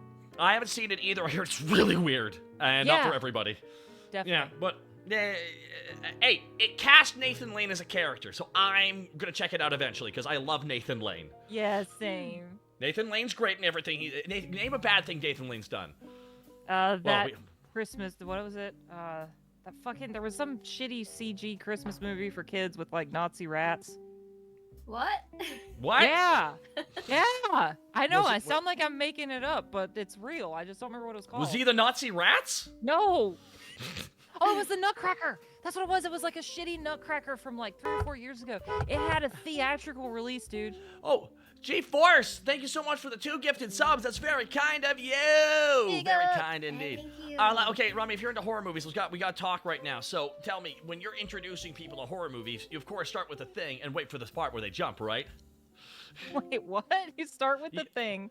You ever watched The Thing, the movie The Thing? Oh, oh, yes. Okay, yes. But I wouldn't introduce somebody with The Thing. I would introduce somebody with something more like, if they're not into horror at all, I would pick. Oh, yeah, if they're not into horror at all, you started with Halloween, which is just a good movie. Yeah, obviously. That's what I was gonna say. Like any Halloween of those classic slashers. Yeah, no, especially Halloween. Halloween was very artsy, actually, for its time, too, because, again, it featured the first tracking shot of its kind. Yeah. That never existed in film. They literally got a Steadicam. That was what they spent most of their budget on, was a Steadicam for that opening shot. No one had ever done it before. I was like, that's batshit crazy to me to think that was actually the case. And they filmed that movie with $100 grand. literally, like Carpenter, he got Assault on Precinct 13. They made a bunch of money in England. And they got some money back, and literally because of this agent who got their movie in theaters there, they were able to actually have a budget for the second film they wanted to make. And the name of that producer was Michael Myers. Oh. No joke. And they just named the villain of the next movie after him in tribute to the guy who got them all the money. So it's just like, I mean, guy got us all, because back in the day, it wasn't the same corporate structure. It was like you had to know somebody who's a producer who had access to all of the different companies that did different theaters. Because there was like hundreds of companies, right? It was a completely different fucking system. So yeah, they filmed that shit, but it was filmed on such a shoestring budget. And literally, like, I love knowing that Michael Myers, like, a.k.a. Mr. Halloween, was literally played by John Carpenter's bass guitarist. Oh. Yeah, dude. Oh, my God. Oh, yeah. I didn't know that about the producer. That's great. I will tell you this. If you want, Rami, you got to check out The Films That Made Us on Netflix. Oh, yeah, I know what you're talking about. I haven't seen it, though. They did a full horror season just recently. They did Halloween, Aliens, and the one I was really curious about, Nightmare on Elm Street. Nightmare on Elm Street is one of my faves. They literally got to talk about specifically how much they actually literally spun, you know that blood scene, how it worked? They literally had that entire room set up in an ambient space, and they spun it in place. That's so cool. That's how they did her running around the room too. They actually were moving it and moving the camera simultaneously while she was like flying around the room. That's actually how they pulled the effect off. But they fucked up the blood thing. They fucked it up, and it nearly destroyed the entire movie because it literally gushed out the building. It poured too much. Yeah, that scene was extra as fuck. Oh yeah, it wasn't meant to be, but they only had one take, so they're like, well, we're using that one, I guess. Shit. And then from that, they managed to turn that into a bunch of money, and then they made Lord of the Rings. The fuck. What? No way. That literally, yeah, New Line Cinema, their first movie they ever made, and they'll talk about it, was actually Friday the 13th, and that was the studio that went on to produce Lord of the Rings later on. Yeah. Wow. Yeah, I know, it's kind of batshit when I read that. I'm like, that is, what? If Freddy Krueger didn't exist, we wouldn't have Lord of the Rings, the movie? What? Humble beginnings. Everything. And then the New Line Cinema was like, yeah, we just won 7 Oscars. Did you guys do like Freddy Krueger? Yeah, shut up, bitch. And they was, excuse me, I need to pick up more of our Oscars. Excuse us, we're leaving here. Why can't I hold all these Oscars? Dude, it's so funny to me because literally they swept the Oscars every year, but they didn't give them Best Picture to the third one and Best Director to the third one. Like, otherwise you'll win it every year. I'm like, good, because they're good movies. They had to nerf them. Z the dude, they literally skill issued him. Z the Mediocre, thank you so much for the honk. So I can really talk about this shit. So again, like, because even in the first Halloween movie, the kids are actually watching a 50s movie when Laurie Strode's across the street when she's looking after the kids. Yeah. They're watching The Thing from Outer Space, which is the original movie The Thing's based off of. It's a remake. Oh, shit. I didn't know that. A lot of people don't know The Thing's actually possibly the greatest remake of all time. Whoa, Tupac Momochi! Oh, shit. Oh, fuck. Oh, fucking hell. Oh, fuck. Tupac! Fuck. The birds, they do nothing. They're lagging. Ah! My God, they can't even process them all. Oh, my God. False. Oh, my God. False is rated. False is rated. False is rated. It's a false rate. Oh, it's a false rate. Okay, it's not real. Never mind. Okay. Yeah, yeah, that makes a lot of sense. It's, oh my God, Ray! Oh my God. Oh. Are you fucking kidding me? Oh my God! Oh my god! Ah! Ah! Oh my god! Oh my god! I think Taka's conch disc got blown out. You gotta watch Oh your my- conch this when you're doing a subathon. Oh my god, my coccyx got messed. Oh my god, you guys have stacked up everything. My goddamn internet's like, dude, what is happening right now? Too many browsers, like my CPU's going like, oh my god, we'll get through this. Oh my god, Dr. Speak Easy, gifting 10 gifted subs. Thank you so much. New Doc. Thank you so much for the 5 gifted subs. Pat Splitter, thank you for the sub as well. And False, thank you so much for the raid. And Shikiyomi, how's it going here? Everybody, welcome to my wonderful, wet, hot Canadian summer road trip streamathon. I have a whole bit for it actually. I could actually do it real quick, even though you guys won't be able to hear the music. So I am gonna do that right. I'm gonna do it right now for everybody. We got it. Hold on. Here we go. Never mind. We got good to go, Maxima. Oh my god, and more. Ah, fuck! Watch out! Watch out! Wow, oh my god, we just hit Haruka. Oh god, we just hit Haruka. Oh my god. Oh fuck. That's another member out of V Shoujo now. Shit! Oh fuck. Okay. Oh god. If I can come back, she can come back. It's okay. That's true. Oh man, that's. Oh boy. Oh man, New Talk. Thank you. Good to go, Maximo. Thank you for the 5 gifted subs. Thank you everyone for getting that was a joke and not thinking I'm starting shit. Thank you. Jesus Christ, I have to explain. All right, here we're gonna do the intro here. Here we go. Let's do the intro for this here.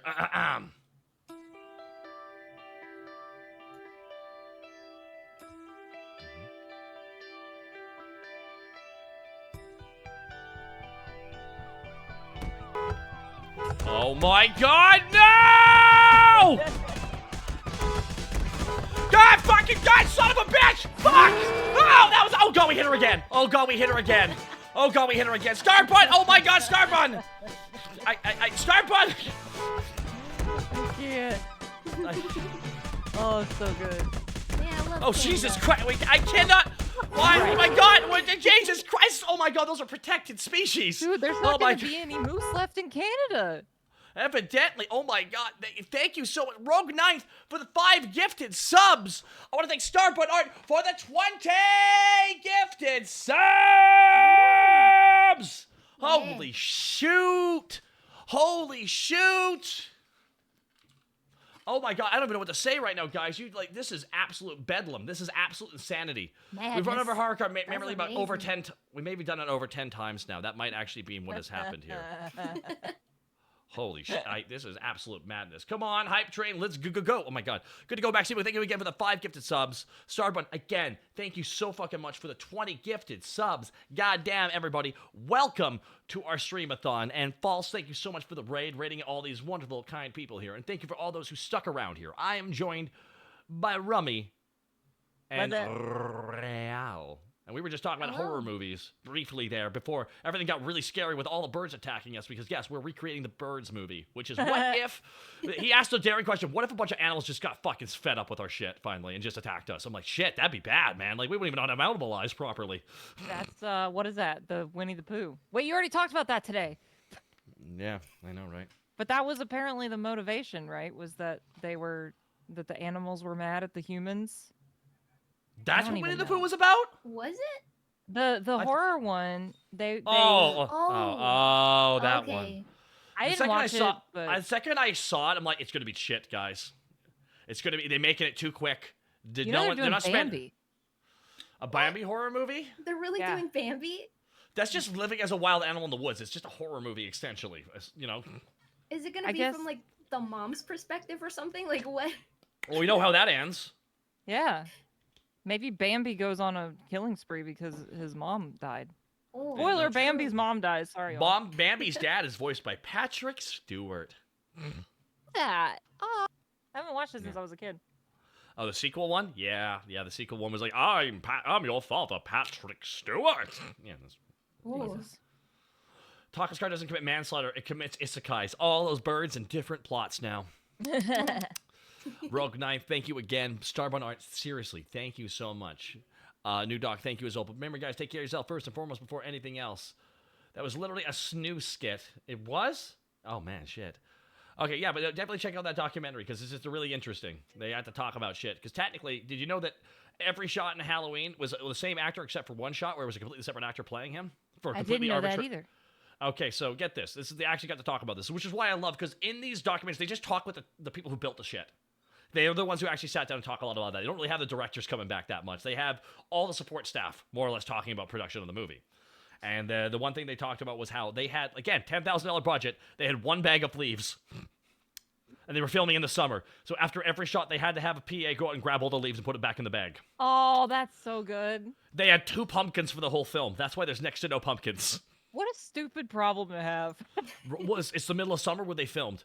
Yeah. So there's no pumpkins in season. So there's very few pumpkins. And the final one... Okay, so essentially, the scene where Laurie's in the closet and he breaks on through. Yeah. Right? So what happened was they had a fake door to break through, so like you could like imply the strength that he has, even though it's like literally meant to be broken. Like, it's not actually meant to break an actual solidified piece of wood. That would take an insane amount of strength. So they had a fake wall. The problem is they had one copy, and they had one shot. So they're like, all right, here's the deal.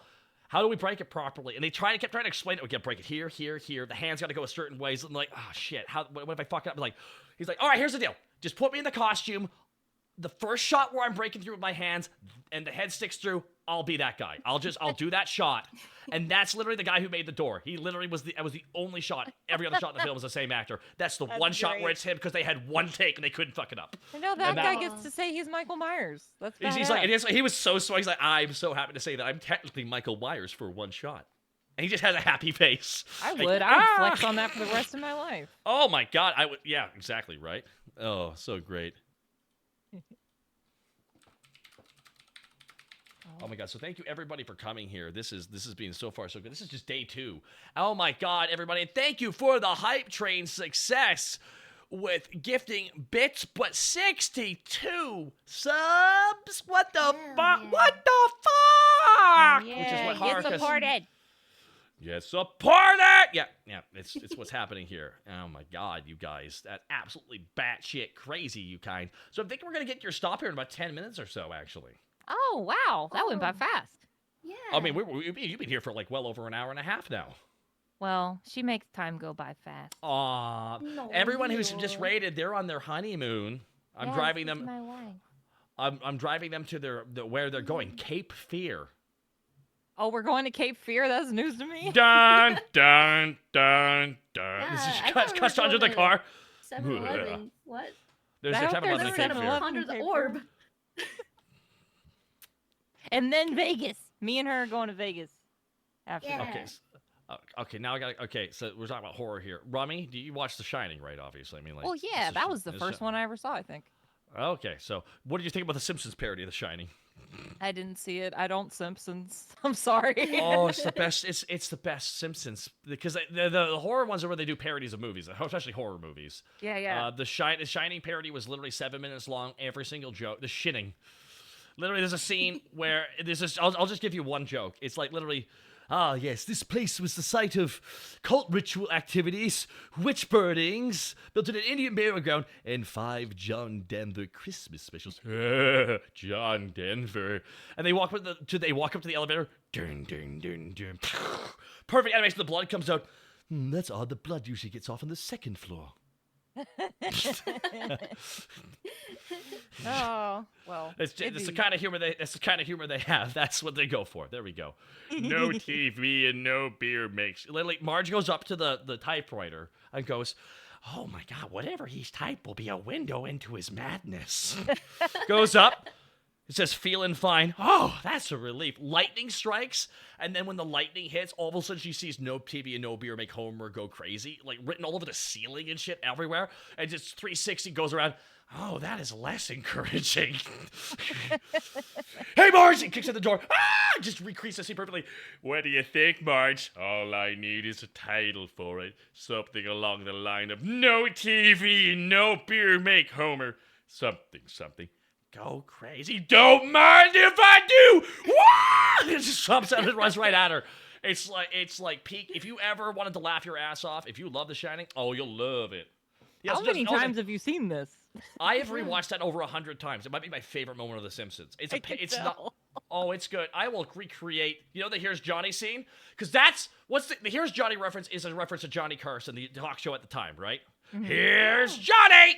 Because that's literally what Ed McMahon would say, his co-host, his Andy Richter to his Conan O'Brien. He'd be like, here's Johnny! And he comes out, and it's his entrance, essentially. Da-da-da-da, that's what he does. So when he comes to the door, here's Johnny! It's like, literally make it like he's insane. He's like laughing it off like it's a comedy now to him, essentially. So they do this, chop, knocks on the door. Here's Johnny! Empty room. Go! No one's in there. Next one. Chop.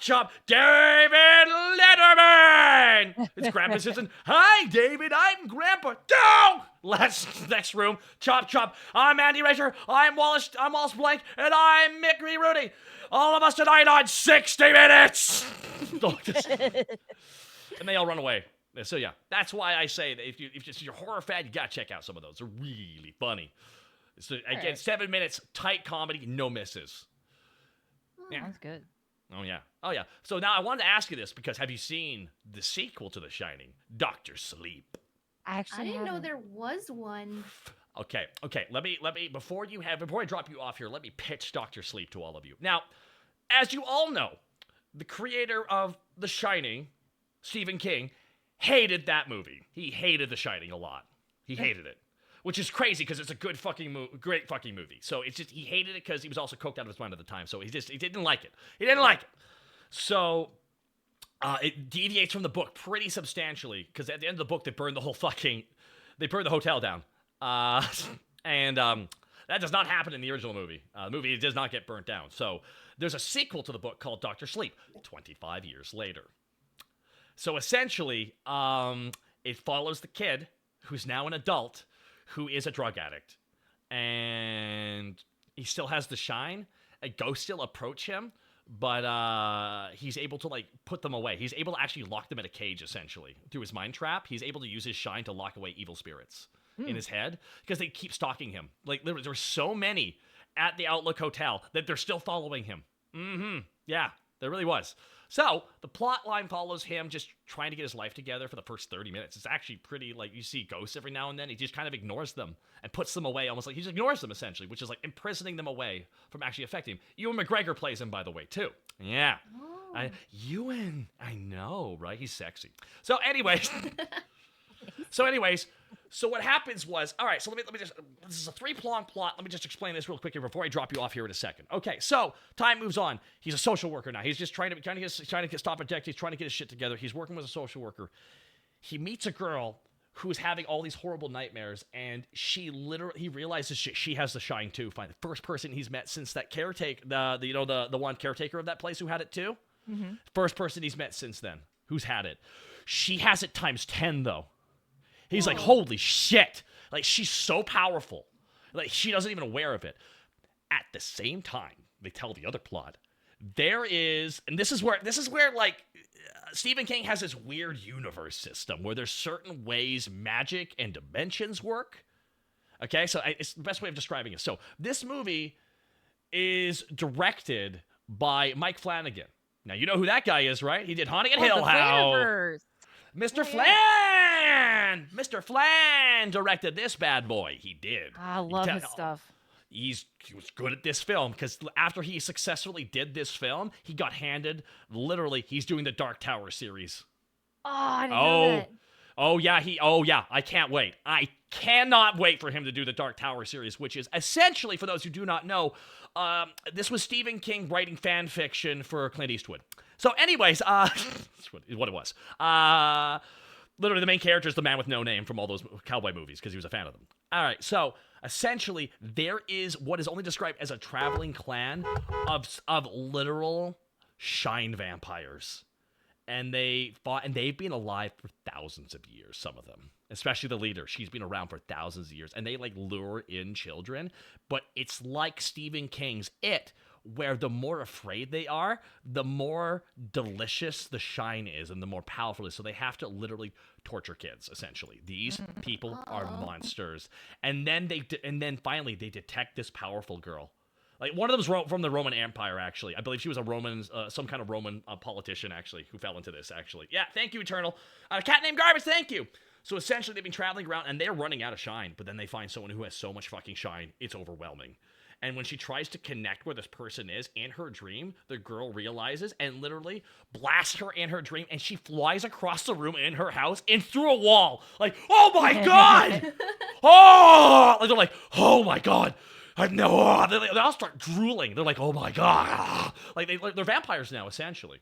Yeah, so it becomes the plot of the original kid from The Shining having to protect her from these fucking vampires who eat like it does. And she has, like, all the power, and that's what the movie's about. And it's, like, perfect sequel. That's cool. And that's the movie. There we go. There we go, everybody. So I wanted to pitch that to you there. But everybody, before we pull over and park over here real quick, I would like to be able, you guys, to plug where you're, where you going to go here, guys. You got to plug what you got going on. Absolutely. Oh, please. Everybody, I mean, aside from getting up to what you got to get up to on your honeymoon, you two lovebirds. That's You two private. lovebirds. Mm-hmm. Yeah. We're going to do that off stream. I would advise, I mean, not on this website. I mean, there's another right? website, essentially. Mm-hmm. So what do you got going on coming up here in the future? Well, July is a pretty away from the computer month for me, but normally I stream 3 times a week. I'm gonna blam, there I am on the radio. And I stream a lot of, well, now I'm gonna start streaming a lot of Fire Emblem. I'm gonna steal your free idea. Isn't that great how you can let them choose the fucking weird ass ships? Yeah, that's what we're gonna do. That's what we're doing. Oh, I can't wait. Oh, okay. So someone's someone's gonna bang that dragon. It's gonna have to happen. Oh my God. Someone's gonna have to bang the it's gonna be someone. It's like I made Frederick do it. I'm like, you're a soldier. Go do your job. Get me another dragon. Okay, sir. Oh boy. yeah, that's the right reaction. Continue. Sorry. Yeah. So in July, I don't have any special events, but Thank you.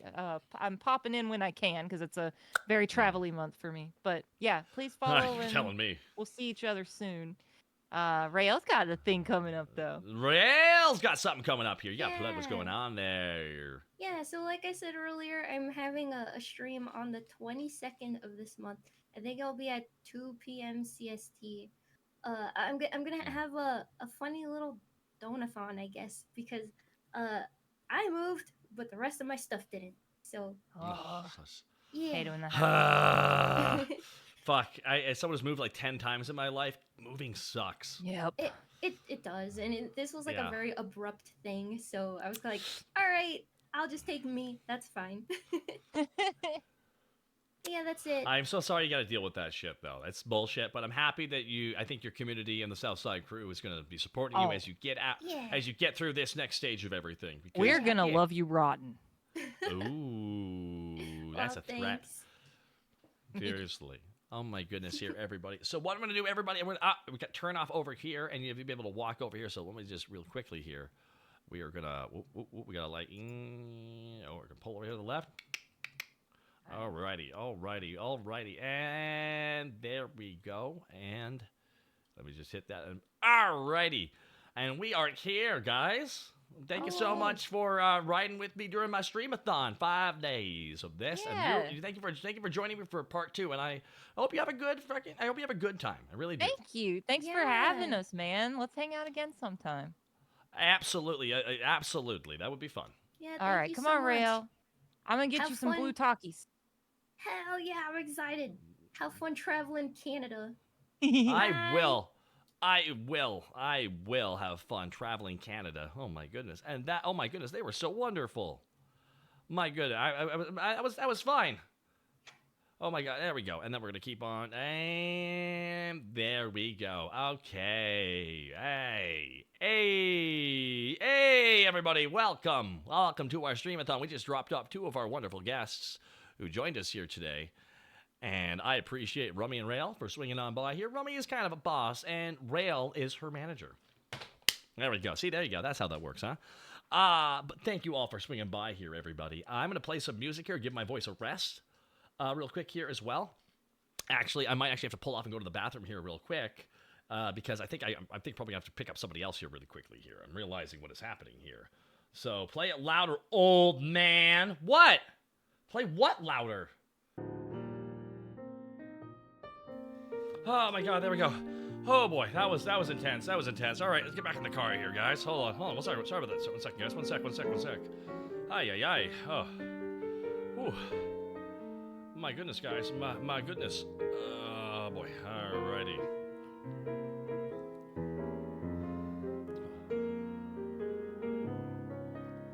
Alrighty, we are driving.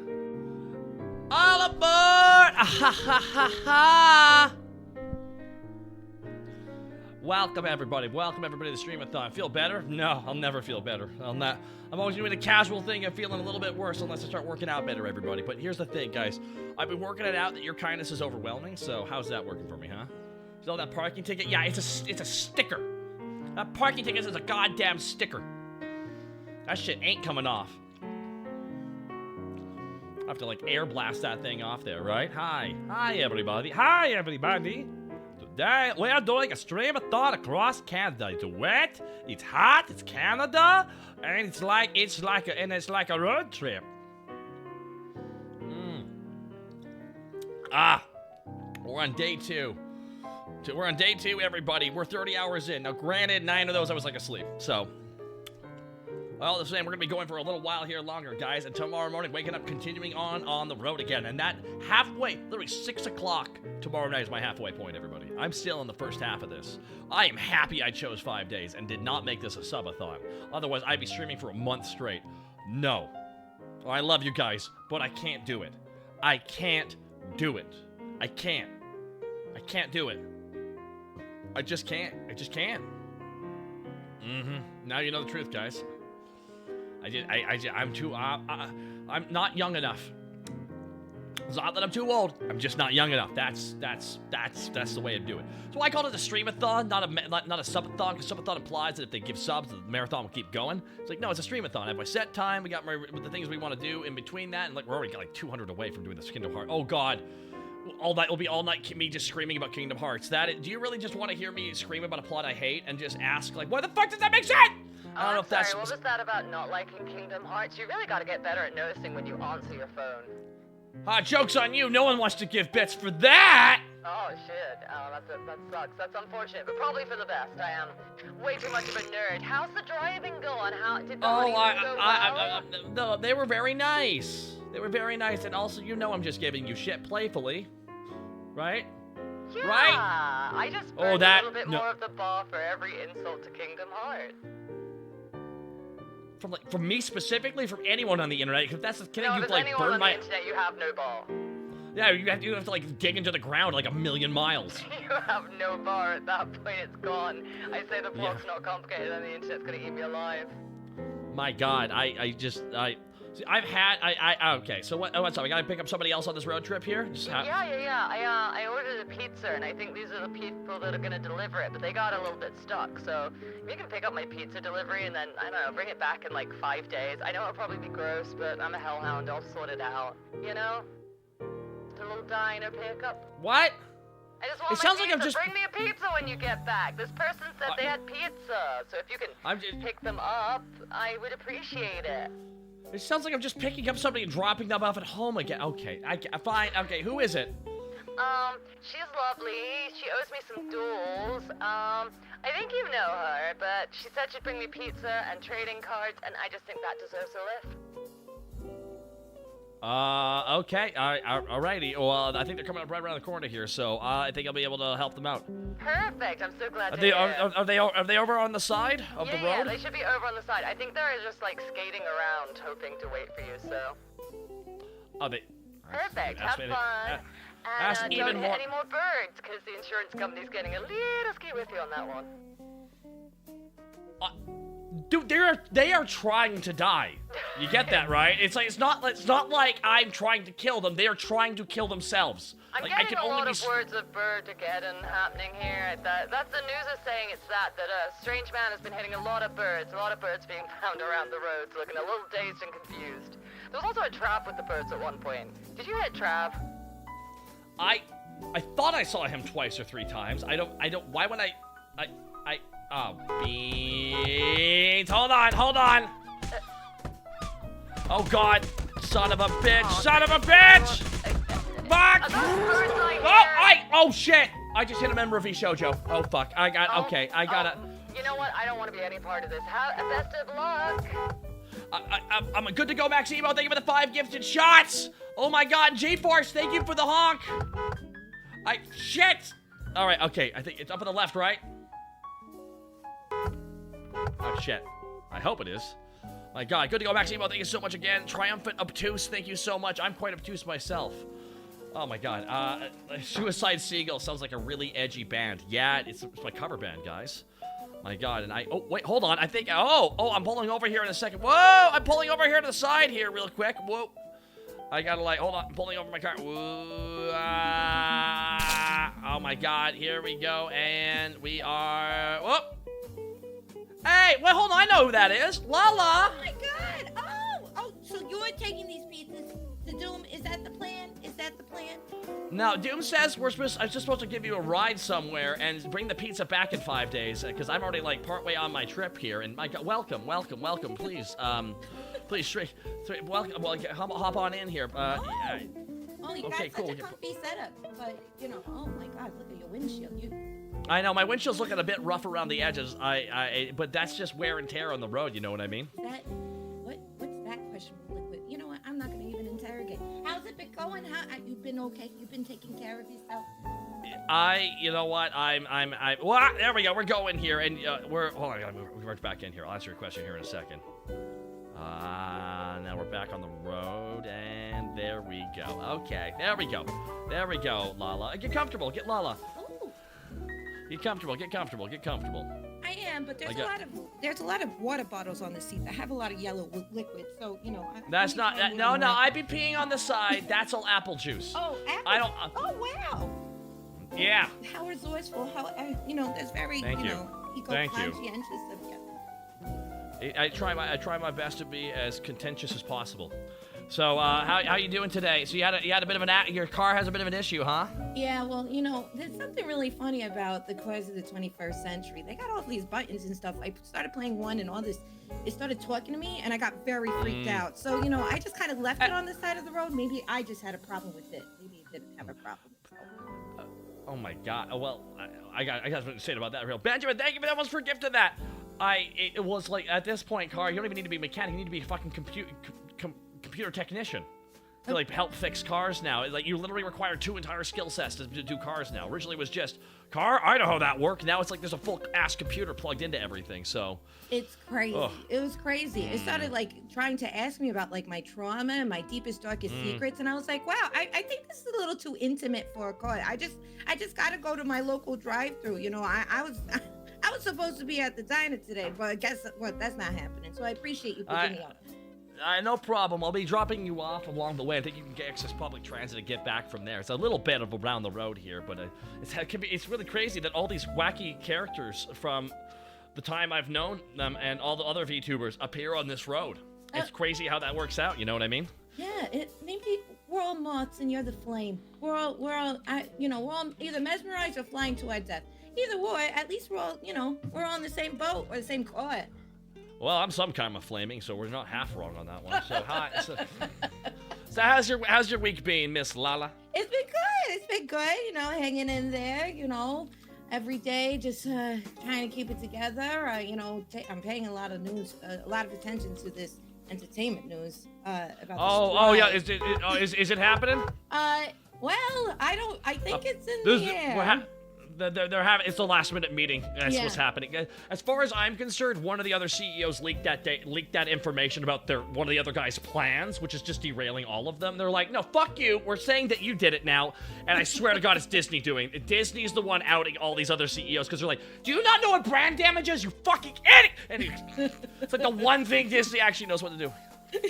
Yeah, so that's been interesting to watch. I don't know if it's entertainment or just I just like watching houses burn, but that's been what's been keeping me occupied for most of my time recently. Well, there has not been a moment like this in the entertainment industry since the 60s. So it's safe. It's safe to observe what is happening here right now. Yeah, well, because it's so wild. I work in entertainment, as does my husband. And so we've been watching because we're like, it'd be really nice if we had a little knock on our door to see what's going on.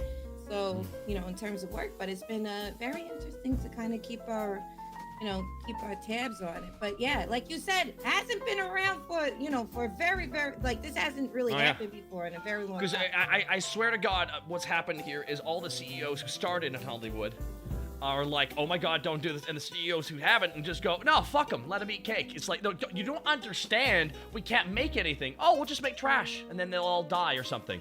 It's like, you have not met a real person in a long time, have you? Apologies. Thank you for the 3 months. It's wild. It's wild to know that that's their, that they're like, yeah, it's fine.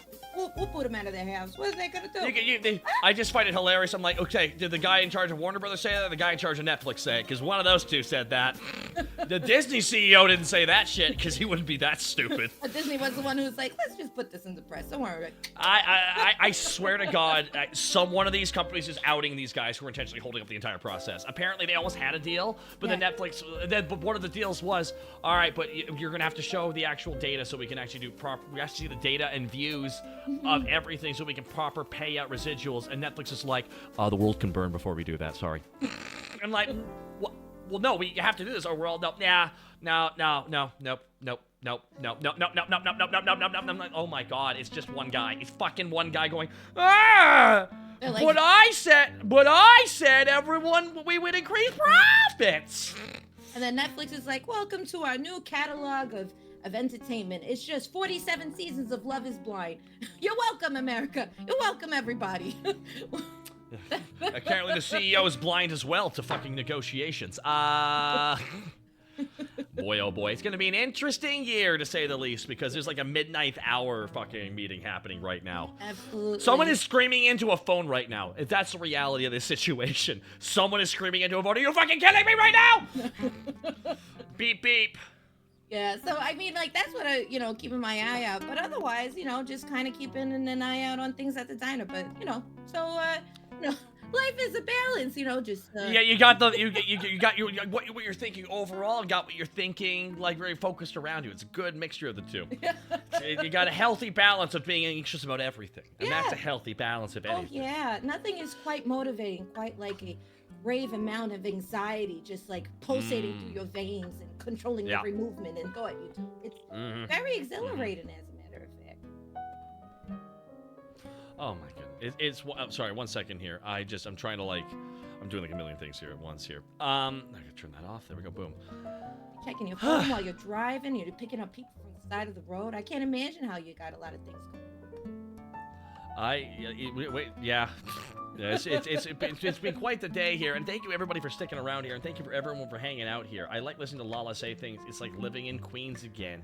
Oh, hell somebody yeah! got good ears. They know where I'm from. Oh, that's so nice. Here, 1 second. Let me here check that mirror so you can see how you look in the mirror real quick there for position for where you're at real quick if you want to adjust slightly. Oh yeah. I feel like I should mention it just because of it's the way it I also any kind of tech or any kind of thing be like, hey, how do you feel? There we go. Because I also some people are like quite OCD. They're like, oh no, why didn't you tell me it was off? I can't look at this now. I'm in pain. Ah!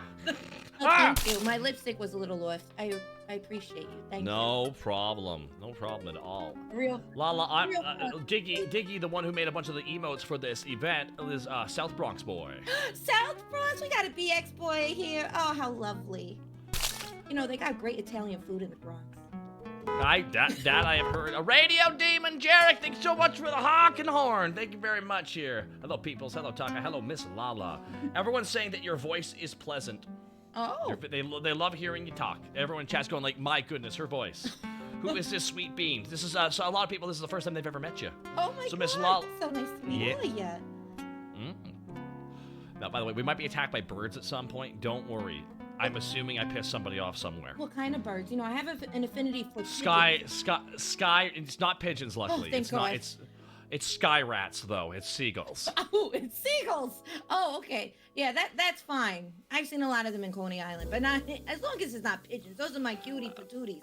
that fly. Pigeons, for the longest time, I thought pigeons were like the sky rats. It's like, no, it's seagulls. It's always been seagulls. Well, because seagulls exist just near garbage. That's just where they are. They're not near the ocean. They're near the garbage. That's true. Actually, you know, I have been of the camp of calling pigeons sky rats, but I think you're actually onto something.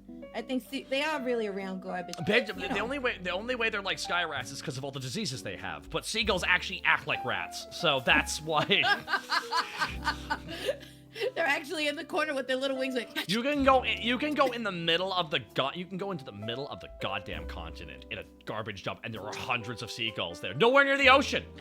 Oh my god, it's true. At least pigeons, listen, they're not gonna pick up everything. You know, you gotta have like good stale bread bites. You know, that's a good piece. You know, a little snacky snack on the ground. But you know, if you just have like rotten food that's been out, pigeons gonna be like, I'm not gonna eat that garbage.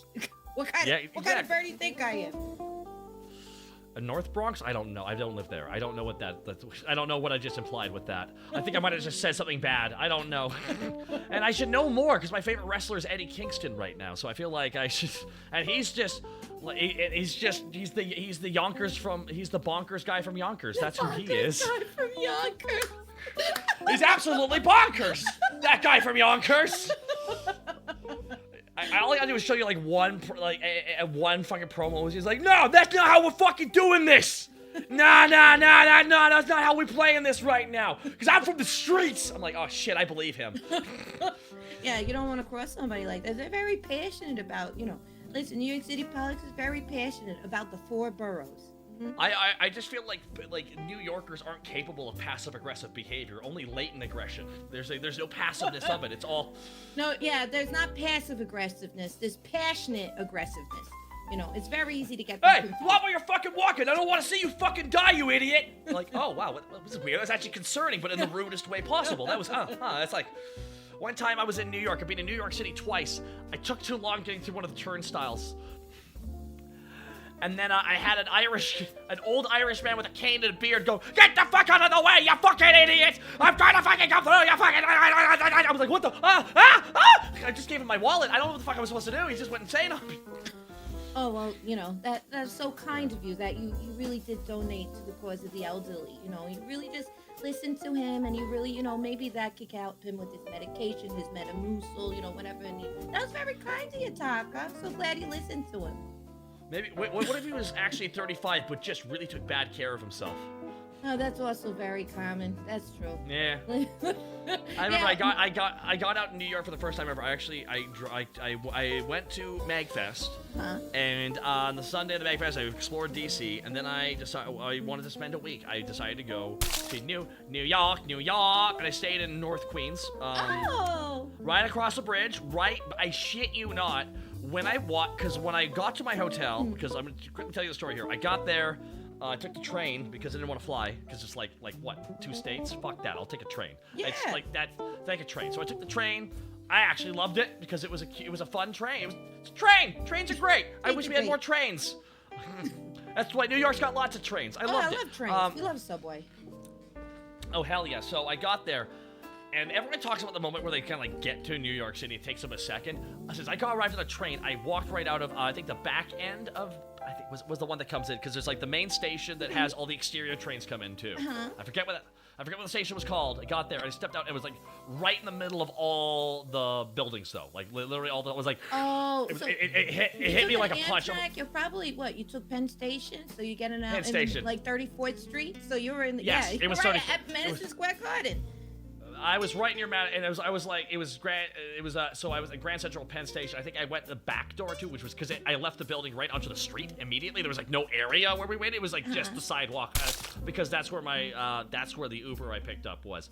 I got there, and what a punch to the face that was, which was just like you see it in movies a million times. But once you're right there, you're like, Jesus Christ. You just look left and right. You're like, my God. And doesn't it smell incredible? I mean, just festering garbage in this. It was luckily it was cold because it was January, so it wasn't that bad. Oh, how nice. Oh, so it's frozen garbage. How nice. it was fine, but like just like left and right, all the buildings, like just seeing the size and scale of them for me, like a West Coast kid who lives in the woods, please, that was a shock. I'm like, wow. Like I lived in Vancouver for a good long while. Nothing on that. Nothing on that. Even though Vancouver's often portrayed as New York City in all films, but that's okay. They got like one block that looks like it. And they're like, that's New York. That block over there, and that block over there is Seattle, and that block over there is L.A. And that block over there is North Korea. What? Yeah. Yeah, they just put a colored filter on top of it. They're like, oh yeah, don't worry. No, they literally used the Vancouver Central Courthouse for all the exterior shots of North Korea for that one interview movie. It was like that's fitting because the whole building's concrete. Oh my god, really? It's an underground court. It's underground court. It's actually underground everything. Oh, that makes a lot of sense. That makes a lot of sense. Yeah, I think like when they did the Spider-Man movies, they shot in the recent ones with Tom Holland. They shot in Atlanta, and they did a couple like pickups in New York. They filmed everything in Atlanta. They film. And they're like, yeah, this is Queens. I was like, you can't pull the full of them, my fucking eyes. That's not fucking Queens. Not really Queens. Like. I'm just happy that a Spider-Man, not a Spider-Man movie has yet to fail to portray New York City as New York City. Everyone's like, yeah, that's New York, that's New York. Hey, Spider-Man, do a flip, yeah! That was the most New York moment ever. Everyone just laughed. How did the director just knew? We have to have a moment that's so painfully New York that all New Yorkers just get up and clap when they see it. It's true. I mean, I love your friendly neighborhood Spider-Man. He's like, I'm not necessarily like the biggest Marvel fan, but I love Spider-Man, and I love my Brooklyn 1940s sweetheart Steve Rogers, right, Captain America. But oh yeah. But yeah. I do think they do good. It's okay. It's like some people like, I don't want to say that I like something that everyone likes. It's just that's what they made it to be. They made it so everyone likes it. There's nothing wrong with saying it. You can like the first. You can leave it's like watch the first Avengers, the second run up to the second Avengers, all that bullshit to the third one, and then everything after that. It's kind of hit or miss, but that's fine. Yeah, hit or miss, but it's fine. Oh my God! Whoa! Oh fucking. Whoa. I got bad news. Oh shit! Oh God. fuck! Oh fuck! Fuck! Ah shit! Fuck! Oh God! Ah God! Fucking fuck! Oh my God! Oh my God! Taka has graduated to a wonderful farm upstate. Everyone. Are they gone? I think they're gone. Now. But we thank Zepdek for that 10. Oh my God! Goddamn Zepdek! Thank you so much for the 10. Gifted subs. Oh man, less than 200 away from having to learn about Kingdom Hearts. All of it. All of it. You don't want to have a little appetizer course about it. It's very interesting. The whole history. It's very enlightening. Once upon a time, someone's like, wait, hold on. What if we? Wait, whoa, hold on. What happened? Here's what happened. Two guys were driving in two cars. I love Final Fantasy games. The other guy, I love. Oh God, not again! Not again! Not again! Fuck! Jesus Christ! Oh God! How? Damn it! Keep on finding these books in the room. A Polo G's. Thank you so much for the 5 gifted subs. Very kind of you. Oh my God! My God. Holy shit. Oh wow! Absolute fucking bedlam. Now I understand. So your windshield really is a mix of some bird body fluid and some buggy. I had Linkara, the comic guy, swing by, and he actually sprayed. He's also a Trekkie, so it works out great. He sprayed some transparent aluminum on that, and it worked out okay. Oh, okay. Oh, okay, good. That's nice. Now that's a deep pull, Chad. That's a deep pull. I just end up talking about movies and TV series and shit with everybody because I feel like the one way I relate to everybody is how I talk about the shit that gets us hype. Oh yeah, of course. Well, a lot of artists are just really into shit they'll never even make, but they just love it. They just can't get enough of that shit. They love it. Like for you, like this stuff ain't free, Taka. I expect to be compensated. Okay, that's fair. Fair, Linkara. He's in the chat still, everybody. The wonderful Linkara. Oh my God. Well, it's true though. It's true. And food. I feel like food is another way to connect with people. Absolutely. That's another. That's a universal way, in my opinion. Hell yeah. I mean, you're Canadian. I remember the first time I had poutine. I was like, "What's this? I don't know if it's good." And then you've never tried calorie salad? What's Wait, what? Wait, hold on. Is that a euphemism? Guys, because I'm a married lady. Wait a minute. What Lord Urbos game and calorie salad is it's deep fried potatoes. It's deep fried potatoes, gravy, and cheese curds. Like there's like nothing healthier to be parsed from that. Oh my god, that sounds incredible though. That sounds. Listen, you said you had poutine. You haven't had poutine? Wait, no, I had poutine. Wait, is that just another way of saying it? Because I was like, we're talking about some kind of salad. They got three ingredients. It's a fucking wedge fries. Huh. It's goddamn good gravy, not trash gravy, guys, and cheese curds that melt into the gravy. It's so good. It's so good. Because I went to TIFF one year, so I went to Toronto, and that's where I had delicious poutine. That's like down the road from New York City. It's just funny that it's considered another country. It's like an hour and a half drive. It's so funny that how close New York, the most American city, is just like, hey, you want to go to fucking Canada? Yeah, why not? Hop in the car. Kind of like this. Fuck, bud. Coming up here to fucking Canada, hey there, bud. Well, I have you know right now that we're okay with New Yorkers as long as you keep your P's and Q's in line on the alphabet, if you know what I mean. Yeah, I'm not letting nobody tell me where to put my P's and my Q's. Excuse me. There you go. There's very the RX-Man has a compliment here for 100 bits, so I think anyone who gives Miss Lala a lift is fine by me. So have some shinies. Oh, there we go, everybody. There we go. It depends on what kind of poutine you get. Ken also has black currant jam. Easily found. I'm jealous. What? Black currants. Is that a thing? I guess. I don't have. I'm very vanilla. I don't know anymore. This is a very special thing. This black currant, special jam.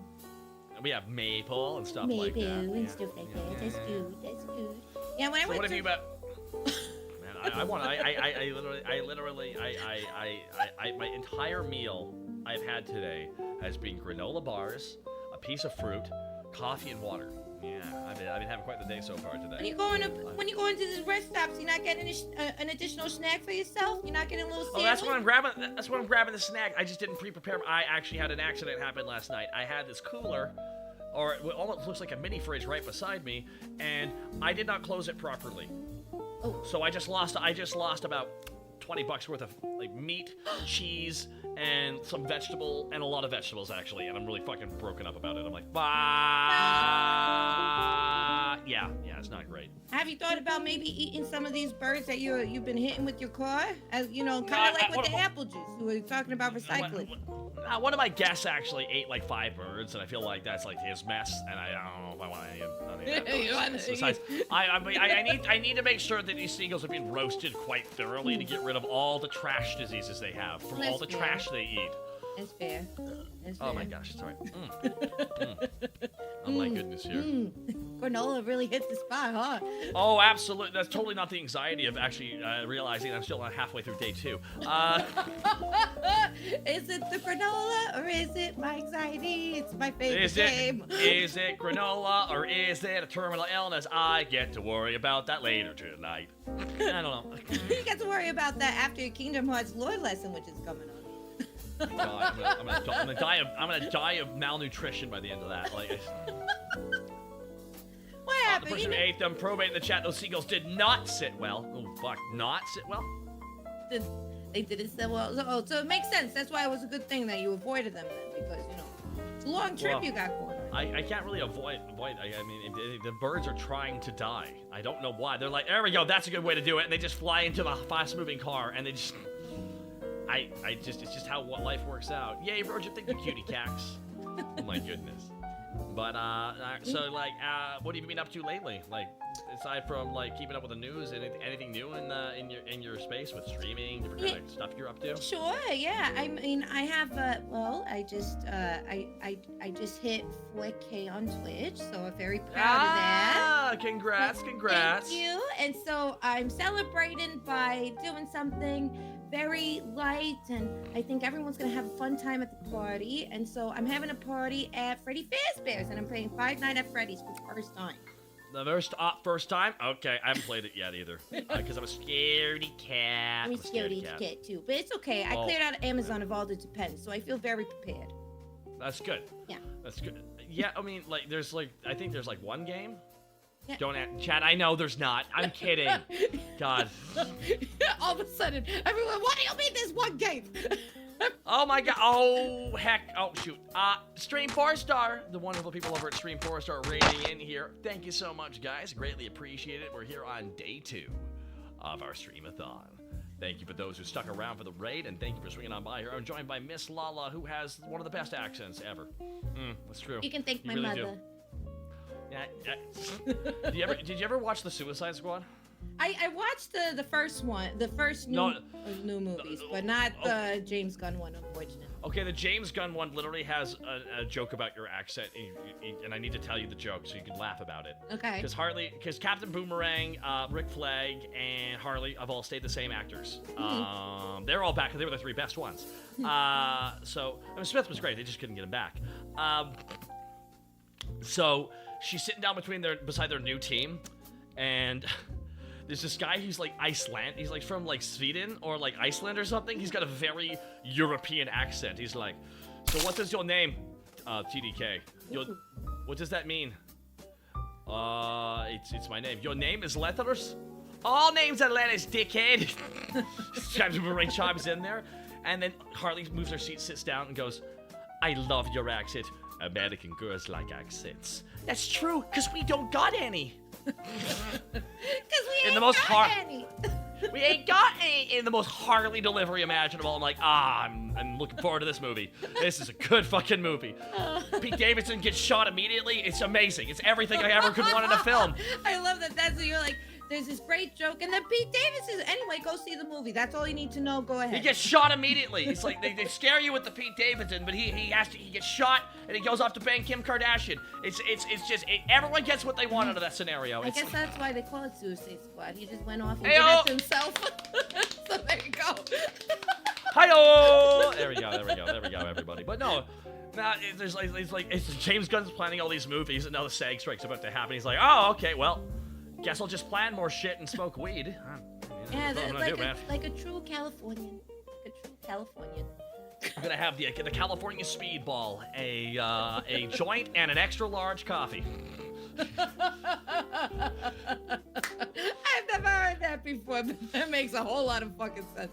That's California Speedball, everybody. A J and a cup of C. A K and a cup of J. A J and a cup of J. Oh my God. A roll of J and a cup of J. That's what they have over at the LA Speedball. There we go. Well, yeah. You have such a nice tonality to your voice, Taka. Has anybody complimented you on your voice? It'd be like, hey, what's your story? Where's that from? Yeah, it happens from time to time. Probably just because by nature of me screaming all the time, and also all the stuff I did over the last 16 years? Yeah, 16 years. Being like, hi, I'm a silly voice guy. That's why I also just years of trying to do impressions too. Does it include shrooms in the cup of J? I don't know, but I mean that's more of a. I mean, let shrooms take its time. It's gonna have its time and space, especially knowing that it's actually really good for rebuilding dead nerve endings in your brain. And it's also being now used. What is it? People are microdosing in therapy now. Wow. Okay, so I can explain this. You want me to explain the very simple science of what happened here? Okay, so all mushrooms are nerve tissue. Hold on, let me get my notebook. Hold on, I gotta get my notebook. We're talking about this, right? All right, here we go. Everyone's about to learn some shit here. All mushrooms are nerve endings. That's what they are. They're just nerve tissue. Entirely nerve tissue. That's what it is. That's how they connect to each other. That's the way it works. So it turns out one of them has a medicinal effect on our nerve tissue. One of the kinds of nerve tissue creatures. One of them actually can do something, which is the psilocybin, which is a chemical in that. So the way it works is, think about it this way. Okay, let's break down your brain. Trauma and depression, all the shit that really affects people's ability to like do shit, usually fires off from a misconnection or lack of use, which is like if you're depressed for a long time, it almost feels like you can't get out of it. It's because your brain has forgotten to be happy. Literally, the pathway of being happy is atrophied because you haven't been using it. Ooh. Yeah, and severe damage can happen to them. So, the problem was when they realized what happened is they did magic mushrooms, all of a sudden all different parts of the brain would fire off, even the dead parts. And that was where the basis of the science came from, was like, what, the dead parts are, why are the dead parts firing off? They're dead, like, because they're not dead. So what this is equivalency is essentially, think about your nerve endings as like a flame, right? Okay. Or like a hot coal, and they're burning hot, and eventually they start cooling. It's still there, but it doesn't have the heat anymore. But you know when you have a fire, you want to blow on it and get it go hard? Yeah, of course. And then the coal starts warming, it starts taking the air, it starts getting hotter and hotter like that. It's when you blow into it that way. That is essentially what psilocybin does to dead nerve tissue. It doesn't repair it, but it breathes life into it so things can go down the pathway easier. And that's, instead of it being like emotionally, because people talk about depression, like I have to emotionally walk through water, essentially. This allows, it gives the brain a leg up, essentially. And that's how psilocybin operates. There's much more detail to that. There's a lot, I might have got some stuff wrong, but that's the heart of it, everybody. Does that mean that after this trip, you're going to be a doctor? Because you sound so smart and all.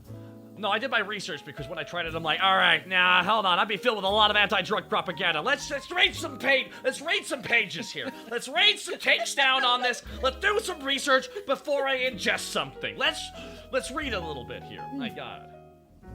And before sirens and lights in the background, Taka's got psilocybin in the truck. I'm in Canada. It's decriminalized in Canada. Got him. Alrighty, Cherno Bite with 200 bits. Thank you as well. Very much. Bro, what is going on? Well, Jomo Moo, you're not observing anything. I don't know what to tell you. We're just driving down a damn road. Do you need more details about that? Yeah. God damn! I'm gonna bully you, Jomo! How dare you not understand my intricacies of what I'm doing here? I mean, I'm learning so much on this trip. I'm learning about that poutine got another name besides, sometimes people say, poutine because they want to do the hotsy-totsy. But then you got ravenous birds, and then now mushrooms are actually incredibly helpful for you. I love this. I love all Well, they're still doing research on it, and I've tried it, and it's helped me out a little bit, but I still have other problems I'm trying to deal with this. I had a friend who actually tried it and said it was helpful. So, yeah, it's like anything. Obviously, just like do your research in any of that regard. And if you're in America, don't do it because it's illegal. There you go. Anyway, I love that we're having this road trip in Canada. Oh, yeah, I love that. This is in Canada, so nothing I'm saying is at all bad. So there you go. That's canon. No one can take that back. All right, so. Oh my God. I literally one time asked a rep, I'm like, all right, so like weed's legal in my country, so am I allowed to smoke it on TV? Like people are allowed to drink in the States? Like what the fuck, how does this work? They're like, oh shit, I don't know how to answer that question. It's true. It's like, what are you allowed to do? It all depends. What are the rules here? I mean, what if Big Bong wants to bring me some money and be like, hey, advertise Big Bong for us? I mean, hey. Why not? You get fear and loathing. You getting fear and loathing? Okay, I'll be Johnny Depp, and you can be that actor who went on to have a much healthier career than him. I was like, you don't want to be the lizard people that he saw in that movie? I could be that too. But I know it's Benicio del Toro. Everybody. I'm aware. That was the joke. Okay, anyways. I appreciate. I understood that. It's okay. The greatest are understood in their prime. You know what I'm saying? A lot of hacks say that. That's true. When I'm dead, everyone will appreciate me. No, that's very few people have been accurate about that. Oh my God. So aside from driving down the good old road down this, actually, I think I'm gonna grab some music from another source here, just so I can actually, because I want to switch up my music here. I really do. Ooh. So yeah. Oh, I want. It's what everyone else is hearing. Unfortunately, I can't transport it to you because someone decided I'm not allowed transmitting audio on Discord. It's just not allowed. It's okay. Just not allowed. It's all right. My ears ain't be working too good anyway. It's all fine. Is that a lot of horn honking happening in New York? Yeah, it's a lot of horn honking, especially outside of the diner. A lot of people just yelling, and half of the time it's very polite yelling. They're just very, like I said, it's passionate aggressiveness. Yeah, they're just letting you be aware. Hey, I'm fucking walking now. I want you to watch out. You might hurt somebody, you fucking asshole. Be safe. Hey, you dropped your wallet. Don't you want your fucking wallet? Oh, thank you. You know, but Ah, you fucking idiot! Your wallet's there with your identity, you dumbass! It's like, oh my god, thank you. He's like, yeah, you gotta be fucking turning around, look at where you're going. Also, how's your mother? Did your sister talk about me yet? I don't know. I swear to God, I walk past two portly cops going like, no, but did your sister mention me at all? I'm like, what the fuck? Why are these movie segments happening? This is what the stereotypes are. These don't actually happen. Oh, they happen. That's the beauty of it. That's the beauty of it. There's so many random events in that city. Yeah, it's like, yeah, being a what is it, an open world in New York City, and everyone's an NPC, but all the NPCs are actually not helpful. They're just really aggressive. It's really exciting and very stressful, but it's very exhilarating. I think. What are your political feelings about Staten Island? What about Staten Island? It doesn't. I don't know. I just assume people hate it. There's 4 boroughs in New York City. There's the Bronx, there's Brooklyn, there's Queens, and there's Manhattan. There's 4 boroughs. What about Staten Island? It's part of New Jersey. Oh, is it actually part? I thought it was north of New York. We just don't talk about it. It's technically in the history books it's a borough, technically, but you know we consider it like the growth. Oh no, you know. it's like you're all brothers and sisters, but they're the brother by marriage. Is that what you're saying? Yeah, that's basically it. Yeah. I see. Yeah, the best thing to come out of Staten Island was Big Ange from Mob Wives. That's about the best thing that came out of there. A lot of wrestlers are gonna be very angry because their whole gimmick is, I'm from Staten Island. Okay, so you're like the richest trash people. Okay, and it's like, why are you saying that as a point of pride, mind you? Let me. Who led you on that lie? Who informed you poorly? That was something to say proudly. Hold on. Ever since I think I gotta boost your audio a little bit. Can you hear her? Okay, everybody. Just trying to get the audio balanced here right now. No. Shout out to Ohio Valley Wrestling from the Nostalgia Chan. Welcome. Coney Island is the only New York island. Okay. Damn, Staten Island really getting all the anger. Jesus Christ. Well, literally, it was used as a place where New York would dump all its trash. It would go to Staten Island. I think that's where it got its reputation. You know, we're just following through with it. You know, they're not dumping the trash in Queens. No, there's way too many people from a million different places. That I can see that. I can definitely see that. Yeah. Oh man. I genuinely find that New York is that entire part of the East Coast is interesting because that's where like everyone started landing and shit. So it's just, what's funny is you can tell which city between Boston and New York, which city had a budget for a city planner. Have you ever seen a side-by-side comparison of the core of Manhattan in comparison to the core of Boston? You will laugh your asses off looking at Boston. Have you never seen? Oh my! If I get one of my mods to drag that photo, if they can grab the comparison photo between the two. That would be great because you will not believe it. It's like Boston. I think it was founded before New York, which was just like, put a house wherever you fucking want, man. It's Boston, man. We're gonna ruin Sweet Caroline in 550 something. I don't know. That fucking city, man. Family Guy said, how can a city with this many colleges produce this many fucking stupid people? And I'm like, Jesus Christ. Family Guy, some individual Family Guy jokes are amazing. Whole show, jokes? Oh my. We need to hire her. You think I could afford her? She has her own diner. I got my own business to run. Listen, I don't mind trading trade secrets. That's fine. Exactly. I mean, I'm going to see if I can get her for special events when I need a co-host. I mean, that's obvious because I'm a bartender. She's a waitress, so she puts up with my type all the time. Yeah. We also know what it's like, you know, we can also trauma bond about what it's like to host a bunch of people, so I understand. And then the bartender goes, man, what a hard night of work, and you the person who moves everywhere, really, hard night of fucking work, huh?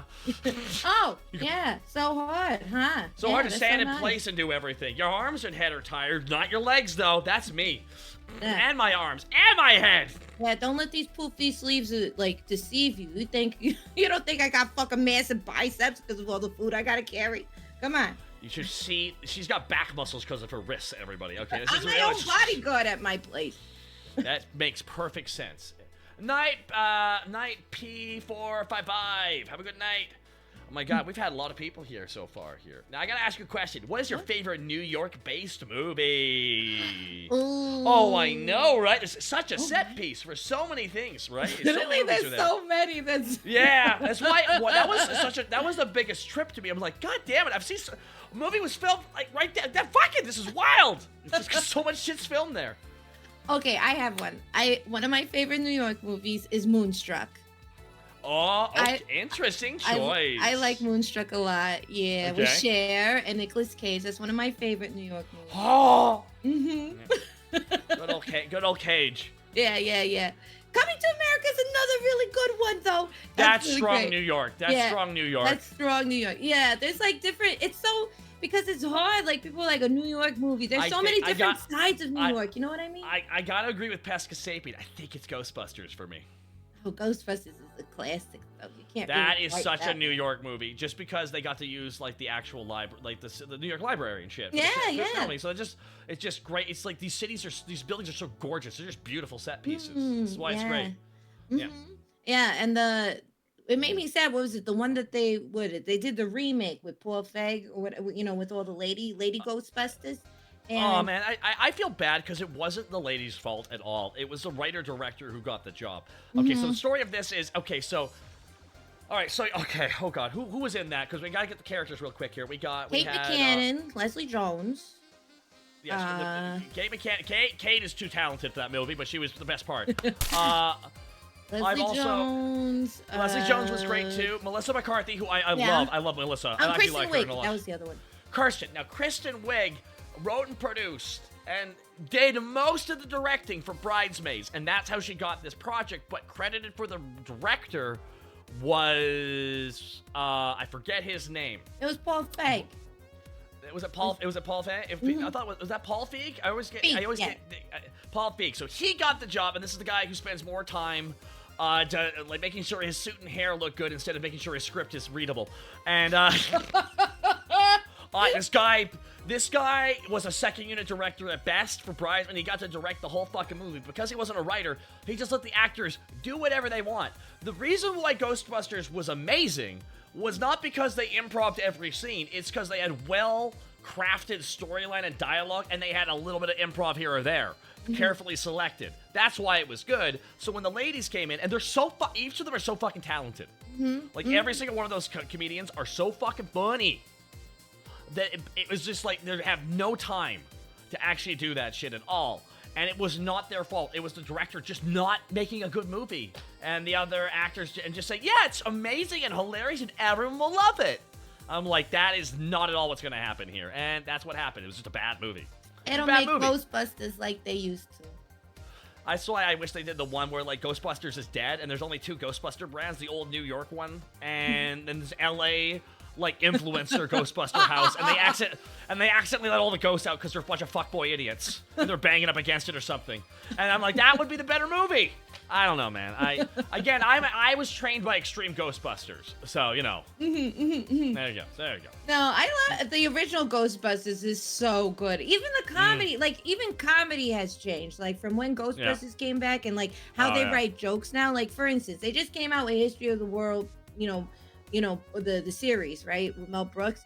And then even comparing the humor to the original movies, obviously certain things are dated, but it's just a different kind of humor. And sometimes, it's the way what's his face interacts with Sigourney Weaver. It's just bad because it's like it was what was considered charming for creeps to get what they wanted. So that aged poorly. I mean, any movie with Rick Moranis is, I think, a win for me. You know what I mean? I love me some Rick Moranis. What a cast list. What was I just talking about? I was talking to somebody about Rick Moranis, how much I adore him. Because, like, his whole thing is that he left the industry to take care of his family, right? Because his wife died tragically, He was done. He's like, I got enough money for my residuals. I'm good. Bye.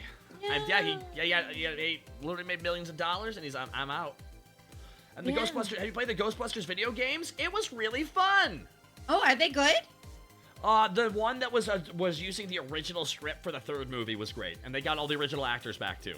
Wait, really? Oh, that's really fun. It was the last thing they ever did together, though apparently there's a lot of stories about trying to get Bill Murray to record. It was quite a fiasco. When he had to do redos, he literally ghosted them. He's like, just use my old lines. He's like, no, you have to do redos. You peaked.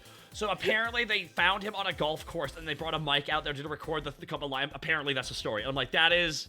God, No that guy's way. so... I don't want to be... I'm difficult to work with, but I'm not that difficult to work with.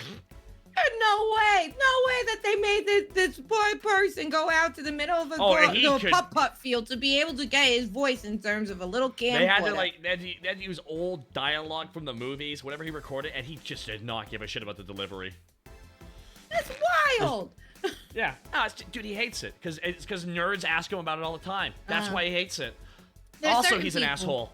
Oh. Also, he's an asshole, so it's a little bit of everything on that It's one. a little bit of everything. I was gonna say, I feel like actors who are so tied into a specific franchise or a certain IP, it could go either way. Either they're like they really love it and dive into it, like Elijah Wood, or you know, or there's a couple of other people like. You can tell the difference between who is the worker and who is the fan. Yeah. A little bit. There's nothing wrong with either of them. Like Harrison Ford's the perfect example of a worker. He did not.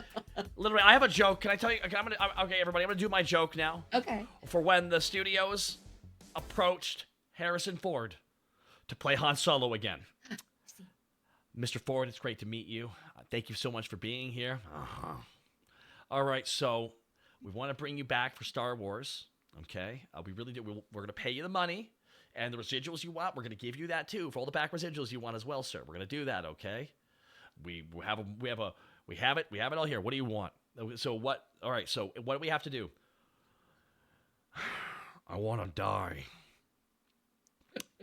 Well, actually, it's very fitting because we're planning to have Han Solo's character kind of die at the end of the movie.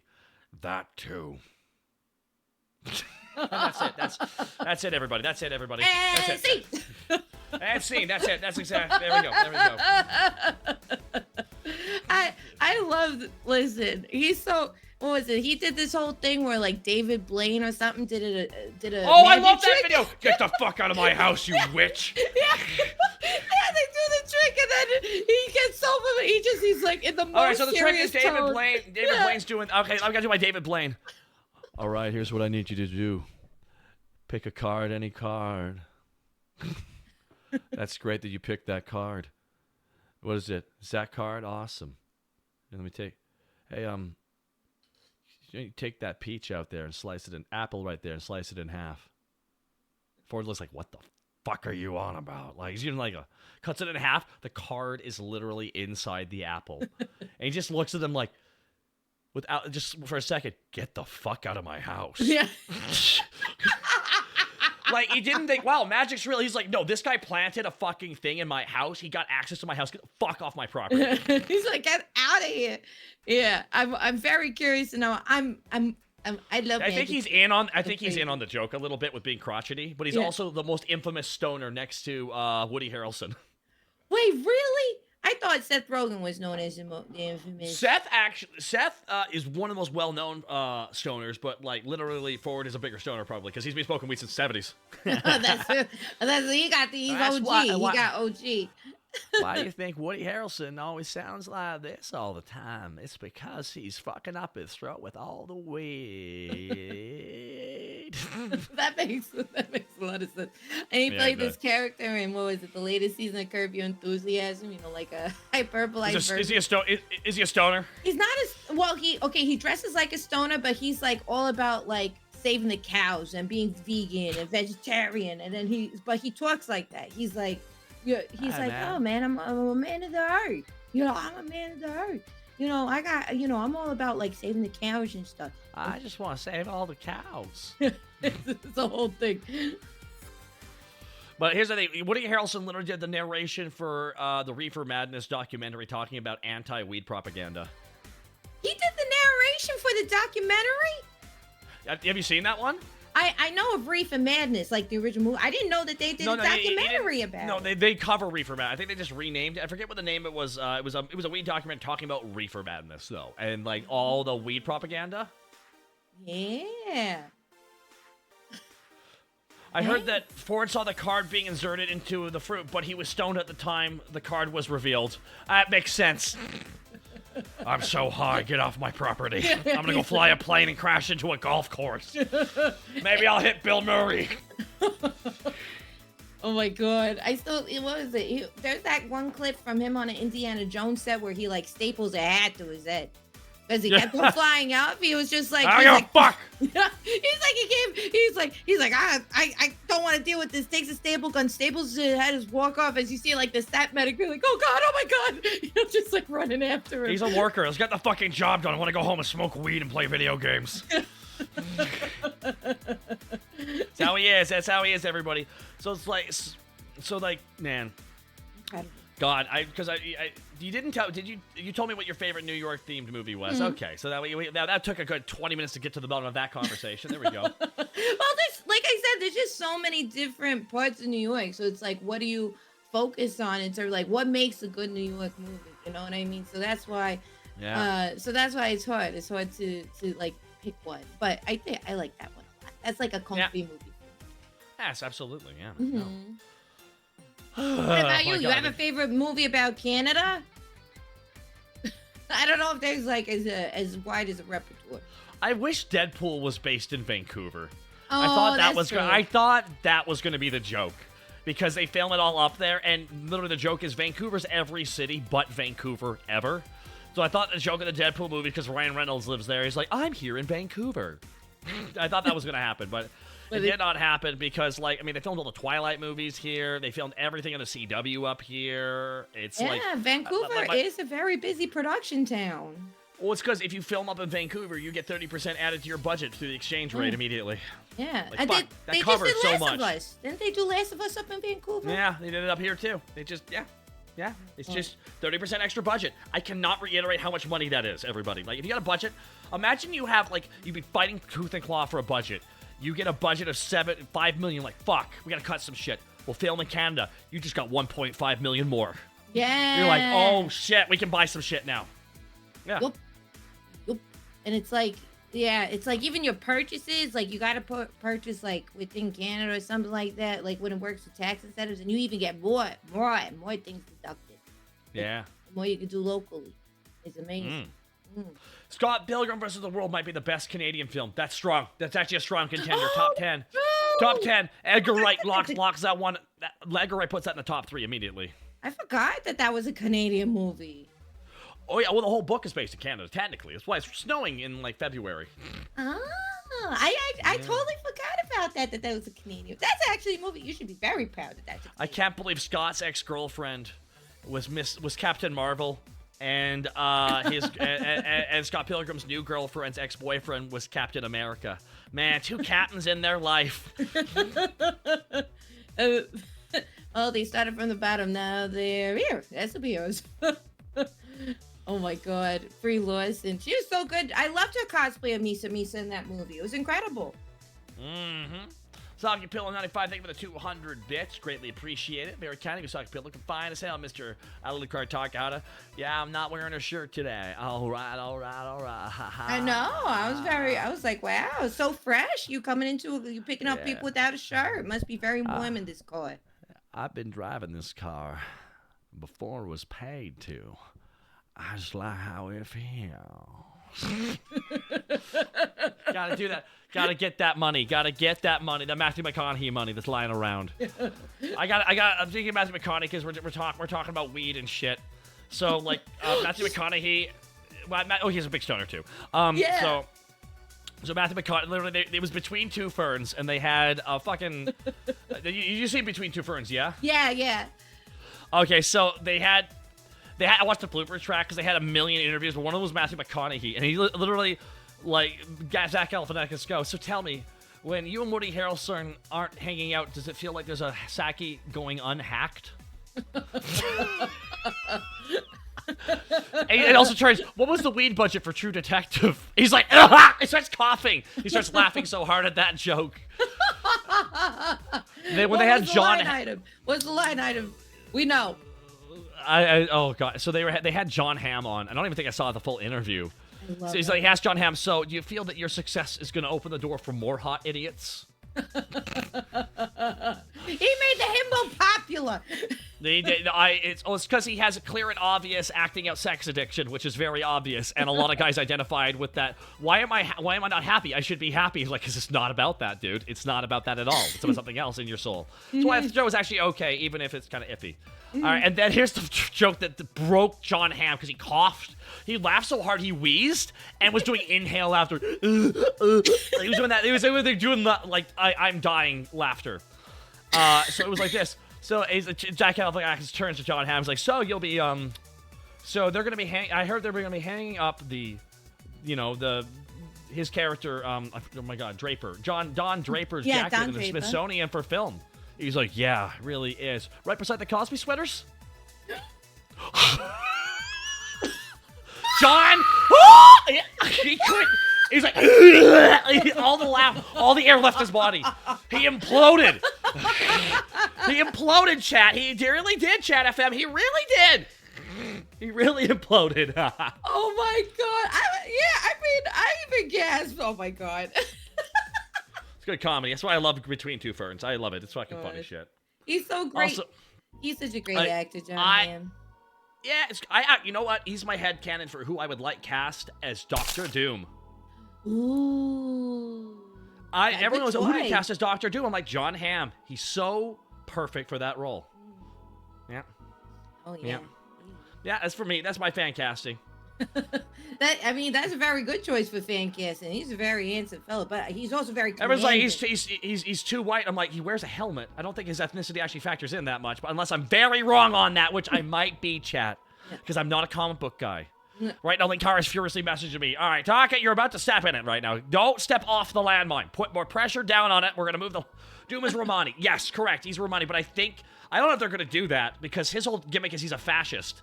And, like, they've avoided evil government plots until, like, recently. Now, you're about to step... God damn it! There we go. Thank you, Linkara. Well, this has been very interesting. Thank you so much. He's generic Eastern European. Oh, he is? Oh, okay. Well, that's... Okay. Well, like, I think they might put him in a made-up country. I'll be honest with you. I think he will. When I just joined, we're driving down the road. I was like, yeah, I'm awful with my comic book history. I don't know. It's like I said, Spider-Man. Although I do like the DC ladies. DC ladies, I love. Batman universe in particular. The which one? Which universe? Batman. So Gotham City Sirens, those gals. So good rogues gallery. Good rogues gallery. Mm-hmm, It's still funny to me that Harley Quinn was just a creation for the animated series, and now she's like literally one of the strongest DC characters. I'm like, that's fucking great, guys. The Bruce Timm series, right? That's where. Yeah. Oh my God, I love that series. It's so good. The character design is so fabulous. It's my, it's still one of my faves. Oh, I just learned yesterday that Mike Mignola, the creator of Hellboy, designed like Mr. Freeze's modern design in that. Wait, what? Really? Yeah. And also, everyone always forgets this shit, but like literally Hellboy's actor, you know who I'm talking about here. Yeah, he played Clayface and shit. Mm-hmm. Is it everything make up at one point? At one point, Ron Perlman plays Clayface in that show and shit. Yeah, he does. One of his first big voiceover gigs outside of the Fallout franchise in the early 90s. Yeah. Wait, Ron Perlman's in Fallout? He's literally the guy, war never changes. That's him. What? That's literally him. What? I'm playing Fallout 4 for the first... Yeah, I'm doing my first playthrough right now, so I'm just like, what? He's the intro guy for the franchise, yeah. He's the intro dude. Yeah. Wow. Oh my God. Yeah. Once again, put it in my notebook. I'm learning so much today. Yeah. It's amazing. Every time I come and hang out with you, Taka, you always give me so many life lessons. Or it's either you or all the other fabulous people you bring on. He's not the intro guy on the fourth one, but he is a newscaster in it. Interesting. Oh, I see. But that's so cool. That's so cool. Andrew McFly, don't you sleep ever? No, your mom wants it all night. All right, anyways, moving on. Hey, be disrespectful, I'll mirror you right back. Well, it sounds like a very satisfied lady. Anyway, welcome, Andrew McFly. Welcome, Andrew McFly. I hope you stick around. It's all downhill from here. Wait, does the road go down? Does it go up or goes side? It's more of it's kind of just a shake nonstop. Shake nonstop. It's like those old workout machines that you got the tape around your waist. And you're just sitting there shaking about, hoping that something happens. That's the last little bit of my coffee until I have to open up the other giant bin of iced coffee. Hope I can survive 5 minutes. I have more coffee than Do you I prefer twitch. ice over hot coffee? Oh, yeah, well, I'm in my mid-30s now. I can't drink hot coffee anymore. It's What? over for me. I'm in my mid-30s, and I love a hot cup of coffee, even in the summer. Some people, actually, the acid content of coffee becomes too much for their stomach. Really? I didn't know that. I call that a skill issue. But that's fine. So that's a genetic issue. That's not a skill. You can't learn genetics. That's not how that works at all. You're a Spider-Man fan. You should know this. I don't know. No, consult with your stomach. It sounds like you got some conversations to have with your stomach. Well, it's because coffee isn't a really heavily acidic drink, though. It is. It is. That's why, like, you're like, besides the color, like staining your teeth and stuff, it could also actually, if you do it like consistently, it can eat away at your enamel on your teeth. But that's okay. You know, coffee can eat your enamel. Damn it. Yeah. That's not great to know. It's fine. Just paint over it like I do. Okay, so instead of drinking the coffee, I should like have it in a straw and suck it back into my throat immediately, right? That's what I need to get past. Right, just skip the teeth entirely. Yeah, just let it corrode your throat instead. It's much better. That's fine. I mean, am I using it for anything? Only everything? All of it? All of it. Yeah, really all of it. All of it. Oh my god. Yeah. So you're an iced coffee kind of fellow. I think I have to be going forward. I can still do hot coffee. It's just like I can't do it with sugar because I drink it too quick and that fucks me up. Oh, okay, that's too much of caffeine and sugar rush. But if I drink coffee without sugar, I cannot chug that shit. I can only sip it because it's like, quite bitter. Yeah, I like the taste. I feel like I was raised on coffee. Like, you don't got a choice in a Latin household. It's just like, you're just raised from the youth. It's like, okay, you got to understand certain principles about food and life. And coffee, you got to start drinking it now. But it's supposed to, like, caffeine's not good for you if you're a kid. Drink it. It's like that, Anyway, healthy raising habits for kids, for everybody who's interested. Teach your kids to drink coffee. It took me a while to start drinking coffee. I'm like, oh, I get it now. I'm sure this is not worse than alcohol. When I don't have it, I feel violent. That's a good thing, right? No, that's a chemical addiction. That's what that is. A chemical addiction. Oh, that's fine. But then that just means me and coffee are best friends. That we just rely on each other. It's fine. They need me, I need them. We get sweet crushed beans into a fine powder that we drip water into. That sounds like cocaine. Shh. It's different. It's different. This is legal. It's very legal. We love our bean water. It's fine. Hot bean juice coming right at you. Oh, I love hot bean juice. It makes me so cozy inside. Coffee codependent relationship. There we go. Wait, do you have it with milk and sugar then? Even when no sugar anymore. Only milk. Only milk. Again, prevents chugging. Because if it's too sweet, I can just keep drinking it nonstop, then I have too much of a caffeine rush. But if I slowly drink it instead over several hours, that's different. Oh, that makes a lot of sense. It took me a while to train myself on that one because it was like, because I didn't want to do. I tried doing black coffee. No, it needs something. It needs something to dilute this. This is too much. Yeah, I like my coffee looking like a summer tan. That's kind of how I like it with my milk in it. There we go. That's a fair. So you'll milk instead of cream? I actually do oat milk because I'm lactose intolerant, so I like to save my choices in terms of, explosive other hininess. I like to reserve that for ice cream and cake and all those good yummy things. A milkshake, but not for my coffee. So I'll have like oat milk, almond milk, soy milk, whatever is available. And then I'll put a little sugar in it. And then I have that 3 times a day because that's a healthy amount to have. You got your breakfast coffee, you got your after lunch coffee, you got your after dinner coffee. I forgot that coffee was actually supposed to be an after-dinner beverage. That was actually what it was originally designed as. And then people enjoyed it. Wow, if I don't have more of this right now, I'm going to get violent. So then they all started having it right in the morning to start the day. It's like, it's not even, for me anymore, it's not even about caffeine. Like, for me, it's like, I love the taste of it. Like, I've been having it for so long. Like, it's just like, oh, this is just natural. This is what I'm used to. Whatever. It tastes good.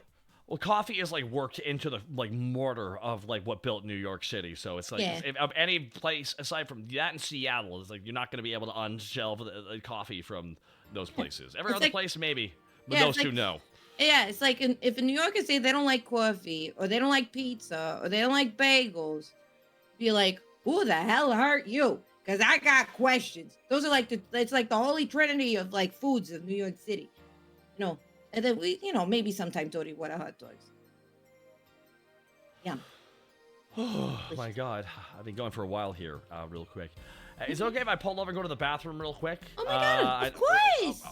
Okay, real quick. Actually, I might even like. Okay, real quick here. I think you'll be able to chat with the chat while I'm in the bathroom, real quick here. Oh, so, sure.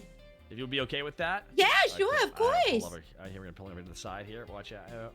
Oh, this one looks pretty clean, actually, so that's good. Well, there's lots of outhouses, luckily, over here on the 101. All right, so, hi-oh. All right, quick, I'm gonna go to the bathroom, guys. She'll be able to communicate with you, chat FM, real quick. Be right back, 1 second, guys. Hello out there. Hello. So what's your... So who wants a quick history of pizza in New York? Some people came, they made something delicious, and people ate it. The end. That's the fairy tale. Any other questions? Hi! Hello! Yeah, watch out for restroom rabbits. Yeah, I hope he's using, so he put some toilet paper down. I don't know if he's sitting down or standing up. Either way, I hope he's protecting himself. You don't know what feral creatures you find in a restroom. I'm doing great. Blink twice if you can see us. Oh yeah, I'm blinking, but you can't see me. I guess I'm staking out the spot, making sure no bears come and attack him while doing his business. It's been great, thank you. Yeah, animals might have rabies over there. I'll fight him off. I'll use one of these. You know, Taka's got a lot of good things on the bottom of his car here. Maybe I can fight him off. I sound like the Ghostbusters phone lady. Maybe I could look into a sidekick when it's low at the diner. Maybe I could just answer phone calls. That sounds good. Pretty sure Soren's passed out already. Oh, Soren's not feral. Unless you make him feral. Which it came from Italy. Work in the 90s. Yeah, okay. Yeah, so yeah, exactly. Ain't that what I said? I said some people from somewhere brought it over and some people ate it. That's the same thing. Yeah, they just happen to come from Italy. That's all. Does he have any weapons in the car? I don't know. I signed some sort of paperwork. You know, I can't be talking about no weapons. You know, I'm not talking about that. It's a business to business trusting. We don't talk about a magical stash of weapons.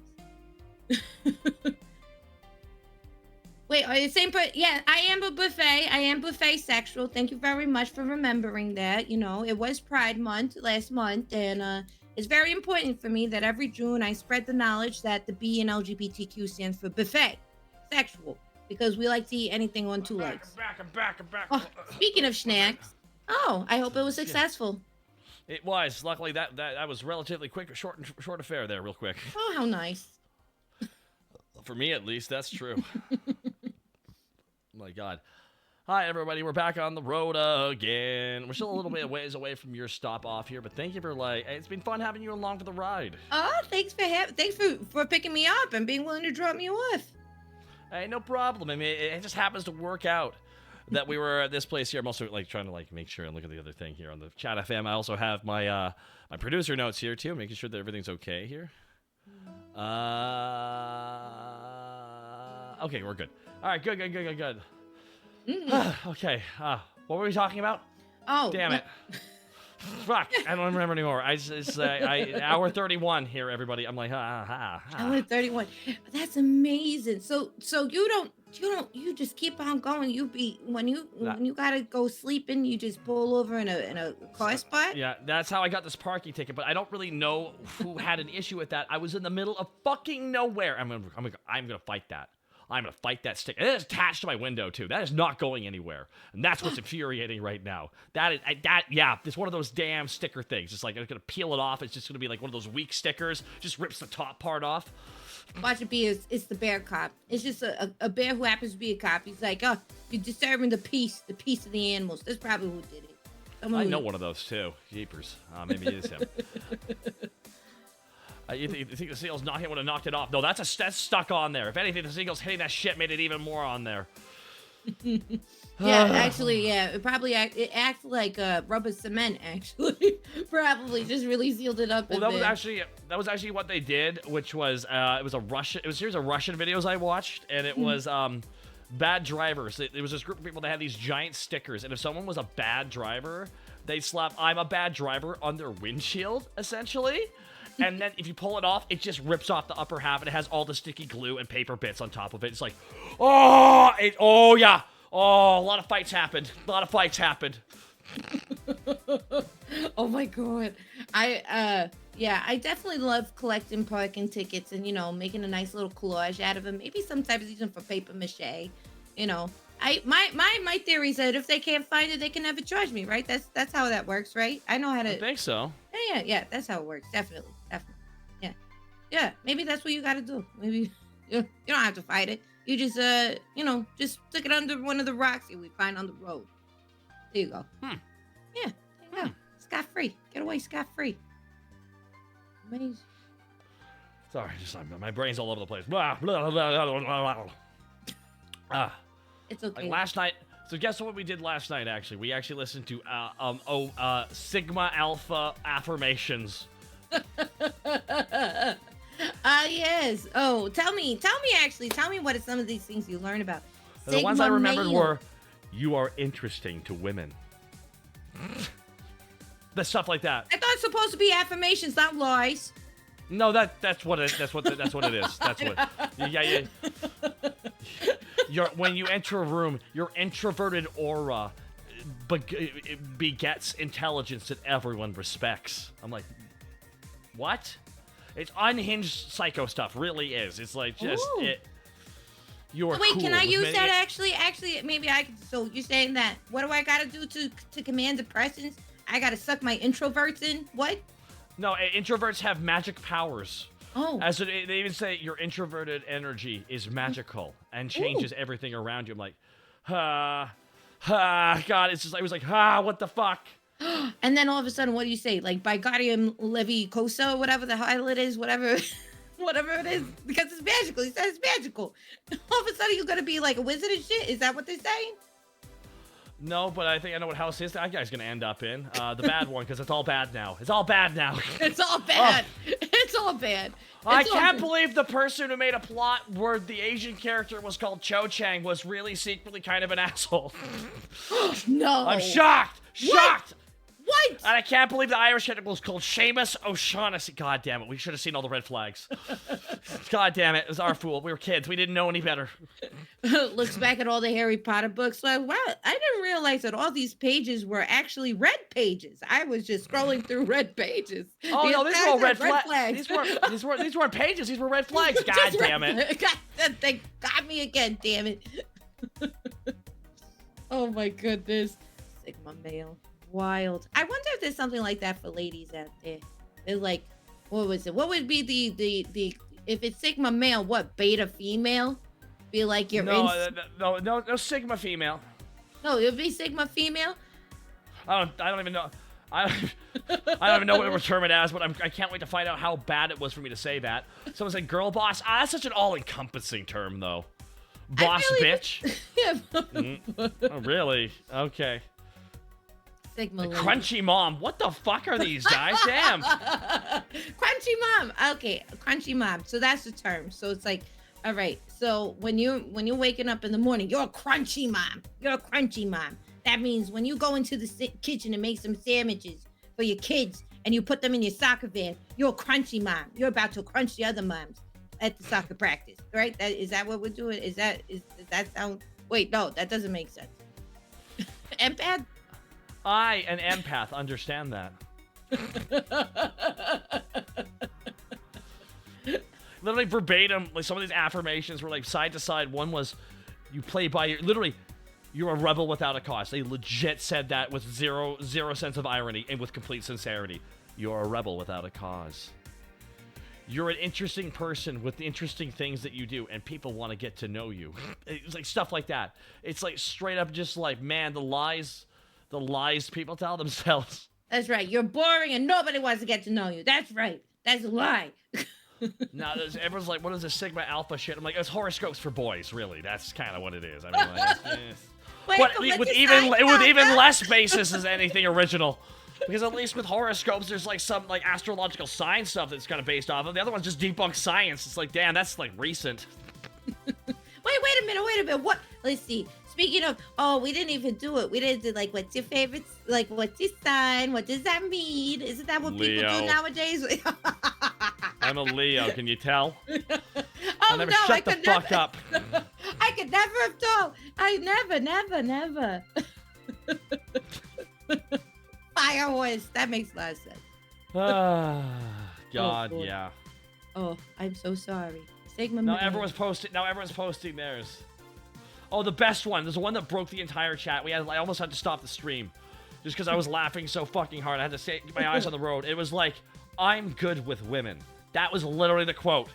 That's in the affirmation. I'm good with women. It's like, Daddy, you have a high sexual marketability. I'm like, what the fuck, bud? Bud, you're having a fucking fire sale at Best there, okay? You are good with women. You know how you test a fella whether or not they're good with a lady? You know what's an easy way to tell? How do they like their ice cream? In a cup or with a cone? With a cup, you need a spoon. With a cone, that means they know how to lick. Hey, yo, now you see, I can do it too. Who the fuck starts a conversation like that? I just sat down. You did not hear what I just played, but I hope everyone in chat heard it.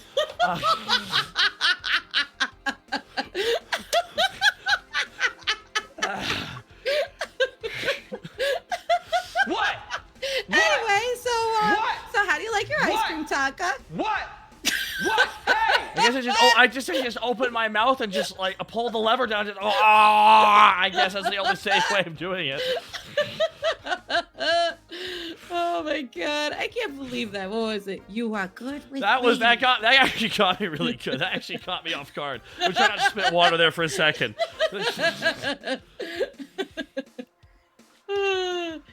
Yeah. Oh my god, that's wild though. I'm gonna look this over, lady. Just for research purposes. What's your favorite flavor of ice cream now? Now I gotta know where you sit. Now I gotta know where you sit. For me, it's Oreo mint. I just. What? Oreo mint? I have never had Oreo mint. That sounds nice and refreshing. That sounds like a good summer ice cream. Well, I'm luckily one of those people who can enjoy mint, so. So that's fine. Listen, I like mint chalky chip. Listen, the thin mints that those Girl Scout cookies come around with, those they fucking slap. Oh yeah, no, those were always sold out every time. Not everyone can have Cooper. Baby Brad. Oh, that's right. That's right. Oh, he was gay theater art student Bradley Cooper. That's right.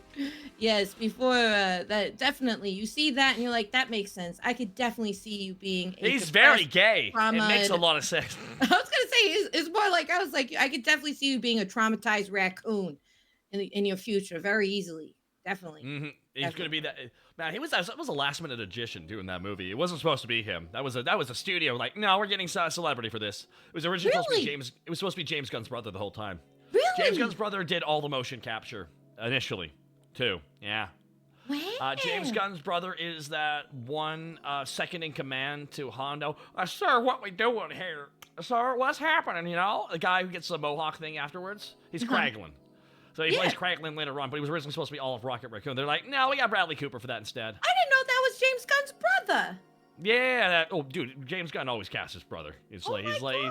It's like everyone who agreed to work with him is like, I'm gonna get you a job for life. Oh my god, I didn't know that. He's one of those guys. That's Taka, you're like a little piggy bank of like movie facts. I love it. I'm a nerd, and I just read shit obsessively. It's so great. I love it. And he's also in the Which one's gonna come out? She's not seen the Suicide Squad. She doesn't know about Weasel. I don't know about the Weasel. I know. I gotta watch it. I promise. The next time I hang out with you, Taka, I promise. That's my homework. I'll make sure to do it. Well, some directors just end up having those relationships with certain like actors. They'll just be like, "You said yes to be in my first movie. I will cast you and get you a paycheck and everything I do for the rest of my fucking life. Thank you." Like it's like, and that's kind of like Bruce Campbell in every single goddamn Sam Raimi movie. That's true. That's true. Yeah, every single motherfucking Sam Raimi movie is like, and he's like, "Let's go." Yep. Yeah, it's just all right. You good to go, Bruce? Yeah, I'm fine. I can't wait to be in your movie. That's my best. I don't know. I can't really do his voice, but yeah. Oh my god, I know, cause I feel like they had the TV show Ashes, but he wasn't in that, was he? Sam Raimi directed the pilot. Oh, but he directed the pilot, Sam Raimi. Yeah, I didn't know the pilot's that. really That's good. nice. The pilot's really good for that. That's why the pilot was the best episode. You said that so perfect. They're like, he directed the pilot. That's why the pilot's good. The rest of the series kind of goes, Yeah. Oh, I love the original Evil Dead. It's so great. I love classic horror movies. They make me scared, but I love them. There's a wonderful celebration of practical effects. It's always a good time. Oh, that was a lot of the really cool like technical skills in filmmaking came from his horror shit because they're the ones pushing the boundaries. So yeah. Yeah, always and always doing it with like $5 too. You know, that's the thing. Oh yeah. Always with smallest budgets trying to figure it out, and it's like, wow, that's really incredible. It's really I was cool. like, you just missed it earlier. I was just chatting with Rummy specifically about. We're talking about how like the first Halloween in 1979 was made with $100,000. That's like what? That's like no money. That's so crazy. And half the budget was literally on the Steadicam for the first ever Steadicam shot of its time ever in history of filmmaking. Yeah. Something that's just commonplace in all filmmaking now. It's like, yeah, we're gonna do a Steadicam shot with this thing, but the tapes were only a minute long, so they had to cut it halfway. Wild. It's crazy because really, what was it? When was the first digital camera was used? What, in the mid 2000s? When they started using digital? It's so crazy. So when you think about it, it's like every single, you had to make sure you check your gate. It's like tape or you got film. It's crazy. Yeah, it's like some guys still swear by filming that. I mean, which is code for I don't want to change. And his name is Quentin Tarantino, and that will be the death of him. Not Quentin Fitatino. Quentin. Oh shit! Here he comes. I was technically not a horror film, but the labyrinth, those little red critters gave me nightmares. But my god, the practical effects were really, really good. Feet Totinos. Feet Totinos. Quentin Tarantintos. Yeah, it's like every bad story I hear about him, I believe that. He comes across as the insane, hyper creative who obsesses over his shit. That's who he comes across. I'm like, yeah, I would believe this man screams over very innocuous things. I would just believe that. You didn't bring me double stuffed Oreos? You I'm didn't put that in the crafty? How dare you? How fucking dare you? How dare you? I'm still going to work with you. How dare you? He's like... I can't believe it. How dare you? What a disrespect. What a disrespect. Oh my god. So what? So like, have I already asked you what your favorite horror movies are in previous stream? I think I did. No, not horror movies. Horror movies. No, horror movies is always an interesting thing because it's like, how did you like to get scared? How do you like to get thrilled and chilled? Ooh. I think the best horror movies for me. I'm not someone who likes slasher. I'm the kind of who loves like good horror movie uses the horror as a metaphor for something else, like that. Oh, so Babadook is like next level for you. Oh yeah, Baba Shook, my like Lila's Baba Shook. Gay icon Babadook. But isn't she just a representation of the mother? He's a gay icon. Gay icon. Yeah, damn you, gay Babadook! You've defeated me for the last time. Yeah, I love like movies like Babadook. I love what was it? The Hereditary was so good. Oh, that shit was creepy. Ari Aster's shit. Okay. You just missed what I called Midsommar as well. I referred to Midsommar as White Girl Fight Club. But with flowers, white girl. No, it's like a lot of white guys miss the point of Fight Club, which don't identify with the cult. Same thing happened with Midsommar for a lot of ladies. They're like, wow, that boyfriend really deserved it. I'm like, the fuck did you just watch? The fuck did you just send to me? Anyway, White Girl Fight Club. That's always a nice time. You don't like it. You don't like being a part of that. You got a gal pal who's we need one gentleman to come through, be a part of this. Don't ask why. Oh, it's why it's like when I had a partner at the time who literally cheered when the boyfriend was killed. I'm like, are you insane? I literally went, what is wrong with you? Like, literally, what did he do so bad? Well, he should have broken up with her if he didn't actually want to be with her. I'm like, oh my god, are you telling me he should have broken up with her after her family was murdered? Are you fucking insane?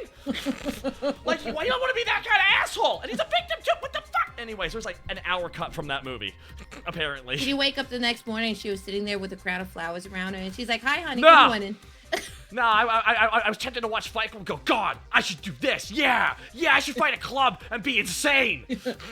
Yeah, just gonna put some, what was it, the salt and some soap. There you go. Yeah. But no, Hereditary is fucking creepy. It was such a great movie. I love Slow, Hereditary. creepy. You don't know what's fully going on until you do, and you're like, oh my God.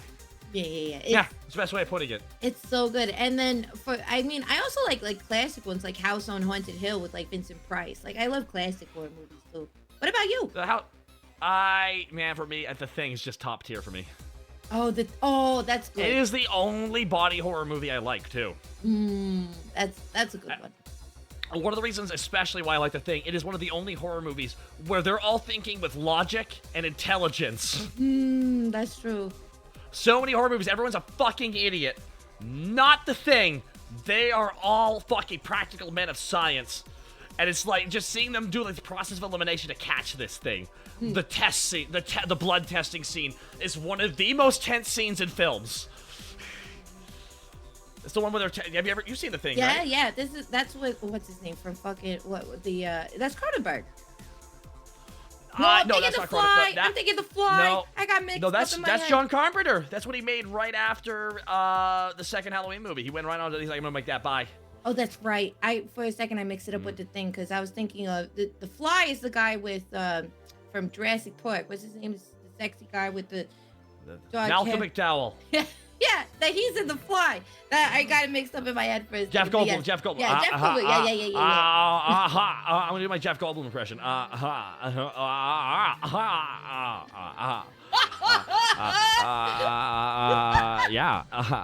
What's happening? There we go. That's Jeff Goldblum, everybody. Beautiful. Round of applause. Thank you. Round of applause. No. Now I remember. For some reason I was mixing it up with The Fly in my head for some reason. Maybe it's just because I have a thing for Jeff Goldblum. They came out at the same time, I think. Maybe that's what it was. No, Fly was early 90s. Never mind. That's right. The Thing, by John Carpenter. That's your favorite. I think, yeah. I can't really think of a horror movie that really, because I love watching it with people because it's always fun seeing them jump at the chest scene. They ever see it coming, classic. And I will always remember how I jumped too. I went, ah! I screamed out loud. I went, ah! It got me. It got me so hard because all that tension. And I was like, oh, okay, we're fine. Okay, go. Ah, got me from a completely left side. It's always the setup. They always set you up. They're like, oh yeah, you think you're nice and calm, and then they get you. It's like such a classic technique. I wonder that probably inspired a lot of them to do that. You know. Nostalgia Chan says, John Carpenter, you mean that cool synthwave artist? Oh yes, John Carpenter. My favorite interview John Carpenter ever gave was, Mr. Carpenter, as you know, like the 2009 prequel to The Thing was really poorly regarded. You must have been so upset personally over that. And he's like, get the camera on me real quick. Every time they remake one of my movies, I get a paycheck in the mail for millions of dollars for doing nothing. Hollywood, please remake more of my films. I'm begging you, please. I would be more than happy. More prequels for my stuff. Please. Like, he's just like, more money. Give me more money. And literally he said, I'll do one more movie, Dead Space. I'm like, dude, good. You stole all this shit, so you better fucking do it. Yeah. Oh my god. I mean, I didn't realize. Wait, they did a Dead Space movie or what? Not yet. They're gonna do one. Ooh. Probably eventually, but I think if John Carpenter actually wants to direct it, I'm like, well, fucking let him. Yeah, I think that'd be a great choice. Are you kidding me? The dude's a music sound mix guy. I would love to see him mix a goddamn interior spaceship made out of fucking metal. Yeah. Oh my god, that'd be great. I think that what a good that's a good mix. A good mix. Like I know, for instance, like you've talked about in the past, like BioShock, and then like we've talked about BioShock the movie and stuff like that, but. It's never happening. Never happening. No one wants to no one wants to pay the money for it to be made. Nope. Too much. Nope. Too much money. But it's like, it's so sad because you're like, oh, this could be like so good. And when they originally said like Guillermo del Toro or something, I was like, oh my God, that'd be so cool. And then they're like, oh, it'd be too expensive. And then they don't want to do it. We're not going to give you $300 million to make this movie, dude. You're not going to make $300 million off a movie about, what is it, a city under the water? Yeah. Where capitalism is bad? Yeah. We're not giving you $300 million to make a capitalism is bad movie. That's not happening on our watch. Not on our watch. You can't tell us that capitalism, but he's like, but I want to. What's the matter? I can't. What's the I don't understand. I would love. Oh man, a prequel series would be fun though. Mm-hmm. Like what happens to the slow descent into the madness? And Yeah. just don't even cover the game. Just have the game be a separate thing. Just show the slow descent of the underwater like city like that falling into depravity. It's like that would be a good plot. I like that shit. Yeah, because it'd be period, right? Because then it's you know 50s. Yeah, so it'd be so cool. Yeah, you could get cast. Yeah. I'm gonna be cast as Andrew Ryan. I'll be like, yeah. A slave obeys, a man chooses. Yeah. See, Yeah, there you go. Okay, so that well, I've said this already yesterday, but I'll say it again. You ever watch like Star Trek? I'm not. I'm so sorry. I'm a Star Wars gal. I'm sorry. That's Don't fine. kick me. Don't eat me out of this car. Quark from Deep Space Nine was Andrew Ryan. The Ferengi guy, yeah, he was actually Andrew Ryan the whole time. So great. So great. Is a man not entitled to the sweat of his brow? No, says the man in Washington. It belongs to the government. No, says the man in the Kremlin. It belongs to everyone. No, says the man in the Vatican. It belongs to God. I chose a different rant for all of us. I chose Rapture. There we go. Oh my god. He's also Principal Snyder from Buffy. He's Dr. Nefarious. He's got a lot of roles. Oh my god, that's right. Yes. Oh yes, I remember him for Buffy, from Buffy. There we go. Oh boy, Buffy, that's aged, but hey. Oh, how about that musical episode though? Yeah, Buffy, the musical episode. That was the best episode of the show, you mean? That was the best one. It's like, all right, the whole episode will be a musical. All right, let's go. Yeah, sure. All right, why not? let's do it. Yeah, okay. Let's do it. All right, why the fuck not? I don't know. Like we got magic. Literally, that's the justification for it. Yeah, exactly. Oh my goodness, so funny. Oh, sorry. Oh boy. Ah, man. Sorry, forgive me here. Are you good to be on here for a little bit more? What we got on this pathway, on this road here? You got to get going here eventually. I don't want to keep you here for like 8 hours and be like, excellent, I had someone to hit here for 8 hours. Hella. I think I do need to end up. I do need to deliver these pizzas to Miss Doom. I think she's been waiting very patiently, and I gotta check up on the diner. I think they probably put in a missing person report because it's been a minute. It's been a hot minute. It's been a hot minute. It has been I don't even know how long you've been on here for. I just need to get a timer. I need to get a timer for this. Like, how long have you been here for? Time is an illusion to me right now. I'm only on day 2, and the madness is setting in. I can't imagine why. It only says, 31 hours? I can't imagine why you're losing your damn mind. I started this whole stream because I wanted to see the euphoric feeling of hopelessness that waking up on day 3 is going to make me feel like. I'm like, oh my god, I got 3 more days of this. Okay. Oh, fuck. Okay. So what did we learn, class, today? That Taka is a masochist. Say with me, yay! Oh, we're so proud. We're so proud that he's realizing his truth. Bazinga. We're here for him. Thank you. I've been hitting Bazinga endlessly. Bazinga. Okay. Bazinga. Bazooplar. Oh my goodness. Well, please make sure to keep your eyes on the road, okay? And like, no worries. all right. And then, I think, I want to have a full report on this whole like Sigma male thing. It's very interesting. You know what else? It's really not. It's really not. It's nothing interesting about it all. It's just. I think we can look at it from an anthropological point of view. Many years down the line, people are going to be like, wow, what was life like in 2023? And they're going to be looking at this wonderful archaic text about like, you are good with women. So what else can we glean from this ancient text?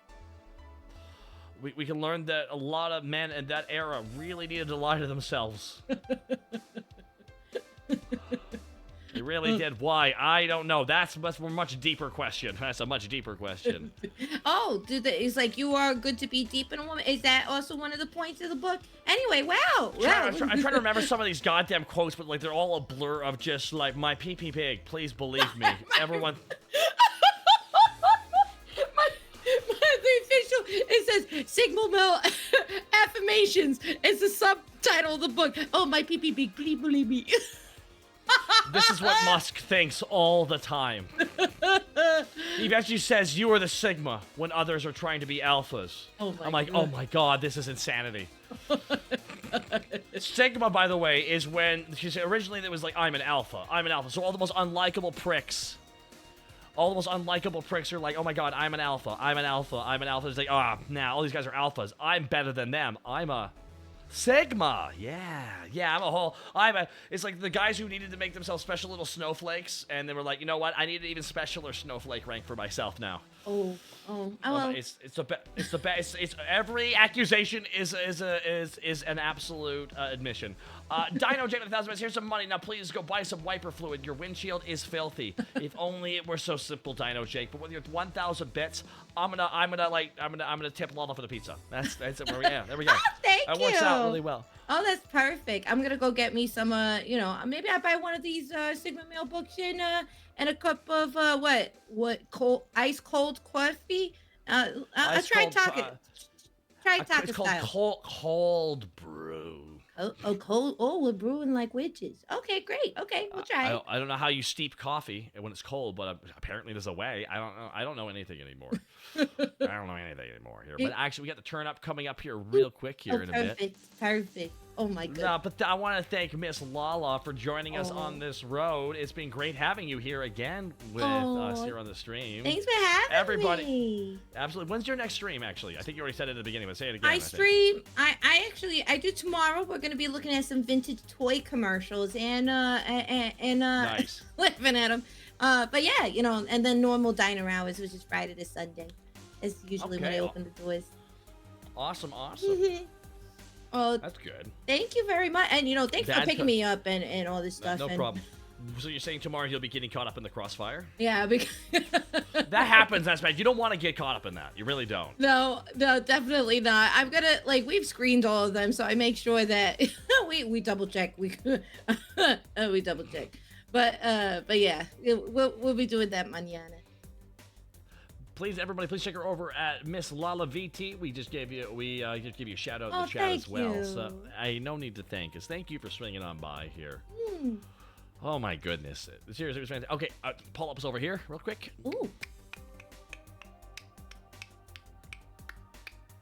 There we go. And sorry for the abrupt braking. I can't really slow it. There we go. Okay. Oh, safe travels. Try not. Have a good. It was great having you, Miss Lala. Everyone, shout out to Miss Lala in the chat. Bye.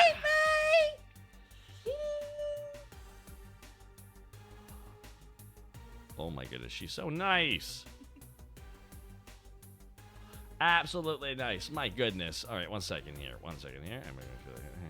And kick this gear into the left. And we are. Bye, Miss Lala. My pizza in the back. It's inedible, unfortunately, guys. I think it's got Hawaiian. It's a Hawaiian pizza. Sorry, you had to find out eventually, chat.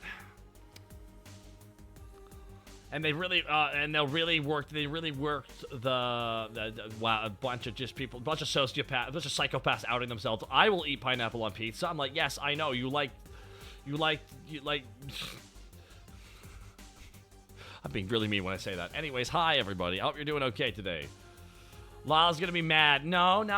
She got tipped, and that's the most important thing, everybody. Oh my god. Okay, everybody. I gotta quickly have a moment here. I gotta eat something here real quick here.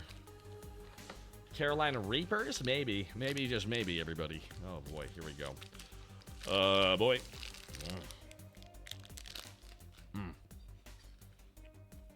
Hold on. Stay right there. Hold on.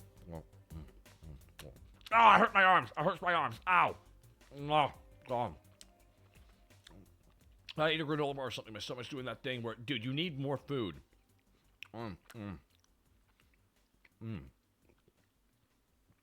Yeah, it happens. I saw the road. I had my eye right. It's fine. We're fine. Okay? We're fine. Don't worry.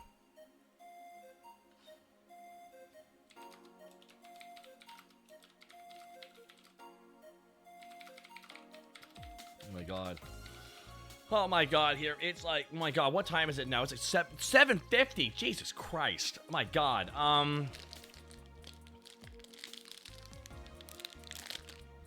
Need a moment here, guys. Holy shit. Oh my god, my brain. I'm typing with my. Oh, it's getting dark outside. It's starting to get dark a little bit.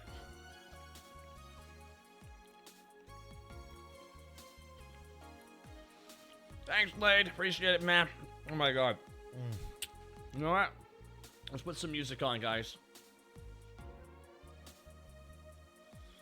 Let's put some damn music on here. I'm gonna go on my playlist here. Listen a little bit of music to vibe. Take a quick break for a second here.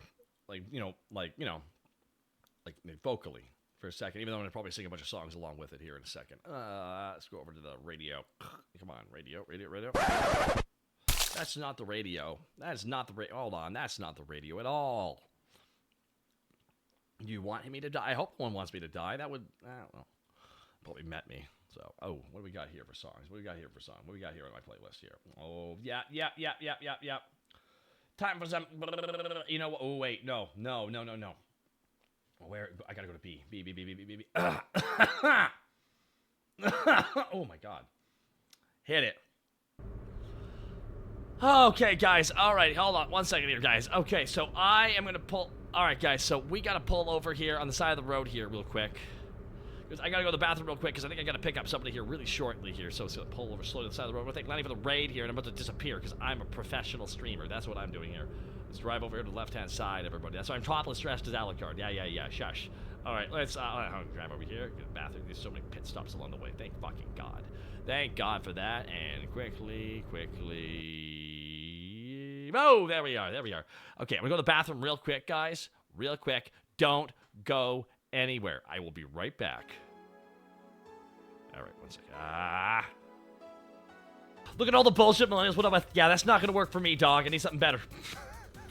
Yeah. They're having none of it. They were born with the internet. Like, that changes their fundamental understanding of the world forever. Isn't that crazy, though? Well, not really. I mean, I just think about this. Imagine our parents when the internet was introduced in their 40s. They're like, the fuck is happening? That's true. I just find it so funny seeing children with phones now, I guess. I'm in one of those situations where if I have a kid, because I know they need to have a phone for communication to get in contact with them, but also I only want it for phone calls and texts. I don't want them to have access to the internet on it. Exactly. But I know they'll sneak it anyways to keep up with everything. Which is why, because I snuck shit I wasn't allowed to do anyways, too, when I was a kid, because I'm not a fucking idiot like that. I mean, yeah, right? My God. Don't watch... What are we not watching? We're not, like... fuck, I lost my train of thought. It just derailed. You know, I'll never forget when I was a child. And I remember when we still, like, watched TV frequently, right? Like, cable. And I remember it was, like, the middle of the night, and I was playing with the fucking remote, and I put some numbers that I shouldn't have put in, and I saw things that I shouldn't have seen. Because that shit still aired on TV. You had to pay to see it. They had the porn channel. Exactly, yes. Man. I don't know if they do that anymore, but let's just say as a child, I was not prepared.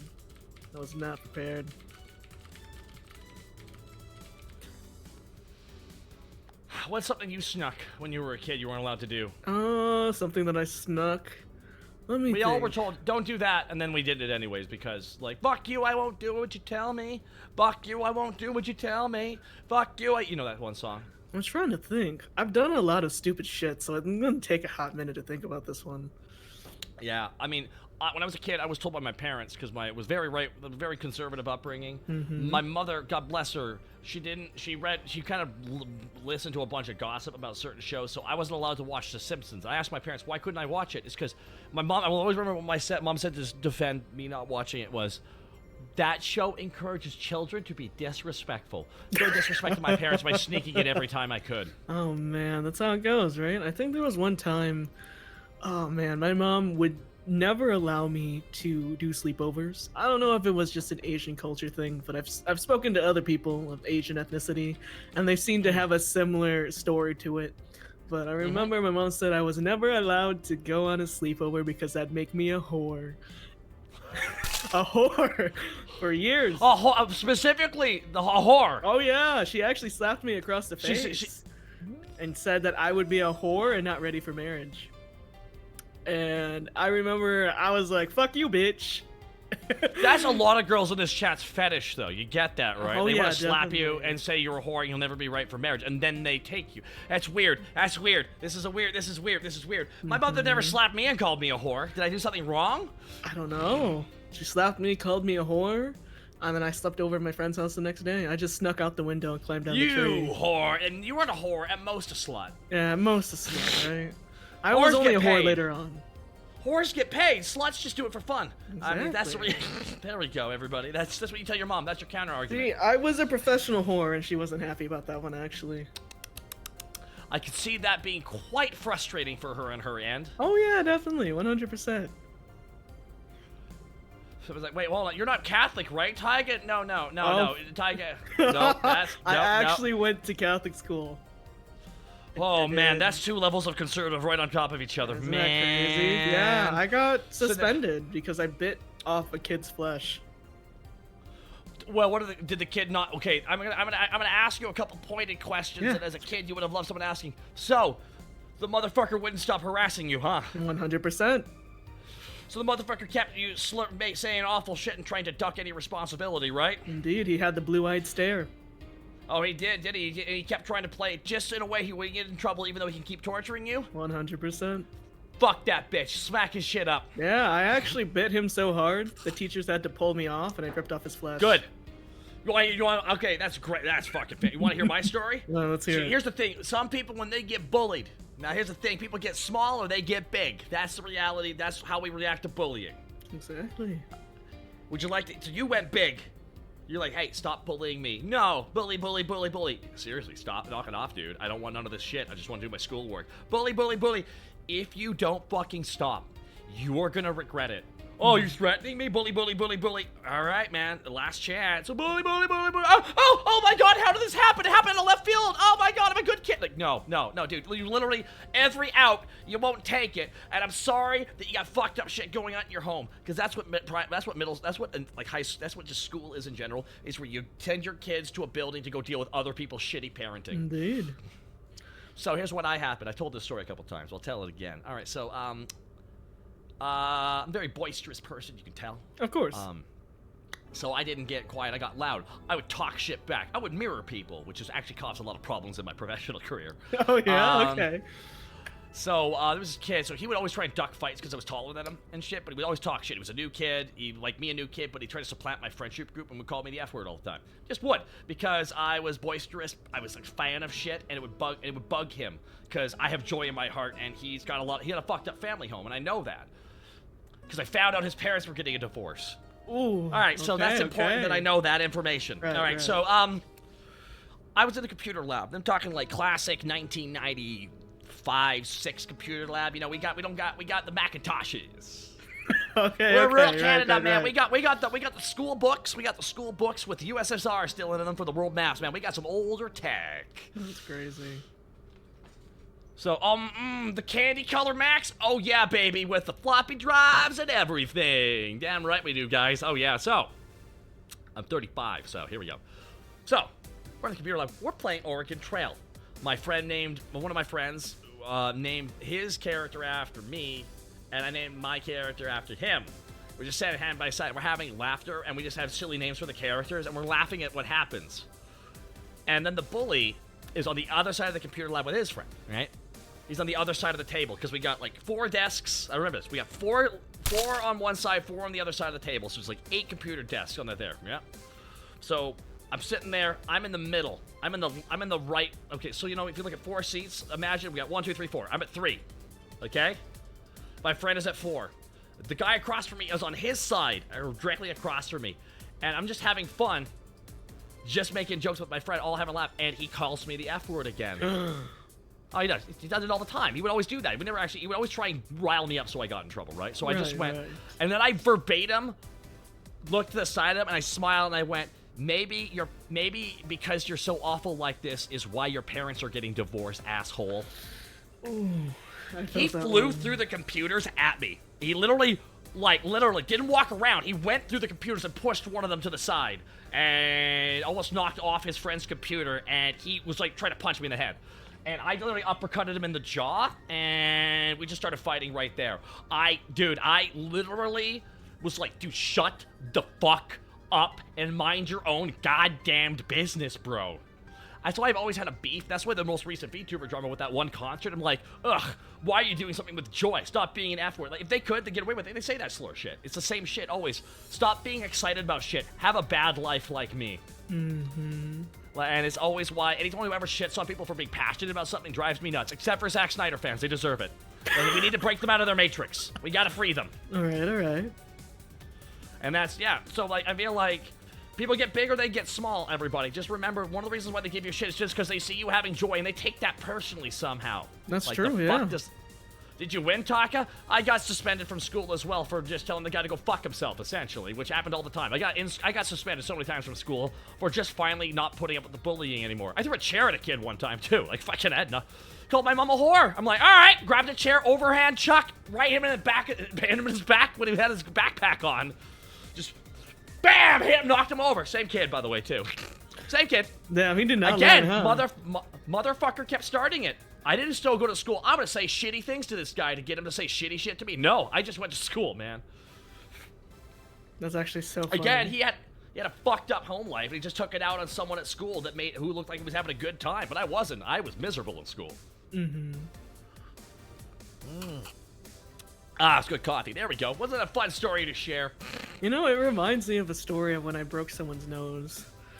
You broke someone's nose? Oh yeah, this is a good one. All right, buckle up. Oh, please, chat, buckle up, chat. Here we go. Make sure we gotta buckle up on these streets. All right, so when I was in middle school, this is when I left Catholic school. Left Catholic school 5th grade. I got to public school. I remember this vividly because the first day of public school. I think I went to Methodist Christian school for 3 years. Methodist Christian school. I don't know. It was Methodist. No, it wasn't Methodist. Sorry, it was like Lutheran or something. They weren't heavy on the Jesus. There was Jesus everywhere, but they weren't like. You guys remember, no matter what, Jesus. That was never the. Anyways, continue on. So when I got to this public middle school, okay, this is a huge warp from going to Catholic to public. I remember the first day of school, the prettiest girl of 6th grade came up to me and said that there was a school pyramid. It's always 4 through 6. That's where the bullying is at the most severe. Exactly. So she was telling me, because she was the queen bee of the school, that I had to basically grovel in front of her. I said, no, I'm not interested. Why would you let Zentria push you around like that anyway? Like, that makes no sense. So then years pass, and there was this one specific guy, okay? And he hated my guts. He hated my guts so much because the queen bee was obsessed with me. And I didn't know why either, and I think it's because I was the only Asian kid in that school. Oh yeah, no, she wanted you to fill out her harem. Yeah, probably. So yeah. I think we get to 8th grade. 8th grade, how old are we in 8th grade? Like 12 to 13? Oh god, we're like past 10. What, yeah, this is 8th grade? Yeah. Yeah, 12 or 13. Okay, so I believe this specific bastard would purposely sit next to my lunch table every single day, and he would talk so much mad shit every single fucking day. And I was a really passive person. I just kind of let it go.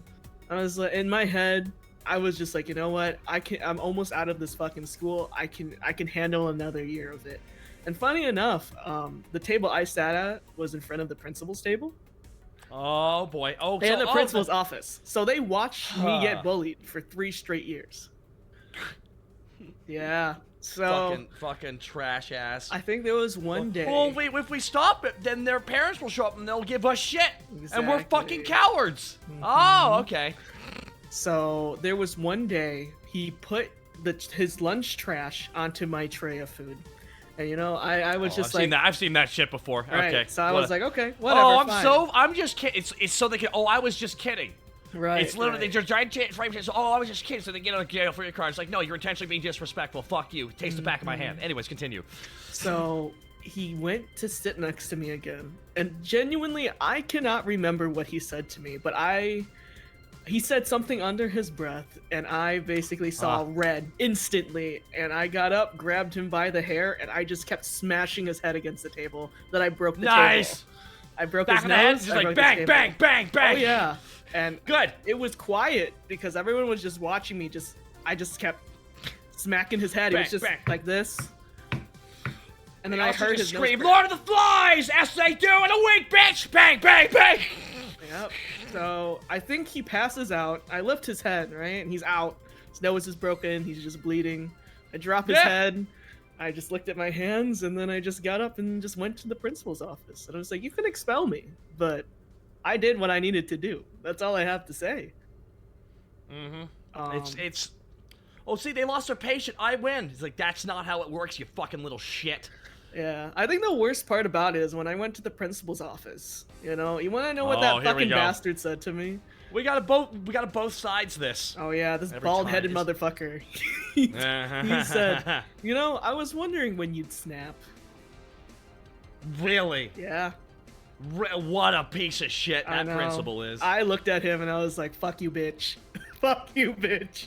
You slapped his Furby off his desk. You're like, get the fuck out of here. So yeah, funny enough, the parents wanted to press charges because I broke the kid's nose, but then I had all the proof. Poor innocent child who would never do anything bad at all. Yes, but I had all the proof of him bullying me. I recorded everything he said to me. I took screenshots of all the fucked up texts he would send me, and this was accumulated over 3 years. So you had literally all the receipts for this motherfucker. Yes, and then they dropped the charges. I was only suspended for a week, and he was suspended for like 3, I think. And then later on in high school, got his ass kicked, suspended 3 times as long. Oh yeah. Now that's some justice I never got to enjoy. The best part about this whole story is that our last names were next to each other. So no matter what general ed courses, we were always in the same class and we were always next to each other. And our lockers were always next to each other. So I made sure throughout all of high school that I would terrorize him every single day. I'd just look at him and he'd run. Had to get a nose job and everything. You literally beat the bully out of him, essentially. Oh yeah. Well, you humbled him. You just humbled him. He's like, finally, dude, you finally crossed a threshold.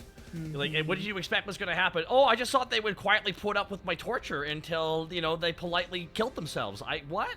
Yeah. I also got taller than him, so that didn't help him either.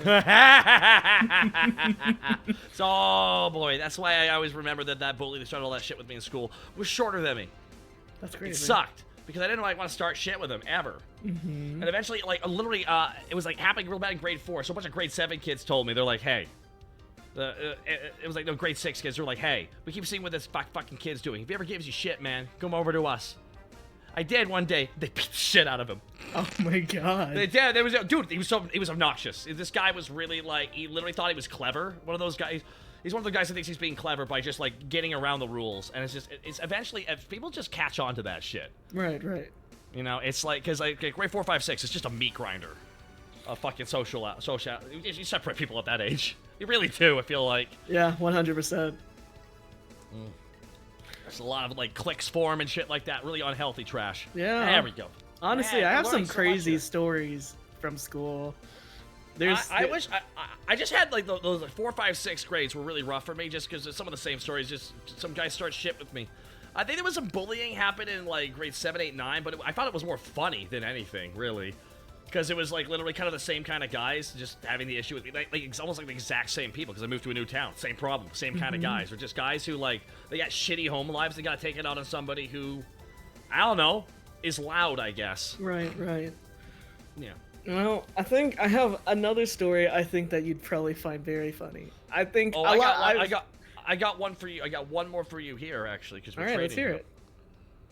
I'll say mine after. Last instance of bullying I ever, like, legit bullying, was when I worked at my old job. Oh, this is a workplace. Okay. This is fucked up. So, workplace they had to let go of a guy. I won't say the business. They had to let go of a guy for some reason they had. So they had to hire on a new lower store floor manager. Like the lower area, like floor manager. He was an odd guy, and looking back, he had a bunch of German crosses on his fucking arms and shit. Oh yeah. This is going this route. It doesn't go that far down this route, but it's imperative I mentioned he had those iron crosses on his tattoos. I see it in my vision right now. So I got a nickname within 2 weeks of this motherfucker working there, even though I already worked there for a couple of years. I was starting to be referred to as Super Kurt. Oh no. Yeah, the guy literally thought the guy they hired on literally thought I was gay, so they started engaging in anti-gay bigotry towards me. And it stemmed from a bunch of the guys downstairs. 3 of them got fired in the process of this event. Essentially, one of them randomly accused me of stealing their wallet. Because you're gay?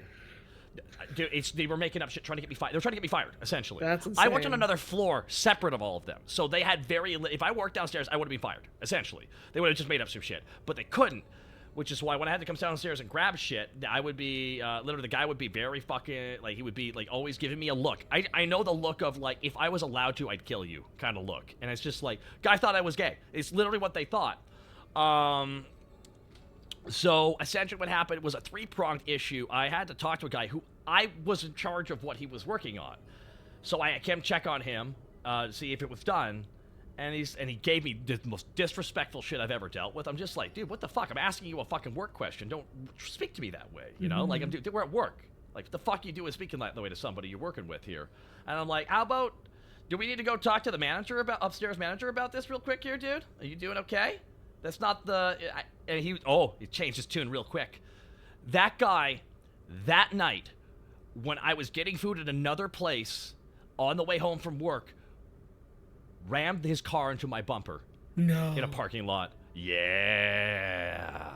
What the And he tried fuck? to make a big fucking stink about it too. Right. Bosses had none of that. Guy got let go of. A week later, a different guy accused me of stealing his wallet. Oh, He's no. like, and he told me to take, and he kept moving his head quickly at me, trying to get me to react. I'm like, what the hell are you doing, dude? Because I had nothing to get. I didn't really know this guy, really. He was just a guy downstairs. I didn't really talk to him. He kept trying to, like, get me, like, you stole it. We'll take a swing, you little bit. He's saying all this slur shit. I'm like, what the fuck, dude? How about we talk to the manager, dude? How about we have a civil conversation with our manager, bro? How about we do that real quick, huh? And I went upstairs. You didn't like me. What are you doing? I'm like, no, you clearly got a problem with me. Someone stole your wallet. Let's go talk to the manager about it instead of accusing people. I said it as loud as I can. Manager did not like that shit. That guy got fired. And then that guy got fired too at the same time. This was a pronged thing. So 3 guys, and then the floor manager was fired several weeks later. Okay. Essentially, the guy downstairs. Because essentially what he was doing was literally telling everyone to get my ass fired because I'm one of those types. And that's what happened, essentially. And I just played it straight because I thought it was funny. Because I'm not gay. I'm just like, bro, what the fuck? I'm like, what the fuck are you on about, bro? I'm strange. I'm loud, I'm campy. It's just, oh yeah, this fucking guy, they canned his ass, and they even had a police literally hover nearby when he took all his stuff out of the place. Because this guy, they were like, holy fuck, this guy literally just corrupted a bunch of guys downstairs with a bunch of hate shit. Insane. He realized too late that you're the smart guy who didn't. Oh, I'm not gonna swing at a dude. I'm gonna work. He's my coworker. I ain't gonna swing at the dude unless he swings at me first. Exactly. And they got cameras, so they'll see that he swung first. So I'm clean, baby. That's the way to do it. They gotta swing first. The fact that they literally targeted me from every area. They tried to just make me feel unwelcome in my job space. They tried to do something outside of work, and then they literally tried to start something on fucking premises. It was nuts that happened to me. But that's really what happened. No joke. It was fucking wild as shit. I look back at that going like, fuck, I'm really happy I handled that okay. Because, like, at that time, I was dealing with a lot of shit, but I guess I was just baffled by it until we finally had shit explained to me what was going on. I'm like, oh!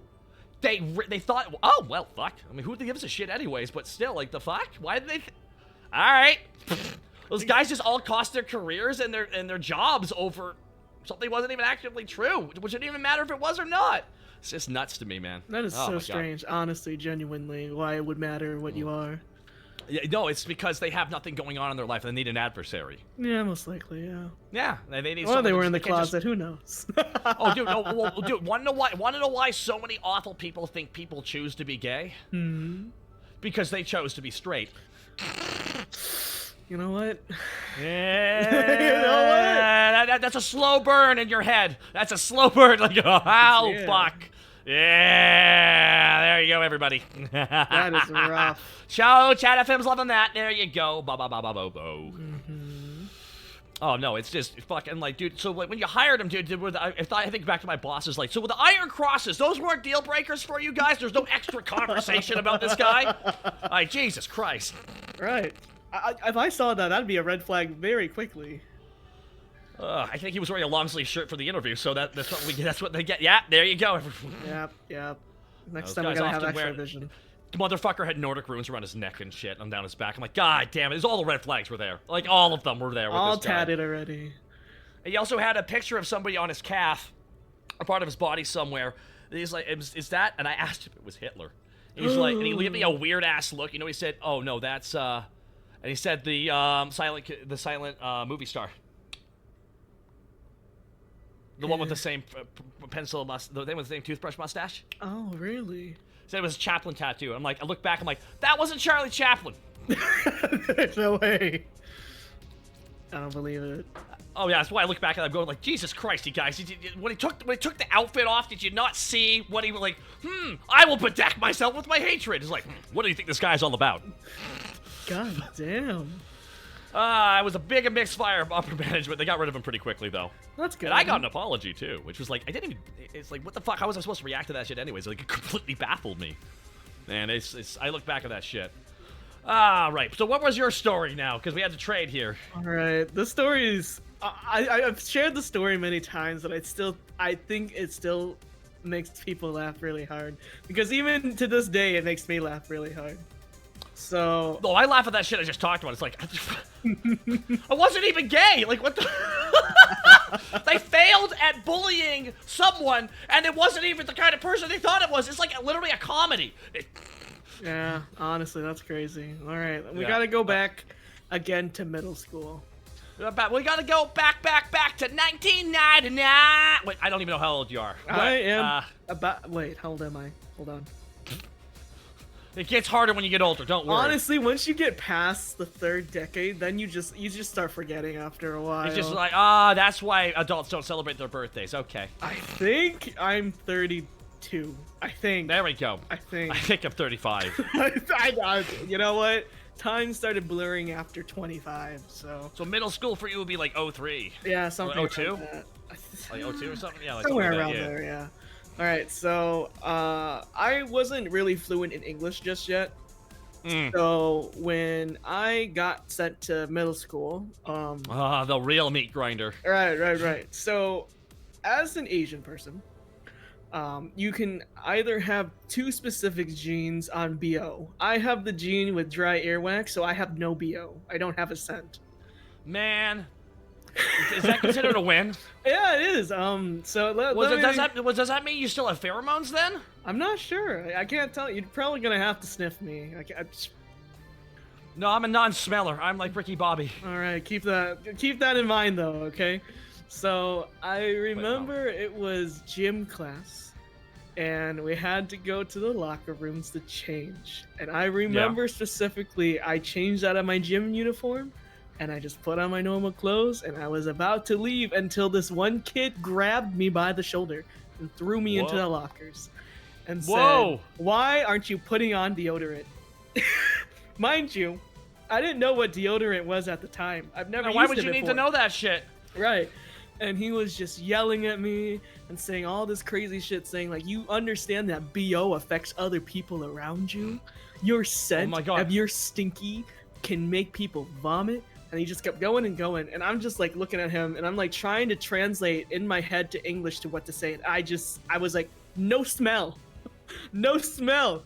And he's like, you just said no smell? No smell. Shrug. Right. No smell. And he's like, wop, wop, wop, wop. Right. He's like, why do you not smell? And it's like, you want to smell? you can Is that what he said? You want to smell? You want to smell? Right. So. Dude, saying it in simple English is just gonna infuriate him because there's no way to dig into it. He got so. It's gonna make him go insane. He's gonna go crazy. So angry, and he grabbed. Oh yeah, it's gonna make it worse. He grabbed my arm and he put his face into my armpit. And he sniffed. He sniffed so fucking hard, and he just kept sniffing. And so this is now that he just did a casual sexual assault then apparently in the goddamn locker room. So Jesus Christ. So here's the thing, right? I'm standing there shaking because I was really confused because this is moving so fast, and then he just kept sniffing, and then he just left my armpit, looked at me, and was like, You don't smell. And I just was like, I fucking told you. I told you I don't smell. I don't smell. And he's just like, you don't smell. And I think after that, I ran out of the locker room. Did he just look like did he just have this like what is happening look in his eyes like, oh my god, deer in headlights. what is happening? Yes. So then that day when I went home, I was sobbing to my mother. I was like, Mom, we need to go to Walmart. I need to buy whatever this deodorant is. I do not know what deodorant is. I must buy it now. So I think she drove me to Walmart. I had to ask the pharmacy lady. I was like, what is deodorant? And she's like, you don't know what deodorant is? And I was like, no, help me. Dude, everyone learns something for the first time. God damn. Jesus Christ. So then she shows me where the deodorant section is, and I bought it. Luckily, when I opened it, I saw that there was a seal, okay? So it wasn't like a plastic seal, it was like more of like the ones that you peel off. I know the one you're talking about, yeah. So for the next I don't have years, your gene. I don't have your gene, so I need it sometimes. So, luckily, I don't got bad BO, thank God. Thank oh my God. So the years after that into high school, I used the same deodorant. I just never peeled it off. I just pretended to put on deodorant so people would leave me alone. Oh my God, so you're saying you were doing musical theater and role-playing in action the whole time? It's like, my God, that is... Sir Saki, I'm just baffled the guy forced his face into your pits. Yeah, you know, but here's the kicker. Here's the kicker. Here's the end of the story.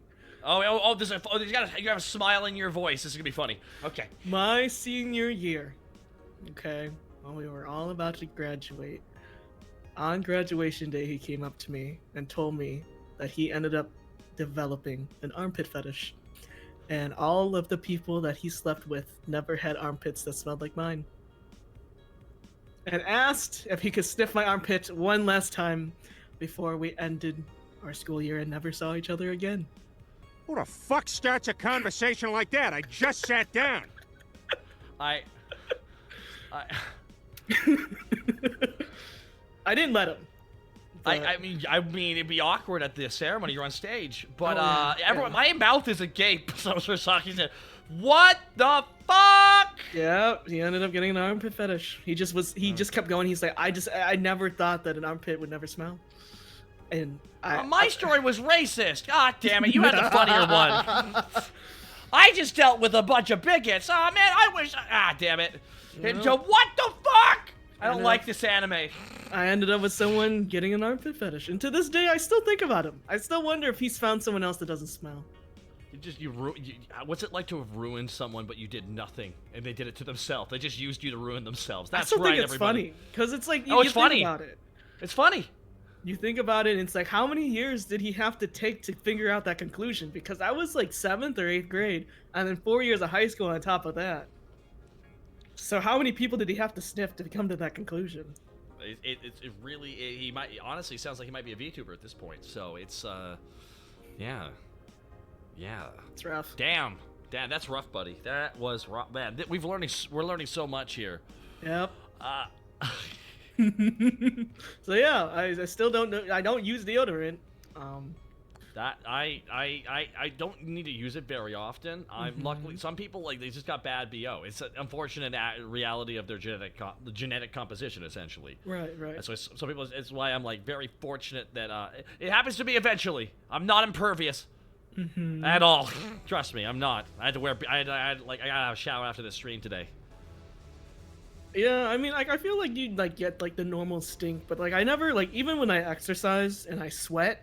There was never a really bad smell to it or anything, you know what I mean? Cats can't sweat. Oh. But can cats sweat? I don't know anymore. I have no idea. I'm assuming they operate like dogs. I don't know. That. I'll keep my clothes on so we don't have to check, right? Make sure the AC's blasted. That's fair. Oh, AC! Can't you tell the AC's been blasted this whole goddamn time, everybody? My goodness. Yeah, there's a reason why I still kept my coat on. Yeah, the only time I remember myself really stinking was after an intense burn session and basic training. Yep. That's also, there's a certain thing, if you're all of a sudden, stress sweat is something that actually happens, that shit smells bad. Then that happens to a lot of people. So, yeah. Yeah. Yeah. That's my story about me accidentally giving like someone armpit fetish. I would argue they probably have one already. That's why they're really okay with shoving their face in your armpit. I would imagine there was already something was going on there. You think in 7th grade? Maybe. That's around when you start feeling shit more prominently. I think that's what's supposed to be happening. So maybe maybe there's already something there, and that's why they were kind of okay with it, because I wouldn't do that shit to somebody. Like, I don't have an armpit fetish. Honestly, I don't know what kind of point he was trying to prove. I still remember that day very vividly because I was crying. Yeah, why wouldn't you be? It was fucking weird. Yeah, and I was still Someone put their tiny. hands on you. Yeah. Someone put their hands on you and like put their face right up against you without your consent. Yeah, obviously. Like it's gonna be an uncomfortable thing. You know, for a long time, until I got older, I really just thought it was an American thing, that Americans are just really touchy. No, the opposite. Right. I just thought maybe it's just American bonding. Like, is this how Americans, talk to each other by sniffing each other's armpits? I don't know. No. The more you know. More you know, the stronger we are. Chat's like, I don't know, guys. I don't know either. We're learning a lot, chat. Yeah. I've been an American for a long time now. Cats don't sweat like we do. The sweat glands are in better spots than us. Cat sweat glands are only located in a few specific hairless areas, including paws, lips, chin, and one of the many random facts. I know. Wow, the more you know, for real. Man. I feel like we sat down. Let's talk about trauma. I bet. All right, let's go for it. Right in the deep end. Let's do a pirouette as we jump off the diving board in there. You know what I mean? If we don't laugh about our trauma, how are we supposed to cope? Dude, what is what we're doing if not just what is Vtubing if not monetizing our coping mechanisms? That is really so true. 100%. Yeah. Big coping hours always. We were huffing copium in the car. We're hotboxing this shit with copium right now. All right. So I've had you on my show a couple times, but I'm gonna be honest with you. I know we've had really good conversations, but I don't know if I've ever asked you like the horror movie questions and shit. Because I always find it interesting talking about horror specifically, even though I'm not like the biggest horror fan. Okay. I just find it interesting when people go like, "Oh, I like certain kinds of horrors," because horror is like very like I like to pay money to make myself feel strange. It's like, okay, interesting. Not everyone's really into that. Some people like horror games. They find horror movies freaky. But some people, because they have agency in the game, they don't find it as scary. I'm the reverse. So, that's why I couldn't finish Alien Isolation. Because I'm a... One second. Is this on? I'm a bitch. Really good. I am. Yeah, no, I'm really bad with horror games, actually. I'm very easily spooked. But I actually really enjoy horror movies. I feel like I can get sucked into a game if it's really good at immersion, and a lot of horror games are really scary, like Alien Isolation. That's the one I always talk about. Yeah, no, I refuse to play that game. What? You don't want to feel the euphoric feeling of being hunted by an apex predator? Don't you want to know what that emotionally feels like? No, thank you. I think people sniffing my armpits is enough. You're good on that? You don't want to feel what it's like to know if something's actually tracking your movement and realizing it has to search more, it has to track what you're doing? You don't want to do that? That's not your thing? The FBI is already looking enough. I don't need an alien to do that.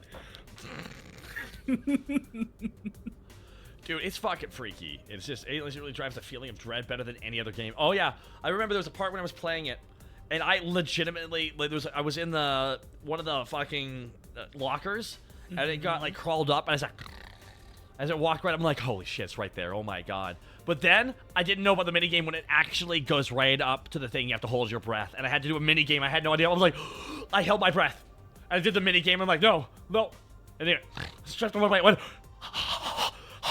I let it out because I was like, literally, my guts were clenched. And I went, oh, I don't know if I can play this. Oh my god, I don't know if I can play this. Oh my god, oh my god, oh my god. Oh my god, what? It's a video game, it's not real. Fuck! It got me so good, man. Yeah, no. So good. I think my issue with horror games is that every single time I play them, my heart rate will jump to straight up like 150 to 160. Especially if you can't shoot something or something's chasing you. God forbid if something's chasing you. I hate that shit. I hate when I can't fight back. Oh, dude, that's why you can't play Outlast. That shit will fuck you up. Oh my god, yeah. Even Alien Isolation, you can't, like, fight back, kind of, but not really. Not exact. You can't really kill it. You can just go, ow, I'll be back in 30 seconds! But no, I think I really, really enjoy psychological horror. I like the horror where I have to really think about it and break it down. Oh, okay. So, Ari Aster shit then, yeah? Yeah. That's my kind of stuff. I don't really care about gore. I mean, gore is okay. Gore is never, that's not freaky, just off-putting for me. That's why, like, everyone loves Terrifier, and I'm like, damn it! I wish I was into gore. Yeah, I'm not into gore at all. I definitely prefer where basically I'd watch a movie, it's so psychological, I end up dreaming about it for weeks, breaking it down. Those are my the types I love. Same with the books too. Well, scary books. Books never freak me out because I can put the book away. I don't know why. You know what? Fair enough. Fair enough. I'm like, oh, scary. Oh, thank God, I just put it over there. Oh, now I'm fine. Even a movie, you're like, oh, hit pause, hit pause, hit pause. It's gonna keep playing, otherwise I hit a button. You know, there's that. Oh my God, sorry, my stomach's just churned up a little bit here. It's all good. It's from all the coffee, right? Absolutely, yeah. You're gonna have to destroy a rest stop soon. Oh, that's gonna happen here. Probably when I drop you off here in a little bit. Actually, Definitely. I mean, how long you want to stay? How long we gotta drive down this road? Wink, wink, wink. Not sure. I don't know where we are anymore. Are we still in that whatever the fuck? Oh, we're at 920 here, baby. Is that a road? You bet. Damn. I don't know my 920 is the actual time on the PST right now. Oh yeah. Sorry, I'm in the future. It's okay. Are you on the est or the cust? The cust. You're in the cust, man. Can we talk about EST people real quick? Yeah, sure. I make fun of EST people all the time. Dude, they have no they literally think the world's about them because they never have to change their schedule for anybody. Exactly. 100%. I'm right in the middle, so I have to always Yeah, oh dude, you have to be really mindful. I'm PST, so I always gotta go, alright, what's your time, guys? Because no one ever remembers what mine is. Yeah, no, I have to cater to everyone else. Yeah. It's really funny because with my group members, right? The one with the male VTuber people, right? Those big old Victor boys. Right, so there's one in PST, there's me in CST, there's one in EST, there's one in hold on. JST. No way, you got a J. Wait, what's J? A J? Oh, Japan. Yeah, there we go. Japan. All right. That's okay. Took a second. One in Filipino time. So. Yeah, so all of them are different. So from the JST, I'm 14 hours away, and from the Filipino time, I'm 13 hours away. Is Filipino time would be before Japanese time, correct? Yes. They're GMT I'm thinking about the map, and I'm like, yeah. I'm thinking about the vertical look of it. I'm like, yeah, because the whole time those are based on the vertical. And I go like, yeah. That Philippines is technically further over to the right-hand side than Japan. Oh, yeah, Japan is much closer to the continent than everyone realizes. Whenever I have to plan collabs, let's just say it's always hell on earth for me specifically, because I have to figure out everyone's times. Dude, I feel like that's everyone on your team, really. Yeah. I usually plan the collabs, which is why I always feel so bad, because I know a lot of people want all of us together, but it's so hard. It's either two people minimum have to sacrifice sleep. It's why any European VTubers are fucking beasts, as far as I'm concerned. Oh, 100%. So much respect for Europeans. I've collabed with a lot of Europeans. They stay up late to be viable in North America because it's such a big fucking audience, you know. Yeah, 100%. It's a crazy thing about time zones, everybody. Imagine if we were nocturnal and we just appealed entirely to the Japanese audience. It's but that would be like I go to work at 10 o'clock at night. I don't want that. And since we both run bars, we don't want that. Oh, definitely. It gets way too rowdy. Right? My God. And I'm a sleepy individual. Thank you so much. All right, well, what's your favorite horror movie? My favorite horror movie? There's a lot of genres. I'm curious, what's the one you show people? When you're hey, have you seen this movie? No. Oh, I would love to rewatch it and live vicariously through your watch again. Damn. That's a tough one. For me, it's The Thing. The Thing? The Thing, yeah. I don't think I've watched that. You've never seen The Thing? Oh my God. Listen, I'm gonna tell you right now, without spoiling anything, it is the only movie featuring any kind of body horror I've gone, that's a GOAT movie. Really? Here's the entire, actually, Among Us makes reference to it all the thing, by the way. Among Us makes reference to it all the thing about that. So essentially, it's a bunch of scientists in a Antarctica post, isolated from everybody. But the thing is, you know how a lot of horror movies, everyone's like a regular person or a fucking idiot? Yes. These are all men of science. Oh. So they're trying to tackle the problem with practical science, and that's all I can say without giving it away. It's really good. But it literally is the first Among Us. The Thing literally inspired the Among Us game. No joke. Yeah.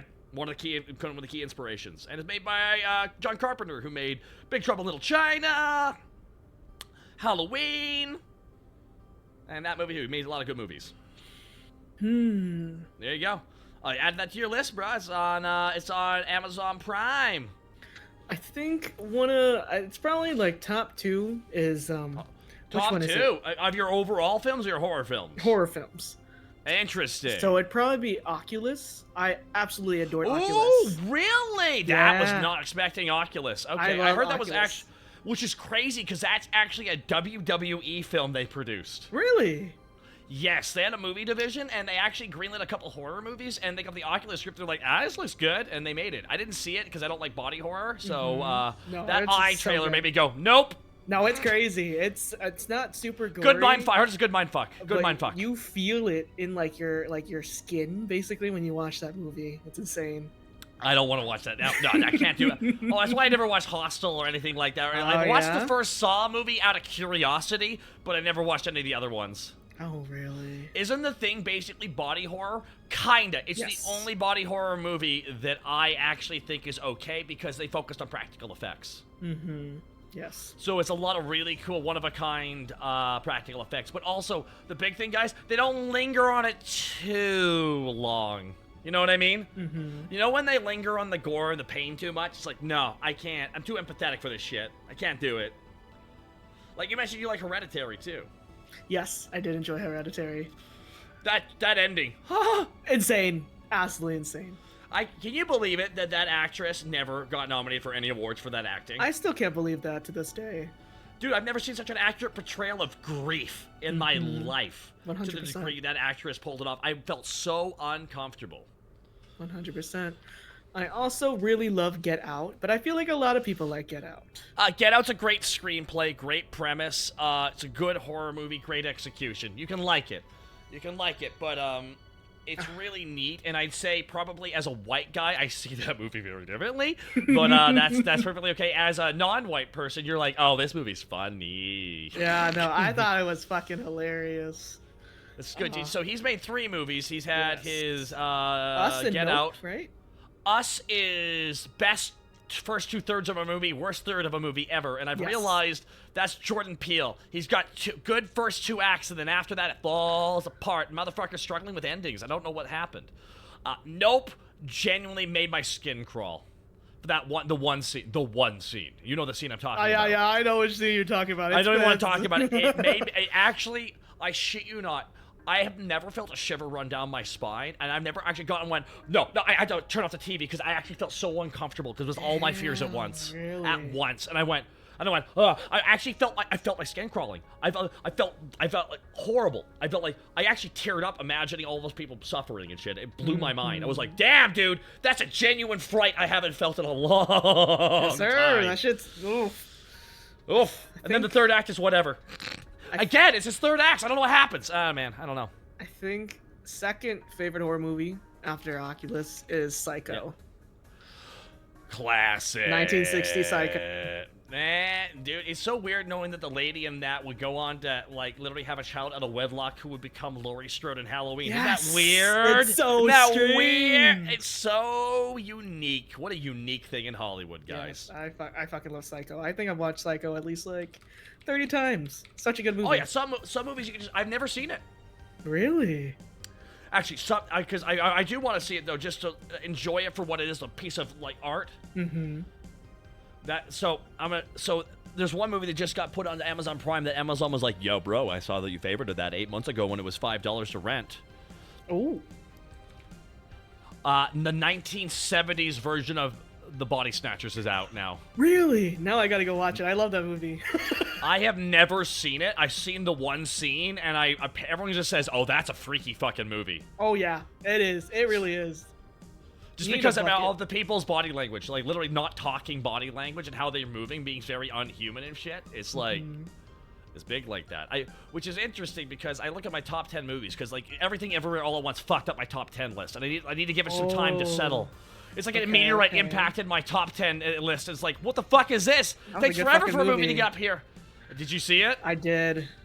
So I cried so much watching that film that I was like, what is happening to me? Honestly, I don't know what I was expecting because like the first like 20 minutes, I was already getting such like fucking war flashbacks because I had the same relationship with my mother. Okay, so this is the thing. There are like 3 parts of this movie, which is there are 3 parts of this movie that were perfectly tackled here. Being a immigrant. Yep. Being the child of an immigrant. Yep.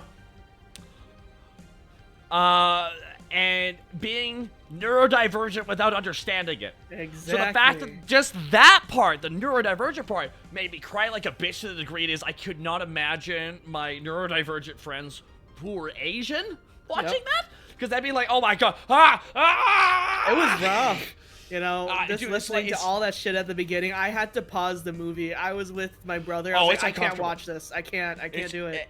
It was, without spoiling shit, guys, all I'm going to say is the line, but I told you I'm okay with you choosing to be gay. And just, okay, hold up. Okay, that's what you're caught up on? Oh my god. Oh shit. Anyways, moving on. Jesus Christ. Okay, moving on. My god. My god. Wow. Okay, moving on. Good movie. I hope everyone could get a chance to watch it. It was really good. If you're an undiagnosed neurodivergent, or you're neurodivergent, everybody, if you ever want to watch a film that captured that experience, regardless whether or not you identify with being Asian, which is the movie really connects on that too, and a lot of like cultural, generational, there's a lot of shit going on there, but they strike on all of them perfectly, and they all mesh perfectly, and it's chef kiss. My god. Oh my god, Neo Lunaticus with the 1,500 bits. Thank you so much. We love to see it. So much. All right, so, well, because we're going to have to pull over. I think I'm being told to pick up somebody else here, too. All right. In a moment here. I need to know, did you ever watch one of the greatest bait and twist films of all time? Let's hear it. Predator. You ever watch it? Yes, I have watched Predator. Oh, man. I love that movie because it's like, it's another movie until that movie, because a couple movies pull it off. From Dusk Till Dawn did it too. And Predator. Another movie's happening, and then it runs aground a much more important movie that's happening ongoing right now. You think it's an action movie? Boys, you're in a horror movie now. Predator was so good. Casting insane. Oh, totally. Arnie actually a really good physical actor in the movie. That ending fight, he could only act. He couldn't speak really. He had to act with his body and eyes, and he was great. So good. I feel like a lot of people have not watched Predator. I need more people to watch Predator. No, they haven't, because it's an older movie. Yeah. All right, so we gotta pick. I gotta pull over here. Actually, hold on. We gotta pull over here, guys. I gotta actually. I know, guys. Here we go. So many great ones. Oh my God, Jesse Ventura. He's like, bunch of slack-jawed F-words around here. Not me though. I'm a sexual Tyrannosaurus. I'm like, what a line of dialogue. It's like only Jesse Ventura can deliver that and make it charming, dude. He said the F word, I'm just like, I think he meant it negatively. He kind of just, I think he just meant it like, what a bunch of chickens. That's what he meant, chickens. Indeed. That was his acceptable way of saying it at the time. Oh my God, just good shit. We gotta pull over. Oh my God, is that actually who's coming on? Oh shit! All right, we gotta get someone in the back seat here. By the way. All right, hold on. We have to stop here real quick. We gotta stop here real quick here. Hold on, and we gotta. Whoa! And there it is. And the music. Oh my God. I think hold on. Let me just double check that my thing's on here. Is that hit? Oh my God. Wait, hold on.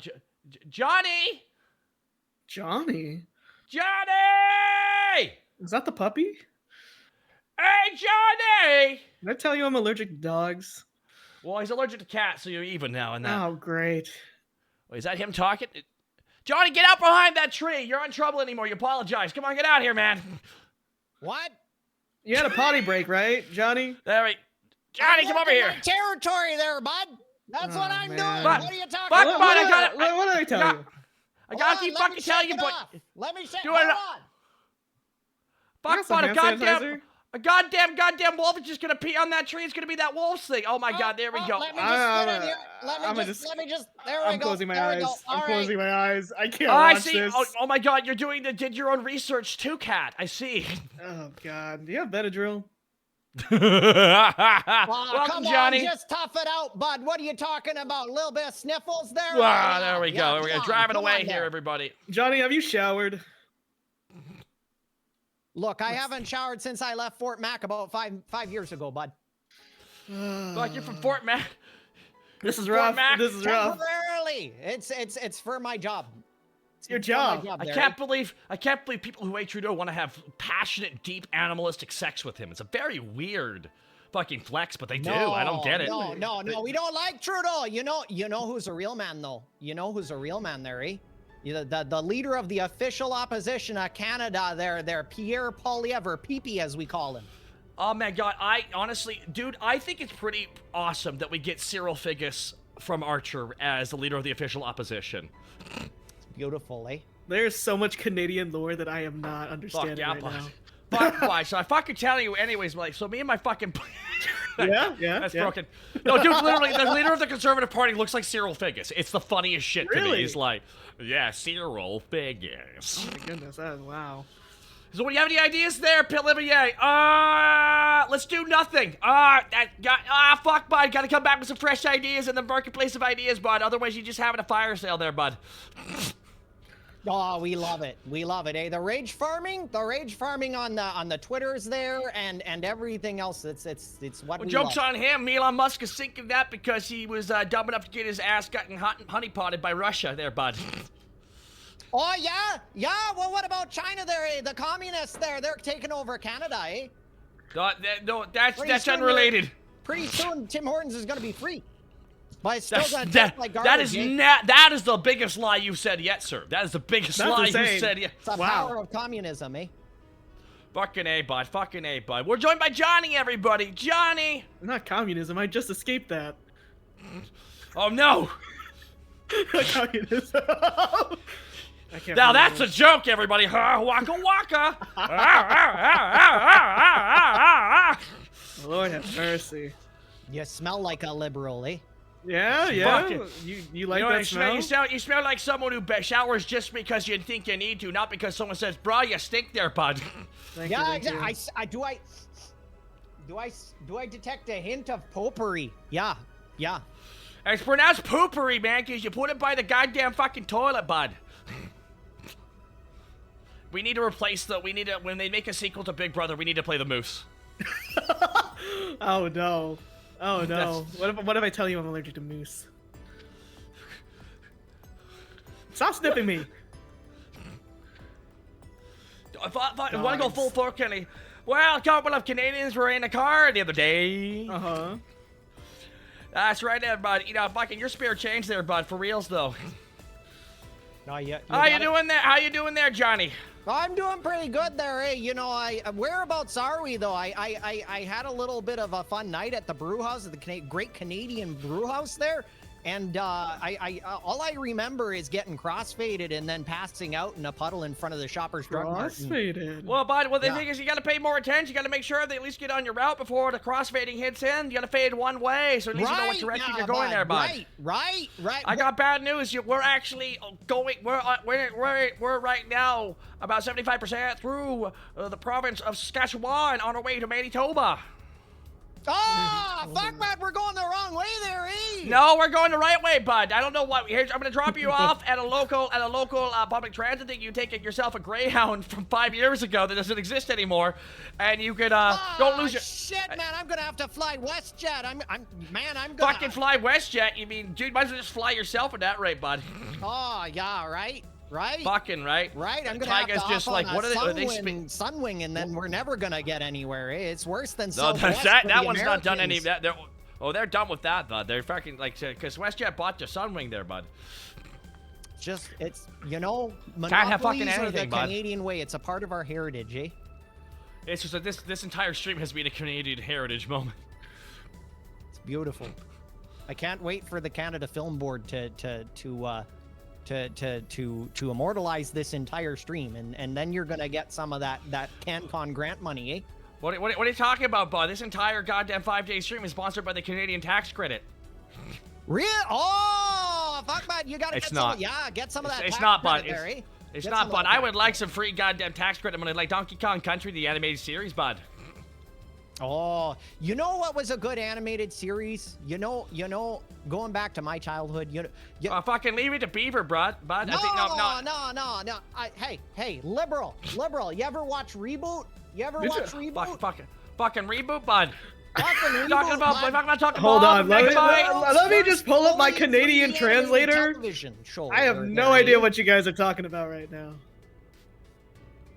You can't smell the American stink off of me? Fucking reboot, bud. Didn't they run that on like PBS or something in that States there, bud? How the fuck you not know about reboot, buds? We're Next, Bob you're gonna and tell Dot. me. Next, he's gonna. Now, you know what? Next, he's gonna tell me. Never heard of any of their red green there, eh? You know, nope. Oh, keep your stick on the ice, bud. No idea. Now you're about to be I'm now gonna mess with Johnny. All right, by perfect. doing my perfect red green impression. Oh my god! I have no idea what that is. Do it. Well, we were hanging out, of course, up by the Lake Lodge, and as you all know, we had a lot of moose swing on by the lodge, and we of course had to scare them off because, as they all know, they're a protected species. But you know, it worked out okay for us, and that's about all we really need to deal with. Oh, Uncle Red! Uncle Red!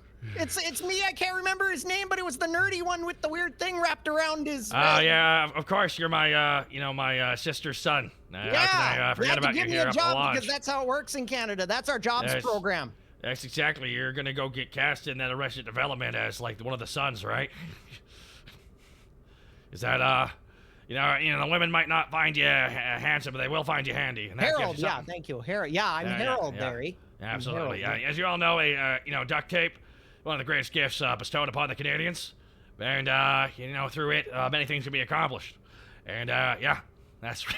Everyone's like, wait, hold on, are you saying that your Napa voice is just a loud red green? I'm like, yeah, catching on to voiceover real quick here. Oh my God, Vegeta, look, I was secretly red green the whole time. It was an act. Guess I have to go watch this now. No, you don't. You really don't. Oh, I really don't. Really okay. don't. No, really. I don't. Was Red Green ever good? I was a kid. I couldn't quite tell if it was a good show or not. I think it jumped the shark when he sawed that bus in half and turned it into a semi with duct tape and welding and stuff. Who am I kidding? It wasn't welding. He didn't know how to weld. Why is that's the only thing I remember is him. He's talking about the one thing you need to know about boats is usually the further the front of the boat is, the faster the boat is. So the same premise should apply to vehicles. So I of course purchased this old school bus, and we're gonna be turning it into a speed bus. And of course welding costs a lot of electricity, so we'll be using duct tape. And he cut the top of the bus and lowered it. And just made it like the front of a speedboat. He's like, it works really well for us here up in the lodge, and that's all we really need. Just remember, bud, the thing that Red Green taught us, and this is what this one's for you, there, American liberal. You ready for this? You ready for this, bud?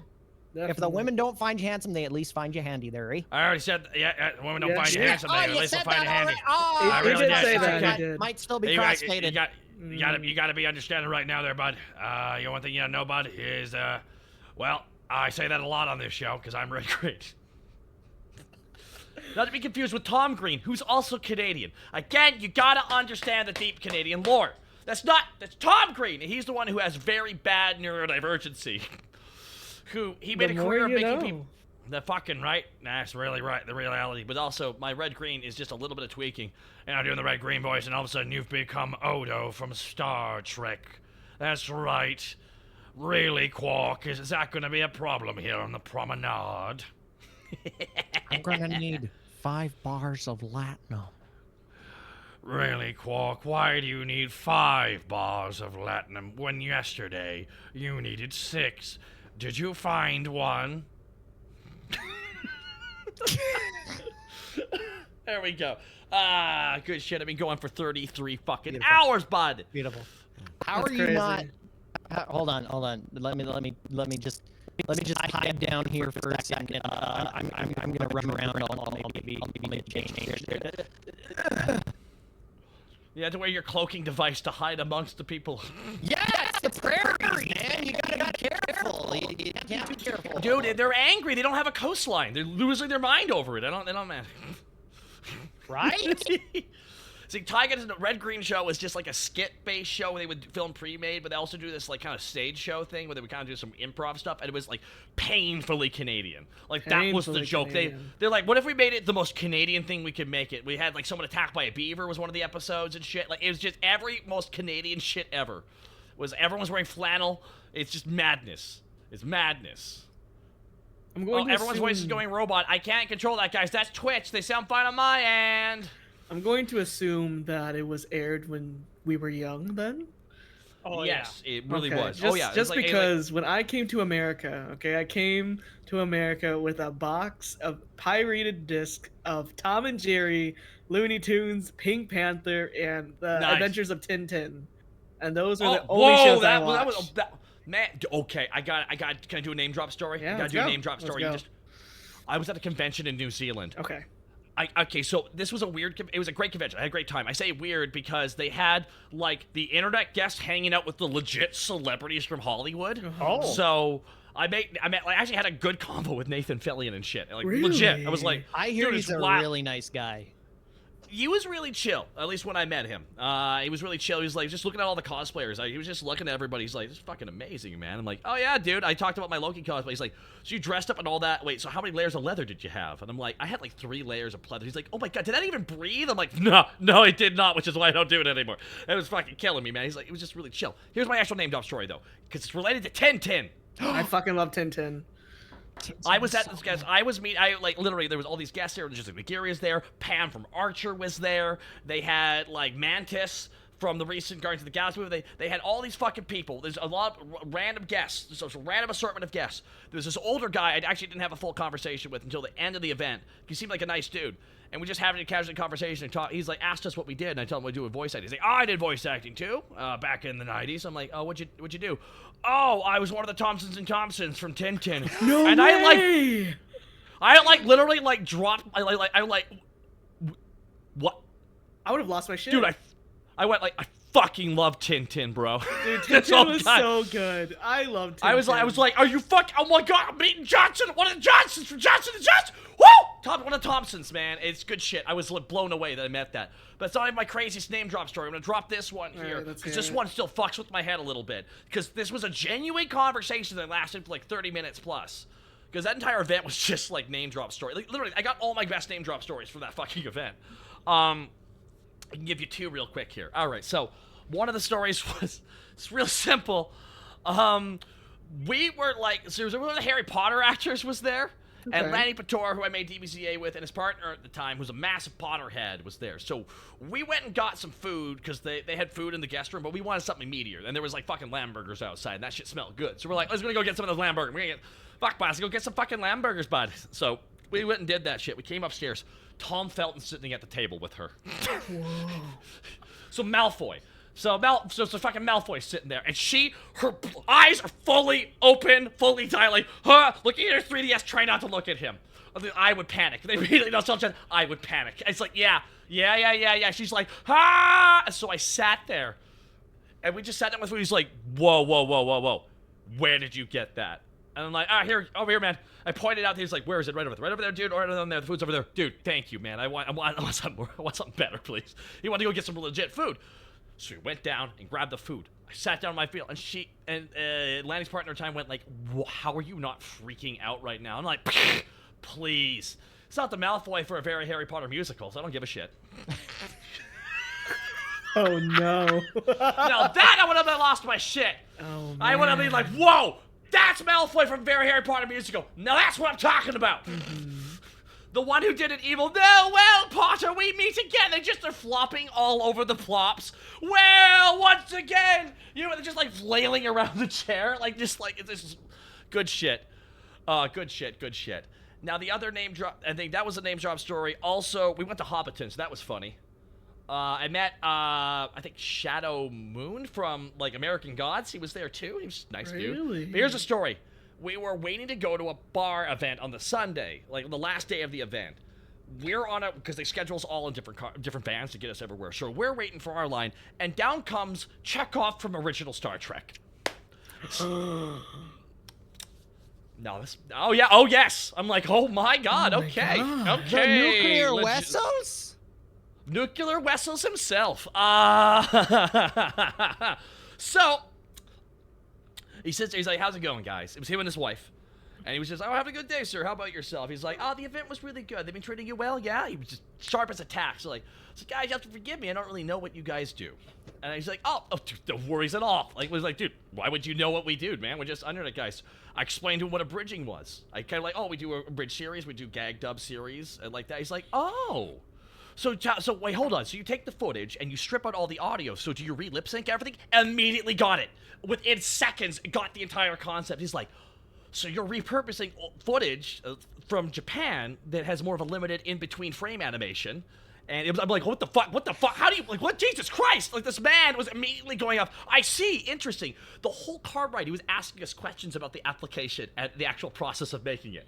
Just about bridging. He's like, this is really interesting. So how did you handle cutting down footage? We're really gonna go off a rule of funny. He was like asking us all these pointed questions the whole time about the process. And that's the story. It was like 30 minutes of me explaining to Chekhov what a bridging was and him getting it the whole time. That's insane. Awesome.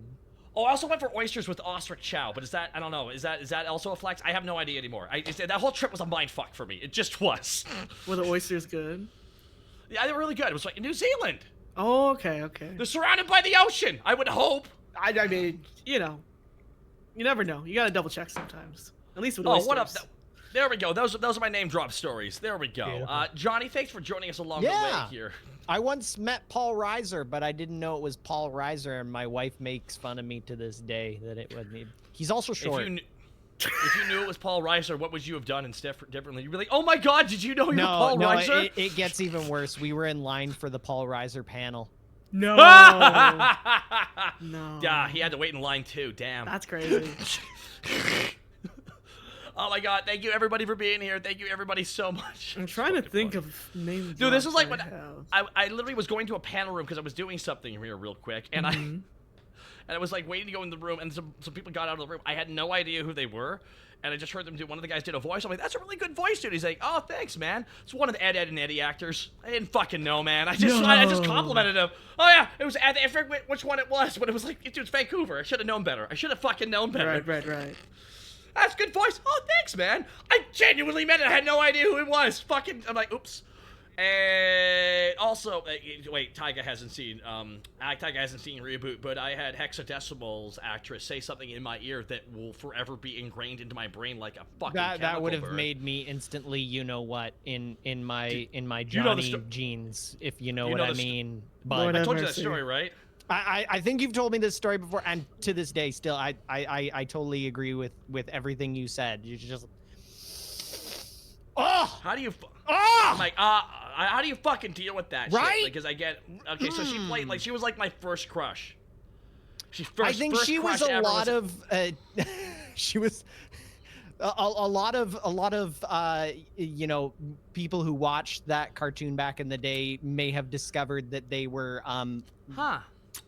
I like her scenes a lot. Disposition towards more Shirley Milner. Yeah. When I met her, I'm like, it's an honor to meet you, ma'am, and I mean this as a compliment.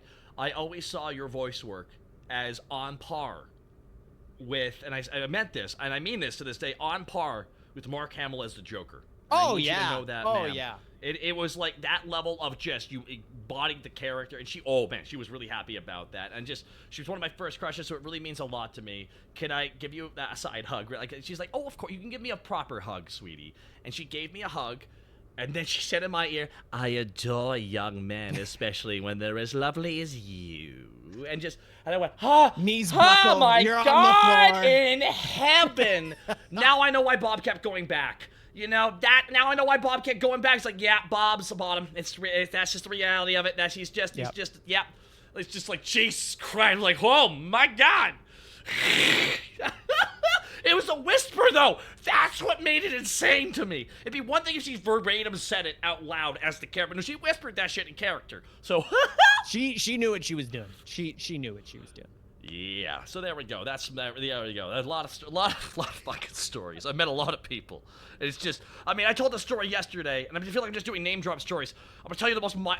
This one still fucked with me. I'm gonna sum it up real quick. I was at an event with the actor who plays Duke Nukem. No. Okay. Yep. John St. John, and he came to our room party. He came to our room party we threw here, and he's like, and literally he stepped outside. They were gonna smoke some weed. One of my other classmates was gonna smoke weed with them, and just like, you want to step outside and smoke me, man? I'm like, oh, I don't know, dude. And then, you know, we're in America. I don't want to. I'm Canadian. I don't want to get in trouble and shit. You know, like, fuck. I don't want to, dude. I'm not that comfortable with it yet. So to do it in a country where it's not okay. And literally, John St. John, holding a J, went, "Do you want to smoke a J with the Duke?" And I went, oh man! You have to at that point, dude. I went. If I get arrested, I could just say I got arrested for smoking a J with the Duke. I mean, I got that going for me. No, they can't arrest you for that. There's no fault. It's just like Duke Nukem offered me the voice, a J, and what a. I had to smoke a J with the Duke. I'm like, Jesus Christ! Come on, come on! I had to do it. I had to do it. Do you think Duke Nukem is our generation's John Wayne? No, he didn't have that many movies. Besides, I've been working on a really bad John Wayne impression that my dad goes, stop doing that. And even to this day. All right, saddle up my horse, Pilgrim. We gotta go up to the top of the hill. What's going on over here? This guy just doesn't finish like words. A drunk Jimmy. He doesn't. What's his You name? want Jimmy Stewart? Yeah, Is that Jimmy what you're looking for here? It sounds like a drunk Jimmy Stewart. Is that what you're looking for right now? I can do Jimmy Stewart as well as Johnny's house and Billy's house, and I'm just trying to be in this movie and make money. Okay, I don't want any nonsense here. Okay, why can't I be cast in the Marvel universe? I'd watch it. I'd watch it. There we go, there we go. Thank you. Let's just use AI to bring Jimmy Stewart back and just no, make him give him a Marvel movie. No. None of that. No. Bad Johnny. How about we just let's just let Seth MacFarlane steal his voice and everyone thinks he invented it. I think that's a better path for us all. Oh, yeah. Yeah, Seth MacFarlane needs more money. We definitely need to get him more money and more shows. I don't know. Out of all the he needs 5 more shows. Dude, he hates the shows he has. I was about to say. Dude, he literally, there was a joke in Family Guy like 2 seasons ago where Peter just randomly in a scene gets a phone call. How many seasons was American Died signed for more of? God, will I ever have a weekend? All right, and even there was an episode where they were doing commentary. That was the joke. It's like, all right, what I need to happen is all the real life actors. I need them to form a shield around me and hide me from the American Dad producers real quick so I can get out of this building safely. Oh, man. Taka, thank you for swinging by here today. Seriously. Yeah, of And course. Johnny, thank you as well. You're going to be here for like the nighttime run with me, Johnny, while you uncrossfade. Unless you're still crossfading. That's right. It's wearing off there, It's wearing off there. Well, that's fucking good because you're not the one driving. Thank God. Oh, sorry, Johnny. I don't trust you behind the wheel. Nah, sorry, Johnny. I gotta be the fucking one driving, bud, because, dude, otherwise, like, bro, you're not playing with a full deck of cards there, bud. Okay, well, what if I stick my head out the window? I like that anyways, because I'm a canine. That's what we do. Well, bud, it's because you're a dog, bud, and that makes a lot of sense. If anything, if you're not used to sticking out your head out, wouldn't make any sense if you weren't a dog, but if you are a dog, it does make sense. So I think you should be sticking your head out the fucking the window there, bud. What if he just jumps out? We could just try. I don't know how good the masking is, So this is gonna be an adventure. All right, let's see it. You're good. Thank you for not hereditarying yourself. Don't hereditary yourself. No, this isn't too bad. You should thank your artist for this asset. It's pretty good, Let's hold on. Let me just a little bit more. What if I just push him out? That's murder. Yeah. That's murder. That would murder. That's just killing. You can't do that. You think they'd arrest me in Canada if I'm an American? Yes. Are you saying would the Canadians punish the American? Please don't threaten them with a good time, bud. No. What if I pretended to be Canadian? Can you guys teach me how to be Canadian? A lot of Americans do that, so yeah, it makes sense. All right, teach me. What do I need to do to become a Canadian? Apologize and shut up a bit more. That's about it. Ah, fuck. Never mind. I'm going back to America. Can you turn around? That's... no. Probably gotta drop you off here pretty soon, though, too. Nice. Are you good to stick around with us a little bit more before we have to drop you off over at the public transit to get you home? Johnny's just... Oh, Johnny's mouth is just... Oh. Yeah, I'm chilling. No worries. Johnny, you're gonna get bugs in your mouth, bud. Best life! I got nowhere to be. You got nowhere to be, bud? We're gonna keep being silly Canadians in here. Then we're gonna keep talking about shit. Then that's what's gonna happen down this road. How about this? It's actually, real quick, I think I need to stop and take a quick piss. The last piss of the night, hopefully. So, Johnny, pull your head in here. Otherwise, you're going to hit that goddamn pole. It's okay. Oh, never mind. Oh, shit. Johnny, get inside. We got to see. Fucking. Don't bark. Don't, Johnny, no, shit, fuck. Oh, God, he can't even run through the ball. He can't even run through the ball. Oh, my God, we just killed Haruka. God, I hate birds. Kill them all. God damn it, I can't believe Haruka's fucking dead. Rayvarn, you almost ended up with a goddamn seagull going down your throat there, bud. You gotta be careful. All right, thank you so much to Rayvarn. We're gonna stop and have a quick piss break. We're pissing? We're pissing together? Not to get, we're probably not gonna have to share the same bowl. We'll probably have separate slots for everybody. All right, perfect. Oh, I don't want anybody taking a peek there. It's okay, Johnny. You just piss outside like you usually do. Ah, that's right. Wow. Do they got trees around here at this Petro Canada? I mean, I'm sure you can probably just, Nah, boy, it's not gonna be a Petro Canada. It's gonna be a Chevron town pump. As you all know, Chevrons are found to be in big cities and never a town, which is very odd how that worked out there. All right, hold on. We're gonna be real quick here, and there we are. Okay, real quick, everybody. Quick 2-minute bio break, and I will be right back in a second. I am not muting the mic, so they will be able to hear us. Oh. Not. Okay. So pee discreetly. Pee discreetly. Okay. All right. I'll try my best. Okay. No cannons. I don't need to go, but fried chicken? I'm gonna go over to the A&W and get a Mama Burger. Ooh, you guys want anything? Mama Burger. Can you get me a fucking teen burger combo there, bud? Yeah.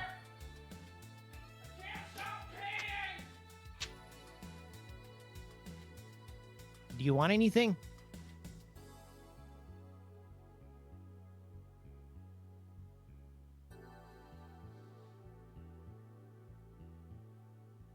Chat, you want a root beer float? How many root beer? Who wants the root beer float?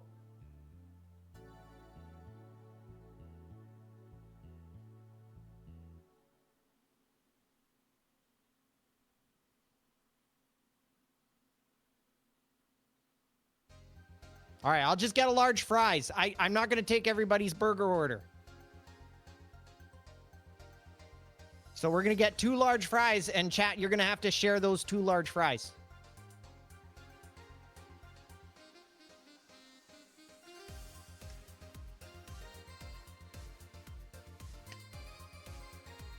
Oh, Vex, what do you want?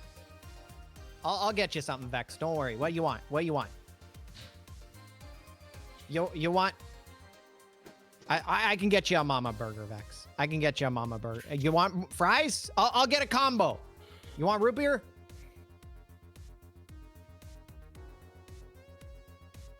You're getting root beer? Well, of course, it's A&W, bud. You got to get the root beer at the A&W there, eh? I've never been to an A&W. You've never been? What? Aren't you in for a treat here in a second? Alrighty. They don't put ice in their drinks. They frost their mugs, eh? But I like ice. You like your sodas watered down, bud? No, I just like to chew on ice. Okay, that's fair. I like to do that. Yeah. It's a problem, though, because dentistry isn't covered under the public healthcare plan. So after you destroy your teeth on the ice, you gotta pay for that. So the only pop they have is root beer? No, they got other stuff too, but it's sacrilegious to go to an A&W and not order a root beer. Everybody just thinks there's something wrong with you, eh? Okay, so I'll get a root beer, the biggest size of fries that they can get. You gotta share with chat. You gotta share with chat. Chat? All right. I'm back. Yeah, we're only getting 2 large fries, and you gotta share them with chat. God damn it. Are we all back in the car? Yeah. I'm almost done our order. Hold on, let me just get it all in the car here. Let me just... He's only getting 2 large fries. Sorry, excuse me. All right, there we go. All right, there. Yeah, perfect. All right. Perfect there, bud. All right. Oh. Johnny, did you wash your hands when you grabbed all that? I got fucking hand sanitizer in the back, so that's just good, right? There's Purell under the seat here, eh? Right? Let me check. Yep. Yeah, but don't fucking use that to goddamn crossfade anymore, though, okay? Hey! I'm cultured, man. It's only finesse for me. Absolutely, that's fair enough. Oh my god, sorry, I'm eating that. Hold on a second here. I'm gonna eat some discreet food here because I've been going since 9 a.m. Oh my goodness. Yeah, enjoy your meal. Did you get it from the vending machine? Yeah, I left my mini fridge open and I lost a bunch of food today. It's really fucking... No. Oh, yeah. I'm pissed off about it, actually. I'm like, fuck. It was my fault. I got no one to blame but me. That's my own fault. Did you go for a drink and then, like, ADHD forgot to close the door? No, it's like, it's lower to the ground, so the door ran around like a rug, and it did not close properly because it didn't have a smooth close. It had to have a little bit more pressure to close it, so it didn't fully seal the door. It was like about a ½ inch off, which was just enough to, like, spoil certain things. So, I'm just, the meat's gone, essentially. I'm like, fuck. No. Some other stuff I was able, I know, it was about 20 bucks worth of food. Like, it was cheese, meat, buns, and an actual veggie platter, unopened from Costco. I'm fucking pissed. A whole veggie platter! Dude, I'm pissed. I'm pissed. so sad for you. I'm really That's frustrated like half of Canada's GDP right there, just gone in a veggie platter, man. Dude, I'll tell you right now, man, if you can tell we're society, you can tell if there's any kind of society or any kind of a system if a Costco is present, bud. That's the reality. People will travel long and far to save a lot of money. I'm buying a fair amount of meat at once. Oh, yeah, 100%. And a lot of bread for fucking garbage cheap. I cannot believe how cheap bread is at Costco. It's actually ridiculous sometimes, bud. But yeah. I'm driving down this wonderful road here. And technically, I should pan into switch into nighttime, and I might just do that here. By the way, guys, did you realize it's been dark this whole time, and our eyes were just adjusting the whole time? No, we're far enough north that the daylight's still, you know, it's the middle of summer, eh? I'm colorblind. That's true. Yeah, it's just the sunset's just starting to happen now. It's true. It's okay. It's very quick in Canada. Watch this. Ah! That was fast. Wow. Wait, is that the moon? Is that? Oh, God damn it. That's not. Thank you. Thank you so much for helping us. This is helping us, definitely. This is why I'm allergic incredibly to helpful. dogs. Is it helping? This is incredible. You wouldn't believe it. If you weren't barking at that, I would die, probably. See, that's sarcasm, Johnny. I'm thinking about your health. A lot of people are going to be thinking about my mental health by the end of this stream.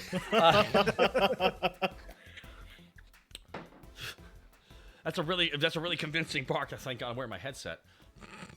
Not that there's a dog around me, but just, I don't know. You'll always be surprised. Because dogs, I always remember the Far Side joke about dog barking. I have created the dog translator. Now I will know what dogs are saying to each other. Turns it on. It's just, hey, hey, hey, hey, hey, hey. That's it. That's all they're saying. They're just saying, hey. That's it. They're just saying, hey. That's dog, everybody. That's hey. dog. Hey. Yeah. We don't have a lot of stress in our lives, okay? No. The worst thing that happens is the mailman comes. We don't know why. He just comes to the door every day for no reason. We bark at him. He goes away. But if he doesn't show up, you'll hate it. It'll upset you, right? I'm worried. You know what happened? It's literally a Family Guy joke. Brian, go, stay away, but come back tomorrow, otherwise I feel sad. How do you feel about Brian the dog as a dog man? I don't know. That's a question I never thought I'd be asked. That's fair. Johnny, how do you feel about Brian the dog? Yeah, as a dog yourself. I like how they portrayed him because, honestly, in a lot of media, us canine characters are portrayed as, you know, airheaded and dumb. And Brian I ain't gonna comment on that. One of the first times that you know, us canine people were portrayed. You know, this joke is very dangerous. So I'm just gonna, you know, start barking at the moon again before I get myself canceled. For a second time in a week. All right, let's. I know. It should have been you, me, Kenji in here as well. We all just sing a song. Some say love, it is a river. Father, Son, and Holy Spirit. My God, what a week it's been for you, Johnny. I hope you're doing okay. You chilling, Johnny? It's okay. Would you like? Would you like? By 500,000 people. It's great. Been there. Vic, sorry. Fuck.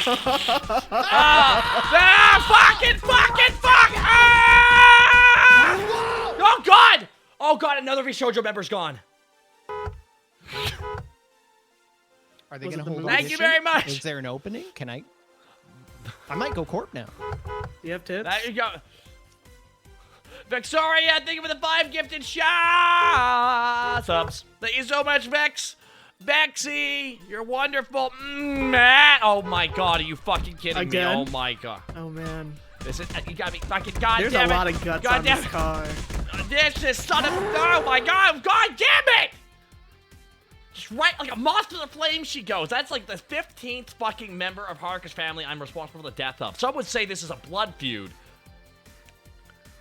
So what you're saying is I shouldn't have taped the loaves of bread to the front of the car. You taped loaves of bread to the front of the car? Why? Where else you were supposed to put them? The trunk was full. You're supposed to I eat needed them. something to make sandwiches later. Oh, Jesus Christ. So you put them outside so other people can eat our sandwiches? No, I didn't think people were moving. Who's going to steal the sandwiches off the front of the car if we're moving at 100 kilometers an hour down the Highway 1? No, American, 70. Kilometers? 70. Remember, they got that wonderful system where zero isn't freezing. Mm-hmm, exactly. What is it supposed Makes to be, no Johnny? No, it doesn't. How many hogshead do we need to fill up your cup with there? Oh man, poor America Canada has such a fucked up system because we have like a weird combo version of half America, half metric. So we measure distance in kilometers, but we weigh ourselves in pounds. We measure our height with feet and inches. We measure distance, however, with meters. Yeah, it's so fucking wild.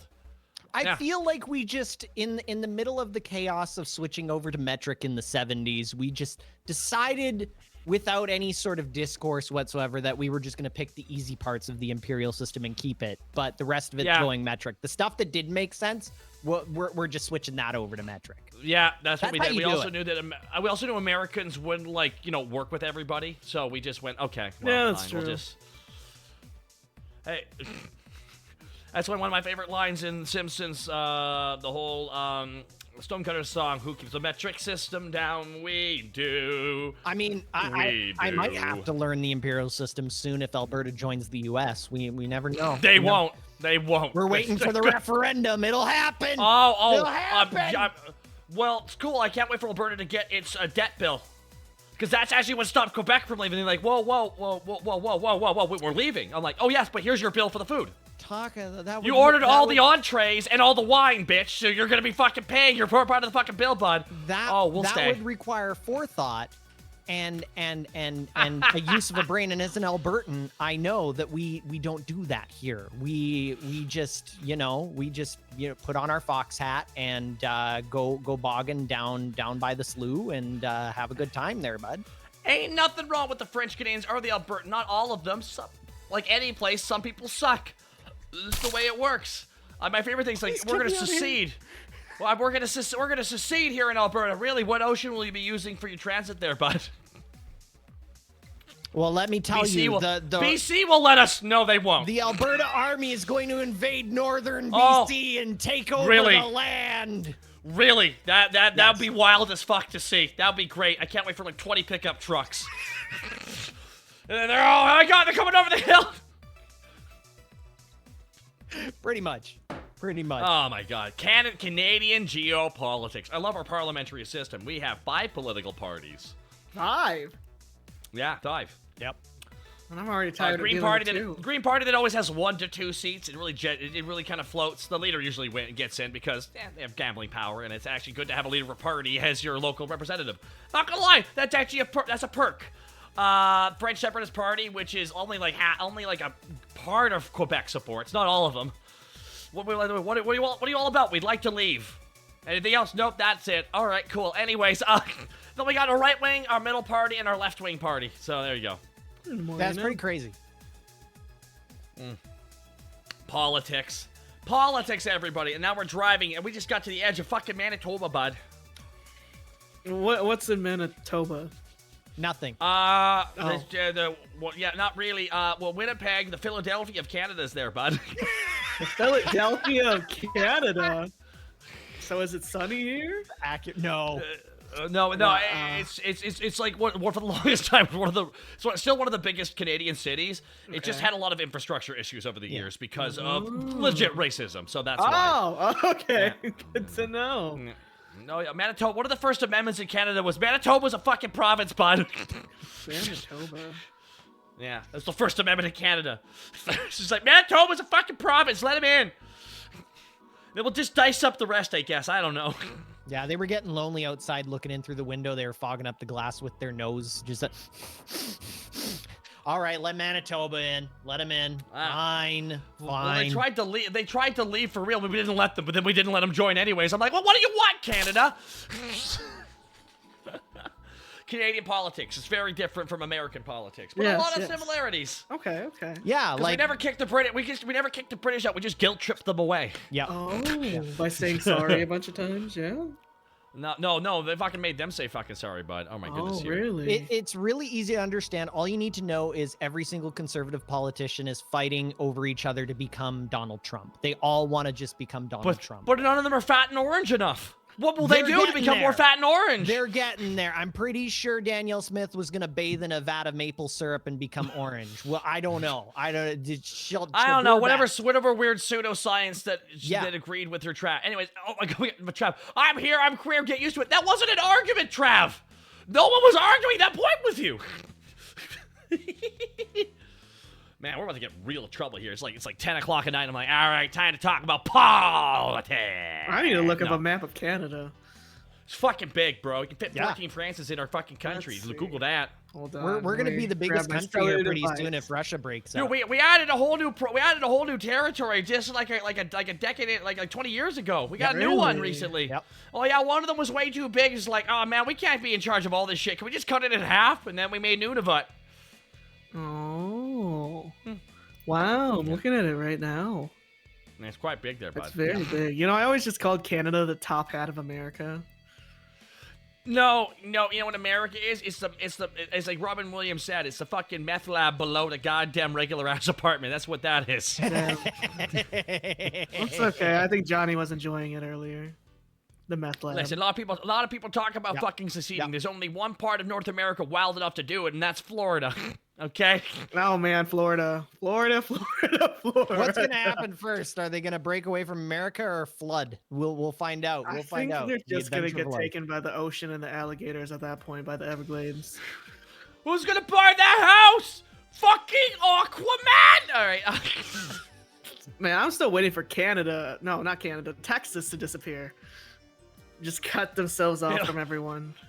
No, they threatened that, but they'll never fucking do it. Besides, if anything, they'll roast themselves to death before that happens. That's true. Their barbecue was fire, though. Dude, it really is. But then Tennessee barbecue will be like, oh, but what about us? Oh, Tennessee barbecue is also very good. It's pretty good. Tennessee barbecue is pretty good. Mm-hmm. All right, so I've been talking about a million things right now. What have you been up to, Johnny, aside from getting your ass crossfaded at a fucking bar?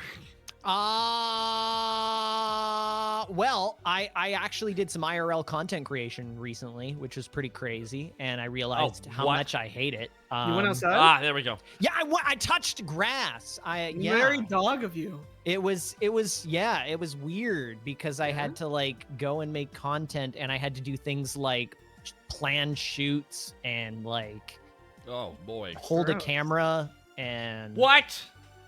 Like with your arms? Yeah! It made me realize how much I love VTubing because there's so much you don't have to worry about. Listen, if you had the option of like having to go to work every day and go be like film parks and recreation, would you do that, or would you just be able to sit at your computer and make your own Aqua Teen Hunger Force? It's really a question of priorities in that regard. 100%. I'll take the job that I can do in my pajamas. Oh yeah. That's I'm quite literally wearing my pajamas right now, just so everybody is aware. It's still work, but boy oh boy, we get to wear shorts during it. Yep. Yeah. Oh my god. I'm like going right till midnight tonight, so if you guys want to stick it's a matter of where you want to stick around till, and then I gotta find a place to park and go to fucking nappy nap sleep time. That's cool. Like what are you thinking tonight? Like Motel 6 or maybe a Best Western or Nah, fuck, I'm gonna double my chance. I'm gonna go Motel 12, I think. Oh, wow. Man, Mr. Fancy Rich guy over here. And No, if I was rich, I'd be staying in a Best Western, but I'm not that kind of bougie guy. I've never been to a motel. It's like a hotel, but the meth heads knock on your door at 3 in the morning. Yeah, I've never been to a motel. Which actually, I have a very funny story about motels. Motels are a bit of a misnomer because it's not like a hotel. It's not, when you hear motel, it's like, oh, there's more of it. No, there's less, in fact. Yeah, no, I actually have a very funny story. So I'm Vietnamese, and I went to Vietnam a few years back for a family thing, and one of my cousins was learning English to be an English professor, right? So for some reason there were just a lot of motels in Vietnam, and I was in the car with my cousin, and I was kind of just like, why are there so many motels? Like, what's going on? And I remember the look on his face, and he just stared at me, and he's like, there's a lot of sluts. And he said this in full English, okay? He didn't say this in Vietnamese. Because the only way for him to practice use the English word. It does hit harder, probably. Yes, 100%. He was like, there's a lot of sluts. And I'm just looking at him and was like, what do you mean by that? Are you just saying like a lot of people? How old were you? I think I went back in 2019, so I wasn't that long ago. Yeah, it wasn't that long ago. So I'm like looking at this man in shock, okay? I was like, where did you learn that word?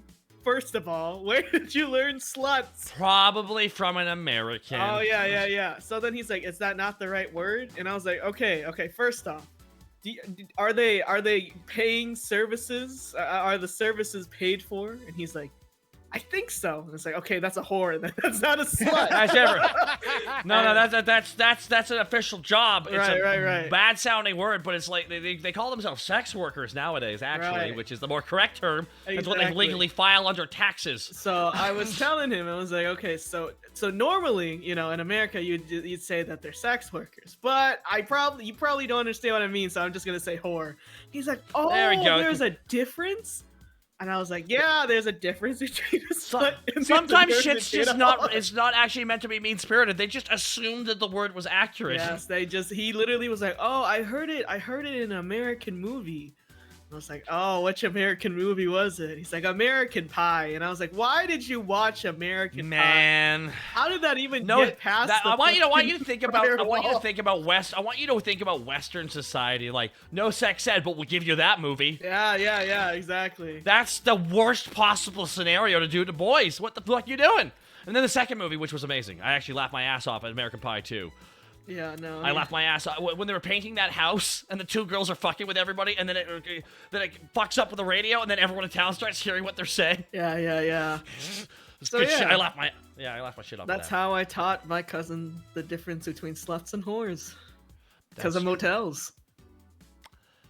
I'm happy we all got to learn that together. I really am. Yeah. I really am. To this day, I wonder if he uses either of those words once he found out they were bad. But No, the second he hears Danny DeVito say whore in It's Always Sunny in Philadelphia, it's going to change the game for him. Oh, man. Maybe I should tell him to watch that. Oh, my God. I bang a lot of whores. Yeah. I bang a lot of whores. It's just like the way he says it is fucking priceless every time. Have you guys, either of you seen It's Always Sunny in Philadelphia? I have. Well, as a bartender, you got to watch a show about a bar. Oh, yeah, exactly. I'm afraid to watch it. You know what's gonna kill you? You're gonna be like, how have I not watched this? No, I know. I know it's an amazing first show. Season. Don't watch the first season. Don't watch. As soon as I start watching it, I'm gonna start binging it, and then you're never gonna see me ever again. It only has, I think, from my memory, the first season's rough, but after the first season, I think it only has like 3 or 4 bad episodes. That's all I can think of. Mm-hmm. The rest of it's just funny. Like they really play with a lot of the concepts. Man, it's why I love that shit. Okay, Ty, if you watched it, what's your favorite episode? Oh, that's a difficult question. I gotta think about this. Isn't it challenging? I think it's the game. the gang solves the gas crisis. It's just so funny. Oh, that one's fucking hilarious. That one Hands is so, it's down. just their plan is their strategy is like, have you noticed how gas gets more and more expensive? Yeah. What if we buy all the gas cheap, save it, and then sell it for more money to make money later? Dude, that's brilliant. They start high-fiving each other like it's the greatest idea they ever fucking came up with. And they go to the fucking bank, and they have just a chart where the numbers go up, and there's just women with giant breasts, and the woman, the loan agent's a woman. They're like, well, we really expected to be talking to a man today, so can we talk to your boss? My boss is a woman. Really? This is a weird bank. It really is. It's just, I mean, it's like the show is. Oh, it's fucking priceless. It's just so funny.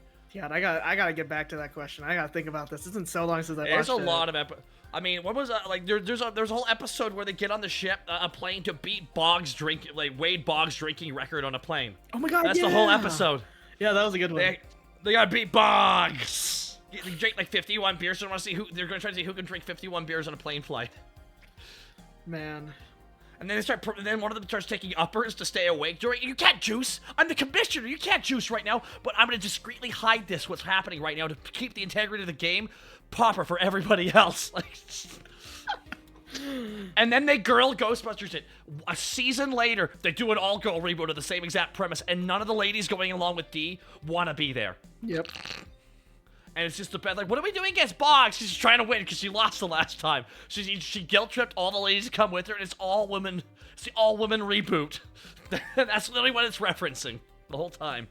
Fucking funny shit, man. Just good shit, chat. Chat, what's your favorite? It's Always Sunny in Philadelphia. The water park one's pretty damn funny because the two water park supervisors were the showrunners for Game of Thrones. Really? Now that I did not know.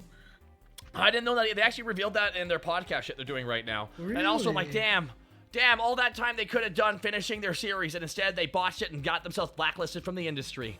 Oh my god. That's actually all those residuals, all those actors are never gonna get again. That's crazy.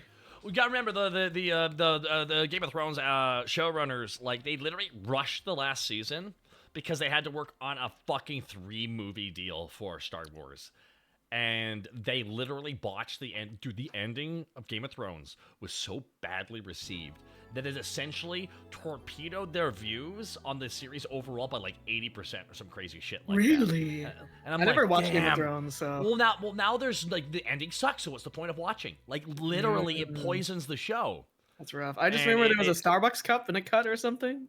Oh, that was just an editing mistake. That was just a shot editing mistake. It's like, I don't even mind. They could have just photoshopped that out. Really, they could have just like literally. Didn't even notice. Oh, they could have put a green screen on it and just recreated the back scene for it. Essentially, they could have done that. But it's like, yeah. You know what? I know which one's my favorite Philadelphia episode now. You got it on top of your head. I can't wait to hear what it is. It's the one where Sweet D gets a heart attack. Oh, the healthcare episode. Yeah, the health trying to get healthy and shit. That's in my top 10. That's in my top 10. That's okay. So you've seen this scene. Yeah. It's the Pepe Sylvia, and I go up to the door and I go, Carol, but there's no Carol in HR. There is no one working in this building. This company's not real. Yes, it is. Yep. Charlie. Oh my God. But the other plot is like D has a heart attack and immediately starts working out and taking fucking performance enhancing drugs. Yes. But yeah, the popular meme where the guy's like smacking the wall with all the lines and shit. Dude, that shit was so funny, and That's I still so to this good. day think that's again. Charlie Day got cast as Luigi, and I'm like, perfect. Mm-hmm. It's perfect casting. They couldn't have asked for a better guy. Honestly, no, for real. Yeah, for real. Oh my God, no joke. Get this shit. You want to hear a fun little tidbit here, guys? What's up? Dennis's actor was literally going to be so close to being cast as Star-Lord. No way. Yeah, you can look it up. He was so close to booking Star-Lord. No shit. Wow. Can you imagine now what that would have been like? I'm like, it works though. I can see him playing that character perfectly, actually. He'd be great at it. Oh, chat, you think I'm lying on that? He almost got it. But the studio wanted Pratt because Pratt had more market penetration. Because It's Always Sunny, while a good show, it's just Parks and Rec was more popular. That's the reality of it. It's so sad to me because I mean Parks and Rec was okay, but I definitely preferred Philadelphia. Well, Philadelphia and Parks and Rec are very similar in that their first seasons suck. Oh yeah, 100%. The first season's such a drag. You need like so much alcohol just to go through it. Yeah, oh my god, it's such a bad. It's just some shows' first season suck, but like literally at the beginning of season 2, they immediately introduced Danny DeVito for It's Always Sunny in Philadelphia. So you literally have unfiltered, degenerate Danny DeVito for 14 seasons of a comedy show, Johnny. If you ever want to watch it, he carried. He saved Dude, it. oh my. Was there? He did, I seem to remember there was like a story about how he got involved in the project. His kids watched the first season. His kids watched the first season on FX and thought it was funny as shit. So they told their dad, you need to do it. You need to watch. You need to do this show, Dad. Because his dad just wanted to do a TV show. He just wanted to go in there, do his lines. Nothing, no big movie productions. No like filming shit in another country. He just wanted to film shit in LA. So they did that, and they brought him on for season 2 because essentially the studio said, listen, we know your show is actually pretty good and it's going in a good direction, but the reality is no one's watching it. But we don't want to just cancel it because we've seen this happen before. Can you add like a big name, and we have a guy who might say yes? Can you go chat with Danny DeVito and convince him? So they have this young, like 23-year-old guy who plays the producer of the show. Is like, ah, shit, okay. Hi, Mr. DeVito. All right, tell me about this fucking Philadelphia show. I don't fucking... It's just Danny DeVito, comedy legend, producer legend. It's good shit, man. So anyways, talking about It's Always Sunny for too long here, guys. I talk about animated shows, sitcoms, comedies. I can talk about them forever, guys, because I'm like, my brain is like an AI prompt machine. I just absorb them. Mm-hmm. I really do. So here's a question I'm going to ask you guys. What is your comfort watch that you just put on in the background and surf on your phone or play your Steam Deck? Comfort watch. Yeah, there's a lot of shows hitting that. I got like 10 shows for that, so there you go. Yeah, there's quite a few. How about you, chat? Probably my favorite anime of all time that I've watched a million times. I'm not proud to say I've watched a million times, but I have. And that would be Code Geass. So I'm a very big fan of Code Geass. You should feel bad about yourself. Yeah, I know. Yeah, you should. The bullies. I take back all the things I said. The bullies were right to bully you a little bit. I think actually, I want to take that back. Yeah, just a little bit. No. He has to hear this. He has to hear this, Johnny. Okay. I'm ready. What? Do you like your anime? Do you like your skeletons wrapped in skin? That's Code Geass. I'm joking right now. I'm kidding. I'm just joking right now. I mean, you must have watched Code Ment then. I did. Yeah, I was in an episode of that one time, but also. I mean this. Abridging, I'm so proud of everything I got to accomplish in Abridging. I got to work on some amazing series, got to produce some amazing series, got to sit in the writer's room and stress out over some of the funniest shit I've ever got to work on.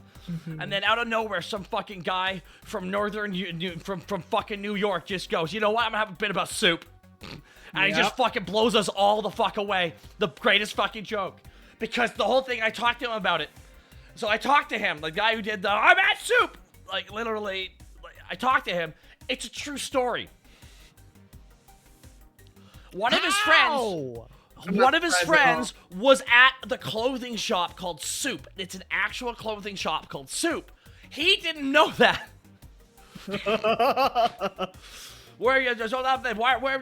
still soup. Why are you buying clothes at a soup store? Fuck you.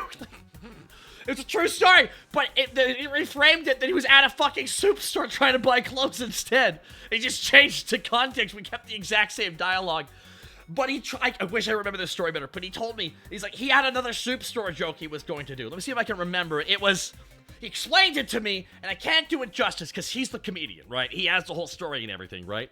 The bit was, it was the same guy again who was talking about a race he had to win for motocross, about how hard the race was, and then finds out the guy wasn't racing, he was just watching it. He's like, wait, you're not even in the race? Well, I'm invested.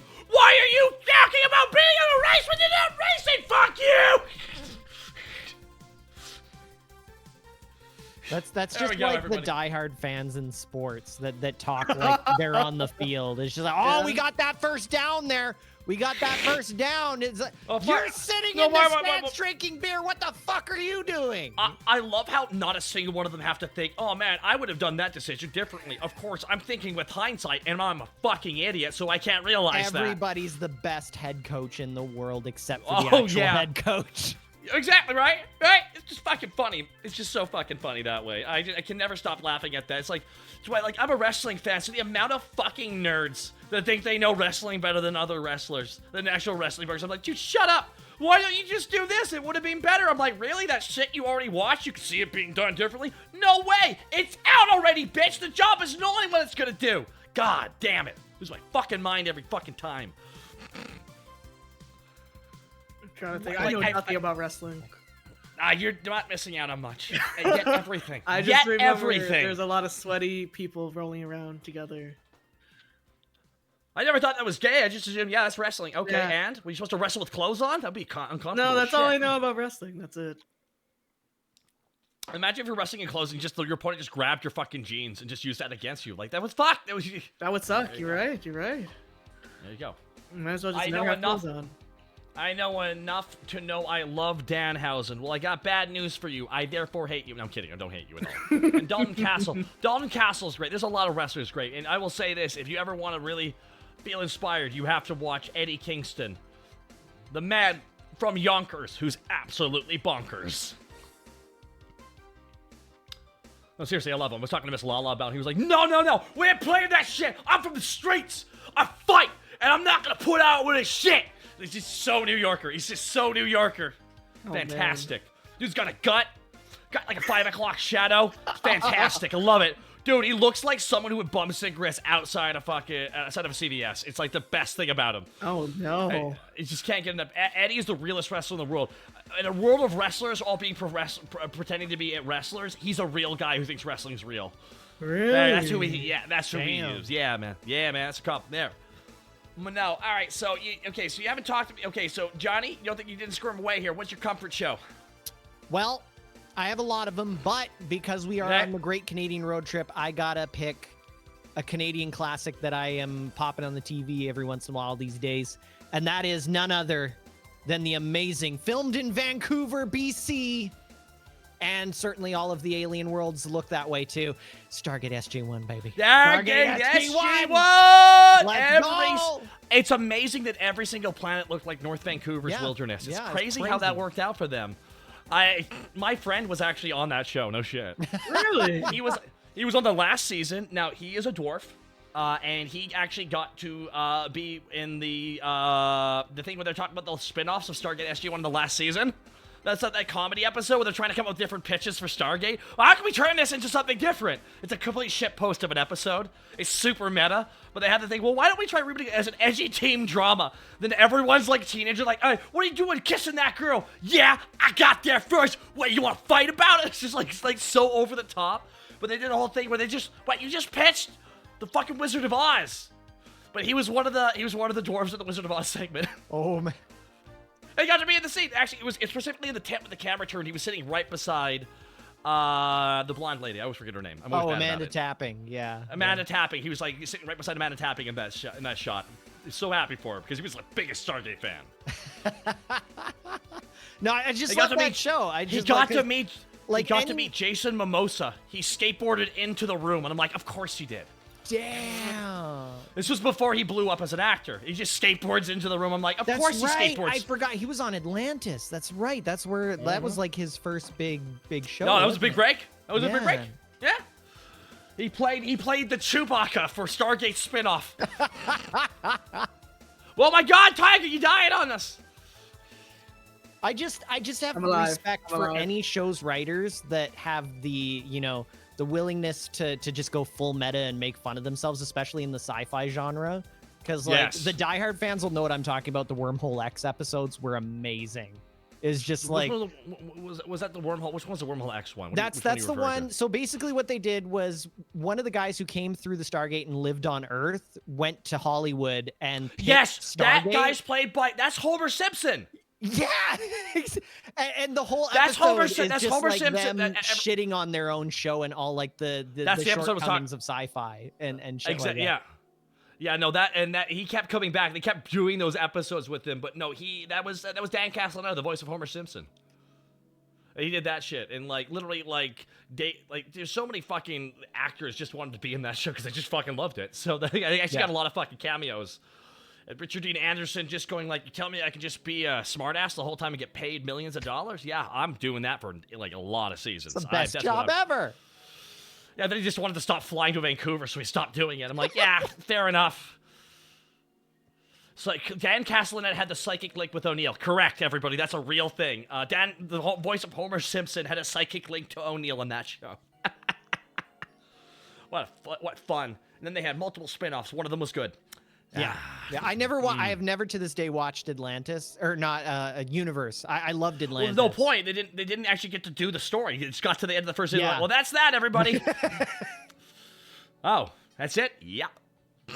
That's about it. Atlantis was good except for the fact that they got after 5th season I think they got canceled. They're like, okay, how do we wrap this up real fast? And that's the only thing that last season of SG1 is bad. That's so funny. Oh, the last few seasons are rough to get through. Yeah, once season particularly because they finally rebooted. They finally had a new plot and no one liked it. And all right, well, that's it, everybody. What? You don't like the Ori, which was basically just like Catholic, religion to the extreme and like horribly offensive? They needed to really introduce something like that way earlier on. Not at like, here's who the bad guys are, Jester. You like it? No, we don't like that. That's not interesting. Come on. The Groundhog Day episode. Okay, favorite SG1 episode then. Let's see if I've actually watched it. Favorite SG1 episode? Mm-hmm. Wait, was that to me? I already said. Yeah, that was to you. You're the fucking SG1. I said the Orville Extreme episodes because they're so meta and hilarious. Okay, cool. I like the Groundhog's Day episode because of what happened. There was literally an episode where they got the same crew that did Team America World Police and came in with marionettes and made fun of all of like SG, like just made fun of it. Like, they made fun of who was the main dude who was like the scientist guy?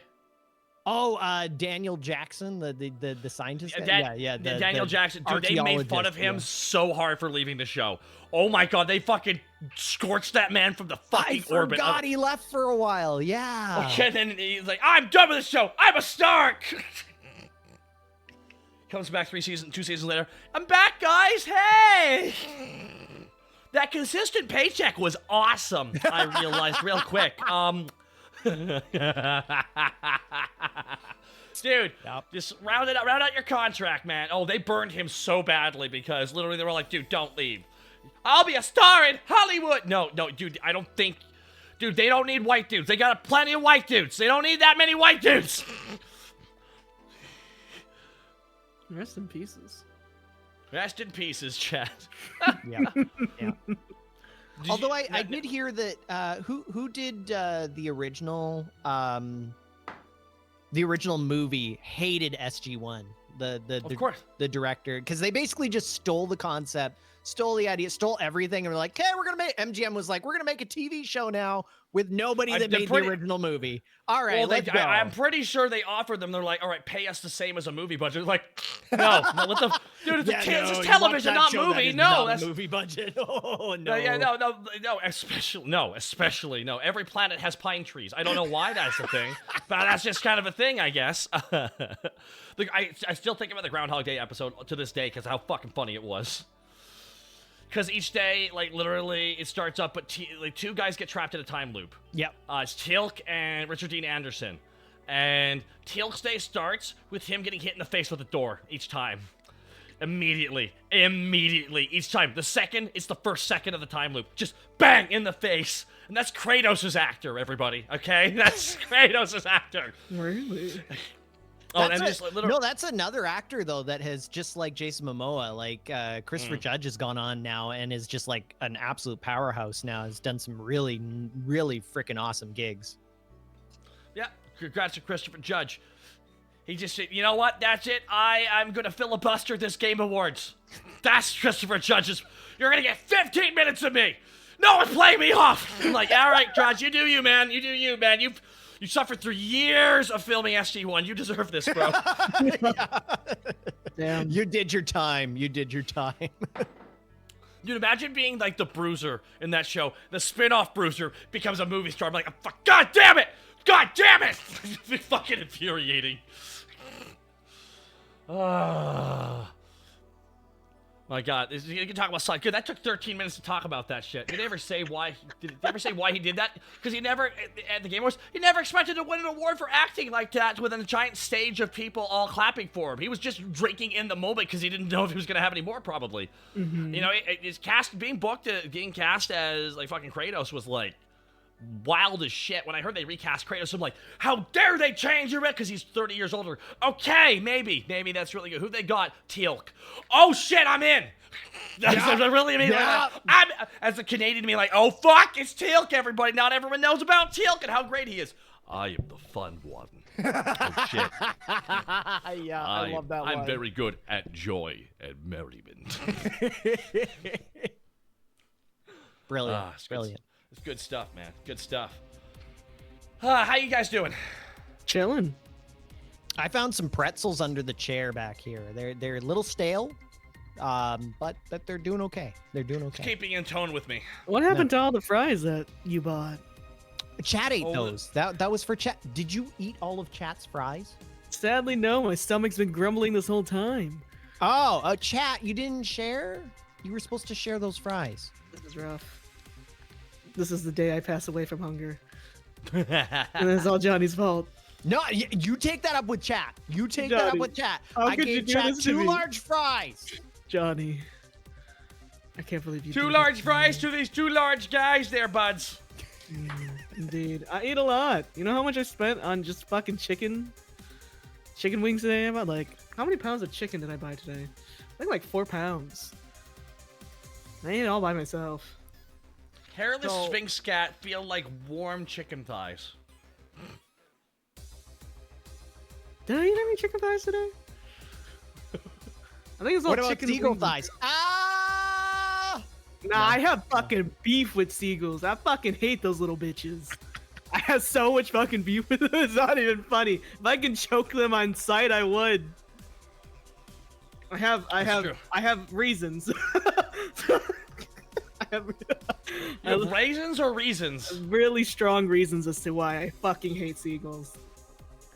What did they do to you? There's so- a story that we must know now. There's actually quite a few. I have a lot of strapped stories into the about child birds. seat back here. Let's go. Because I fucking hate birds in general. I hate all of them. So, there was one time I was in a Best Buy parking lot, and I was trying to leave, but I was surrounded by basically like, I don't know, a whole continent of seagulls. And I was the only car surrounded by these seagulls, by the way. They would not let me go. I'm like slamming the horn. They're like putting themselves on my car. They're shitting on my car. And it was that day I knew that I had to eradicate seagulls. And Shit on the walls, shit on the ceiling. Exactly. So I'm sitting there and I was like, what if I just hit the gas and run all of them over? Would bird guts just get all over my tires? Yeah. Yeah. And I tried. I almost did until my brother was like, please don't murder all the birds. Nah, they're dumb, but they're just smart enough to avoid your vehicle sometimes. You'd be surprised. There was another time when I was in Seattle, and I remember watching this little old Chinese lady carry a bag of rice by herself. It was like a 25-pound bag of rice. Oh, damn. Okay, I was wondering how big of a bag. Yeah, and she dropped it. She dropped it, and all those rice pellets hit the ground. And let me just tell you, the blue sky turned gray with pigeons. Oh my I thought god! I was gonna die that day. Oh my god! It was just a whole shit! fucking... Oh shit! Shit! Shit! Shit! Shit! Look at Shit! these Shit! bastards. Fucking god damn it! Kill them all. Fuck! Kill them God all. damn it! You can't even process them all! Man. Literally, the file sometimes just goes, yeah, we don't feel like playing all of it. I'm trying to think. What else is there? There was one time, I used to have a bunny. Okay, I went quick. And I want to thank Lord Quackula. Thank you so much for the for the sub earlier. I apologize for missing that. Welcome to Tiny Train World. Oh shit, is that where we are now? I guess. I don't know what Tiny that is. Train? 5 gifted subs. Thank you so much. Oh god, I'm gonna have to learn about Kingdom Hearts tomorrow. God damn it. No, I don't fucking damn it. Oh god. Good luck. It's gonna take you like at least 20 hours. The whole day. The whole day. It's gonna take the Yeah. whole fucking day. Yep.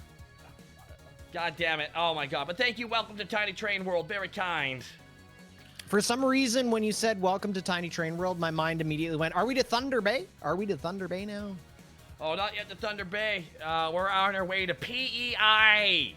Are we going to go to Anne's house? Oh my goodness. Oh my goodness. How long before the CBC does the 20th reincarnation of Anne of Green Gables as a TV series? Oh my god. Why can't... You know what? Let's get wild with it. What if Anne of Green Gables, but the island's shrinking because of climate change? Oh, that, huh? That's next level. In a world. It is. Yeah, I know. Yeah, I know, guys. We gotta go to Mars, and we can't. We can't. We don't have that. We can't build rockets on the budget of PEI's tax budget. We just can't do it. What if the Maritimes? Hey, I want a series about that where the Maritimes has a rocket program. And a Green Gables to Mars. World. There we go. You're welcome, CBC. You're welcome. That one's a free one. Let's get a tax credit on that. Let's get a tax credit on that, bud. The more you know.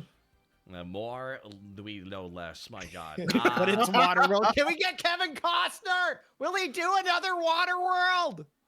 I don't know. Wasn't he the guy who refused to be? Was Kevin Wait, no, it wasn't Kevin Costner. Is Kevin Costner in the Stargate movie, or was it someone else? No, that was Kurt Russell. Kurt Russell was the original Jack. Right. Yeah. Right. Yeah. I mean, like, good luck getting him for the show, please. Hey, Kurt, you want to be in a TV show? No, I don't. No, I don't. I'd rather work on a big project for longer and make a lot more fucking money instead. Thank you very much. But you'll make more in residuals.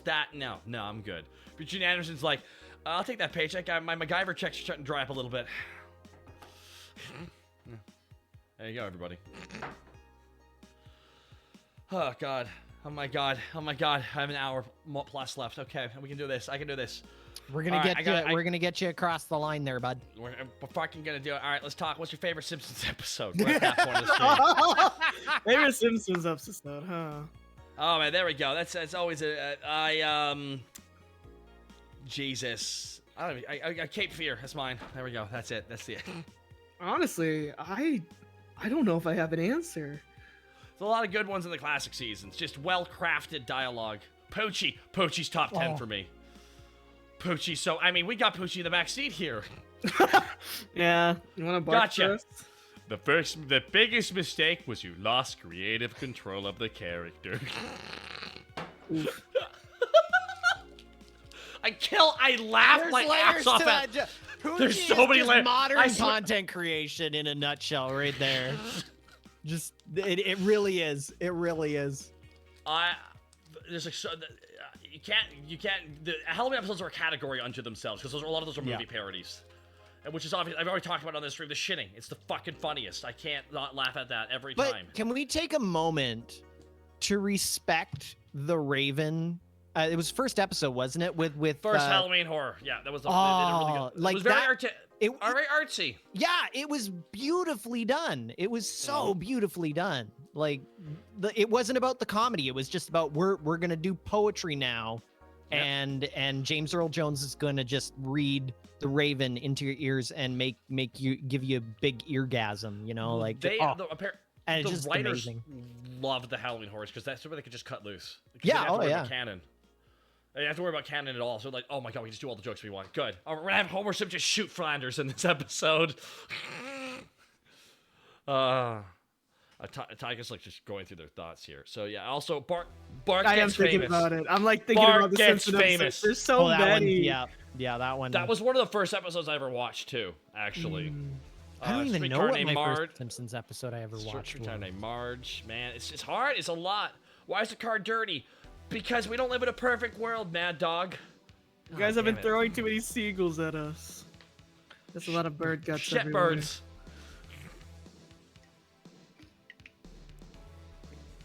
Yeah, I got nothing. I don't know if it's because it's so late at night and my brain stopped working about an hour ago. I cannot think of a singular. My brain didn't start this morning. I'm just on autopilot. I think this is I think I'm dying slowly, and this is just like my brain shutting down slowly. No. I know what it is. We ran out of. The script is empty because Hollywood, remember to pay your writers what they're worth. Because otherwise this happens. Your actors sit here and they have nothing to talk about. That's true. Anyways, solidarity. Wow, I think my brain just exploded. Controversial opinion: Futurama is better than the good half of the Simpsons. Wrong. No. I ain't gonna say nothing. Simpsons is untouchable. Damn, I never thought I'd hear that kind of opinion. I'm not gonna lie. Futurama, huh? Futurama was funny. Yeah. I can't remember much of it. Season start. Literally, Futurama has like one of my favorite fucking comedy episodes of all time. But there's just Futurama, Simpsons, Golden Era Simpsons is just better. Just better. It's just they've got like 8 seasons of gold. It's just what they had, and it's like Futurama had 3. That's the reality of it, everybody. That's the reality of it. Oh my! Now we're gonna begin the great animated series debate where I live. Let's start these now. Drives by on a scrap bike going mock stupid. Oh, the chaotic one's dead. I barely knew him. I got great jokes, guys. Can you see just iron wit right now after these hours? Yeah, these are pretty cursed hours. I feel bad because I've been working all day too, so I'm just like it's empty up here. I'm not gonna lie. If you guys want to bounce, I can just sit there and chat with chat. No, I will not abandon you, sir. In your hour of need. Honestly, I didn't know if I was gonna make it to the car. I thought a tornado was gonna take me.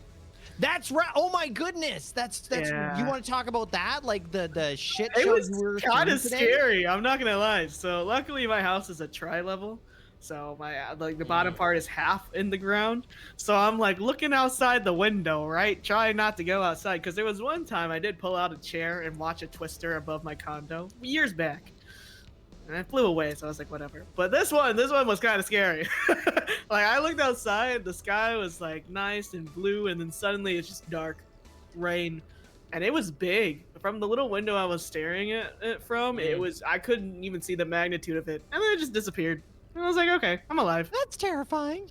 Yeah. Ha ha! Oh boy. Nothing new. If you live in the Midwest, you get tornadoes. So. We get them here too. We actually just had one here in Alberta go through, and it actually went right by my sister-in-law's house. They texted us a picture and they're like, "Oh yeah, by the way, our neighbor's house doesn't exist anymore." Big F4. Oh no! Like, yeah, biggest tornado everything. since the big Edmonton tornado in '87. Biggest tornado in Alberta that we've seen. That actually then. landed on my one. exact. That literally landed, I think, only an hour after or before I was born. I'm not kidding. Really? Yeah. The big Alberta tornado. The 87 one? Yeah, that one was legit bad. That was a bad tornado. July 31st. I think I was born 45 minutes afterwards. Damn. Yeah. No shit. It's actually kind of funny. That you always look at what was the biggest story the day you were born. I'm like, shit, I got a disaster. I'm trying to think. I don't know. The only thing about my birthday is that a lot of celebrities share the same birthday, and also Marilyn Monroe also passed on my birthday. Well, not on the actual year, but it's the day and the month. So when everyone always gets sad about Marilyn Monroe and it's Obama's birthday, I know it's my birthday. Man. Yeah. Yep. I'm born on the 31st, so there's not that many 31st, so it's like one of those weird ones. I'm born August 4th, so very soon I turn another year. Honestly, everyone keeps asking me how old I am, and I don't fucking know, man. I know it starts with 3 now, but I don't know what the ending number is. You're aging properly. Like, how old am I? I don't give a shit anymore. Once you turn 30, you just stop counting, really, because it's just too depressing. I don't mind being 30. You know what? I like being in my 30s because I know that in my 30s, I am much smarter than I was in my 20s. I was a dumbass fucking kid in my 20s. I can only imagine growing up as 20s in this generation. So. Nice. Watch more internet, right? Yeah. Oh, I'm so glad the internet didn't exist like it does today. Oh yeah. Imagine if Twitter was a thing when we were in high school. Oh Jesus. Oh God. I don't even want to think about it. I know, you know that like chats, the fucking people in chat that are in their 20s right now just staring at us. Like, it legit drives me up the wall whenever I hear a boomer just be like, kids these days got it easy. It's just like, you have no idea what even social media can do to a person. And also, you can buy a house with a minimum wage job. Shut the fuck up, Larry. That's a whole other problem. So not only are they broke, they have every single trauma you can think of thanks to social media. Yeah, so I'm still waiting for the boomers to die out, so hopefully soon. Time will tell. So we can get some houses. God damn those little. That will not be happening. That will not be happening. No. BlackRock's gonna buy up all the houses. That is literally gonna be housing. We're just gonna have the next generation of trailers. It's trailer parks. It's just gonna exist. It's gonna, guys. I got bad news for y'all. We are in the cyberpunk future, but I have to dig underground. No, I got bad news, guys. I gotta tell you the 2 sci-fi movies our future's looking like right now. No, I'm very sorry to have. No, it's not the fun ones, unfortunately. No. We're living in the Ready Player One Elysium timeline. Yep. I don't like that. Mid. We're in the mid timeline. Hey, at least we're gonna have cool VR though. Like, yay. I can't do VR. I have motion sickness. Yeah, it hurts for me too. It just fucks me up too much. And Johnny's like, I am a god. I know, right? No, actually, no. A lot of people think that I'm like a VR, like I got really good VR legs. I do not. You stick me on like a VR roller coaster, I'll woof my cookies really fast. It's just I have gotten steady enough VR legs to do what I need to do for my job, and that's it. That's where I draw the line, and that's it. Yeah, I literally, one time I was like, oh shit, Hero Senpai, thank you for the raid. Welcome Raiders. So I'm serious, we're assuming we're gonna start seeing trailer parks going vertical? Yeah. Hell yeah. That's not a bad aesthetic either. It looks kind of neat. I will say that's like my favorite part of the movie. I'm like, oh, what a neat layout. It's really cool. Oh. Everyone's broke ass. Damn it. Now it's depressing. Everybody's poor. Okay. All right. Okay. Yeah. Okay. We're all content creators. We're all poor anyway. So you know, like everybody else is just joining the party. Is what's happening. Yeah. Well, I think we're a bit broke on patience. Yeah. I mean, I don't know how long have you been doing this for, Tyga? So funny enough, I've only been VTubing for a year. But okay. I was in the content hustle and bustle. Content hustle and bustle about at least like 6 or 7 years. Okay.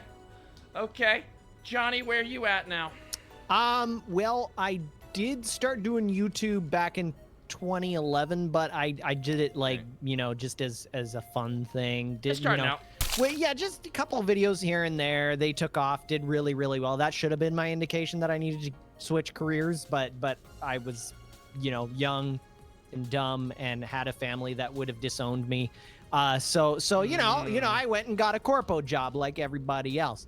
Yep. And then and then 5 years ago I was like, screw it, I'm gonna do it anyways. And fuck you, I won't do what you tell me. Yeah, fuck exactly. you, I won't do what you tell. Yep. So sorry, no, like wrong one. Whatever, I do what I want. Was when I released some of my first content and it did really well, but I didn't really get into the thick of it until 2018. I've been doing this shit since 07. God, yeah, I remember I used to be an influencer. I was a model first, and then I turned into, I used to work for makeup companies, because I'm a licensed cosmetologist. You pretty bitch!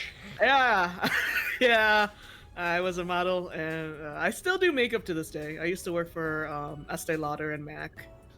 Those were names you said. Yeah, big makeup companies.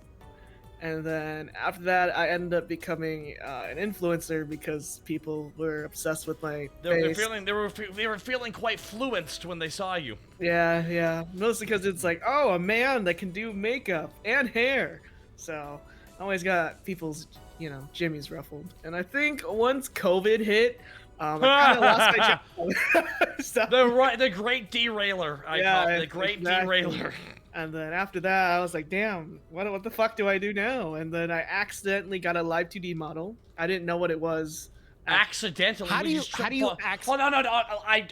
You know what? I want to believe you just tripped and fell down a hill and landed into an audition. Like a pratfall thing, you roll into there. All right, welcome. What do you got for us? You just did a bow. You're like, well, that's pretty good.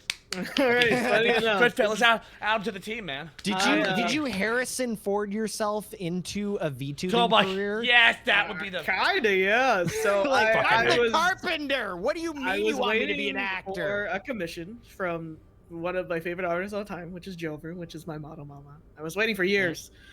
and they reached out to me and said, "Do you want a live 2D full model body, something like that?" And I didn't know what those words were. I just saw full body, and I was like, "Yeah, I want a full body commission."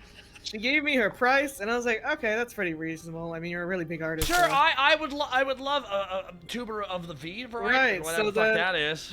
This character is actually a character I've had for years because I just collected art of said character. Yeah. And then later on, they gave me the PSD, and I was really confused because most of the time when you get a commission, artists don't give you a PSD unless you get commercialized artwork. And I'm like looking at it. I opened the file on my computer. I'm like, why the fuck are there so many parts? What is this? And It's I'm like, just a fucking. It's just a picture of a dude. What the fuck is this? Right, Why the fuck I'm was? like seeing all like my tits apart and like the abs and like down under, and I was like, wait, what is going on? So then I think after that I went on Google, and I looked up live 2D. You got a model. You literally did the reverse of every other VTuber. You literally did the reverse. You literally went, a VTuber model? Yeah. What's that? But everyone else was like, what's that? Where do I get it? That's fucking hilarious to me. Yeah, Oh my god. because the craziest part too is like, how like VTubers do debut, right? So yeah. my Jovru messaged me, and they're like, "Can I put your model on my my socials?" And in my head I was like, I mean, yeah, it's your art. It's your portfolio. Yeah, go ahead. Bro, yeah, you made it. Yeah, why would I say no? Right. And I didn't know like people like hide that shit, and then the process, and then so she puts it on Twitter and on Instagram. And the best way of putting it, I'm gonna tell you right now. This is you're explaining to me. If we're doing the Harrison Ford comparison, this is like getting through filming and going like, wait, you actually wanted me to be in the movie? I thought you just wanted me reading aside everybody. You were filming that shit? Oh shit. So a lot of people think I'm actually her first child because she posted me because I was just like, yeah, just fucking do it. I don't fucking know, whatever. I'm actually her third child. There's two before me, but I don't think I think only one of them is still active. The other one isn't. So everyone always thinks I'm the first one. So one of them going to return with like a scar over one eye and be very evil, but they can't talk about what happened? But then I wonder. I actually don't know what happened to him. Regardless. Oh my god, they pushed him into a volcano, but they didn't fully die. Regardless. Here we go. Full. They tagged my Twitter, and mind you, this Twitter, I just made it just because I was like, whatever, so I can like look at art, and suddenly there was just an influx of followers, and I was like, who the fuck? What is going on? What the fuck's going on here, bud? Right, and then a bunch of my friends were like, yeah, now you have to be a hot anime guy on the internet. And I was like, man, okay. So I was like, you know what? I am not the type to, back out on things. If I'm going in, I'm going all in. And I was like, okay. So I think I did about I got my model, oh my god, I think it was June 2021. And I spent about 4 or 5 months just researching VTubers. Because I didn't understand. I never watched streamers. I didn't know what a VTuber was during that time. I only knew about Kizuna. VTuber, I hardly knew her. Exactly. And then, we finally kind of got into the VTuber sphere in November 2021, and here we are now. There you go. And now, here you are now. By the way, we're going to myself and Johnny are actually going to be gatekeeping you, unfortunately. Oh, really? I'm sorry, this is your Breaking Bad ending here. Okay, this is where we kill you in a desert. It is what it is. My time has come. Yes, it's okay. We weren't going to do that. We're not going to do that. Was it? That's just really. Pull the gun. No! I'm okay. I'm chilling. I'm happy. It is what it is. Yeah. Hey, real quick, can you take the wheel? I gotta adjust my undercarriage here, so I'm just gonna need you to. I'm gonna take the wheel over here. Johnny, don't no. Okay, there you go. With your tiny little hands. Yeah. One second. I need to adjust something here. I gotta go to the bathroom real quick, and I don't want to pull over. Yeah, okay. You got tiny little hands. Wow, I didn't think my hands could be this white. Does this mean we have to start talking in a British accent now because we're driving on the other side of the road? I sure fucking hope not. I don't know. I'm speaking British. No, don't do it, Johnny. An American in the UK. How do you like our country? Johnny, go back to barking.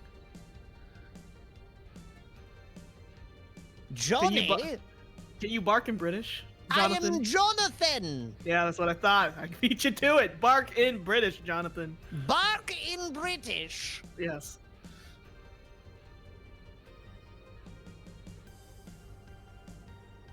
Jonathan. Bark. Yes. Bark. Mhm. The bark on the trees down at the country club is very nice bark. Uh-huh. Yes, yes. Bark. Are you allowed in country clubs? Only the ones that don't have carpet. Don't most of them have carpet? Look, it's a problem. Do you know how to golf, Jonathan? I actually do. I got my legit. I've adjusted. Yeah, I love adjusted. golf. Really? I'm actually horridly awful at golf. I'm so bad at it. Oh, I yeah, am I'm too. good. No, I'm not good at it. Thank you. but Thank I you for still driving. play it. Thank you. Thank you very much for driving there. How was There the we go. piss? You mean adjusting my socks? Oh, Not yeah. The speed, not the speed pee. No, right. No worries. Yeah. How are There your we go. socks? What's this jug that rolled back under the chair back? Do not drink it, Is Jonathan. that lemonade? When did you Jonathan. get? When I did you legit get have who bottles of got our- lemon? Hold on. Oh, I washed my hands real quick. You think I didn't wash my hands? What do you think I am, a disgusting non-hand washer? Yeah, That's you think not he's lemonade. Jonathan? That's not lemonade. No, the problem is I had my pee. I don't have a pee bottle. Trust me, if I did, I wouldn't have to take so many goddamn piss breaks. Right. Because I have What? to drink You're a coffee streamer like, and you don't have a piss bottle? That's like rule number 1 of streaming. You have a need piss a bottle, piss Jonathan? bottle. I don't have a piss bottle. I don't have a But piss it- bottle either. What? the? Johnny? Johnny? I thought everybody had a piss bottle. Johnny. No, it's just you. Everyone, you're the only weird one, Johnny. No one else has ever done. Dogs, I'm telling you. Next, you're gonna be telling me that you know you're wearing clothes or something when you stream. I am? Yep. Well, I know I'm wearing I'm wearing pants. I'm wearing a shirt. I mean, I can take off the shirt if that's what you want, Johnny. I mean, this isn't a Matthew McConaughey thing, but I mean, a bunch of topless dudes driving a car at night. Kind of gay. Like, literally, that's like, yeah, that sounds like those guys are up to no good. Yeah. It's just hot. The AC is broken. That's true. Yeah, I mean, I'm surprised I didn't take off my coat till now. Hey, it's okay. I had the window curtain down anyways. Sounds gay, I'm in. Whoa. Inside, everyone has 2 walls. They're both gay and they're kissing. That's right, everybody. All right, Johnny. Are you kissing yourself? Is that how it works? I can just get right in there. Just. Oh, he's going. He's going in. I don't know. I don't know if I signed up for this. Damn, Johnny. He's going real wild. Johnny, God. you whore. What? Wait, is he doing this for don't money? care. If he's not doing this for money, he's a slut, remember? That's true. That's Yes. true. Piss ball. That's basic bitch shit. Upgrade to piss dresser drawer. Oh my goodness. You heard that story, I hope right? that dresser's. Oh god. No. Oh my god. Oh, fucking Aboshi! Again. Aboshi! Aboshi! Ah! I mean, Fucking. at least we're eradicating the seagulls. I'm okay with this, honestly. I'm just worried about the moose I've killed. That's a protected species. Oh, are not they? Well, because I keep hitting them, but Don't still. people eat them? Well, they're delicious. Oh yeah. Well, like a cow is like it keeps its heat because of like Aboshi. I know, right? Aboshi, wireless thing for the raid. Aboshi thing for the 5 gifted subs, man. But like some animals, some animals keep their heat because they got the fat in their body, so they're fat and the fat protects them. Humans are like that, right? For example, that's how we stay warm. Hair too, but let's be honest, the fat helps us. Oh yeah. But like deer, elk, and moose are hide-based. It's all about their fucking furs. So technically, underneath all that meat, there's no fat. That is all meat, baby. All that shit. Literally, my dad hunted a moose one time. He got it. We got the meat back. The shit was black. The meat was that. You know how like the more lean the meat, the darker it gets. This shit was near noir. It was like I was like, whoa. That's crazy. That's how lean that shit was. I was like, damn, and it tasted good.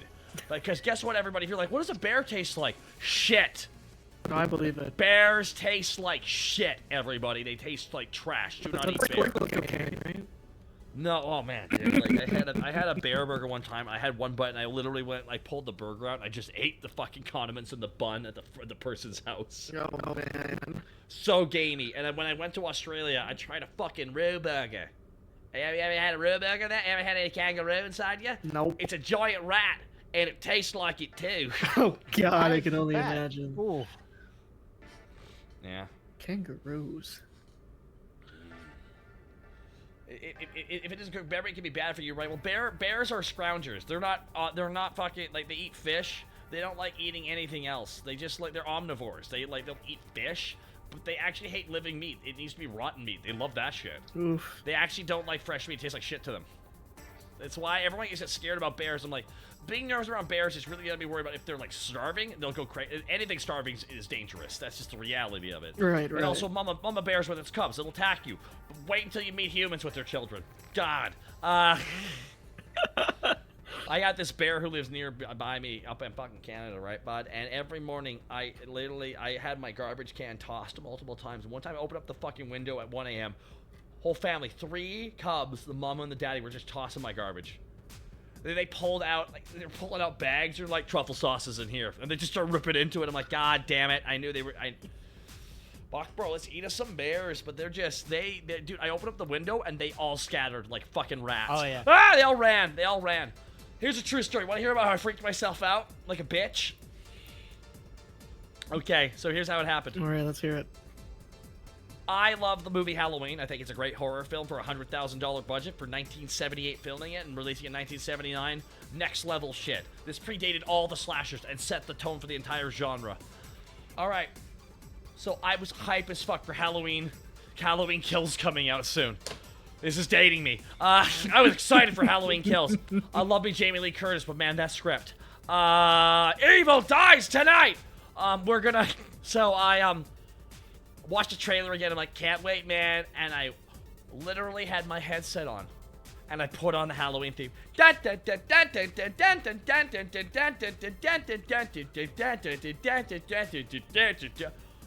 go upstairs, load my fucking weed bowl up with some goddamn sweet kush, baby. Gonna step aside for a smoke. And I'm starting lighting up as I'm stepping outside. This is 1 a.m. So the bear that was about 5 feet away from me, reached up to the big tree I had and pulled itself up. I want you to know my spine hurt because it was something out of like a Warner Brothers cartoon where my upper half of the body turned fully while the lower half was trying to catch up as I literally rolled into my house. Like, whoa! Because again, the Halloween theme was playing in my head nonstop, and a giant shapeless form in my peripheral just got big suddenly. And my body was like, ah! But, like, my brain was like, no. You think the first person killed in the horror movie saw it coming? No, he's always surprised. It's always catching him off guard. Right. That legit happened to me, though. I freaked myself out so goddamn bad. My spine hurt because I spun it so fast. I could only imagine. True story. That happened like a couple weeks before Halloween Kills came out. A true story, chat. True story. I don't think I've ever seen a bear. They're big dogs, more or less. I've also never seen a raccoon. I should have been at my stream earlier. I had multiple raccoons hanging. Really? Yeah, no, I've never seen a raccoon, but I've seen a lot of possums.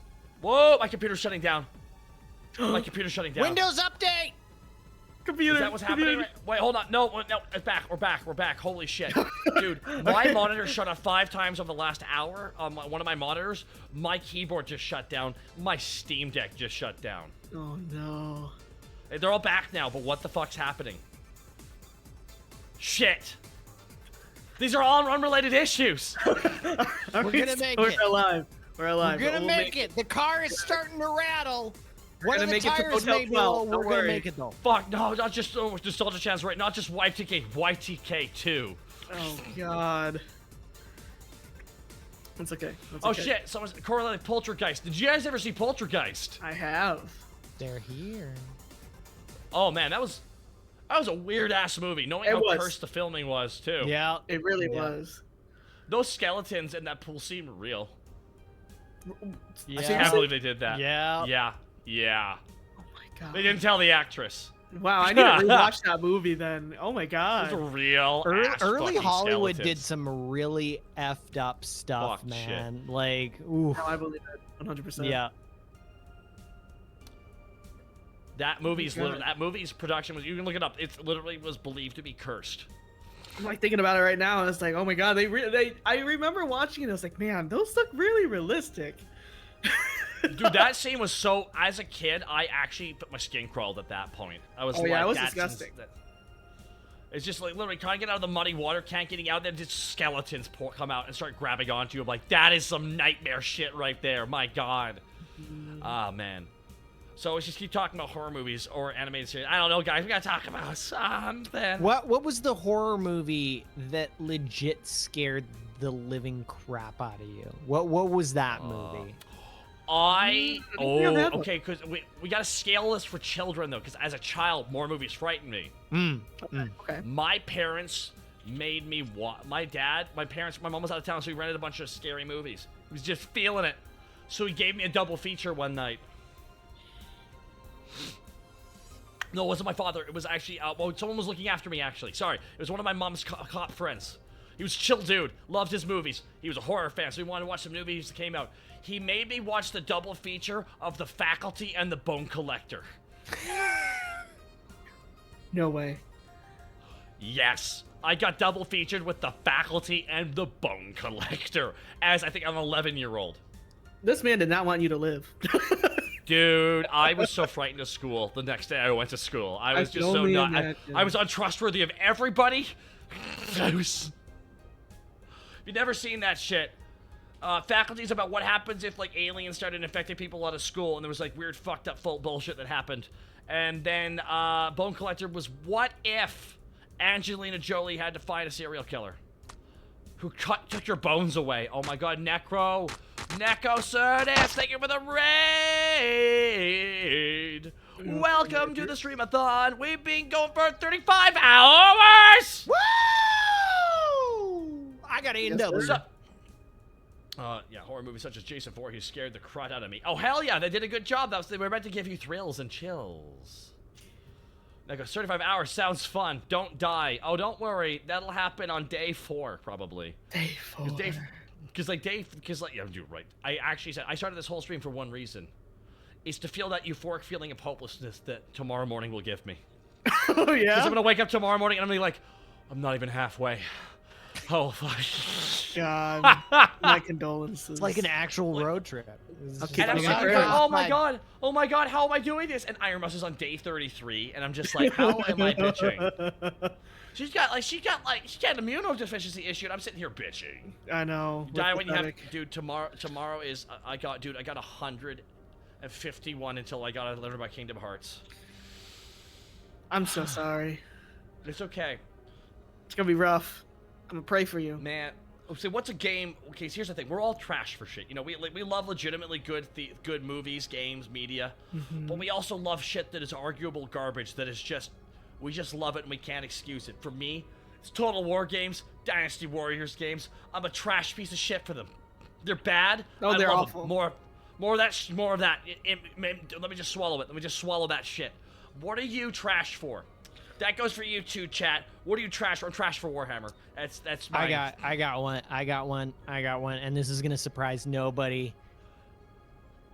Yaoi dating sims. There we go. I said it. I said it. Yeah, the cheesier the better. The cheesier the better. Okay, what's your favorite type then? Like all the routes, which is the route like genre of male do you always aim for? What person that will never exist in the universe do you always romance? Yes. Usually the aliens. Usually the aliens that literally don't exist. Yeah, I'm not surprised. Good.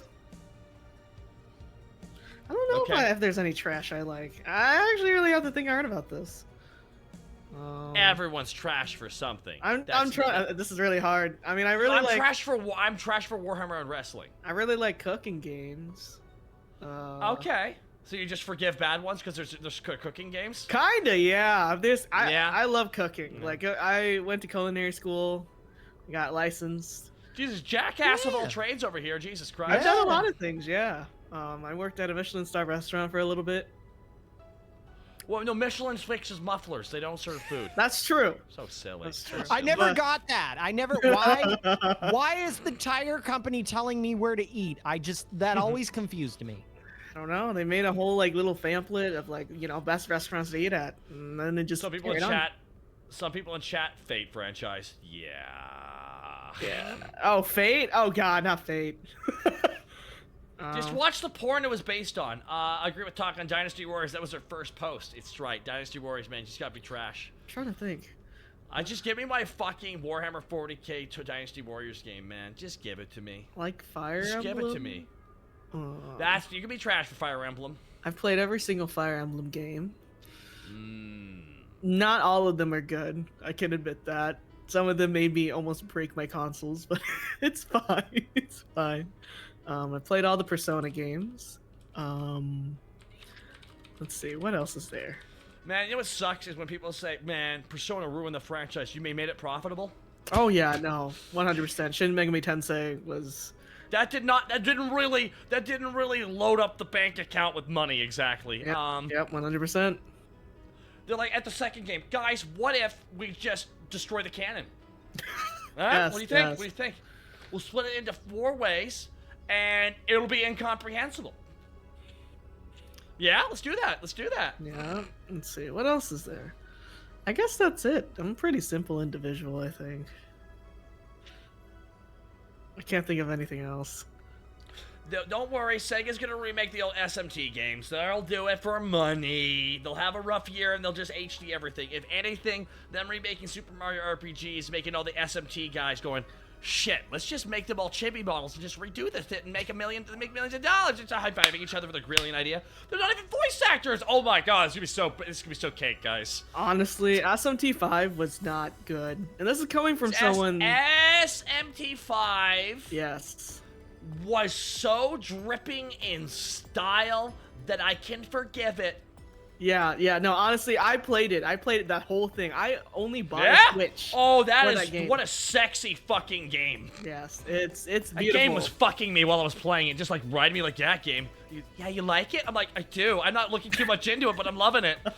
That's right, the 15-year-old's gonna date the 40-year-old teacher. Let's not read too much into this. Let's just not read too much into this. Looking away, closing my eyes. But yeah, I only bought a Switch for that game, and we waited, what, 7 years? Yeah, and it was... I liked it. I liked the gameplay, but the story was just... if I could tell you the story, I can't. I don't even know what it was. Well,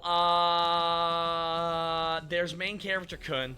Yes. And he's all like, man, I wish I could have a sexy anime adventure, and he did. Yep, he grew a lot of hair, he turned blue. He has like a little sword thing. No, that's the wrong guy. I think you're thinking about the wrong guy. The wrong guy. No, the blue one was the third one. Oh, fuck. It went blue, yellow, red. I would just like to say that I am colorblind. Oh, that's gonna... Okay, then, yeah, these Persona games aren't really working for you, then. No. They're all color-themed. Yes, 100%. Taka, SMT or Persona are different. I swear to God.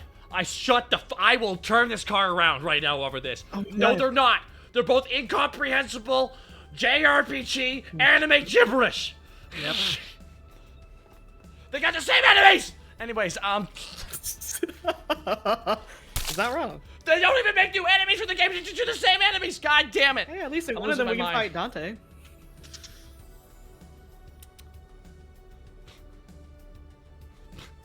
The silence is palpable. What? You know, you can fight Dante. Who's Dante? We don't Dante? So the guy said "fuck you" to a demon. I don't know anymore, man. It's like I've been going for so long. You want to hear my pitch? You want to hear my pitch for DMC? Yeah, sure. Okay, what is it? If I was in the room, I'd be like, all right, guys, okay, hear me out. What if like Dante time travels to the future and the world is edgy, but it's still cheesy 90s Dante in the edgy world? And the creature screams, "Fuck you! Watch your language, ma'am." Just derails everything with his corny, cheesy 90s jokes to the point where it's like, what the fuck? How's this guy fucking with us here, dude? He just said we smell. This piece of shit. I'm gonna fucking kill him. Like, just keeps getting him with his corny ass 90s jokes. Why not that? Teddy Senpai, hello, what did I miss? Nothing yet everything. Yeah, I think that's the best way to put this. Yeah. This is God damn it, we're talking about SMT. Yeah, this is a trip. Fuck. This is I'm glad I'm near the end of the stream. I don't need my blood pressure getting this high. I don't need my blood pressure getting this high. Alright, what other trash? Baylorborn, thank you. Fuck, I don't have my subscriber alert on. God damn, I turned it off again because it happens when one drops bits, it plays the horn honk 5 times. We don't know how to turn that off. I don't know, man. Rip. Thank you so much, Baylorborn, for the 21 months. Teddy Senpai, thank you for the 2 months. Well, like literally. Well, what? Well, I got nothing. It's time to let you go. Is it time to drop you off, Tyga? I don't know. I don't know. I want to eat mac and cheese. All right, maybe we should drop off. Tolerance, so I probably should eat mac and cheese. Well, now I'm all over the map on this one. I don't know what you want, Tyga. It's all good. Can we react? We'll go find a Motel 16, 12, Oh, 6. Mr. Motel 16 over here. Fancy. Well, look at Mr. fucking Fancy Pants. How many numbers does he go up to? I forgot how to count, so I don't know anymore. Oh, fuck. That's what happens when you make children learn French, Canadian education system. We forget how to do math. Wait, the French don't know how to do math? I don't know how to respond I'm to not that. touching that joke. I don't even know how to respond. We haven't reached Quebec yet. We don't want to piss them off. There's no Canada like French Canada. It's the best Canada in the land. Every time South Park has a Canadian episode, I lose my fucking mind. Oh, do they only speak French? No, they speak with all the Canadian accents at the same time. Oh. They have the West Coast speed talking, and they have the drawl of Newfoundland. So how's it going there, right? How's it going there, buddy? It's like, what the fuck did you just say? I think the only Canadian accent I'm familiar with is Toronto? Is that in Ontario? So Yeah. American Yeah. accent. Yeah. I don't know if it's American People because from every Toronto time sound they like talk, Americans. I don't know what they say. I don't know what they're saying half the time. Toronto's not real, I'm joking. I'm not saying that out loud. They do a lot of smacking with their lips too when they talk. What the fuck? I don't know smack why. their lips in Toronto, bud? At bad. all. I don't know. I don't know how to explain it. I've only been let to me Toronto. tell you Okay. why you're wrong. Okay. Yeah. You know, you're right. You're right. You're right. As a Canadian, you know better than me as an American. Go ahead, Jonathan.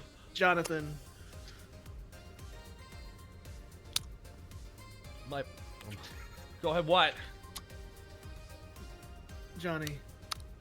I preferred when you were parking. But I'm pretty sure the noise canceling on Discord is not getting my mouse smacking, so it's the joke is just completely lost. Just I don't know there, bud. I don't know about that there, bud. Oh my god. This is Oh my late. God. I should be stoned by now. Me too. I'm driving. Wait. Dude, the second I even like touch my pipe, it's like I'm goodbye. Fall asleep on my goddamn porch. I wake up. I'm just an emaciated corpse. I'm just drained right like fucking mosquitoes. I have not been high in a hot minute. A long time, actually. Well, guess what? Yes. That I don't know. I don't know. You have to guess. Maybe I'll get high one of these days. Yeah, that's the spirit. I think the only reason why is that I have a really high alcohol tolerance. I don't get drunk very easily. I can't remember the last time I got drunk. And like getting high is like the only way for me to be like under any influence. So whenever I do it, I just end up just falling asleep and then I wake up. So I don't really experience that's literally what it's meant for. That's literally how it is. It's like, you take this way, you'll go to bed. Fantastic. Yep. Will I wake up with a hangover? No, the opposite. You'll be fully rested. Oh. Oh man, it's like that whole shit with God, Walk Hard. I that love one that fake joke. biopic. God, that joke is like, amazing. what's that? Oh no, I don't want to get elected. Well, good for you. It's not habit forming.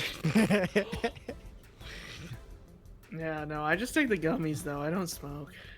Oh, God. Oh, there you go. Right? Go for it. Not Hey, everyone's Eddie's for the flower. Eddie's a great. Not everyone's for the flower. It's okay, man. Yeah, not everyone wants that flower, man. You know, I feel like it's probably because I have asma, and I was just like, you know what, I'm gonna just stay away. That might factor in a little bit. Yeah, just a I have little. trouble breathing. Should I inhale smoke?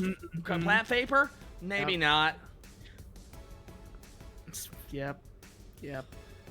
Oh my God! I'm probably gonna have to drop you off here, Tyga, as I start wrapping this up here. Actually, it's time to let you go over here. As you can see off to the side here, there's actually a city where there's a bus station, so you'll be able to get back to where you need to go. The last Greyhound station in Canada. Man, it's gonna leave me in the dark somewhere alone.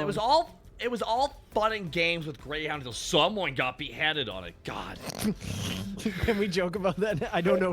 I don't know, man. It's such a profoundly fucked up crime. I don't even understand. It still confuses me to this day. I remember when that happened. They're like, well, that's it for public buses. That's it for long distance buses, I guess. And the company just went, well, that's it, man. We have beheading. We're done now, bud. I guess that. Like, just nutcase shit. Like, that story is fucked up. It really is. To this day, it doesn't make any sense. Is this a train station? No, this was Greyhounds were it's our pretty much how we get buses. It was like the buses from city to city. Oh, okay.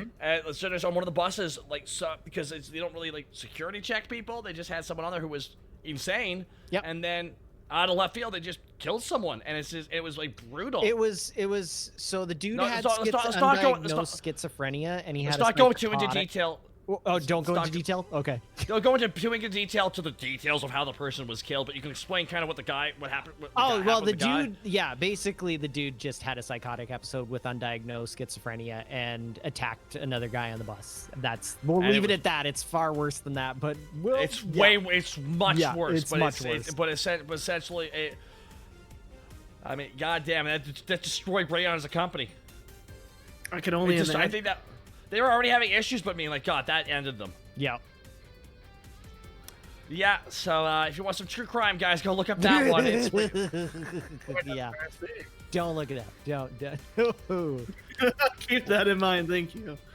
I mean, every time you guys were talking about Greyhound, I thought you were just talking about the dogs. I was like, yeah, Greyhound dogs are weird looking. That was their logo, so yeah, it makes sense. Really? The little skinny, weird looking dog thingy mabobber. Poor dog looks like it has anxiety no matter what. Yeah. Greyhounds are the clamp characters of dogs. Oh my God, you're right. Oh God. No. Why would you say that? Oh, now you must know this forbidden knowledge. No. My friend has a Greyhound, and every time I'm gonna look at that thing, I just clamp. They're referring to damn dapper clamp dog. Clamp dog. That's it. Clamp dog. Clamp dog. His name is I don't remember what the dog's name is. I'm not a fan of dogs. Sorry, Johnny. It's okay. I'm a wolf. I understand. Same thing. God damn it, Johnny. You're not an alpha. Stop this. Hey. I will piss all over this back seat until I'm an alpha, until I own this whole back seat. Johnny, you weren't here for we listened to Sigma Alpha affirmations on stream yesterday. Oh my God. Women find you interesting. You're dude, this was the one. Why do you hate yourself so much? Your introverted aura gives you magic powers. Oh my God. Truly unhinged shit. Truly unhinged shit, Johnny. God, I can only imagine. Oh my God.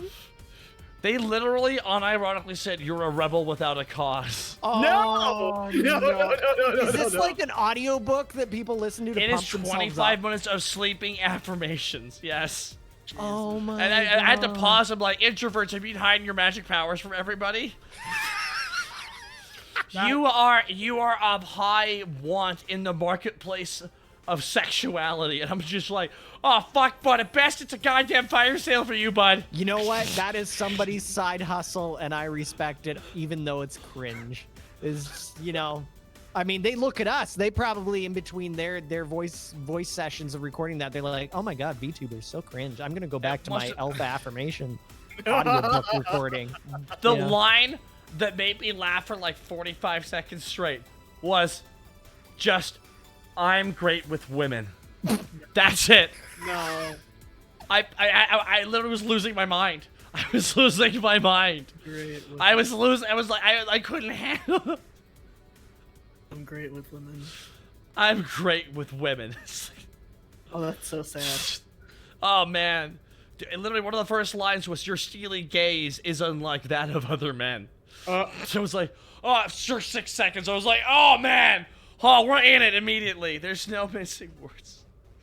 It's pure cope. That's exactly what it is, everybody. Must listen to it every night.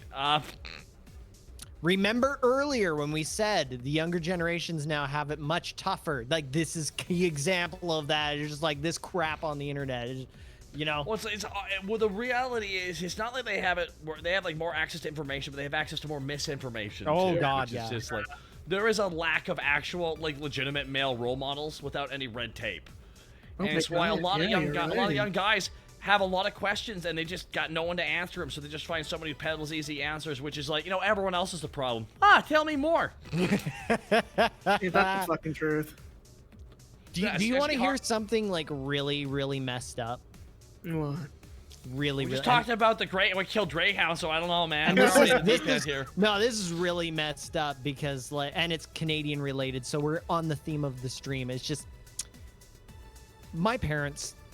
I'm not even making this up. My mom went to school with Jordan Peterson. My uncle dated his wife. Oh my God! Before or after? Yeah. Oh my God! Oh my God! Holy This fuck. sounds really bad. Yeah. This is it. Yeah. Wow. Wow. Yeah. Wow. Wow. Yeah. Wow. Is this a bad person? Oh, a very bad person. Think of Andrew Tate and then just like. But what if he couldn't figure out how to wait? Like, what if Andrew Tate looked like Peter Capaldi? But somehow drier. And all he ever did was keep stating how not angry he is that he's 5'3". 5'3". Oh my God, Wait, there's so many he's images in my 5'3". head, and I can't. Oh no. He gave people life advice when he can't even clean his fucking kitchen. I don't know what to tell you, man. It's like, he's like, buddy, you're in the fucking market for taking advice, not offering it, bud. Oh man. But I'm pretty sure you should be asking for advice, not offering it up. You know what I mean? He's sure about the king. Oh no. No, see, the point I knew humanity was screwed was when they sold out an entire hockey arena in Red Deer on a Jordan Peterson show. $200 a ticket. No. You're punching up the stats by saying it's in Red Deer. That is the only place in Canada where that would happen. Okay? No other city would do that. Only Red Deer. Only fucking Red Deer would do that, bud. Okay?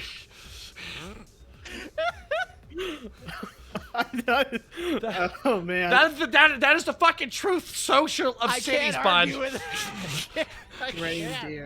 Red Deer is the city you drive through. That is the gas station, and you just keep going. You keep so it's like going. America's equivalent to Detroit. No. Okay. No. So not Detroit. Detroit's pretty bad. There's not as many equivalencies, but now I'm trying to think of an American equivalent, and it's just like, let's think. Jacksonville, Mississippi. That's there we go. Wow. There we go. I was not expecting Mississippi. I have not been to Mississippi in a hot minute. Listen to Peterson giving life advice is like getting dating advice from Charles Manson. Dude, if the internet was out, Charles Manson would have the #1 podcast. He would. Oh no. Dude, it's late night, man. We're getting in trouble right now. Yeah. I'm just like now I'm like, oh, hitting the part where everything's funny. This is great. I'm this getting is, so this much is Canadian lore right now. Yeah. Yeah. Oh my god, I'm crying. Everyone in chat's crying. Everyone's in chat's crying. Oh man. I did not think this is how I was gonna get introduced to Canada. Chi-Chi, you wonderful, wonderful person. Get out of here. Yeah, I don't know if you want to be here. I kind of. Yeah, it's gone off the rail. It went off the rails a long time ago, but. Yeah. Oh man. I'll probably have to drop you both off at the same place. I'm thinking here. I don't think where are we getting dropped off? Downtown Toronto. Nathan Phillips Square. You're gonna have to hold my hand. Well, after you've washed your hands, Johnny. I'm sorry. We're gonna have to drop you off in Winnipeg. No, don't do me like that! No, God, no! I am Confucianist. It's not a good place, Johnny. Jonathan. As mentioned earlier, it's the Philadelphia of Canada. Put on your chainmail. We're gonna get stabbed. All Put right. on your chainmail. It's okay. I come from a place that's the highest rating in the shooting, so. Don't Best ask. score. Oh no, we're not getting dropped off in Red. If Taka dropped me off in Red Deer, I'd never talk to him again. I'd never talk to him again. Like literally, do they even have an airport? I don't think there is any way to get out of Red Deer without a vehicle. If you do not have a vehicle, you're not getting out of Red Deer. What if we run really fast? Do you think that's possible? I only ever went there once. And I think I only remember there was like a bar and another building, and that's all I remember. We got off the highway, it was a bar and a building, and I'm like, I don't know about this place, guys. And then we continued down the road to the fucking evangelical church my friend tricked me into going to. Oh no! How do you get tricked going into that? Because I'm too fucking nice for my own good sometimes. I'll do it. And I was like, halfway through, I'm like, you know what? I think we're just gonna vibe here in the personal rooms and stay the fuck away from all the wailing and weird, freaky cult shit going on around me. I'm not gonna lie. Right. I remember I got in a prayer circle with fucking strangers. I'm not even Christian anymore. And it was shit. And I just want to hang with my friend. I just want to go somewhere, sure. And then she revealed to me there was a fucking evangelical retreat. The day of, I'm like, whoa, shit. Okay, it can't be that bad. He said, lying to himself. Yeah, no, I'm. Dude, they split me up from my friends like a cult. It was wild. Wild shit, man. That's scary. Wild shit. And in my group, it was fucking funny, though. Because some guy who just really needed fucking people to help him build his goddamn porch, and that while he was there, I was just looking for people to help me build my porch. Can you help me? And he kept derailing the conversation. He's like, nah, but I got this big porch. It's about, 30 square feet. I went really big on it, but I just need help, man. I need someone to help me hold shit. And I'm like, in my head, I'm like, dude, if you get me out of here, I will go. I feel like there's less weird shit if I go to your house and help you build a porch than right here, man. I went to the service for like 5 minutes, and there was like people crying at the feet of the preacher. I'm like, nah, this is a red flag. Yeah, 5 minutes in. I was raised in that. Oh God. Oh man. Oh yeah. You know exactly what I'm talking about right now. So imagine a guy. No, I was raised with the Protestant version of that shit. Oh so, yeah. No, I was full on evangelical, man. Oh my goodness. I still have trauma. Oh my God. Oh my God. I hate it when people raise their children evangelion, dude. There's better animes out there. You know what? Fair enough. Yeah. No. Yeah. Yes. Yeah.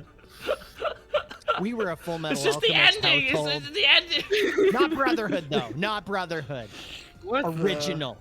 No. The original Full Metal No, Alchemist boo! That was not shit back. The only thing the original Full Metal Alchemist going for it was all the filler bullshit with Mustang's crew. The rest was trash. Yep. I can't believe Full Metal Alchemist Brotherhood is just a better narrative because the biggest difference is in Full Metal Alchemist, Edward Elric's the main character. In Brotherhood, Ed and Al are both the main characters. Mm-hmm. And I love that a lot more. I really did like that a lot more. I don't know. There you go. And okay. Oh my God. All right. It's time. Drop us off. I think I see it, Timmy's.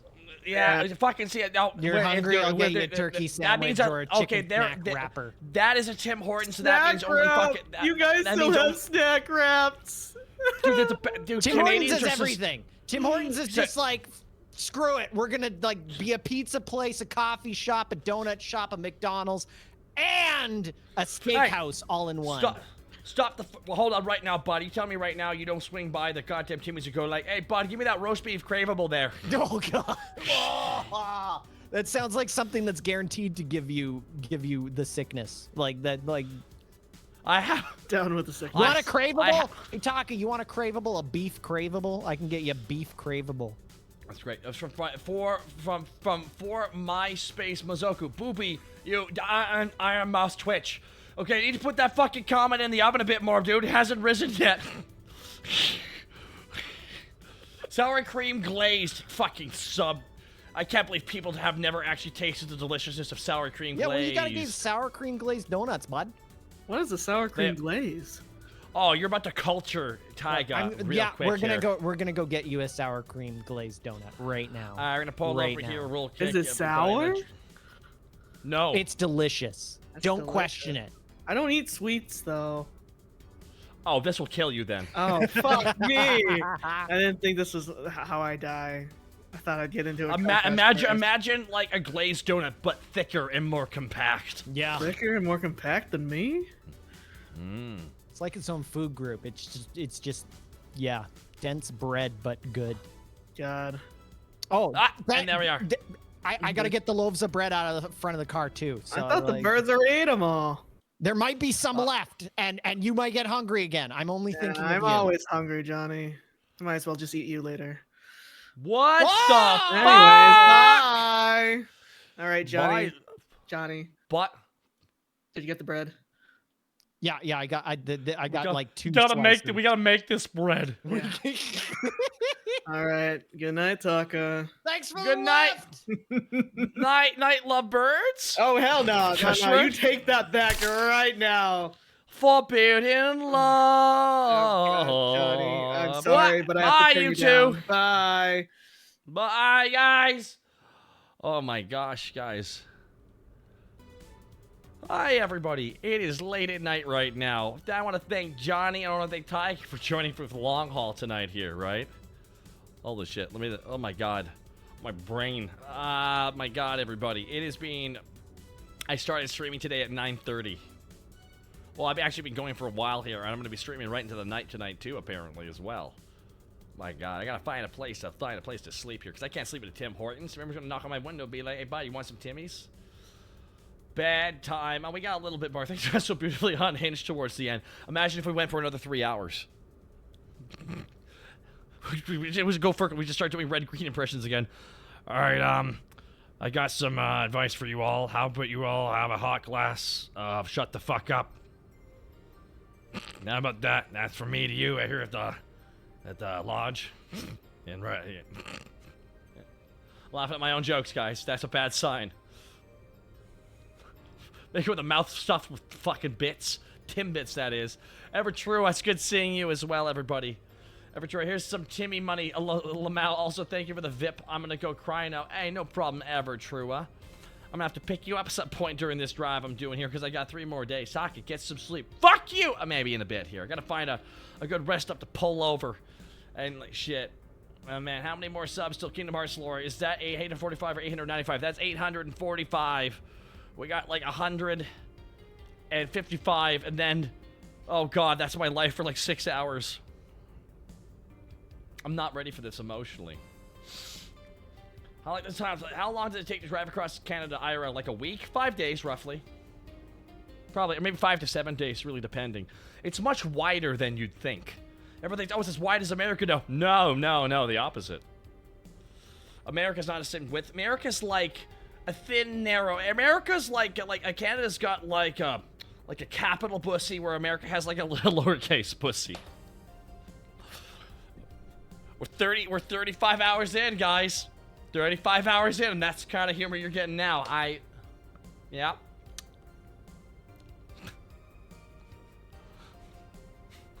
Yeah, I need to go to bed soon. I really Probably gonna have to. America's only wide if Alaska is included. Well, we sold that to you. Russia did. I don't even remember anymore. Is that the first bussy of the stream? Humor? No, Diggy. Travy Trav. I want to take a moment here. I don't want to thank Jimmy. I want to thank Travy Trav for being an absolute beast. I want to thank Diggy for toughing this shit out, too. I want to thank Mistress Doom for setting up the schedule for the next 3 days. My God, shut the thank you, though, Dark Crimson Angel, thank you. 35 hours, let's go. Taka 101, let's go. Welcome everybody here to Zentrea's stream. How to car. There we go, everybody. I think I'm gonna have to actually man, Charlotte should have got some Timmies back there. Humans have done all the hard stuff for me, but I'll take the credit. It takes a village to be burned down by a dragon. The dragon is existentialism. The dragon is also gay. I don't know. Hakuna Takata means no worries for the rest of the gays. What? There we go. Was part of Russia until 1867. 145 years ago, Russia had to sell Alaska to America for the meager price of $7.2 million. Well, we gotta change that, adjust that for inflation. That's a lot of money. Probably $1 billion. Lol, you're, man. Everybody, I'm gonna have to pull over and get some sleep here, everybody. Now, apparently I gotta reset this at 48 hours, but based on my time schedule, if I sleep and wake up, I can reset it at a different time, because I could, like, reset it like more closer to 12 tomorrow, but I don't know what time I'm gonna wake up tomorrow morning. Probably at like 9 again. That's right, everybody. That's what's gonna happen here. Oh. That's like a hint. I feel like find a place to pull over here and get ready for bed. It takes a bit though, guys. It takes a bit here. It really does. My God. Holy shit. 1 second here. I gotta grab something here before that. Oh, geez, I gotta scroll up real far. Oh, boy. Yeah, no, I need to resend it. Hold on. 1 second.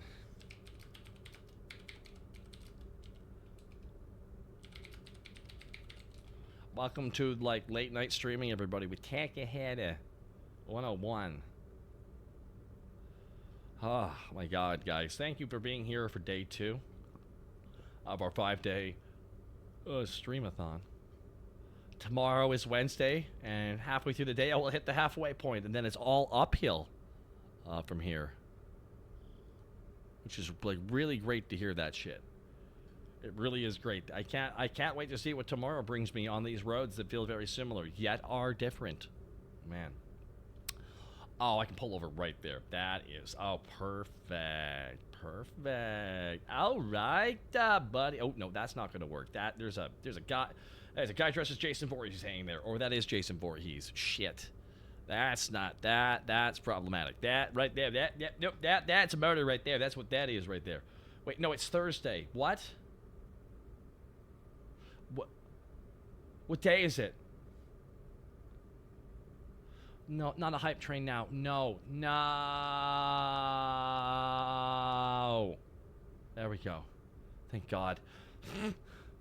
Okay, where the fuck was I doing? Oh, I gotta go to Twitch. I gotta change it to I'm just sleeping, which is an actual category. Because otherwise I'm lying, and then I will get in deep trouble. Trouble. Yeah, I knew you were trouble when you came in. Yeah, I did too.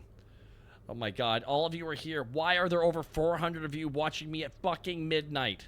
After 36 hours. Why? Why? Okay, fine. Let's... Oh my God. Holy shit. Oh my God. All right. Oh my, wait, is it just sleeping or only sleeping? All right, only sleeping. I'm only sleeping as an actual category with over 5.9 thousand people watching, guys. I swear to God. And by the way, bugs still hit this windshield, guys. Birds still hit this shit. Shit still happens at night, apparently. All right, done. Gotta switch over the stream. It's 2 p.m. It's 2 a.m. paperwork time, isn't it, man? On CST here. All right, switch that stream over. It's the witching hour. I better get out of here before y'all get all sexy with each other. All right, God, here we go. And there we are. And okay, we're gonna pull over a little bit more here. And there we go. Roll down the windows a little bit. You hear that, guys?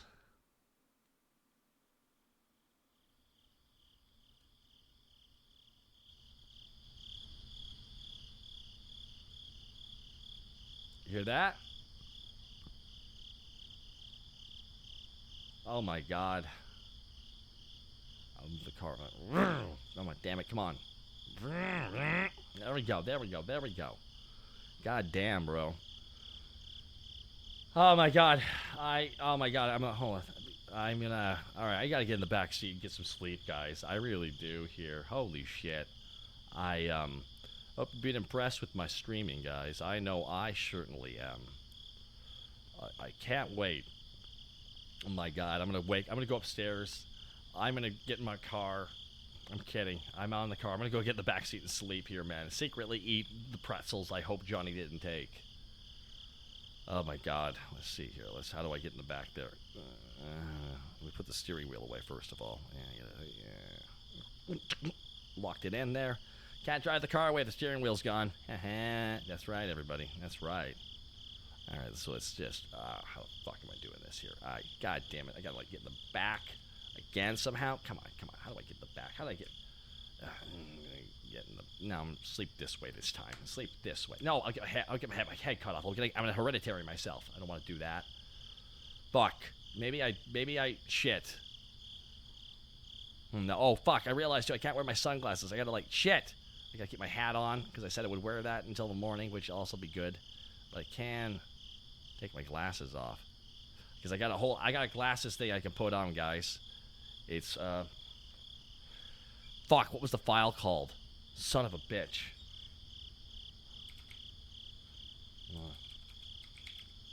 Oh, there we go. I want to thank the wonderful Diggy for this, too, because it's fantastic. There we go. Look at that. There we go. Now I got my...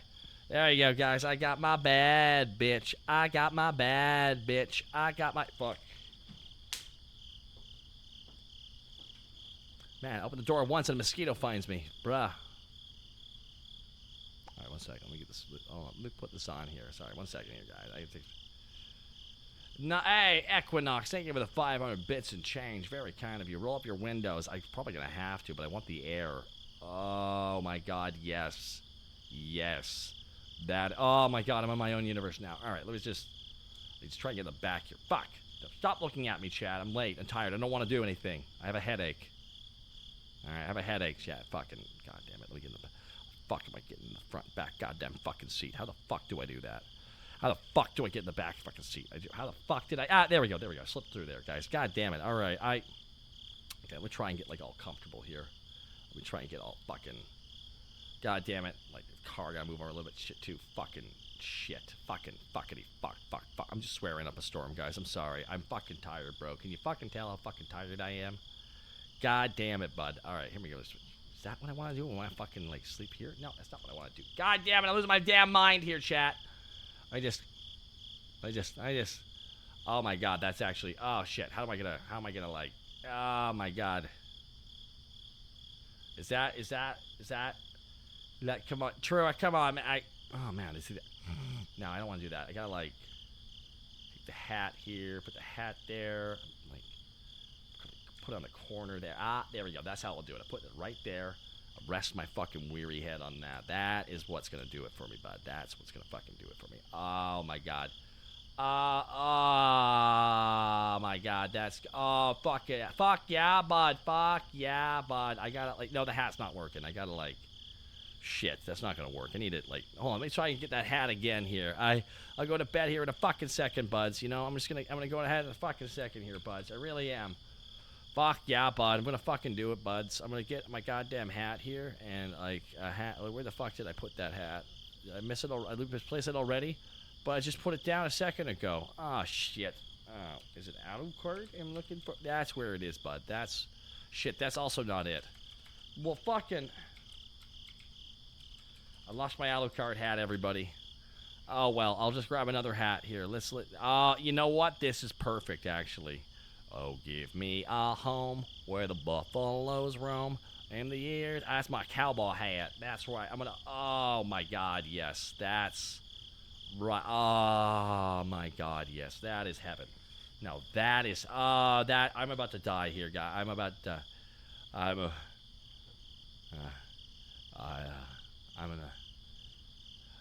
see you all in the. I'm gonna see you all in the fucking. I'm gonna see you all in the fucking. I will see you all in the fucking morning, you know. I'm gonna see you all tomorrow. More.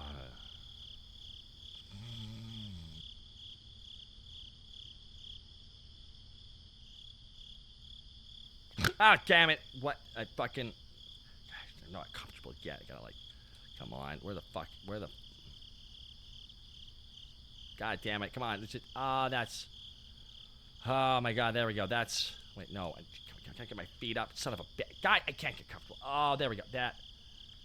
wait, hold on. That... Is that... Oh, that's... Oh, that's fan-fucking-tastic there, bud. That's what that is. Very Canadian night, can you tell? Now